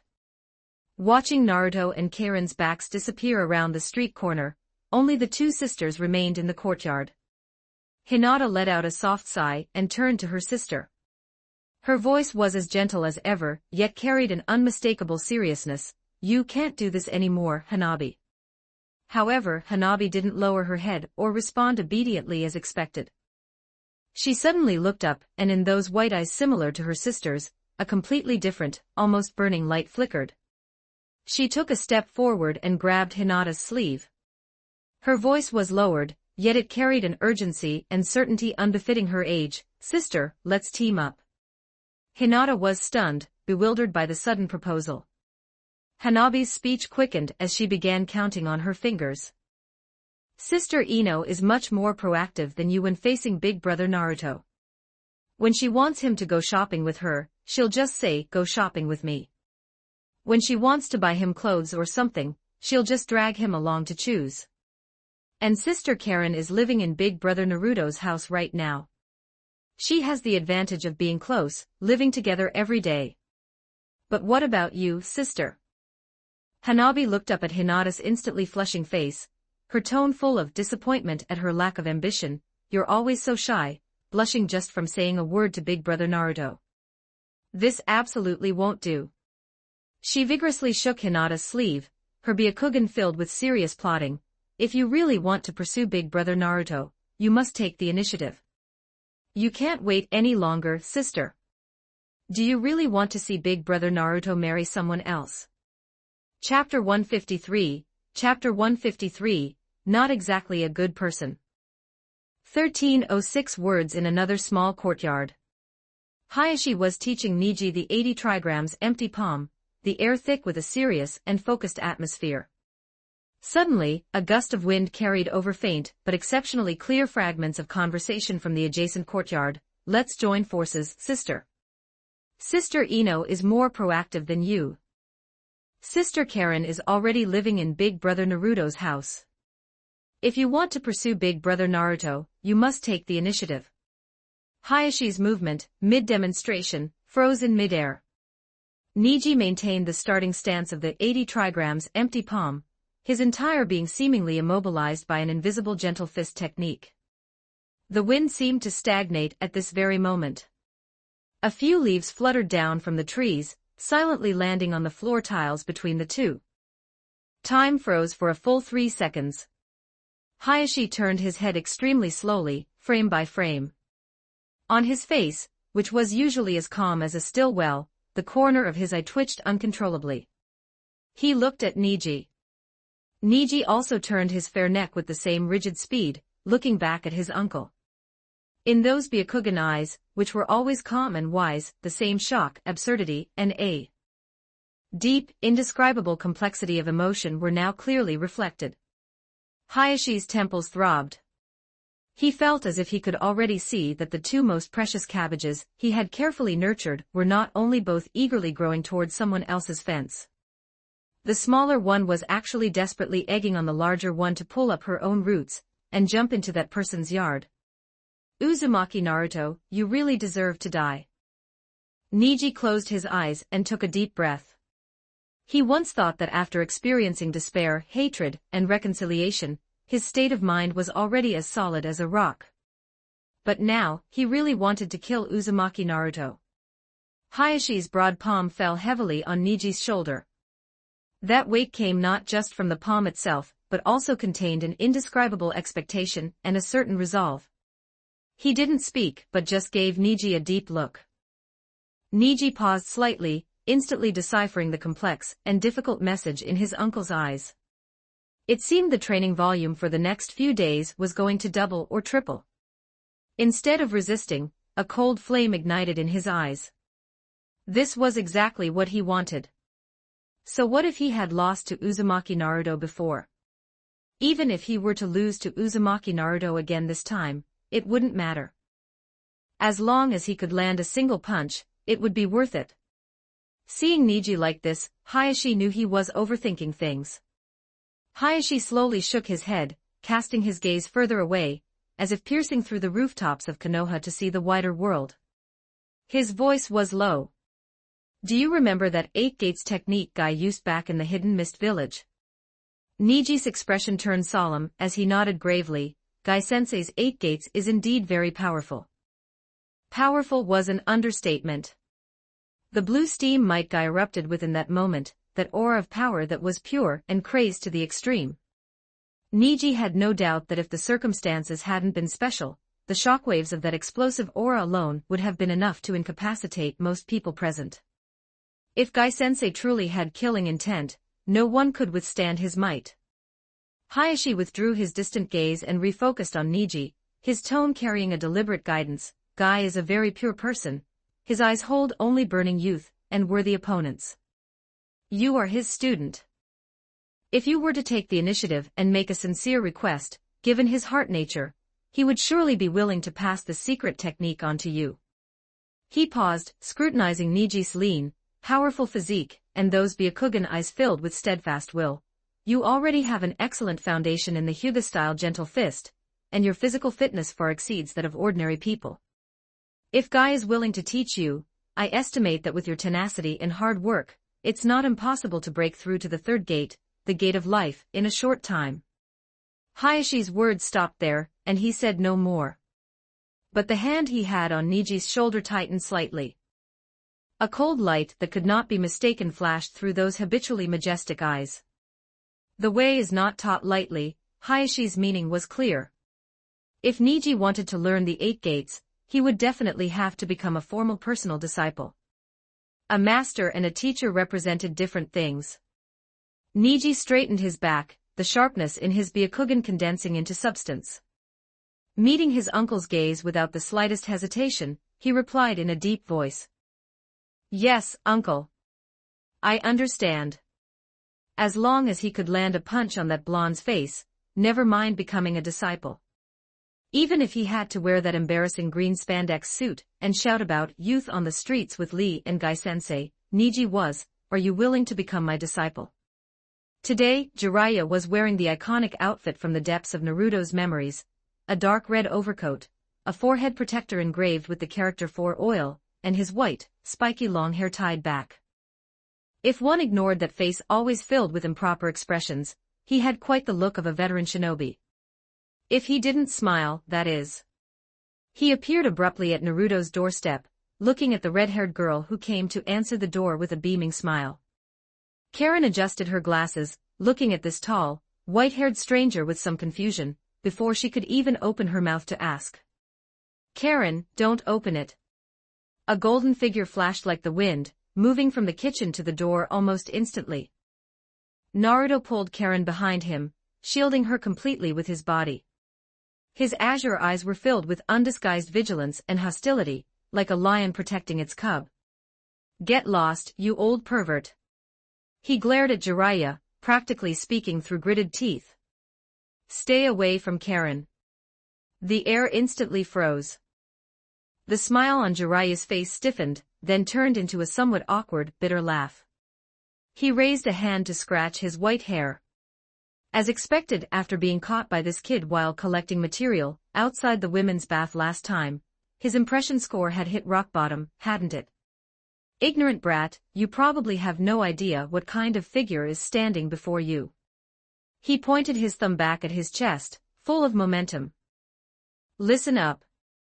I am the Toad Spirit Sage of Mount Mayaboku, commonly known as the Toad Sage, Jiraiya. He paused to observe Naruto's reaction. Seeing the boy still maintaining a defensive keep-on-lying face, he immediately threw out his heavy-hitting titles. I am one of the Sannin of Konoha legend, a hero who shakes the ninja world. I am the personal disciple of the third Hokage Hiruzen Sarutobi, and the mentor of the fourth Hokage. After speaking, he narrowed his eyes slightly, expecting to see shock, admiration, or a sudden realization on Naruto's face. After hearing this, Naruto showed no admiration. Instead, his expression became even more disgusted and certain. Without a word, he grabbed the doorknob. The heavy door was slammed shut without mercy, nearly hitting the high bridge of the nose Jiraiya was so proud of. Immediately after, Naruto's voice came from inside the door, resolute, and with logic so clear it made Jiraiya want to cough up blood. Based on what you said, the third grandpa who taught an old pervert like you must have been a big, improper pervert when he was young too. So, the fourth Hokage who was taught by an old pervert like you. Humph, I bet he wasn't exactly a good person either. Chapter 154, Chapter 154, Take it 1305 words. Check out my P4 for plus 30 extra chapters on all my fanfics. And get chapters before publishing them here for free on my P4 //P4 com/talkvictim. Jiraiya stood frozen before the tightly closed door, as if a desolate night wind had blown past, swirling a few fallen leaves that slapped against his petrified body. My name is Jiraiya, and I never would have expected that in the end, I would still take Uzumaki Naruto as my apprentice. The sunlight was just right, warmly spilling onto the porch of that familiar little house in Konoha. That kid Naruto had finally shed his prickly defenses and was sitting properly on his knees before me, holding a steaming cup of tea respectfully above his head with both hands. His dazzling golden hair looked much more docile in the light, and his azure eyes no longer held their usual wariness and disdain, replaced instead by a heartfelt reverence for a powerful senior. I didn't know how formidable you were before, and I had many misunderstandings about you. Please forgive me. Jiraiya-sensei, please have some tea. His voice was clear, and his attitude was upright. Sakura and Karen stood nearby, watching this scene of Naruto's apprenticeship, feeling happy for him as well. Jiraiya nodded with a smile, the sense of accomplishment in his chest nearly overflowing. Sincerity can move even mountains. No matter how terrible the starting point, as long as one shows true strength and charm, they can eventually win over this stubborn kid. This is more like it, this is the prestige the Toad Immortal, the heroic Jiraiya-sama, should have. Ah. He nodded with satisfaction, the corners of his mouth curling up uncontrollably into a perfect, as it should be, and everything is under control smile. He reached out, ready to take the tea that symbolized the establishment of their master-disciple relationship. And then he woke up from the dream. Before the arc of his grin could even be retracted, it froze in midair. There was no respectful Naruto, no warm sunlight, and no fragrant tea. There was only the slightly unfamiliar ceiling of a home he hadn't lived in for a long time, and the deep, somber indigo light of the pre-dawn filtering through the window. In the silent air, a trace of the dream's warmth remained, followed by an incredibly clear and icy reality. His arm was still held in the position of reaching for the teacup, his fingertips empty, touching nothing. Jiraiya silently withdrew his hand and rubbed his face. So it was a dream. How could the great Jiraiya-sama be so pathetic as to have a dream like that? How embarrassing. I'll ignore that kid for a while. Once he realizes what a precious opportunity he's missed, I'll reappear and magnanimously forgive him. I shouldn't go looking for him during this time. After I collect my royalties, I'll go pay off some of Tsunade's gambling debts, and then look for news about Orochimaru. Both of my old friends are so troublesome. 1 hour later. Jiraiya, carrying 2 ultra-deluxe portions of miso chashu ramen packed from Ichiraku Ramen, kept convincing himself, this is just a senior's routine care for a junior, definitely not a sign of backing down, and certainly not because I'm concerned about that kid. This is the poise of the Toad Immortal, the magnanimity of a hero. He arrived at Naruto's doorstep, cleared his throat, put on a smile he thought was kind but probably looked more like a creepy uncle's, and knocked on the door. The door opened a crack, revealing Karen's wary red hair, and her eyes behind her glasses. Little Karen, morning. I'm just here to bring you and Naruto some breakfast. Jiraiya held up the fragrant ramen, trying to prove his harmlessness. You again. Karen's brow furrowed, and she immediately tried to close the door. I really mean well. Quick as a flash, Jiraiya jammed his foot into the door crack while bracing the door with his hand. Old pervert, get lost. Old pervert. Koyuki Kazahana, who happened to be visiting, also came over to help hold the door shut. I am the feudal lord of the land of snow, Koyuki Kazahana. She looked at the white-haired man in the ridiculous pose holding ramen, her tone calm, but carrying an undeniable pressure. Old man, if you don't leave immediately and explain your harassment of my friend, I will, in my capacity as the feudal lord of the land of snow, formally initiate negotiations with the Sandaime Hokage of Konohagakure, and the daimyo of the land of fire, accusing you of disrespect and harassment toward a national sovereign. Wait, did she call herself a feudal lord? The feudal lord of the land of snow. Living in Naruto's house. And blocking the door with Karen. Jiraiya's brain stalled for a tenth of a second. The force he was using to hold the door suddenly slackened. Jiraiya abruptly pulled back his foot, which had been stepped on hard. Luckily he was wearing geta, otherwise, it would have definitely hurt much more. The door slammed shut again. Jiraiya looked down at the carefully prepared ramen in his hand, then at the door that seemed to separate two different worlds. Not far away, on the top floor of a seemingly ordinary residence, a window was open just a tiny, unnoticeable crack. A pale, slender figure stood quietly in the shadows behind the window. Originally, she had planned to leave after seeing Naruto depart. But seeing Jiraiya arrive, Orochimaru stopped. Her golden snake-like pupils watched the little, cold shoulder farce nearby through the crack with great interest. When she saw Jiraiya standing frozen at the door with his ramen, balanced on one leg with a look of bewilderment and melancholy, the corners of Orochimaru's mouth curled into a derisive arc she couldn't suppress. A very faint, breathy chuckle escaped her throat. What abstract behavior! Still so clumsy, so blunt, so easy to predict. Decades have passed, yet in some ways, this fellow is like someone who has never grown up. A fool and a pervert since childhood. Orochimaru's golden vertical pupils constricted slightly, her gaze seeming to pierce through space to land on that closed door, and then seemingly tracing back through time to see a certain dazzling golden figure from years ago. Jiraiya, she silently mouthed that familiar yet distant name. He must have recognized him the moment he saw that little fellow named Uzumaki Naruto. That overly dazzling golden hair, those azure eyes like a clear sky, and the faintly discernible shadows of Minato Namikaze and Uzumaki Kushina in his features. Given Jiraiya's feelings for Minato, how could he not recognize him? Recognizing the child of an old friend, yet only able to approach in this ridiculous, guarded, and rejected manner. Holding that absurd ramen like a clumsy sycophant rather than a renowned mentor. The mockery in Orochimaru's eyes gradually settled, transforming into a more complex, almost icy indifference. She shook her head slightly, as if brushing away some boring thoughts or delivering a final verdict on a stagnant soul, her voice so low only she could hear. A good-for-nothing fool, a coward who hasn't improved at all. If Jiraiya had returned to Konoha even once in these 13 years to look after Minato's son, it wouldn't have come to this. Regarding Jiraiya's plight, Orochimaru had only 2 words.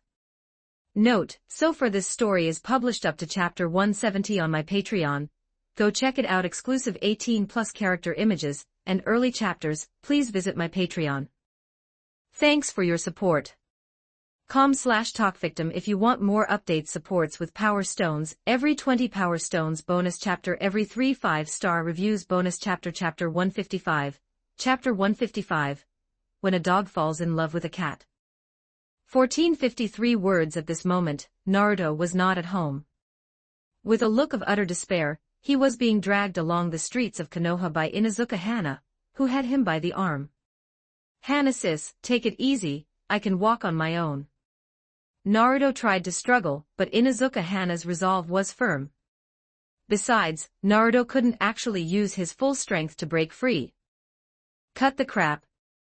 I heard you're a real hit with the girls, so do your big sister a favor. I've helped you guys out plenty before, so just help me this once. Inuzuka Hana's other hand was pulling the ear of an equally miserable-looking Shikamaru. And you, Shikamaru, don't even think about slipping away. Everyone says you're smart, so hurry up and give Kiba some advice. As it turned out, Inuzuka Kiba had fallen for a girl named Tamaki. It was love at first sight. This left Hana, as his older sister, both relieved and anxious, relieved that her little brother was finally growing up, but anxious because his thinking was more straightforward than a summoned beast's, and his actions were far too reckless. The members of the Inuzuka family were all very straightforward, and Inuzuka Tsum was the best among them. Let's put it this way. When Kiba was little, he was basically raised like a puppy. What did he know about dating? Thus, she had decisively taken action to capture a brain trust. Naruto and Shikamaru unfortunately became the first batch of conscripts. When they were dragged to the small park where they had agreed to meet, and caught their first glimpse of the girl named Tamaki, Naruto's scalp tingled. Shikamaru's eye twitched.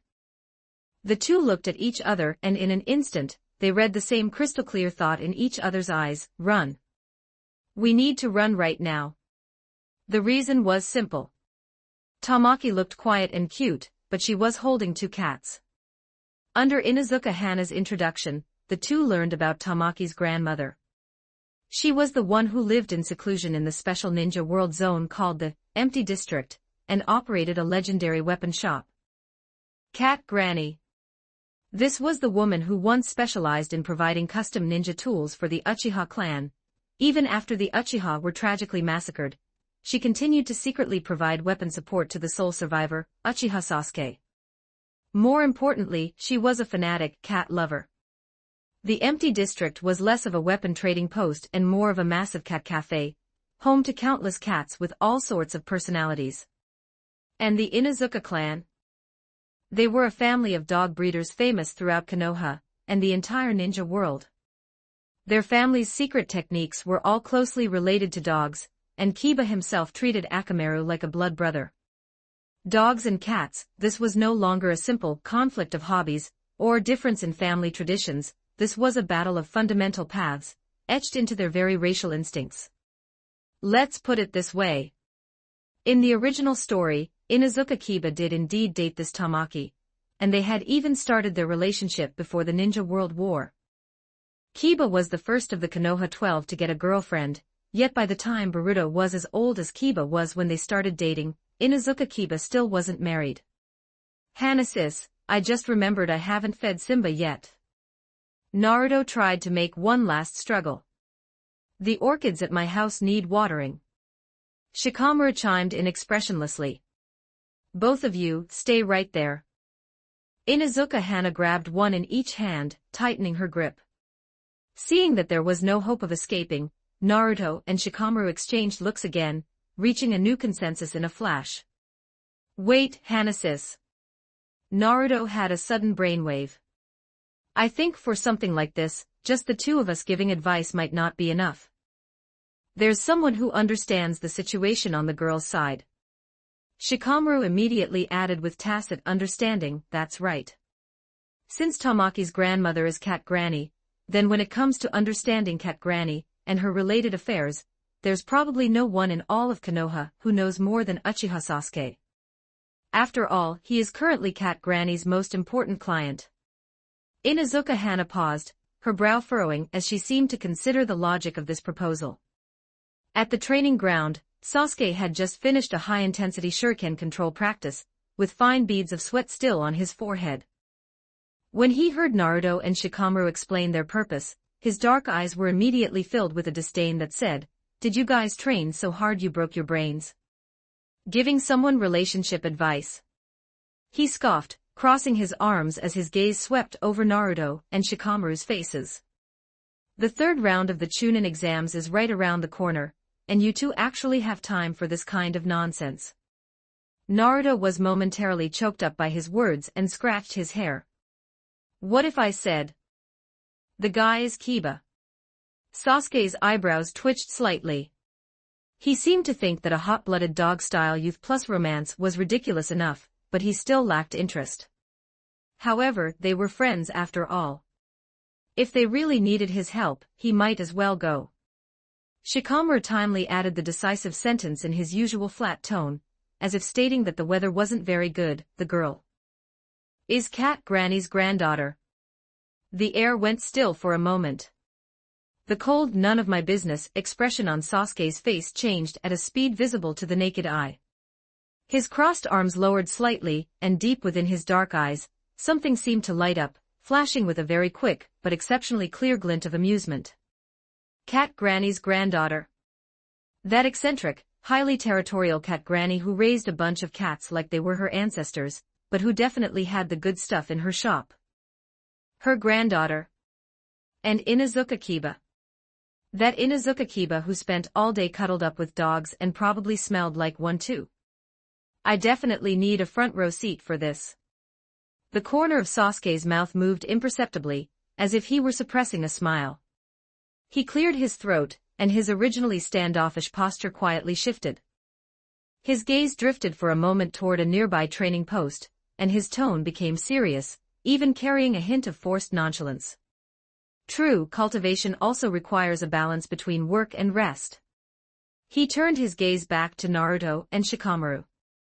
Although his face still didn't show much emotion, the light in his eyes betrayed him. After all, that guy Kiba is our friend. It's just helping out, leave it to me. Naruto and Shikamaru smiled at each other. Sasuke was the sharpest of them all. It was obvious he was only going because he wanted to watch the drama. But it didn't matter, as long as he went, it was fine. Sasuke poured a bucket of cold water on them, his gaze sweeping over Naruto and Shikamaru.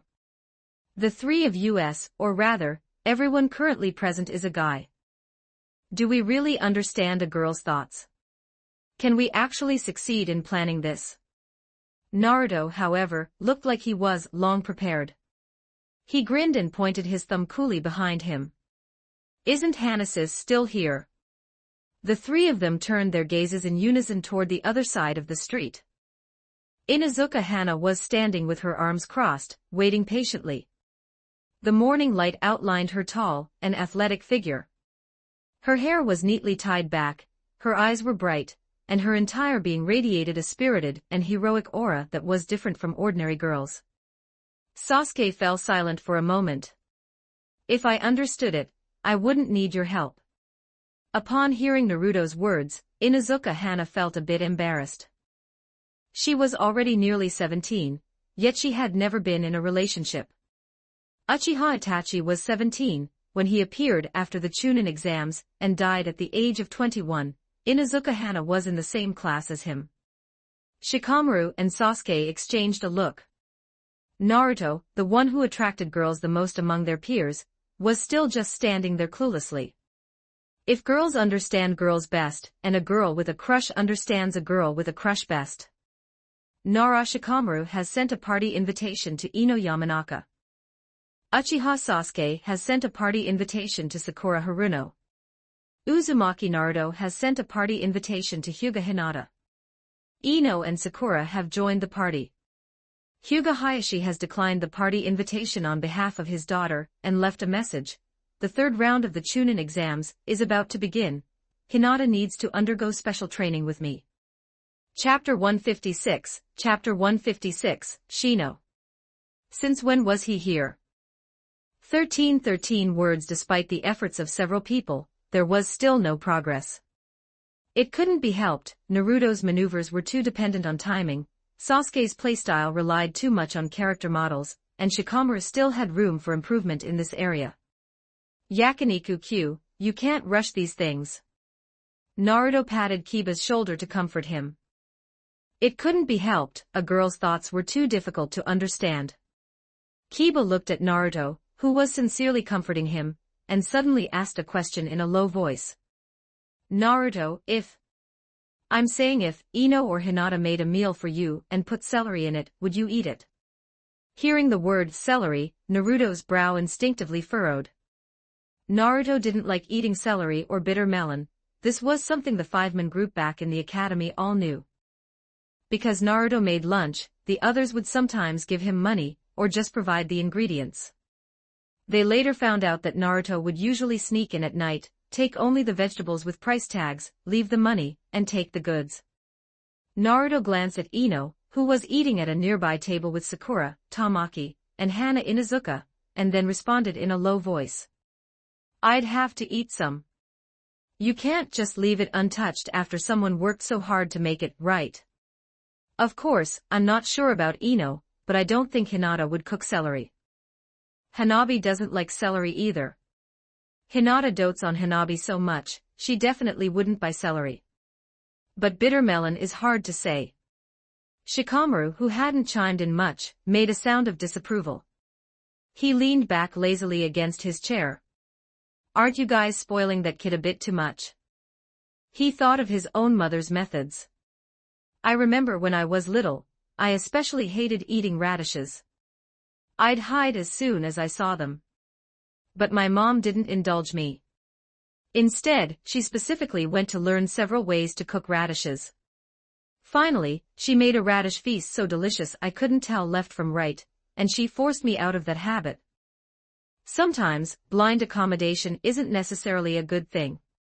Then what do you think celery and bitter melon taste good with? Shikamaru. After a few seconds of silence, Kiba nodded heavily, his tone carrying a strange sense of resonance and resignation. "That's true." He seemed to understand that whether dealing with hated celery, or facing the cats that might exist around the girl he liked, one at least needed the resolve to brave it and try. Sasuke frowned and pondered for a moment. "How about juicing them?"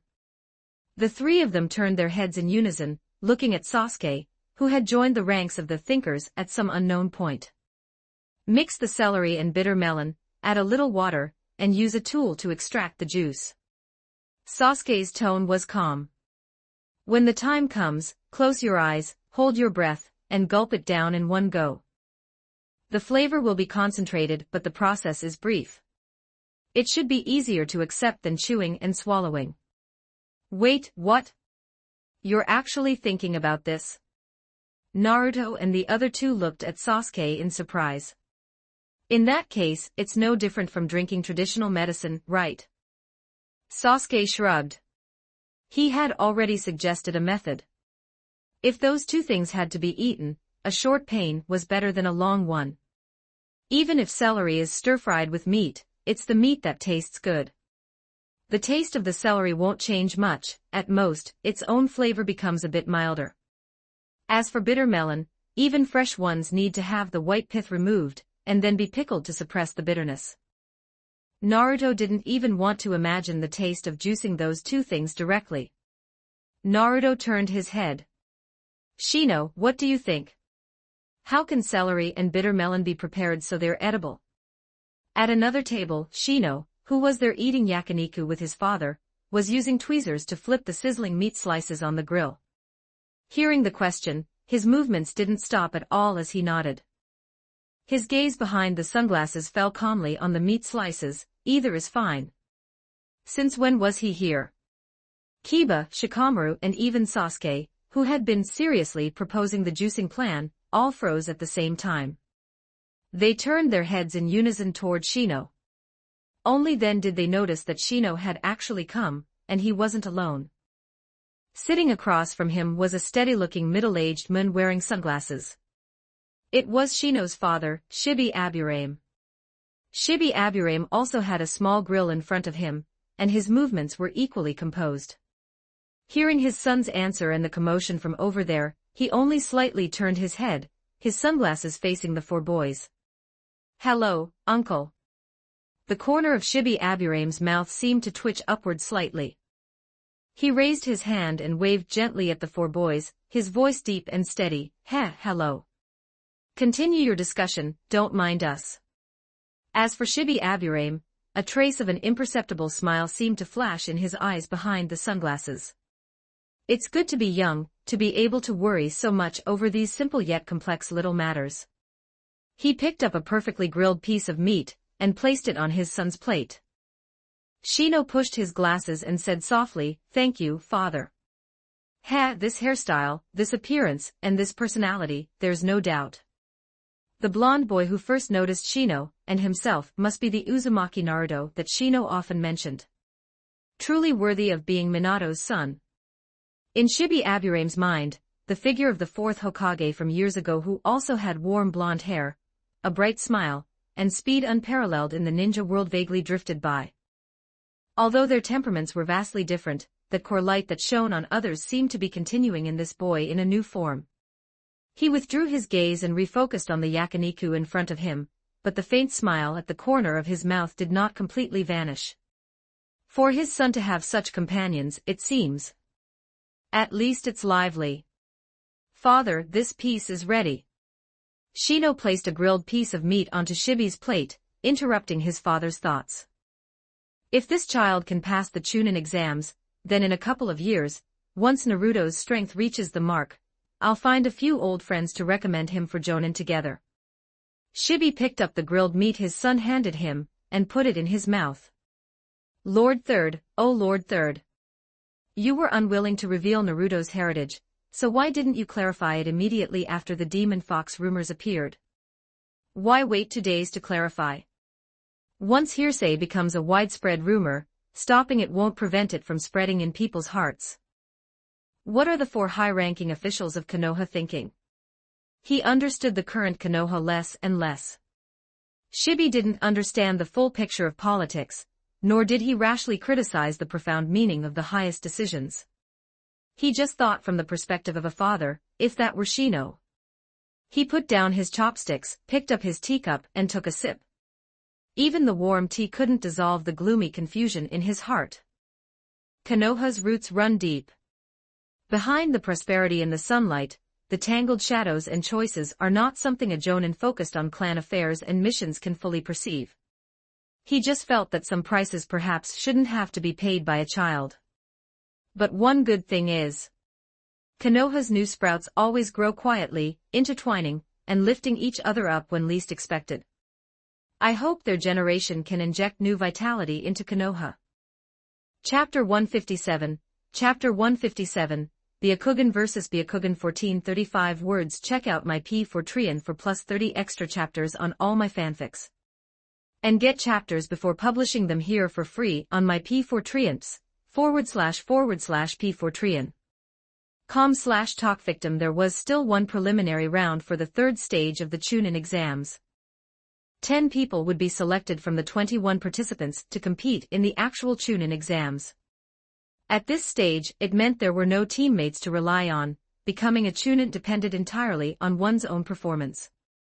Before the matches began, the proctor, Gekko Hayate, announced that because one Rain Ninja was too severely injured to recover, only 20 people would participate in the preliminaries. Naruto's opponent was that Rain Ninja's companion.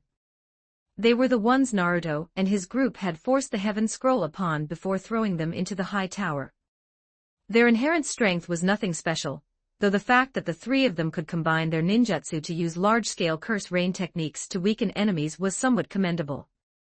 It was unclear if this was intentional. Hinata's opponent was still Neji.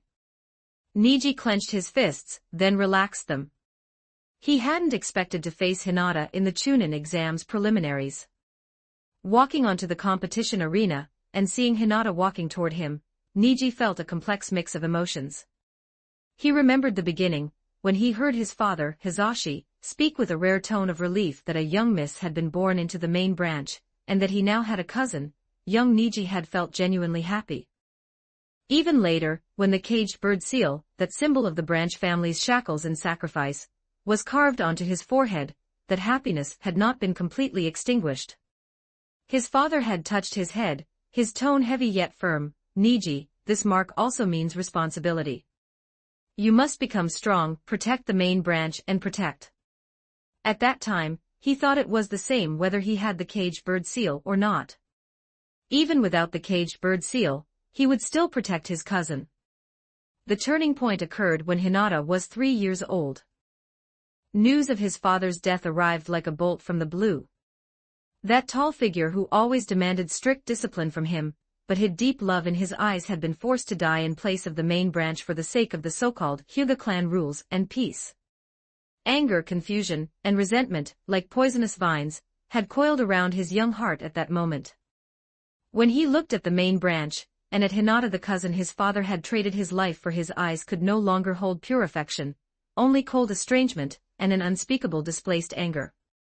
The past was like sand, gradually blown away by the winds of time, and the truth he later learned. He had grown up, become stronger, and finally touched the past that had been buried under layers of secrecy. It wasn't his uncle who had driven his father to death, but the rigid main and branch family system, and even more so, those few greedy and cold-hearted Hyuga elders who viewed his father as a sacrificial pawn. Those dirty calculations and betrayals were the true culprits. The day the truth came to light, blood debts had to be repaid with blood.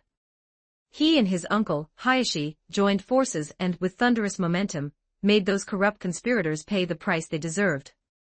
His father's revenge was fulfilled. As the quicksand dissipated, the buried scenery was revealed. Now, standing across from Hinata again as her opponent in the Chunin exams, the resentment, displaced anger, and coldness that Niji once held had long since vanished. In their place was a deeper, more complex emotion, which ultimately settled into a clear sense of affection. Yes, affection. The affection of an older brother for a sister who was too gentle. He watched her slightly trembling but determinedly straighten back, and looked at her Byakugan, which, despite her nervousness, were filled with resolve. However, this time, I will not hold back. This is just an exam, a test. And as an older brother, perhaps what he should do was give her a battle that could truly help her see herself clearly and achieve a breakthrough. Niji slowly assumed the starting stance of the gentle fist, the meridians around his Byakugan bulging, his vision piercing through everything. His voice echoed calmly across the arena, "Hinata, please give it your all. Let me see what kind of power you possess having come this far. Yes, please give it your all as well, brother Niji." Both of them activated their Byakugan simultaneously. As Gecko Hayate announced the start of the match, lightning gathered on Hinata's hands, and she rushed swiftly toward Niji. Divine Sky Strike, Raging Thunder. Seeing such a familiar move, Niji's pupils shook violently. Is this the move Uzumaki Naruto used last time? But it's a bit slower.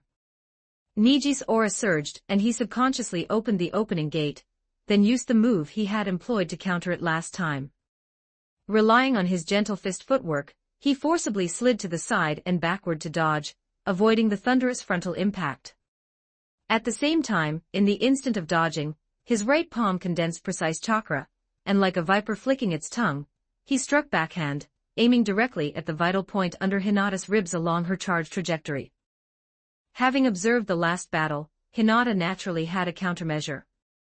Hinata's forward momentum had not yet ended when the lightning wrapped around her hands suddenly dissipated, replaced by two rapidly expanding orbs of purple chakra.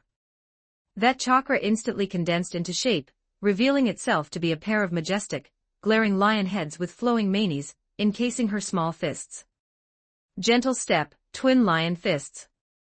It was as if a silent lion's roar had sounded. The chakra on Hinata's body erupted with a boom. The rebounding force from her fingertips made Niji's arm go slightly numb, and his attack was instantly deflected. Utilizing the thrust from her chakra eruption, Hinata twisted her body, her right fist wrapped in the fierce purple lion head, tracing a sharp arc as she countered, smashing toward Niji's flank, which was slightly off balance from his missed attack. Offense and defense were reversed in an instant. True surprise finally appeared in Niji's eyes, but it was accompanied by even more admiration. He didn't hesitate to pull his arm back to block, his left palm also condensing chakra, meeting the roaring lion fist. The muffled sound of chakra colliding exploded in the arena, and the shockwave lifted their hair and the hems of their clothes. The two instantly put some distance between them. The people around Naruto all looked at him. "Is that the move you used, Naruto?" Kakashi asked. He still remembered that after watching the movie last time, Naruto had used that exact move to charge in, deflect Niji's attack, and end the battle with a single kick. "Yes, this is Divine Sky Strike, Raging Thunder. It's a move I created when I was training with Hinata and Hanabi, observing their gentle fist and incorporating chakra nature transformation. Hinata has the foundation of the gentle fist, so she learned it very quickly. When Kakashi first saw this move, Naruto had just graduated. In other words, this was a ninjutsu taijutsu technique Naruto had created while still at the Ninja Academy. What incredible talent! Naruto stood by the railing, watching the battle below intently. If anything went wrong, he would rush down immediately. Hinata's talent was actually quite good, but because she had previously focused on cultivating the gentle fist, she could only use the lightning and fire attribute chakra she naturally possessed. Therefore, she had only learned Divine Sky Strike, Raging Thunder and Great Flame Charge. Dealing with Niji would likely still be quite difficult. After all, Vacuum Attack, Wind Pressure Siphon and Vacuum Attack, Water Dragon Prison were mechanics, Vacuum Attack, Earth Transformation was manipulation, while Divine Sky Strike, Raging Thunder and Great Flame Charge only had simple numerical values. Relying on simple numerical values to fight a mechanics-heavy monster like Niji was a bit of a stretch. Below, Hinata and Niji were trading blows back and forth, appearing evenly matched. Note, so far this story is published up to chapter 170 on my Patreon. Go check it out. Exclusive 18+ character images and early chapters. Please visit my Patreon. Thanks for your support. com/talkvictim if you want more updates. Supports with Power Stones every 20 Power Stones bonus chapter.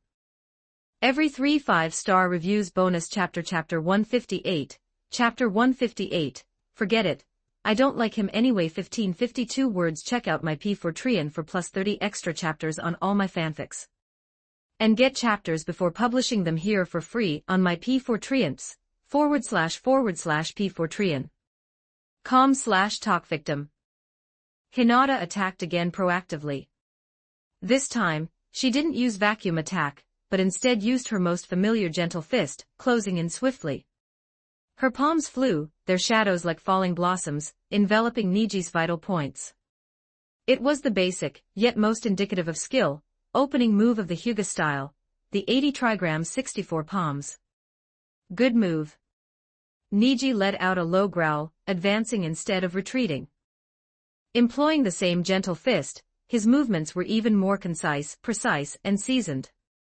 Palm against palm, point against point, a rapid succession of impacts echoed in the air.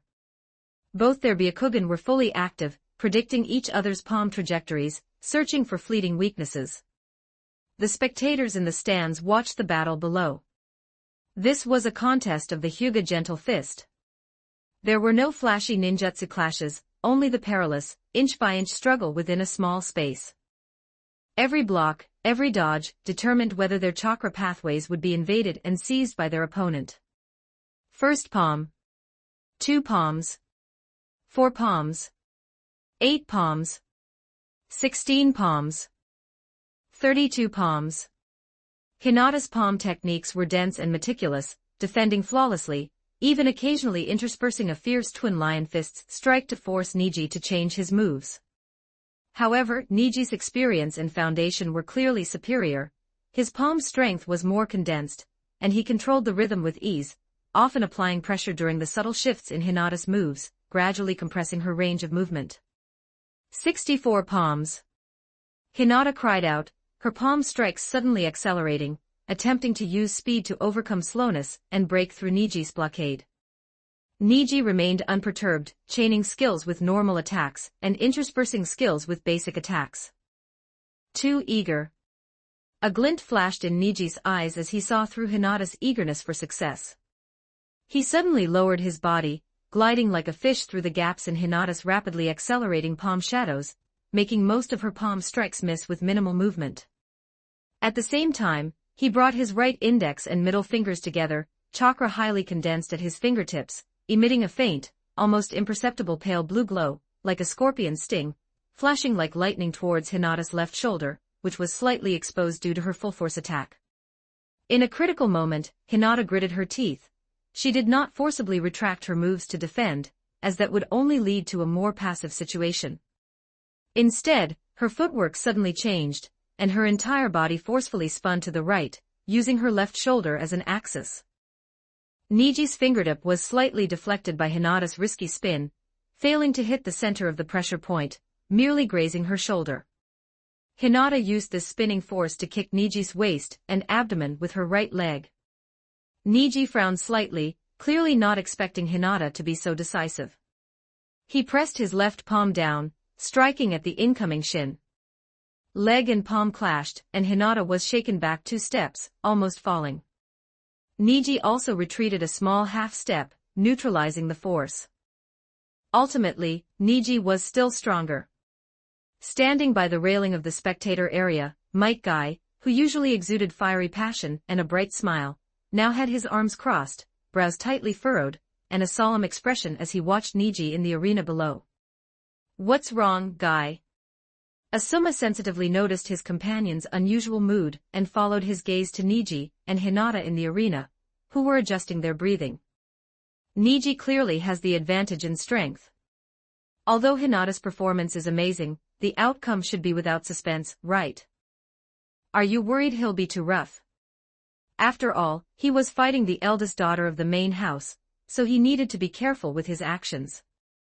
Guy slowly shook his head, his signature bowl cut seemingly losing some of its vibrancy due to his seriousness. He spoke, his voice much deeper than usual, not entirely. "Asuma, there's something you might not know yet." He paused, his gaze fixed on the subtle yet unusual chakra flow on Niji's body. Shortly after the second round of the Chunin exams, Niji officially became my disciple. Asuma raised an eyebrow in surprise. The genius of the Hyuga clan becoming a disciple of Guy, who specialized in taijutsu. That combination was somewhat interesting. Guy's frown deepened. "I taught him the 8 gates." Guy had previously considered whether to teach Ten-Ten and Niji the 8 gates. Although, judging by their previous states, it was very likely they wouldn't be able to learn the 8 gates, or perhaps they would give up learning it in the early stage. After all, the 8 gates requires great perseverance to learn and use. One must commit, and commit again. Persist in cultivating self-discipline. When one first starts learning the 8 gates and isn't proficient, it can become a hindrance to gentle fist, making it difficult for the user to precisely control the chakra in their body to use gentle fist. And Tenten's combat style is entirely weapon-based. When first using the 8 gates, it's easy to lose control of weapon deployment due to the sudden increase in physical ability. Therefore, learning the 8 gates in the early stage might actually affect their normal performance. But they are also his disciples. He taught Naruto and Rock Lee, so he couldn't show favoritism, could he? However, he didn't expect the Hyuga side to be so, how should he put it, right, ritualistic. They even held a master-disciple ceremony. Just a few words, but they made Asuma's cigarette-holding fingers pause slightly. The 8 gates, that ultimate taijutsu profound truth rumored to be a forbidden jutsu, its difficulty in cultivating and the cost of its use, he, as a jonin, naturally understood. Because he already has an excellent taijutsu foundation, and his understanding of the body's meridians and chakra control far surpasses ordinary people. Guy continued to explain, his tone carrying a hint of admiration, and also a touch of worry. Coupled with his, particularly strong determination to become stronger, and his hard work recently, his progress is astonishingly fast. These past few days, he has already been able to stably open the second gate, the gate of rest. Asuma took a deep drag from his cigarette and slowly exhaled, remarkable talent and perseverance. Are you worried he might use it in the match? He shouldn't need that kind of power to deal with Hinata, should he? Moreover, with the violent chakra unleashed by opening the 8 gates, would it affect Niji's ability to use gentle fist? The young girl was usually so delicate and weak, Niji shouldn't use that move, right? The first 3 gates won't, but the 4th gate is where the true 8 gates begin. At that point, the chakra becomes even more uncontrollable, and I'm afraid even a gentle fist great master like Hayashi Sr. would find it difficult to precisely control, but it would also grant immunity to gentle fist's pressure point strikes. Of course, gentle fist is not entirely unusable in the later gates. The 6th gate, the gate of view, allows one to enter a semi-open buffer state, maintaining the green energy emitted after opening the gate, but without any physical changes, to reduce one's consumption burden and damage. When needed, one can instantly unleash full combat power. In the gate of view, when in the semi-open buffer state, chakra is controllable. Even Guy, who is not skilled in jutsu, can use summoning jutsu. Guy's gaze was fixed on Niji, as if trying to see through him. That's the problem, Asuma. He pointed to the arena. At the very beginning of the battle, when Hinata launched her attack, although it was only the first gate, Niji had already activated the 8 gates. Asuma was stunned and looked closely at Niji again. This kid is pretty ruthless. It's probably because he was defeated by Naruto using this move last time. Niji is taking it a bit too seriously. Is that so? Niji is already this strong, yet Naruto can defeat him. Asuma looked at the other children standing with Kakashi. Uzumaki Naruto, truly remarkable. Hinata's disadvantage was evident, and after a few more minutes of fighting, she was defeated. 2 golden figures unhesitatingly flipped over the railing of the spectator stands, and to everyone's surprise, leaped directly from the height, landing lightly in the center of the arena. It was Uzumaki Naruto and his shadow clone.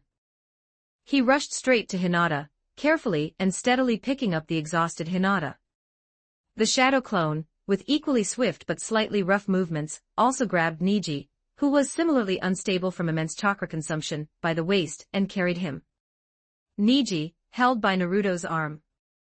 Before Niji could resist or question, Naruto and his shadow clone made a few light leaps and returned to the spectator stands, gently setting them down. After Hinata sat down by the railing, Naruto used mystical palm technique to heal her. Niji, meanwhile, was tossed by the shadow clone next to Rock Lee. I'm sorry, Naruto-kun. That's alright, Hinata tried very hard. Niji, who was helped up by Rock Lee, twitched the corner of his mouth. This guy really is. Forget it, I don't like him anyway. Chapter 159. Chapter 159. Infiltrating the root base 1412 words. Check out my P4Trian for plus 30 extra chapters on all my fanfics. And get chapters before publishing them here for free on my P4Trians, //P4Trian. com/talkvictim. Inside the root base. Danzo donned the Hokage's ceremonial robe he had dreamed of, putting on the Hokage's cloak. The Hokage's ceremonial robe, with the words, 4th Hokage, stitched onto the back, swayed as Danzo walked. Why was it the 4th? Because it had been stitched during the 3rd Shinobi World War, but Minato Namikaze had become the 4th Hokage instead. However, Danzo had not thrown it away. He had kept it secretly, just as he had kept his own thwarted ambitions, along with the cold resentment deep within his heart toward Minato, toward Hiruzen, and toward those naive ideals. Every time he faced this robe alone, it reignited the undying flame within him, and his longing for the position of Hokage. And now, at this very moment, he had finally draped it over his shoulders. Although it was merely a replica, and although it was only in the depths of the shadows where no one knew, the psychological satisfaction and illusion of power brought by this attire made him revel in it, every pore seemingly trembling and cheering. The Hokage's ceremonial robe swayed gently with his slow pacing, creating a faint friction sound in the dead-silent base. He walked through the corridors of the root base, passing those root shinobi who stood like stone statues, wearing masks, and obeying him absolutely. All of this was about to welcome a brand new beginning. According to the plan of that dangerous ally Orochimaru, the Konoha Crush was about to be launched. Hiruzen, his former teammate, now his political rival and stumbling block, was finally going to die. And Jiraiya, that guy who had suddenly returned to Konoha, had been successfully lured away from the village by the false information he had released regarding Orochimaru's whereabouts. Yuditane Koharu and Hamura Mitokado were not worth fearing at all. As long as Orochimaru succeeded in killing Hiruzen Sarutobi, and as long as Konoha fell into a brief power vacuum amidst chaos and pain. Then he, Danzo Shimura, this guardian who had always hidden behind the scenes and silently contributed to Konoha, would naturally become the 5th Hokage as the person with the oldest seniority in Konoha. Thinking of this, Danzo's breathing quickened slightly. Hadn't years of lying in wait and planning been for this very moment? From the time years ago when that old fool Hiruzen forcibly disbanded the root for ridiculous reasons, Danzo had realized the crisis. But would he just sit and wait for death? Without the root, he still had clansmen he could use. So what if the clansmen were gone? The Shimura clan was not a great clan passed down from the Sengoku period like others. Could they have established themselves, developed and prospered in Konoha without the support, deals, and cleanups that he, Danzo Shimura, had provided from the shadows? Without Danzo Shimura, could they have peacefully enjoyed the dividends of peace, developed clan ninjutsu, and cultivated their descendants? Wanting only to reap rewards without wanting to contribute, how could that work? He had gathered the children of age from his clan to form a new root. He had also drafted young shinobi from various clans in Konoha to refill his new root. Furthermore, he used the curse seal of the tongue to firmly control their bodies and minds, forging them into perfect tools that obeyed only him, with no past, no future, and only missions. Today, apart from the Hyuga, and the Uchiha, which had only one orphan, and one rogue shinobi left and existed in name only, almost every large and small clan in Konoha had members under his control, working for him in the darkness. This was the massive dark web he had woven, the cornerstone of his power, and the chess pieces for his future total control of Konoha. It will be soon. Danzo muttered to himself, his fingers stroking the smooth fabric of the Hokage's ceremonial robe, a cold glint of certainty flashing in his left eye. He felt as if he could already see himself standing at the top of the Hokage building, stepping out of the darkness, truly bathing in the sunlight, and receiving the kowtows of everyone. Under his leadership, Konoha would discard weakness and naivety, and with iron-bloodedness and strong-arm tactics, sweep away all internal and external troubles, moving toward true, absolute strength. A pair of eyes opened silently in the darkness. Deep blue, cold and clear like the polar deep sea. In this blue, there was no usual sunshine or warmth, only frozen killing intent and absolute focus. A figure wearing a black cloak, seemingly merging into the shadows themselves, slowly floated out from a rock wall that showed no traces. Long black hair, a long black robe, and a fox mask. It was none other than the disguised Uzumaki Naruto. He did not use any illumination. After a period of nearly paranoid, repeated scouting, observation, and analysis, relying on his super-strong sensory perception and keenness to chakra fluctuations, he had completely figured out every sensory barrier node, energy flow pattern, and guard rotation gap in the outer and shallow areas of this root base. Just now he had used the headhunter jutsu to bury himself deep into the deeper, colder rock layers beneath Konoha. He had carefully avoided all known detection layers. He had dived vertically downward for a full 300 meters from the lowest level of the root base, quietly infiltrating the deepest area of this underground base from a blind spot that was not covered by any barriers and that no one would have thought of. At this moment, the venue for the Chunin exams in Konoha above should be in full swing. One of his shadow clones was taking his place, cheering for his companions in the spectator stands. Uzumaki Naruto's main body had already infiltrated the darkest, most forbidden heart of Konoha like the deadliest ghost. He had to ensure that nothing went wrong. A cold sensation came from his palm. Naruto opened his right hand, and ice-release chakra quickly condensed and crystallized above his palm, emitting a faint click sound. An ice blade, crystal clear and emitting a chilling aura, formed silently. The blade edge was thin as a cicada's wing, flowing with a deadly blue-white luster in the dim light. At the same time, his vast and precise sensory perception spread out like an invisible radar wave, centered on him. Kagura Mind's Eye. A sensory technique originating from the Uzumaki clan, which, under the amplification of the nine-tailed chakra, reached an incredible level of precision and range. In an instant, the entire vast and complex underground root base was like a precision instrument stripped of its shell. All internal chakra reactions, life auras, and energy flow nodes were clearly mapped in his mind. Every person, guards, researchers, trainees, their positions, movement trajectories, and even their chakra attributes were transformed into precise coordinates and light points. Naruto did not hesitate, his hands quickly forming seals. Shadow clone. Poof, poof, poof, poof, poof. A series of faint white smoke exploded around him, and 30 shadow clones, dressed exactly like him, wearing fox masks and holding ice blades, appeared instantly. They said nothing, merely exchanged a glance with the main body, and then, like arrows released from a bow, dispersed and sped away silently toward different directions locked in his mind. Their tasks were clear: search, confirm, pin down, and finally assist the main body in finding and locking onto Danzo's exact location. And Naruto's main body moved at the same time as well. He precisely avoided all patrol routes and monitoring points, like a chess piece jumping freely on a dark chessboard, unrestricted by the rules, and began a silent and efficient patrol and cleanup in this vast underground base. The current Naruto was like a general on a chessboard that had fused with the movement rules of a rook, charging recklessly and unscrupulously. Note: so far this story is published up to chapter 170 on my Patreon. Go check it out. Exclusive 18+ character images and early chapters. Please visit my Patreon. Thanks for your support. com/talkvictim if you want more updates. Supports with Power Stones. Every 20 Power Stones bonus chapter, every 3 5-star reviews bonus chapter. Chapter 160, Chapter 160, Toryun and Fu 1413 words. Check out my P4 for plus 30 extra chapters on all my fanfics.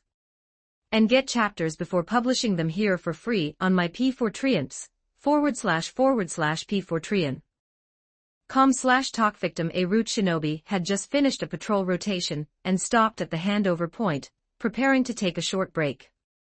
He leaned against the cold wall, his face beneath the mask showing signs of fatigue. Suddenly, he felt a chill in his chest. It wasn't the sharp pain of being pierced, but a strange, rapidly spreading coldness, as if his blood and heartbeat had been frozen in an instant. He looked down in shock, seeing that a crystalline longsword had been thrust into his chest at some unknown moment. He wanted to shout, but found his voice frozen in his throat. In the next second, ice crystals suddenly erupted from inside his body, bursting outward. Fine ice thorns instantly pierced his organs, blood vessels, and muscles, even erupting from beneath his skin, exploding him from within into an ice sculpture. Frozen in a state of shock, it then shattered silently, turning into crystalline powder all over the floor without leaving a single trace of blood. In the pupils of his final moments, he only had time to reflect a fleeting, blurry figure in a black robe with black hair wearing a strange fox mask, and a glimpse of the empty mask holes in the darkness. Naruto's figure did not pause for a moment, not even looking back at the ice sculpture that had instantly dissipated. Withdrawing the ice blade, Naruto's form merged into the darkness again, rushing toward the next locked chakra reaction point. The hunting hour had already begun. This secret dark cleansing taking place in the deepest part of Konoha's underground was quietly proceeding with startling efficiency and ruthlessness. And his target remained only one, Danzo, who was dreaming of becoming Hokage. That old fellow actually wasn't staying on the lowest level. Where was he? 10 minutes later, Naruto sensed that a shadow clone had disappeared. The memory sent back by the shadow clone instantly informed Naruto of Danzo's location. That shadow clone had been poisoned to death by a venomous insect from Aburame Toryun that crawled into its clothes. So that's how it is. Naruto dispelled the remaining shadow clones, and then 3 sections of wood grew from Naruto's back, slowly transforming into his likeness. Wood release, wood clone technique. Naruto's figure dashed through the intricate passages, quickly arriving at the place where the previous shadow clone had dissipated. This was a large hall. At the other end of the hall, in front of a heavy door, stood 3 people. The leader was none other than Danzo Shimura. He wore the Hokage's ceremonial robe, and the shadow of the Hokage had almost completely covered his face, revealing only tightly pursed lips with a hint of a gloomy curve. He seemed to have just stepped out from behind that door. To Danzo's left was a man wrapped entirely in dark tight-fitting clothes and a mask, with even his eyes hidden behind goggles. His aura was cold and silent, as if merging with the surrounding darkness. Aburame Toryun. To the right was a man with a slightly feminine air and long orange hair, Fuyamanaka. The moment Naruto's figure appeared at the entrance of the hall, Danzo seemed to slightly lift his hat, revealing that cold left eye. He clearly recognized the identity of this uninvited guest as the person who had just tried to assassinate him, had the original body come this time. However, there was no sign of panic or surprise on Danzo's face, only a controlled indifference and a hint of annoyance at being disturbed. He didn't even give Naruto a second look, as if this intruder, who could silently infiltrate the core of Root and instantly take out the guards along the way, was merely a slightly troublesome fly. He just waved his hand toward Aburame Toryun and Fu Yamanaka beside him. The movement was casual, like shooing away a mosquito. The meaning was clear: get rid of him. After giving this extremely concise command, Danzo seemed to lose interest in everything that followed. He pressed down the brim of his hat with one hand, hiding that cold eye back in the shadows, and turned back into the room without hesitation. Danzo's figure disappeared once more as Aburame Toryun and Fu Yamanaka bowed slightly to take the order. The heavy door closed again, isolating the inside from the outside. In the hall, only Naruto remained to face off against the two top experts of Root. Throughout the entire process, Danzo hadn't said a word, nor had he shown even a hint of intent to fight. That arrogance of treating an intruder as nothing, and the coldness of casually tossing trouble to his subordinates, showcased the habits he had cultivated over many years in a high position within the shadows. Naruto's azure eyes stared coldly at the closed door through the eye holes of his fox mask. Danzo's avoidance of battle and contempt did not cause the slightest emotional fluctuation in him. As the door shut, Aburame Toryun slowly raised his hands, and fine dust with a dangerous purple-black luster, almost imperceptible to the naked eye, began to seep from between his fingers. Those were swarms of venomous nano-insects capable of eroding cells and dissolving flesh and blood upon contact. Fu Yamanaka drew the longsword from his back, preparing to finish Naruto off. The shadow clone from earlier was already so difficult to deal with. If this one was the original body, it would certainly be even more troublesome. Naruto made a gesture with his left hand. No hand seals, no lengthy prelude. It was as if the air around his palm was violently stirred and compressed by an invisible force, then instantly released. An unimaginable, violent suction knot blowing forward, but centered on Naruto formed a small-scale, high-intensity, yet completely reversed terrifying eye of a hurricane. The purple-black mist of venomous insects that was originally drifting toward Naruto was instantly strangled and cleared by this sudden storm, then blown back toward Aburame Toryun. Aburame Toryun's eyes behind his goggles widened, but the wind pressure was so strong and abrupt that it completely disrupted his chakra control rhythm. The venomous insects were swept up by the storm and lunged back at him and Fu Yamanaka beside him. Fu Yamanaka's expression also changed drastically as he swung his longsword, trying to cut through the wind pressure and the insect swarm, but the wind was formless and the insects were tiny. His sword light could only cleave through a few. Aburame Toryun stood in front of Fu Yamanaka to block the corpses of the venomous insects, preventing him from being poisoned. In the instant the storm rolled back and the two responded somewhat clumsily, Naruto's figure rushed in front of them like a ghost. In the next moment, Aburame Toryun and Fu Yamanaka felt their necks tighten simultaneously. An irresistible, massive force gripped their throats like iron pincers, slamming their bodies which hadn't yet fully stabilized violently against the cold wall behind them. Two dull impacts sounded almost at the same time, and fine cracks were smashed into the surface of the wall. Aburame Toryun and Fu Yamanaka were pinned dead against the wall, their feet off the ground. The intense feeling of suffocation and the dizziness from the impact caused them to lose their ability to resist instantly. From the wind pressure rolling back to being captured, the time was too short. Aburame Toryun's face under the mask twisted due to suffocation, but the nano-insects inside his body sensed that their host was under a fatal threat, and reacted immediately. Countless even finer and more deadly venomous insects poured frantically from his skin pores, and even from his gripped neck like a black tide, spreading up Naruto's arm that was clutching his throat, preparing to instantly engulf and dissolve the attacker. However, just as the venomous insects were about to touch Naruto's skin, Naruto's arms gripping the two, along with his entire body, suddenly underwent a change. His skin quickly lost its color, turning into a coarse wood grain, and just before the insects could bite, his form shriveled as if drained of moisture, turning into two pieces of tough wood that tightly coiled around the necks of Aburame Toryun and Fu Yamanaka, binding their bodies to the rock wall. Chapter 161, Chapter 161, Better to Kill by Mistake 1376 words. Check out my P4 for plus 30 extra chapters on all my fanfics. And get chapters before publishing them here for free on my P4 //P4 com/talkvictim. Is this a wood clone? Aburame Toryun and Fuyamanaka were tightly bound by the tough wood, making it even harder to breathe, their eyes filled with horror. Especially Fuyamanaka. After the initial shock, an extremely familiar ninjutsu name that absolutely shouldn't have appeared here, along with a long-buried code name, exploded in his mind like thunder. Would release. Except for the legendary first Hokage, Fuyamanaka had only seen would release on one person. The would release test subject who once belonged to Root with the codename Kino, and was later personally taken away by the third Hokage and given the new identity Tenzo. How could this be? Could it be?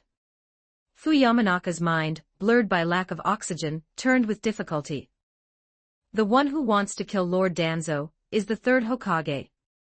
This thought made him shudder. If it really was the third Hokage pulling the strings, sending Tenzo, who mastered would release, to assassinate Lord Danzo, what did that mean? A split in Konoha's highest echelons of power. A long-planned purge. However, he had no more time to think. Just as the wood clone successfully entangled the two, Naruto's figure slowly emerged from the shadows on the other side of the hall. He still wore the fox mask, his black robe silent, and the ice-blue blade in his hand reflected a cold, death-like light in the dim illumination. He slowly walked up to the two of them. Naruto, wearing gloves, stuffed a piece of paper inscribed with runes into Aburame Toryun's mouth, then took out an identical piece, and stuffed it into Fuyamanaka's mouth, sealing the cursed tongue eradication seal in their mouths. After doing all this, Naruto used a memory sealing technique on the two Root elites who were in a semi-conscious state due to suffocation and the power of the talismans. Naruto had met Toryun before. He and Shino had a good relationship, and Shino treated him like an older brother. So he couldn't kill Toryun. Sleep, when you wake up the darkness will be gone.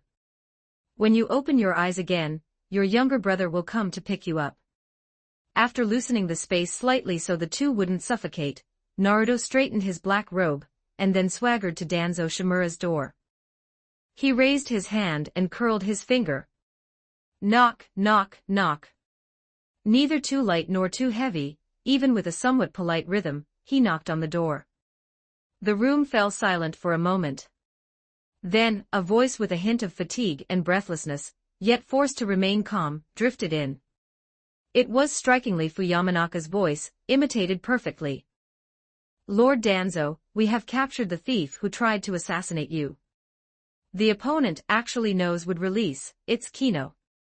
It seems the one who moved against you this time is the third Hokage. The room fell into a brief dead silence again. That fellow Hiruzen. Would he really move against me? Danzo's voice finally sounded, carrying a deep sense of disbelief, and a trace of icy anger at having his reverse scale touched. Fine, so you've finally lost your patience and decided to move against me. I only planned to assassinate you a few times, yet you dare to send someone you snatched from me to deal with me. Wait, is that really Fuyamanaka? How could Kino be captured so quickly? A piercing tearing sound suddenly rang out. Not from outside the door but from inside. A highly condensed, incomparably sharp pale green wind blade sliced through the door panel without warning, carrying a shrill whistling sound, and slashed directly at the position where Fuyamanaka's voice came from. This strike was ruthless and decisive, clearly Danzo's choice for the most direct test amidst his suspicion. Or rather to silence a witness. No matter who was outside, or whether the assassin was really captured, he would kill them first. Better to kill by mistake than to let one go. How could a mere Fuyamanaka compare to his own life? However, what the wind blade hit was not a body of flesh and blood. The moment the wind blade burst through the door, Naruto had already raised the ice-blue longsword in his hand, the blade held horizontally, precisely blocking the fierce wind blade. A crisp but short clash. The wind blade hit the ice sword and exploded into countless turbulent air currents, making Naruto's black robe flap loudly, but it failed to shake him in the slightest. The ice sword didn't even show a single crack, instead, it emitted an even more biting coldness. The door was completely cut open. Naruto continued to use wind pressure suction with his left hand, and as the wind blew through, the door collapsed inward with a bang. The scene behind the door came into view. Danzo Shimura had already unwrapped the layers of bandages that were wrapped around his right arm year-round, revealing that abnormally pale, eerie arm covered in dark red Sharingan patterns. His left hand tightly gripped a sharp kunai, his body slightly bowed in a perfect combat stance, and his only remaining left eye was locked onto the person outside the door like a venomous snake. However, when he saw that the person outside was not the expected Fuyamanaka, nor was it Kino, but rather the black-robed person wearing a fox mask, his pupils suddenly contracted. Immediately afterward, his gaze fell on the crystal-clear, ice-blue longsword in the opponent's hand that emitted an ominous coldness. Ice release.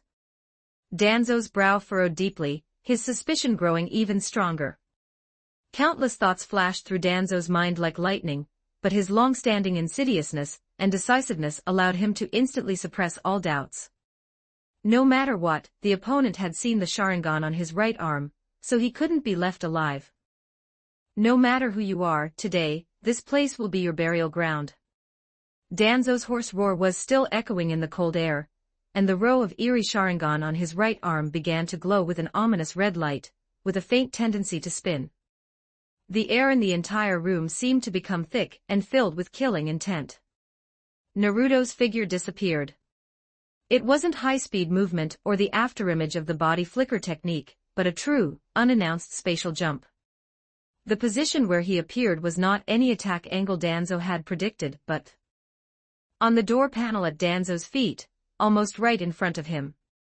What was even more bizarre was that when he appeared, his left hand had already turned into a blurred afterimage, with determined precision and coldness, his 5 fingers like hooks, piercing straight for Danzo's right eye under the bandages. Danzo's pupils contracted. The distance was too close, and the way the opponent appeared was too bizarre. He didn't even have time to activate Izanagi, only having time to tilt his head back sharply by combat instinct while subconsciously blocking with his right hand. But it was too late. Naruto's left hand seemed to cross the barriers of space and time, ignoring the tiny distance and Danzo's hasty reaction. His 5 fingers were covered with a layer of chakra blades condensed to the extreme, passing through without hindrance. A tooth-aching, wet muffled sound. The 5 fingers precisely gouged into Danzo's right eye socket, and sharp pain swept through Danzo's entire brain like an explosion. A shrill scream that didn't sound human burst from Danzo's throat, filled with unbelievable pain, horror, and a trace of deep-seated fear and fury from the depths of his soul. Is it a chakra scalpel? Is the opponent also a medical ninja? Could it be one of Orochimaru's test subjects? Note, so far this story is published up to chapter 180 on my Patreon. Go check it out. Exclusive 18+ character images and early chapters. Please visit my Patreon. Thanks for your support. com/talkvictim if you want more updates. Supports with Power Stones. Every 20 Power Stones bonus chapter. Every 3 5-star reviews bonus chapter. Chapter 162. Chapter 162. Izanagi 1321 words. Check out my P4Treon for plus 30 extra chapters on all my fanfics. And get chapters before publishing them here for free on my P4Treons, //P4Treon. com/talkvictim. The chakra on Naruto's fingers dissipated as he gave a steady, firm tug. A warm eyeball, stained with blood and viscous tissue, its pupil displaying the 3-tomo pattern, was forcibly gouged out of Danzo's eye socket by him. It was Uchiha Shirsue's Mangekyo Sharingan. The Mangekyo Sharingan that possessed Kotoama Tsukumi. The moment the eyeball left his body, Danzo felt as if a piece of his soul had been torn away. It wasn't just intense pain. There was also a sense of emptiness and violent fury from having a power forcibly stripped away. Naruto instantly used the Hiraishin to put distance between himself and Danzo. Without even looking at the precious trophy in his hand, he unfurled a small sealing scroll he had already prepared with his left hand, and pressed the eyeball into the sealing formula at the center of the scroll with his right. With a low shout, chakra was injected. The runes on the scroll suddenly lit up, firmly sealing the eyeball within, and cutting off all presence and possible tracking. Immediately, the scroll rolled up automatically, and was quickly tucked away by Naruto into an absolutely safe spot within the lining of his black robe. The entire process was smooth as flowing water. From his appearance to the eye snatching and sealing, it took no more than 2 seconds. Fast, accurate, and ruthless, there wasn't a single redundant movement, as if it had been rehearsed 1,000 times. All right, the primary objective of this infiltration was complete. From behind his mask, Naruto's gaze swept coldly toward Danzo Shimura, who was staggering backward, his left hand clutching his bleeding right eye socket while letting out a cry of agony. Kill Danzo. That was merely a secondary convenience. In fact, in Naruto's plan, this might be even simpler than seizing the eye. Because he had to prevent the opponent from destroying that eyeball. And Danzo's trump card was nothing more than that nauseating revival coin trick. Relying on those plundered Sharingan on his right arm, he could cast the forbidden ninjutsu, Izanagi, turning unfavorable reality into a dream to achieve brief immortality. But so what? In the face of absolute power, speed, and an insight that knew all his trump cards like the back of his hand, the so-called revival coin was nothing more than a pathetic trick to prolong pain and add futile struggle. Danzo suddenly leapt back several meters, leaning against the cold wall, his body trembling slightly from the intense pain and blood loss. Warm blood bubbled out from between the fingers of his left hand, staining the front of his Hokage's ceremonial robe, and dripping onto his grotesque right arm covered in Sharingan. His remaining left eye was bloodshot from extreme pain and rage, staring fixedly at the masked figure in the black robe, almost bulging out of its socket. That sudden spatial movement just now, it was the Hiraition. The S-rank space-time ninjutsu created by the second Hokage, Senju Tobirama, and brought to glory by the fourth Hokage, Minato Namikaze. To know the Hiraition and master such powerful ice release, while also knowing precisely that Shirsui's Mangekyo was hidden in his right eye and seizing it instantly in such a humiliating manner, exactly was this person. Orochimaru. Impossible. Orochimaru had never seen the scroll recording the Hiraition. Sent by Hiruzen. When did Hiruzen have such a terrifying subordinate? Or was it some force hidden even deeper, one that even he was unaware of? An unprecedented sense of crisis and mystery, like ice water mixed with intense pain, drenched Danzo's entire body.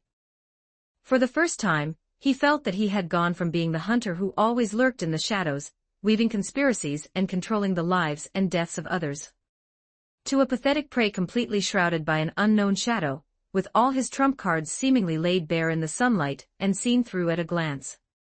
This massive gap in status and the sense of losing control, mixed with the pain and humiliation of having his eye gouged out, nearly drove the habitually dark and calm Danzo Shimura into a frenzied rage.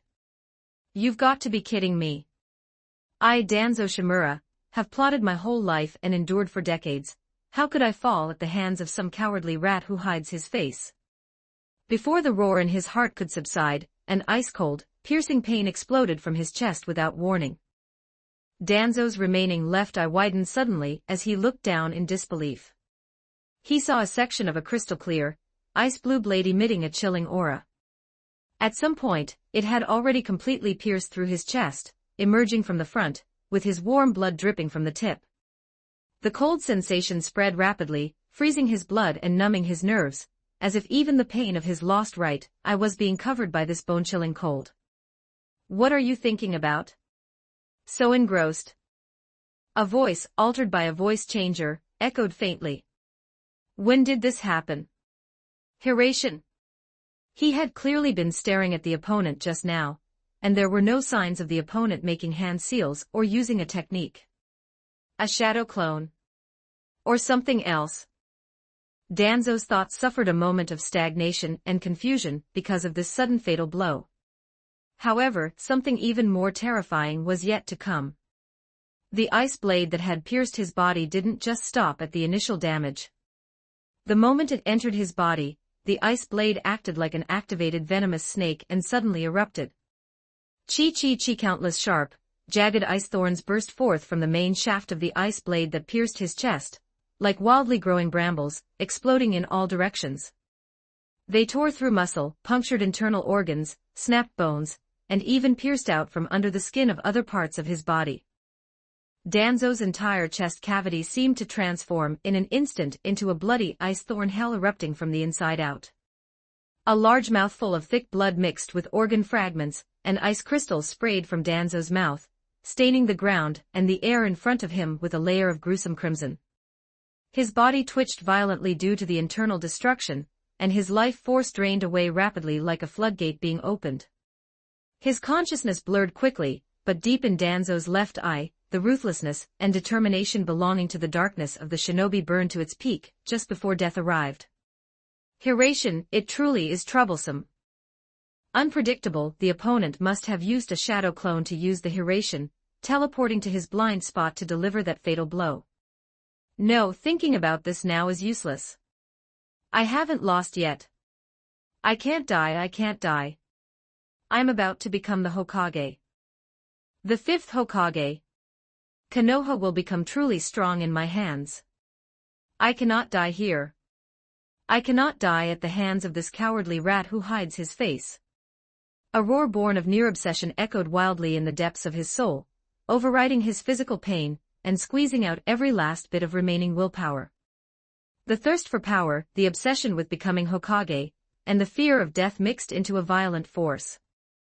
Relying on this force, Danzo used all his remaining strength, even ignoring the terrifying ice thorns that were grinding his internal organs into slush. The shadow clone pulled the sword out, and then severed Danzo's right arm. The veins on his neck bulged and broken, raspy syllables containing a certain eerie rhythm squeezed out of his throat, like the final roar of a dying beast or a sacrificial call to some forbidden existence, Izanagi. The moment the last syllable fell, a sudden change occurred. Chapter 163, Chapter 163, The Real Immersion in the Naruto World. 1451 words. Check out my P4 for plus 30 extra chapters on all my fanfics.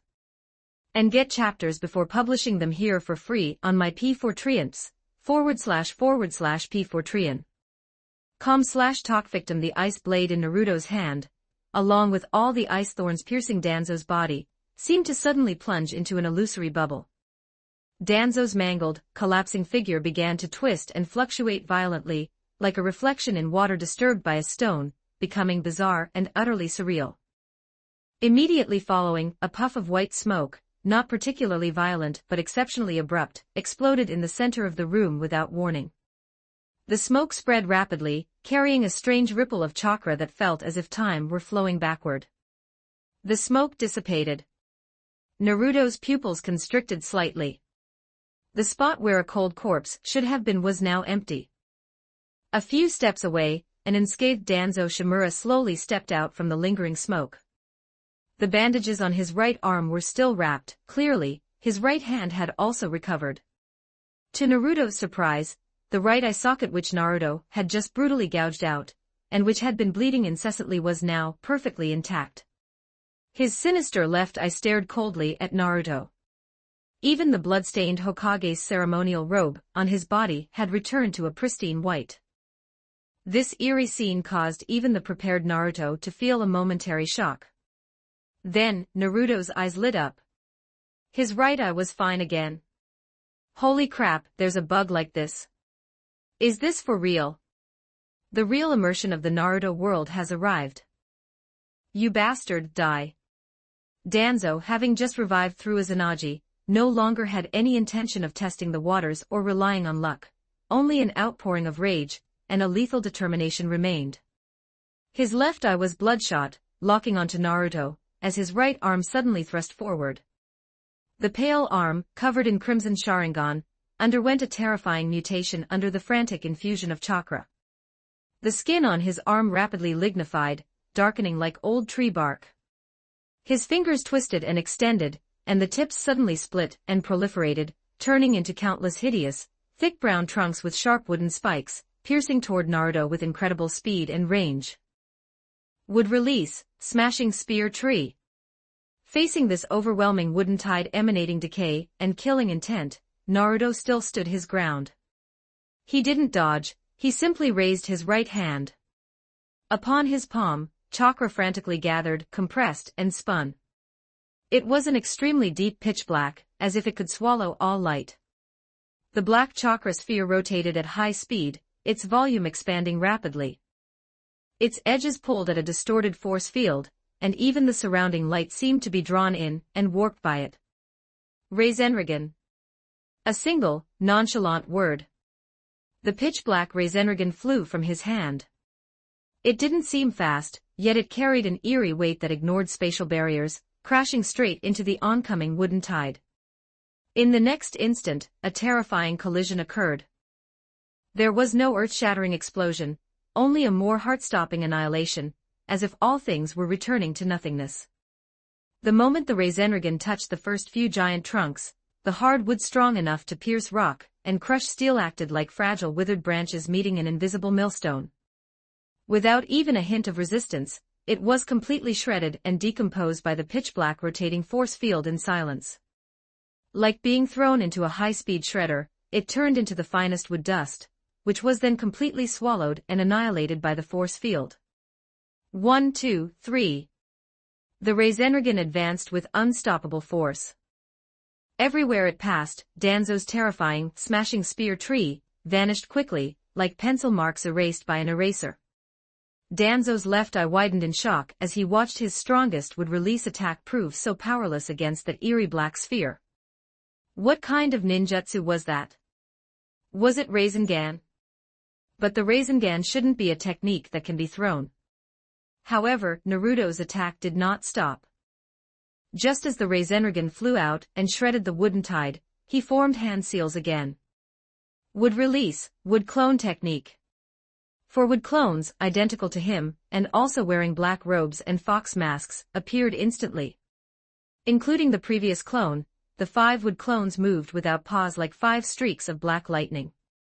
From 5 different tricky angles, they avoided the path of the Reisenrigen's annihilation and the lingering storm of wood chips. With incredible coordination and speed, they lunged boldly at Danzo. Their goal was clear and unified. They were determined to seize his newly grown right eye, obtained through the reset of Izanagi, once again. If he couldn't be killed once, then they would kill him twice, 3 times. If the eye was refreshed, they would steal it again. Until all your revival coins were exhausted and all your trump cards were plundered. Danzo Shimura tore off the bandages on his right arm, then quickly formed seals and spat out a high-pressure wind sphere. Humph, me avoid your edge. Wind style, sexy sun bro vacuum great sphere. Below, in the center of the Chunin exams arena. During the intense battle with Naruto's shadow clone, the Shikaka chakra inside Gaara completely spiraled out of control due to excessive stimulation. Yellow sand swirled wildly, letting out a non-human roar. Gaara's body began to twist and swell, half of it covered by dark red Shikaka chakra filled with eerie patterns. His nails grew sharp and long, emitting a heart-stopping, violent aura.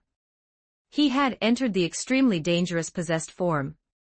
At the highest point of the stands, in the VIP seating, Orochimaru, disguised as the 4th Kazekage, took it all in. A cold and excited glint flashed in his golden snake-like eyes. Although it's a bit rushed. The time. No longer hiding, he shook his sleeve the moment the chaos began below, and everyone's attention was drawn to the rampaging Gaara. He silently threw a special smoke bomb. Dense grayish-white smoke erupted instantly, completely enveloping the small area where the two were. Beside the 3rd Hokage, Rado Namishi was struck in the abdomen by 2 kunai, and collapsed helplessly to the ground. Kazekage. The 3rd Hokage's face changed drastically as he shouted a stern question. Years of battle instinct allowed him to enter a state of alert instantly, retreating backward while preparing to form hand seals. However, Orochimaru's movements were faster. He was a master of sneak attacks and understood his former teacher deeply. The moment the smoke filled the air, a cold glint broke through. Orochimaru's figure approached like a ghost. His left hand, like a venomous snake's tongue, darted out with lightning speed, and a sharp kunai was already held firmly against the 3rd Hokage's neck. The cold blade pressed against his skin. "Teacher, it's been a long time." Orochimaru's hoarse, teasing voice rang in the third Hokage's ear, using his original voice. Orochimaru. The third Hokage's eyes were sharp as knives. Beyond the shock was overwhelming anger and sorrow. He understood everything in an instant. This joint Chunin exams was itself a combined conspiracy between Orochimaru and the Hidden Sand Village. The other side even brought the Ichibi Jinchuriki. It seems this was long planned. So, where is the real fourth Kazekage? Without waiting for the third Hokage to break free or sound an alarm, Orochimaru exerted force. Holding the third Hokage hostage, he kicked off the ground. His body surged upward as if weightless, smashing through the covering of the VIP seats. Carrying the third Hokage, he landed steadily on the high, towering main roof of the competition venue. Exposing the two of them to everyone's view, they instantly became the focus of the entire arena. At almost the same moment throughout the venue, as if a pre-programmed sequence had been triggered, countless pure white, light feathers appeared out of air, fluttering down from the sky and covering the entire audience area. Demonic illusion, Temple of Nirvana technique. This is an A-rank wide-range hypnotic genjutsu. The feathers landed on the heads and shoulders of defenseless civilian spectators and even some genin and chunin. The light in their eyes quickly dimmed, their consciousness feeling as if soaked in warm water. They grew drowsy and collapsed one after another, falling into a deep sleep. In an instant, the noisy venue became deathly silent, with only a few powerful or quick-reacting shinobi remaining awake. Note, so far this story is published up to chapter 180 on my Patreon. Go check it out. Exclusive 18+ character images and early chapters. Please visit my Patreon. Thanks for your support. com/talkvictim if you want more updates. Supports with Power Stones, every 20 Power Stones bonus chapter, every 3 5-star reviews bonus chapter. Chapter 164, Chapter 164, Konoha Crush Plan, Launch. 1368 words. Check out my P4 for plus 30 extra chapters on all my fanfics. And get chapters before publishing them here for free on my P4 //P4 com/talkvictim. This is genjutsu, isn't it, Kakashi? Might Guy looked at the feathers falling from the sky and turned to Kakashi Hatake. Kakashi Hatake nodded, and then both of them performed hand seals simultaneously. After dispelling the genjutsu, Might Guy and Kakashi immediately tried to rush toward the third Hokage's side to protect him. Leave it to us. Several figures in black robes wearing animal-patterned masks leaped over their heads. It was the Umbu. On the other side of the spectator stands, Sakura Haruno noticed something was wrong the moment the white feathers appeared. Seeing the companions and civilians around her falling into a deep sleep, and her own consciousness becoming groggy, Sakura performed a hand seal. With a low shout, she broke the influence of the genjutsu on her own. She looked around nervously and found that Ino, Shikamaru, Choji, and others had been trapped by the genjutsu, while in the distance, Hinata, Kiba, Shino, and others also seemed affected but were recovering with the help of their companions. Sakura immediately began to act, helping her teammates dispel the genjutsu. However, the crisis had only just begun. On the outskirts of the arena, after seeing the smoke signal, the Otogekyou forces that had been lying in wait for a long time tore off their disguises like hyenas smelling blood. Countless shinobis wearing Otogekyou headbands with ferocious expressions rushed into the arena from various entrances, or by directly destroying the walls. They were well trained, had clear objectives, created chaos, attacked Konoha ninjas, and pinned down their effective forces. At the same time, most of the Tsunagakure team, who had originally come to watch as allies, suddenly turned hostile. They cast off their disguises, revealing their fierce faces, and joined forces with the Otogekyou shinobis to launch a fierce assault on the caught-off-guard Konoha ninjas. Enemy attack. Protect the spectators. Repel the invaders.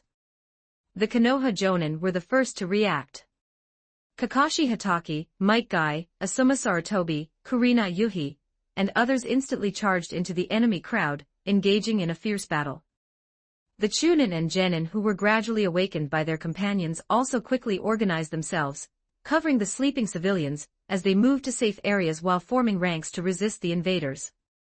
Naruto's shadow clone slammed Gaara heavily onto the ground with a leg drop, then split off another shadow clone to protect Koyuki Kazuhana, while his main body went to the spectator stands to protect Hinata and the others. If Gaara wanted to cause a scene, let him. Even if he turned into Shikaku and fired a tailed beast ball, it had nothing to do with Naruto. The Konoha Umbu, like black shadows, had already moved when the disturbance first began. They quickly split into two teams.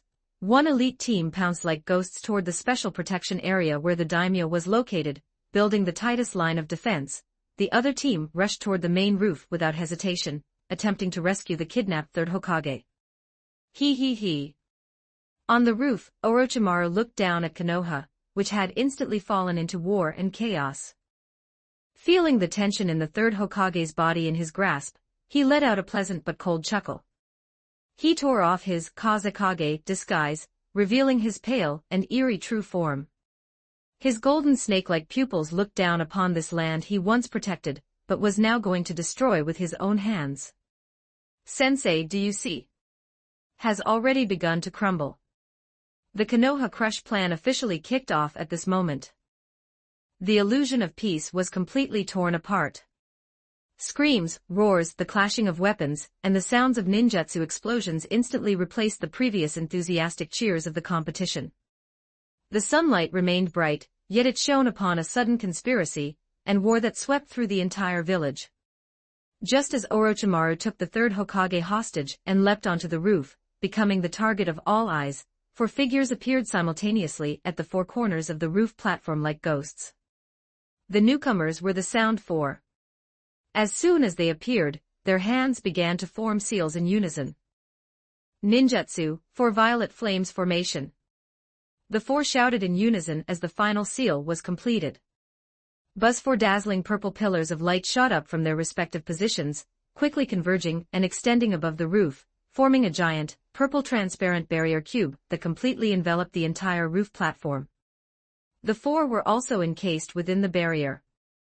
The barrier wall was not a simple chakra shield, instead, glowing purple flames flowed and leaped within it, emitting a heart-palpitating heat and an aura of destruction.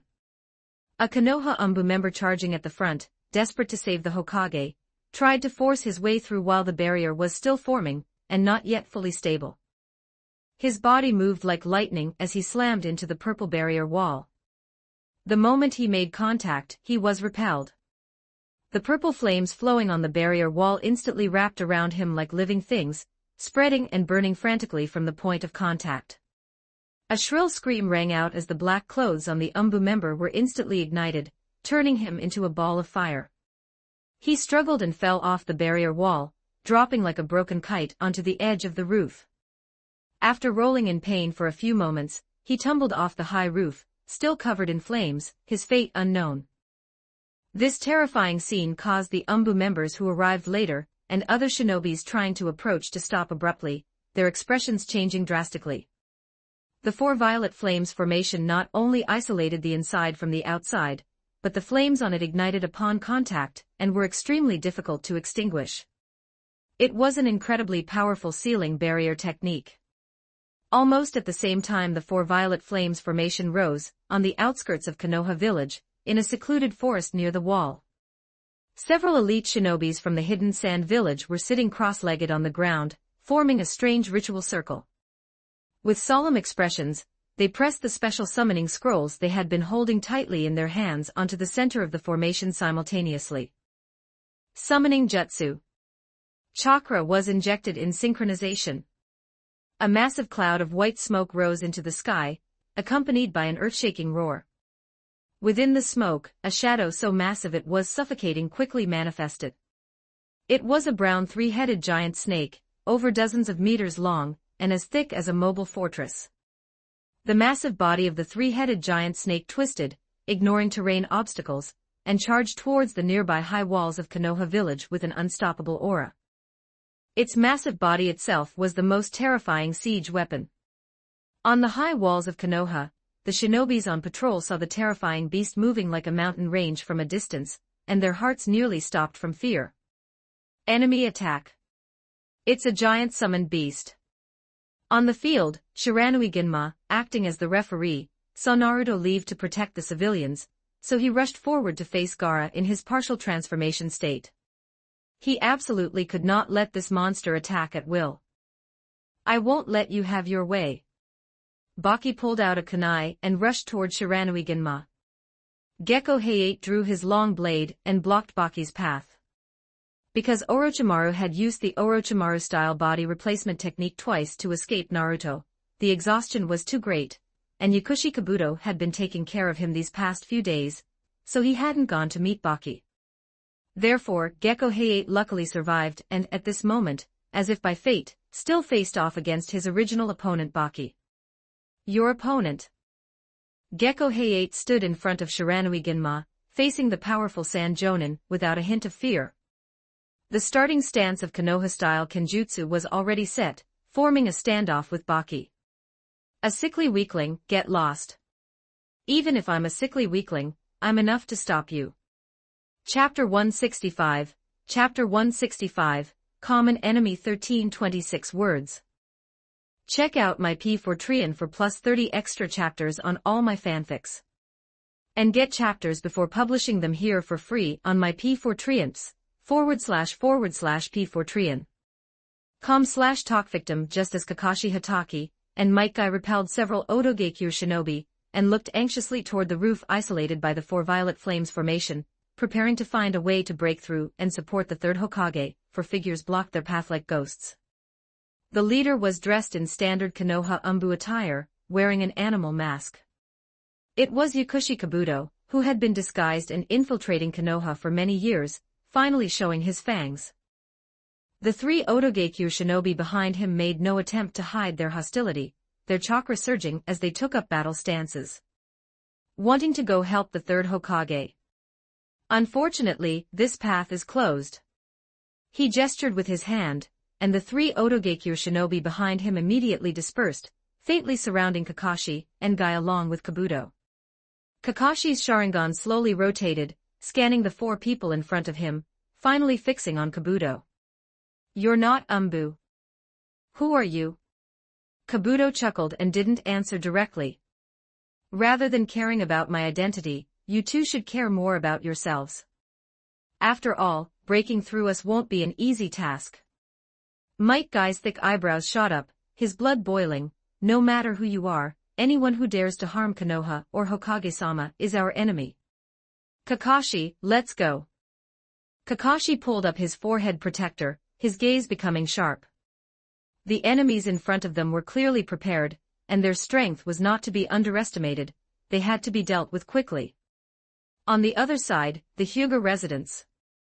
Compared to the clamor of war and chaos outside, the Hyuga clan compound seemed relatively quiet, but it was also filled with a tense atmosphere. Hyuga Hayashi's face was as cold as water as he had the people behind him casually toss several bodies, crudely wrapped in straw mats, into the courtyard. Those were the corrupt Hyuga elders, their direct descendants, and several branch house members who protected them, who had colluded with external enemies and forced Hisashi to his death, and had been cleared out by him and Niji earlier. Looking at these corpses, Hayashi felt no sadness. Instead, he found them exceptionally eyesore and troublesome. Killing them was for the good of the family, a housecleaning, but explaining their sudden deaths to the clan, and the Konoha higher-ups especially since they died at his hands, was a difficult problem. He had originally intended to keep it hidden. Just as he was worrying about not finding a suitable excuse or scapegoat, the hidden sand village delivered itself to his doorstep. Could there be a more perfect timing? Hayashi immediately turned and shouted in a low voice to the several Hyuga branch house elite jonin standing by, "Quick! You go support Sandaime-sama first." Then, he strode to the center of the courtyard and announced loudly, "Everyone! The shinobi of the hidden sand village have secretly infiltrated our Hyuga clan compound amidst the chaos of the Chunin exams. They are plotting for our Hyuga clan's Byakugan. They have frantically attacked and brutally murdered several of our elders." His voice was full of shock and fury as he pointed toward the arranged corpses. Hearing this, the clansmen fell silent one by one. It wasn't in mourning, but because they were holding back laughter. Shinobi of the Hyuga, take up your weapons. Join me in slaying the invading Sunagakure, protecting our family, and protecting Konoha. Let those rats who covet the Byakugan pay a price in blood. He didn't even bother to mention avenging the elders. Following Hayashi's order, the shinobi of the Hyuga clan quickly sprang into action. Byakugans were activated one after another, searching for any possible Sunagakure infiltrators. The entire Hyuga clan compound quickly entered a state of high combat readiness. Hayashi himself straightened his robes, and looked coldly toward the direction of the chaotic sounds coming from outside the compound. To him, the Sunagakure invasion was not only a crisis for Konoha, but also a perfect stage to cover up the internal clan purge, and use the opportunity to further consolidate clan power and demonstrate the Hyuga's strength. He even skipped the act of pretending to be grieved, and went straight into clan chief mode to repel the enemy. The deaths of several corrupt elders could be blamed entirely on the Sunagakure, and the Hyuga clan could stand on the moral high ground and in the war records as both victims and heroic resistors in this crisis. These Sen ninja came at just the right time. On the roof, under the purple glow of the four violet flames formation, the atmosphere was eerie and oppressive. Outside the barrier, the Konoha Umbu were anxious, their various ninjutsu and taijutsu striking the barrier wall in turns, but they could only stir up ripples of purple flame waves, unable to move it in the slightest. Instead, several people were accidentally burned by the purple flames. Inside the barrier, Orochimaru held the third Hokage hostage, seemingly in absolute control. However, the next scene stunned everyone who witnessed it. The playful and cold expression on Orochimaru's face remained unchanged, but his left hand suddenly raised the kunai he was using to hold the third Hokage, and stabbed violently. He stabbed, surprisingly, his own right hand that was holding the third Hokage. The dull sound of the blade entering flesh was clearly audible. Blood instantly splattered from Orochimaru's right palm, a few drops falling onto the third Hokage's robes. The third Hokage's gaze narrowed, but he didn't take the opportunity to counterattack or break free. He just tensed his body slightly, watching his close disciple warily. Orochimaru seemed not to care about the wound on his palm. He even lazily yawned, then completely released his hold on the third Hokage. I've been feeling sleepy since just now, and now I'm finally a bit awake. Orochimaru's voice carried a hint of raspiness and laziness, as if he had just woken up. His gaze bypassed the somewhat stunned third Hokage in front of him, and cast toward the chaotic battlefield below. His sight accurately locked onto the golden-haired figure weaving through the crowd, constantly directing and leading his peers to effectively resist the attacks of the Otogakure and Sand Ninja Uzumaki Naruto. Watching Naruto calmly assign tasks, use shadow clones to draw fire, use a wooden sword to defeat enemies, and even find time to save comrades in danger, the appreciation in Orochimaru's golden snake-like pupils grew stronger, almost overflowing. I knew it would be like this, what a fine child. The third Hokage glanced sideways at Orochimaru, feeling extremely puzzled and wary of his self-mutilation and sudden relaxation of vigilance, but he did not act rashly and remained where he was. He spoke in a low voice, trying to use words to probe the true intentions of this disciple who had long since become strange and dangerous. Orochimaru, I know you. You are not someone who acts purely out of hatred. You attacked Konoha and caused this disturbance, yet there is no clear political goal, nor a motive driving you to do this. Deep in his heart, he even held a tiny, unrealistic sliver of hope. Hoping that this was really just an out-of-line and malicious joke by Orochimaru, that he had discovered the Sunagakure's conspiracy in advance, assassinated and impersonated the fourth Kazekage, and used this method to protect Konoha. Although logic told him this was impossible, looking at the disciple who was once his greatest pride and greatest heartbreak, the complex emotions of a teacher still made him unable to stop thinking in the best direction. Orochimaru withdrew his gaze from Naruto and looked back at the third Hokage, his mouth curling into an exaggerated and eerie arc. Teacher, you're right, but as for a goal, I suppose I do have one. Chapter 166. Chapter 166. Windmill 1278 words. Check out my P4 Trian for plus 30 extra chapters on all my fanfics. And get chapters before publishing them here for free on my P4Triumphs, //P4Trian. com/talkvictim. If I had to say, I find things that move to be interesting. He raised his uninjured left hand and removed the bamboo hat belonging to the Yondaime Kazakage that he had been wearing, tossing it aside to reveal his pale, eerie face and long black hair. A windmill that doesn't turn, although also interesting. Orochimaru spread his arms as if embracing the entire chaotic Konoha below, his voice suddenly rising with a near fanatical excitement. Is essentially not worth a single glance. His words were like a cold poisonous snake slithering into the third Hokage's ears. This village, Konoha, is like a giant windmill that has rusted, turning slower and slower, becoming more and more boring. Orochimaru turned around, his golden snake pupils staring fixedly at his teacher, Hiruzen Sarutobi. Now, I want to use this wind of Konoha's destruction to see if I can make this old windmill start turning again. Or in the moment it completely shatters, will it burst into the final and most brilliant sparks. His goal had nothing to do with power or hatred, he didn't even necessarily want to completely destroy Konoha. What he wanted was change, turmoil, and the unknown, and possibilities that might burst forth under the pressure of extreme chaos and destruction, things that fascinated him beyond the ordinary.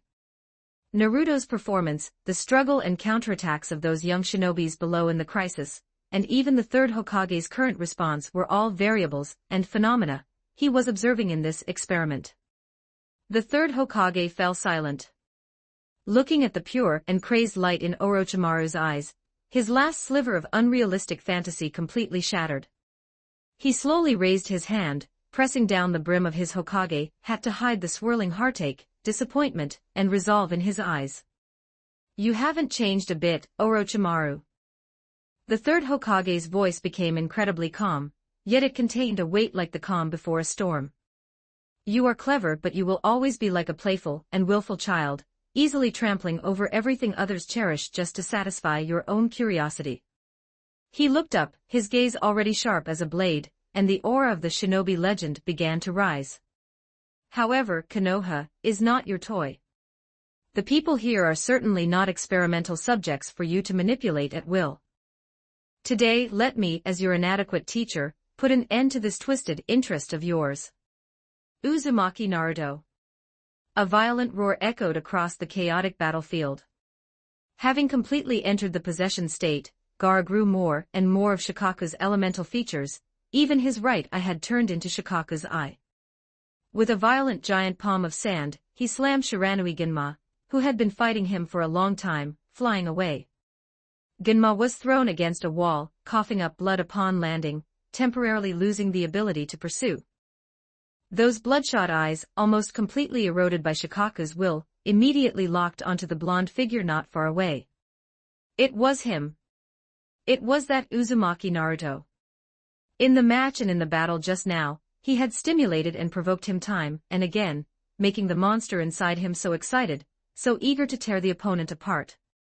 Now, no one could stop him anymore. The yellow sand around Gaara surged violently, carrying him like an out-of-control cannonball, as he charged directly at Naruto with startling speed. Naruto had just cleanly finished off an Otogekyu shinobi who tried to sneak attack a civilian with his wooden sword.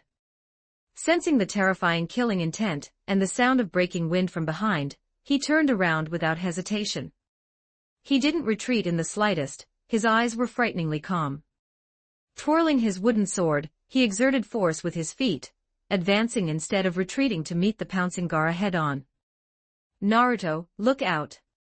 Shikamaru had been moving along the edge of the battlefield, using his shadow imitation technique to assist his comrades and restrain enemies. His heart tightened when he saw Gaara suddenly switch targets to attack Naruto fiercely. Gaara's current state was clearly abnormal and his power was violent, although Naruto wasn't weak, he would likely suffer in a direct clash. Without any hesitation, Shikamaru's hands quickly formed seals in front of his chest. The shadow beneath his feet, like a living black tentacle, extended swiftly, aiming precisely at the shadow beneath Gaara's feet. As long as the shadow connection was successful, even if it only controlled him for an instant, it would create a perfect opportunity for Naruto.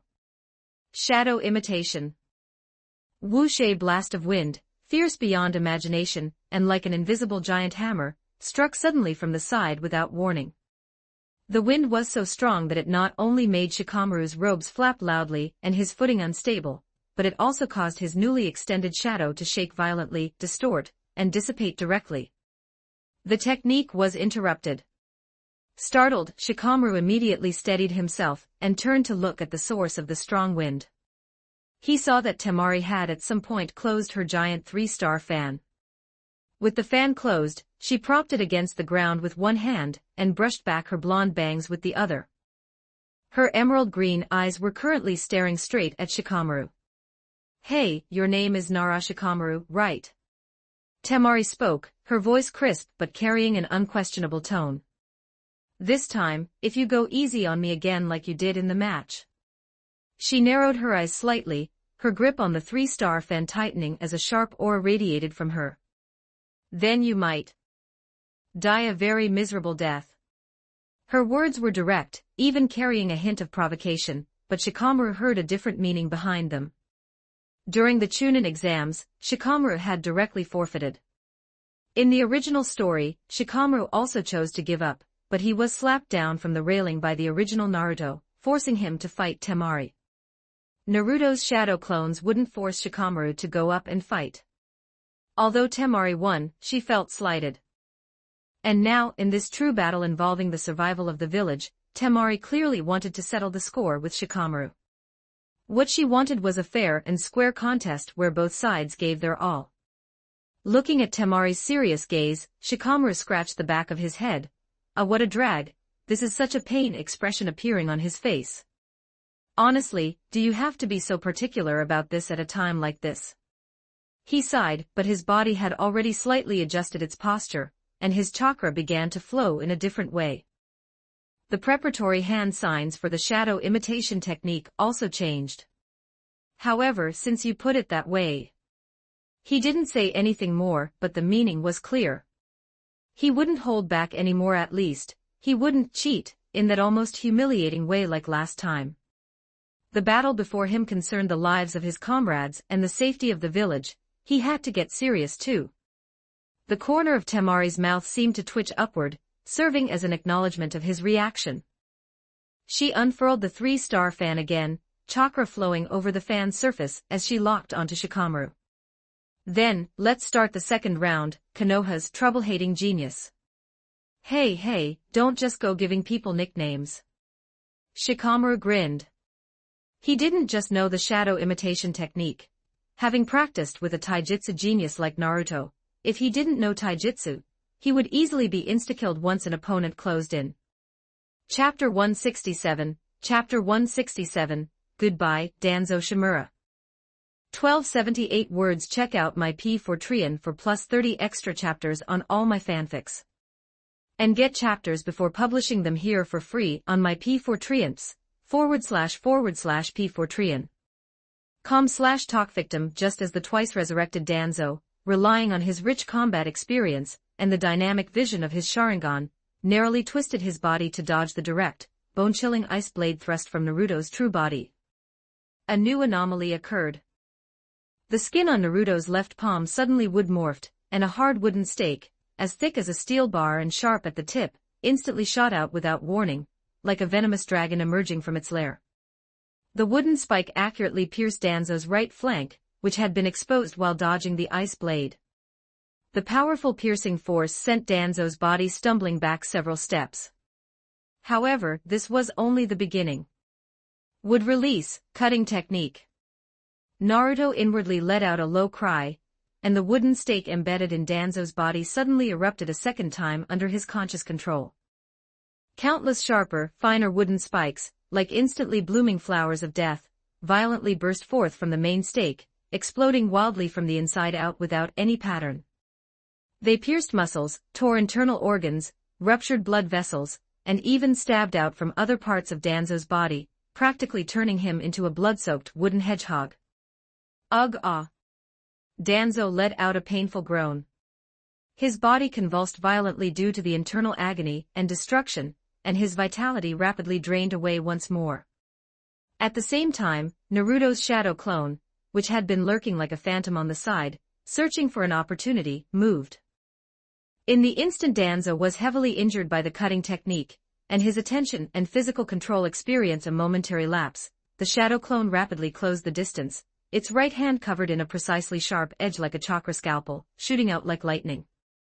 Target, Danzo's right eye, which had just been refreshed by Izanagi and was completely intact. There was another soft sound. The shadow clone's hand plunged steadily, accurately, and viciously into Danzo's eye socket. A grab, a pull. It truly was a Mangekyo Sharingan. The shadow clone quickly placed the eyeball into a sealing scroll prepared by another shadow clone, and completed the seal. Feeling the same ocular power on the scroll as the previous Mangekyo, Naruto's heart pounded wildly. Holy crap, that's amazing. 2 Mangekyo Sharingan. Moreover, the arm Danzo had previously lost was also reverted. This rollback mechanism of Izanagi is simply too much of a bug, isn't it? Not only does it resurrect and refresh the status, but it can even generate a Mangekyo. However, the Sharingan that had already been used for Izanagi remained in its original state. Although both are right eyes, doesn't Kakashi still have Obito's left eye? But those are matters for later. Right now, the battle is not over. Danzo suffered another fatal blow, and the agony of losing an eye. His remaining left eye nearly popped out of its socket, filled with hysterical madness and malice. Being robbed of a precious Mangekyo twice in a row, and having consumed 1 Sharingan on his right arm, this loss made his heart bleed with pain, and drove him completely insane. Bastard, you bastard! He roared, relying on the effect of Izanagi that hadn't fully ended and his last remaining will, draining chakra once more as he shrieked, Izanagi. He intended to rewrite reality again. He could not die. He still had Sharingan. He could still turn the tables. This time, Naruto did not move to stop him. He just wanted to see if Danzo could produce a third Mangekyo. Trading 1 3-tomo for 1 Mangekyo was a huge profit. The smoke dispersed. Danzo walked out of the mist. Danzo walked out of the mist. 1 more Sharingan on his right arm had closed, and the bandage over his right eye was restored to its original state. It worked, just as expected. His collar was pulled high, indicating the technique was truly activated. However, Danzo, who had just been resurrected and seemingly reborn, reacted completely differently this time. He did not immediately adopt a fighting stance or roar and launch an attack, unlike the previous 2 times after resurrection. Instead, his face showed no relief at surviving, nor the fury of having his eye stolen again. There was only the ultimate savagery of utter despair, coupled with a maniacal determination to take his enemy down with him. His left eye stared intently at Naruto, his gaze like a poisoned ice pick. Then, under Naruto's slightly surprised gaze, Danzo made an unexpected move. He suddenly extended his left hand, violently ripped open the front of his robes, and exposed his pale chest. For Symbol's sealing technique. This was the final and most extreme measure Danzo Shimura had prepared for himself. Once activated, it generates a massive spherical sealing barrier centered on the user, sucking everything within the barrier into the space of the 4 Symbol's sealing technique for complete annihilation. It is a technique for mutual destruction in the truest sense. Clearly, having his core power repeatedly stolen, consuming precious Izanagi uses, yet still being unable to truly harm even the hem of his opponent's clothing, made Danzo realize completely that conventional means could no longer defeat this mysterious and powerful enemy before him. Continuing to use Izanagi in a war of attrition would only lead to a slow death, and he might also continue to have more Sharingan stolen by his opponent. Rather than being humiliatingly drained of life and completely plundered, he might as well drag this terrifying enemy down to hell with him. At the very least, he could ensure the remaining Sharingan wouldn't be stolen. Danzo let out a low, maniacal laugh. His sole remaining left eye flickered with destructive light. He glared intently at Naruto, his voice hoarse and triumphant, "Let us perish together." The moment his voice fell, the sealing formula of the four symbols sealing technique on his chest suddenly erupted with blinding black light. Terrifying chakra surged frantically from his body like a breached dam. Black patterns spread and extended rapidly in all directions, like ink dripping into clear water. A massive dark barrier was quickly forming, centered on Danzo. He intended to drag this entire area, along with the enemy before him, into eternal nothingness. Goodbye, Danzo Shimura. Naruto calmly took the other scroll from the Shadow Clone's hand, then used the Flying Thunder God technique to leave the area. A circular void opened up underground. Naruto instantly returned to the previous hall. Aburame Toryun and Fu Yamanaka were still alive. They were quite lucky, as the corridor was long, and the two of them in the hall were not affected. Naruto glanced at them but paid them no mind. His gaze was fixed on the center of the hall, the massive circular void created by the four symbols sealing technique, which pierced through several floors and had smooth edges. As he watched, the space in the void's dark center became abnormally distorted once more. White smoke burst open again. The smoke slowly dissipated. A figure stumbled and climbed up from the edge of the smooth rock wall at the center of the void.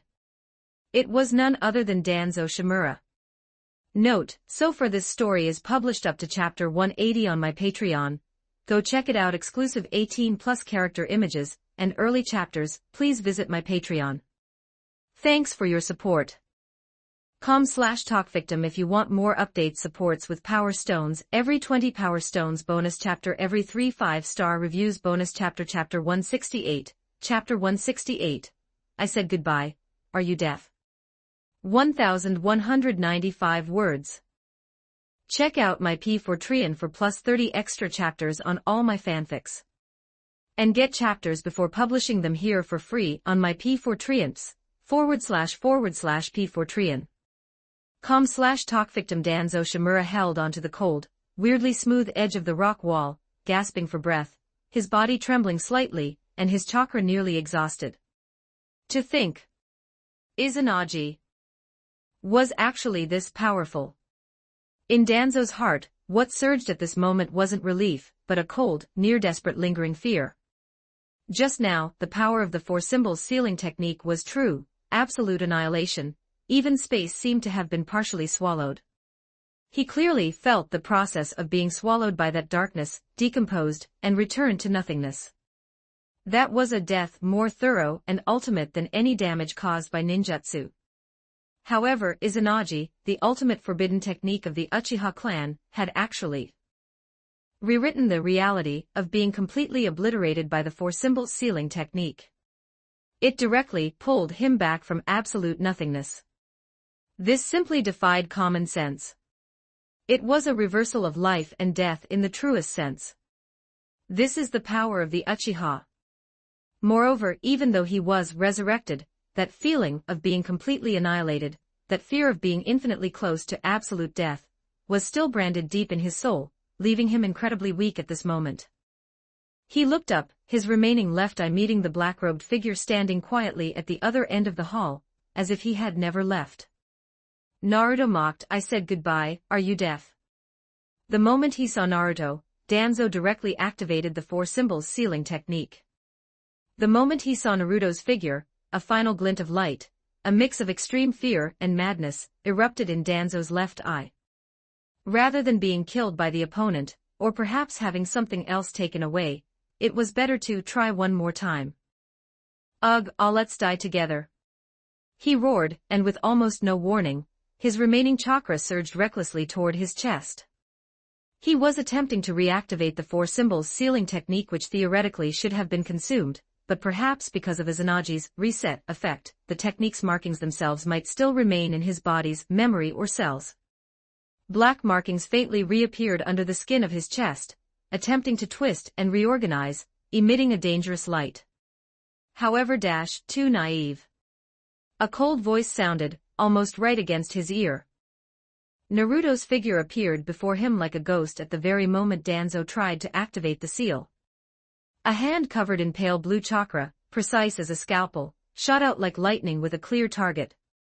It was Danzo's bandage-covered right eye, which had just been refreshed by Izanagi. In a soft sound, fingers pierced the eye socket without resistance, followed by a hook and a pull.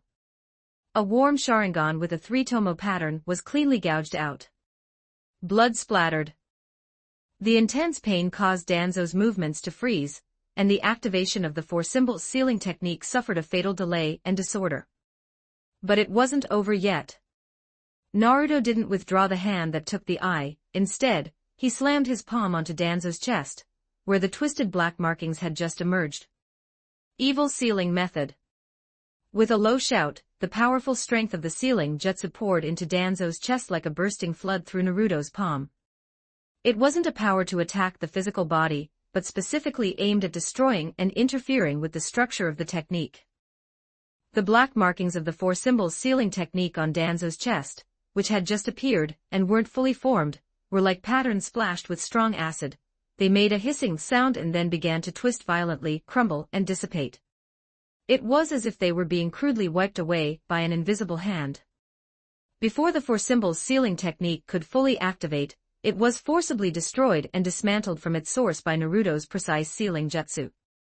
Danzo's remaining left eye widened, looking in disbelief at the black markings rapidly disappearing from his chest, feeling the destructive energy that was trying to erupt inside him being extinguished like a fire whose source had been cut off. His final method of mutual destruction was also so easily broken by the opponent. Despair, like the deepest ice, instantly froze his heart. And Naruto, after doing all this, acted as if he had only completed an insignificant step. He casually put away the Sharingan he had just taken, and the ice-blue longsword he had been holding in his other hand was only now slowly raised. The sword's tip pressed against Danzo's chest, which was trembling slightly from despair and weakness. Then, without mercy, it pierced through. The cold sword tip pierced through flesh, bringing a real pain of death that could no longer be rewritten. Danzo's body suddenly stiffened, his life force rapidly draining away as the blade entered. He struggled to lift his head, his remaining left eye staring fixedly at the fox mask inches away. That gaze was filled with endless doubt, resentment, and a final trace of confusion. He opened his mouth, blood overflowing from the corners, his voice hoarse like a worn-out bellows. Exactly are you? This question had plagued him throughout the entire battle. Possessing Hiraishin, would release, ice release, powerful knowledge of sealing jutsu, and knowing his trump cards inside out, this enemy seemed like a collection of all his nightmares and deepest fears, yet had no identity that fit his knowledge.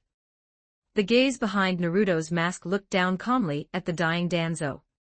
He clearly had no interest in answering this question. The blade pushed forward another inch. In this world. He spoke, his voice altered, indifferent without a hint of emotion, as if stating a fundamental truth: dead people don't keep secrets either. The words were like a final sentence. So you should take your doubts to the Pure Land and think about it slowly. Danzo lay on the ground, his eyes refusing to close even in death. Naruto left a shadow clone in case the old man tried to come back to life again, then departed. Although he left a shadow clone at home, he needed to go back first to confirm if Karen and Simba were safe. Inside Konoha village. A giant 3-headed brown snake, like a moving mountain, crashed frantically into Konoha's houses. Every tail whip or collision made the earth tremble and bricks fly. The Konoha ninja's ninjutsu and attacks landed on its thick scales with little effect. The situation was critical.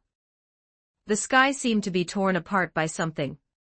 A massive black shadow, accompanied by a deafening sound of breaking air, and an aura-filled shout, fell from the sky like a meteorite, landing squarely and heavily on the largest, most ferocious middle head of the 3-headed giant snake. It was a giant toad whose size was not at all inferior to the 3-headed giant snake. Its skin was as rough as rock, it held a giant pipe in its mouth, and a samurai sword larger than an ordinary house was slung at its waist. It was exactly Mount Myaboku's Gamabunta. Chapter 169, Chapter 169, The Hero Appears. 1202 words. Check out my P4 for plus 30 extra chapters on all my fanfics. And get chapters before publishing them here for free on my P4 //P4 com/talk victim. The moment Gamabunta landed, he wasted no time. With a backhand motion, he drew the chillingly sharp katana from his waist. Behave yourself for this great lord. Accompanied by Gamabunta's gruff roar, the massive blade sliced through the air with the power to split mountains and shatter stone, ruthlessly piercing the top of the central head of the giant three-headed snake. The blade pinned it firmly to the ground, and foul-smelling snake blood erupted like a fountain. As the middle head suffered a heavy blow, the other two heads let out even more violent roars, twisting their bodies frantically in an attempt to attack Gamabunta. However, Gamaken and Gamahiro also descended from the sky. One pinned a snake head with a fork, while the other used dual blades to skewer the remaining head. Gamabunta even had the leisure to take a puff from his pipe, blowing several large smoke rings with an air of complete composure. Even more eye-catching was the figure standing atop Gamabunta's head. It was a tall, white-haired man, but his current attire was a far cry from his usual image. He wore a slightly exaggerated black theatrical robe embroidered with golden cloud patterns, appearing both magnificent and somewhat mysterious. Over it, he wore a matching cloak, one corner of which he held up stylishly with one hand. In his other hand, he held an unfurled folding fan decorated with landscape paintings, covering the lower half of his face. Only his eyes, weathered yet gleaming with sharp light, and his signature spiky white hair were visible. He struck a dramatic stage pose, tilting his head slightly as his gaze seemed to pierce through the chaotic battlefield toward the distance. Then, a sonorous voice with a unique rhythm and cadence reminiscent of a stage monologue rang out from his mouth, clearly carrying across the noisy battlefield, looking up at the canopy of the heavens. He elongated his tones, enunciating every word perfectly, full of theatrical tension. Then, he suddenly snapped the folding fan shut with a schwa sound, whipped the cloak behind him in one smooth motion to reveal his righteous face, and raised his voice sharply, filled with heroic spirit. The hero Jiraiya has arrived. This series of movements and lines was like cold water dropped into boiling oil, causing a moment of eerie stillness to fall over the brutal battlefield. Whether it was the Konoha defenders, the attacking Otogekure and Suna ninja, or even the struggling giant snake and the steadily standing Gamabunta, everyone was stunned by this sudden and stylistically jarring entrance. It turned out that Jiraiya, frustrated after failing to find Orochimaru's exact whereabouts, had been thinking of ways to get closer to Naruto. By chance, he had passed through a small town and saw a theater troupe performing. He found it interesting. Remembering that kids Naruto's age seemed interested in novel things, he had a whim and spent some time learning a few simple face-changing techniques and classic lines from the troupe's old master, even buying a set of costumes while he was at it. He hadn't expected that just as he changed into the costume and was leisurely strolling back toward Konoha while practicing his lines, he would see dust rising into the sky and hear the deafening cries of battle and the hissing of giant snakes from afar. Something big had happened. Jiraiya instantly put away his playful thoughts. His expression turned solemn as he immediately summoned Gamabunta and rushed over at top speed. He arrived just in time to see the three-headed snake wreaking havoc, leading to this scene of him descending from the sky. Although the entrance was a bit unique, Jiraiya's appearance undoubtedly injected a shot of adrenaline into the struggling Konoha defenders. One of the legendary Sannin, Jiraiya. He was finally back. On the rooftop, the recently summoned Edo Shodai and Edo Nidame also looked toward the suddenly appearing Jiraiya. The hero Jiraiya.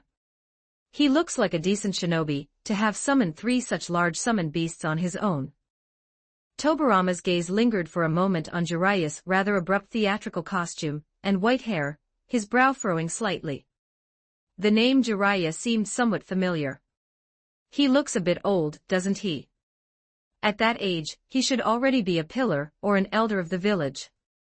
Can his reactions and explosive power still be at their peak? The third Hokage, Hiruzen Sarutobi, who was currently confronting Orochimaru and the 2 Edo Hokage, felt his mouth twitch imperceptibly upon hearing the 2 former Hokage's evaluation of his disciple. Jiraiya was indeed no longer young, but as Jiraiya's master, he himself was even older. Maintaining his defensive stance, he responded in a low voice, Shodai-sama, Nidame-sama, Jiraiya is indeed a shinobi from the same generation as Orochimaru and Tsunade. This year, he is already 51 years old. 51. Upon hearing this, Shodai Hashirama's eyes widened, and a look of extreme astonishment appeared on his face. He hadn't realized at all that so much time had passed. His mind seemed to be stuck in the era when he was active, in the distant memory of when his granddaughter Tsunade was still a little toddler chasing after him for hugs. Which means little Tsunade is also over 50 now. The Shodai's voice was full of disbelief, and the days of time flying by. The cute and lively childhood image of his granddaughter Tsunade instantly flashed through his mind, followed by an attempt to imagine her in her 50s with gray hair and many wrinkles. A complex emotion welled up in his heart, ranging from regret over missing her growth to a deep sigh at the ruthless passage of time. Really does pass quickly. Seeing his elder brother looking so devastated, Naidame Tobirama remained expressionless, but his eyes seemed to dim slightly. Seeing this, the third Hokage quickly added an explanation. There is no need to worry, Shodai-sama. Tsunade, because she mastered the Een seal in her early years, she can store excess chakra and release it when needed, while also greatly delaying the aging of her bodily functions. So her current appearance and physical state look to be about 20-something. Shodai Hashirama's eyes lit up again, his daze and sentimentality instantly replaced by pleasant surprise. He clenched his right fist and slammed it into his left palm. He came to a sudden realization, a bright smile breaking out on his face. As expected of my granddaughter. Haha, that's good, that's good. Thinking that his granddaughter still maintained her youthful and energetic appearance, the Shodai's mood instantly turned from cloudy to sunny. He even ignored the tense confrontation before him, becoming happy all on his own. To him, the well-being of his family meant that everything he did in life was not in vain. Hashirama's original intention in founding the village was the hope that children like his two younger brothers, Kawarama and Itama, would not have to go to the battlefield. It seemed that even after death, Hashirama had found his way back to his original wish. Don't forget to like and subscribe to Novels Wonderland.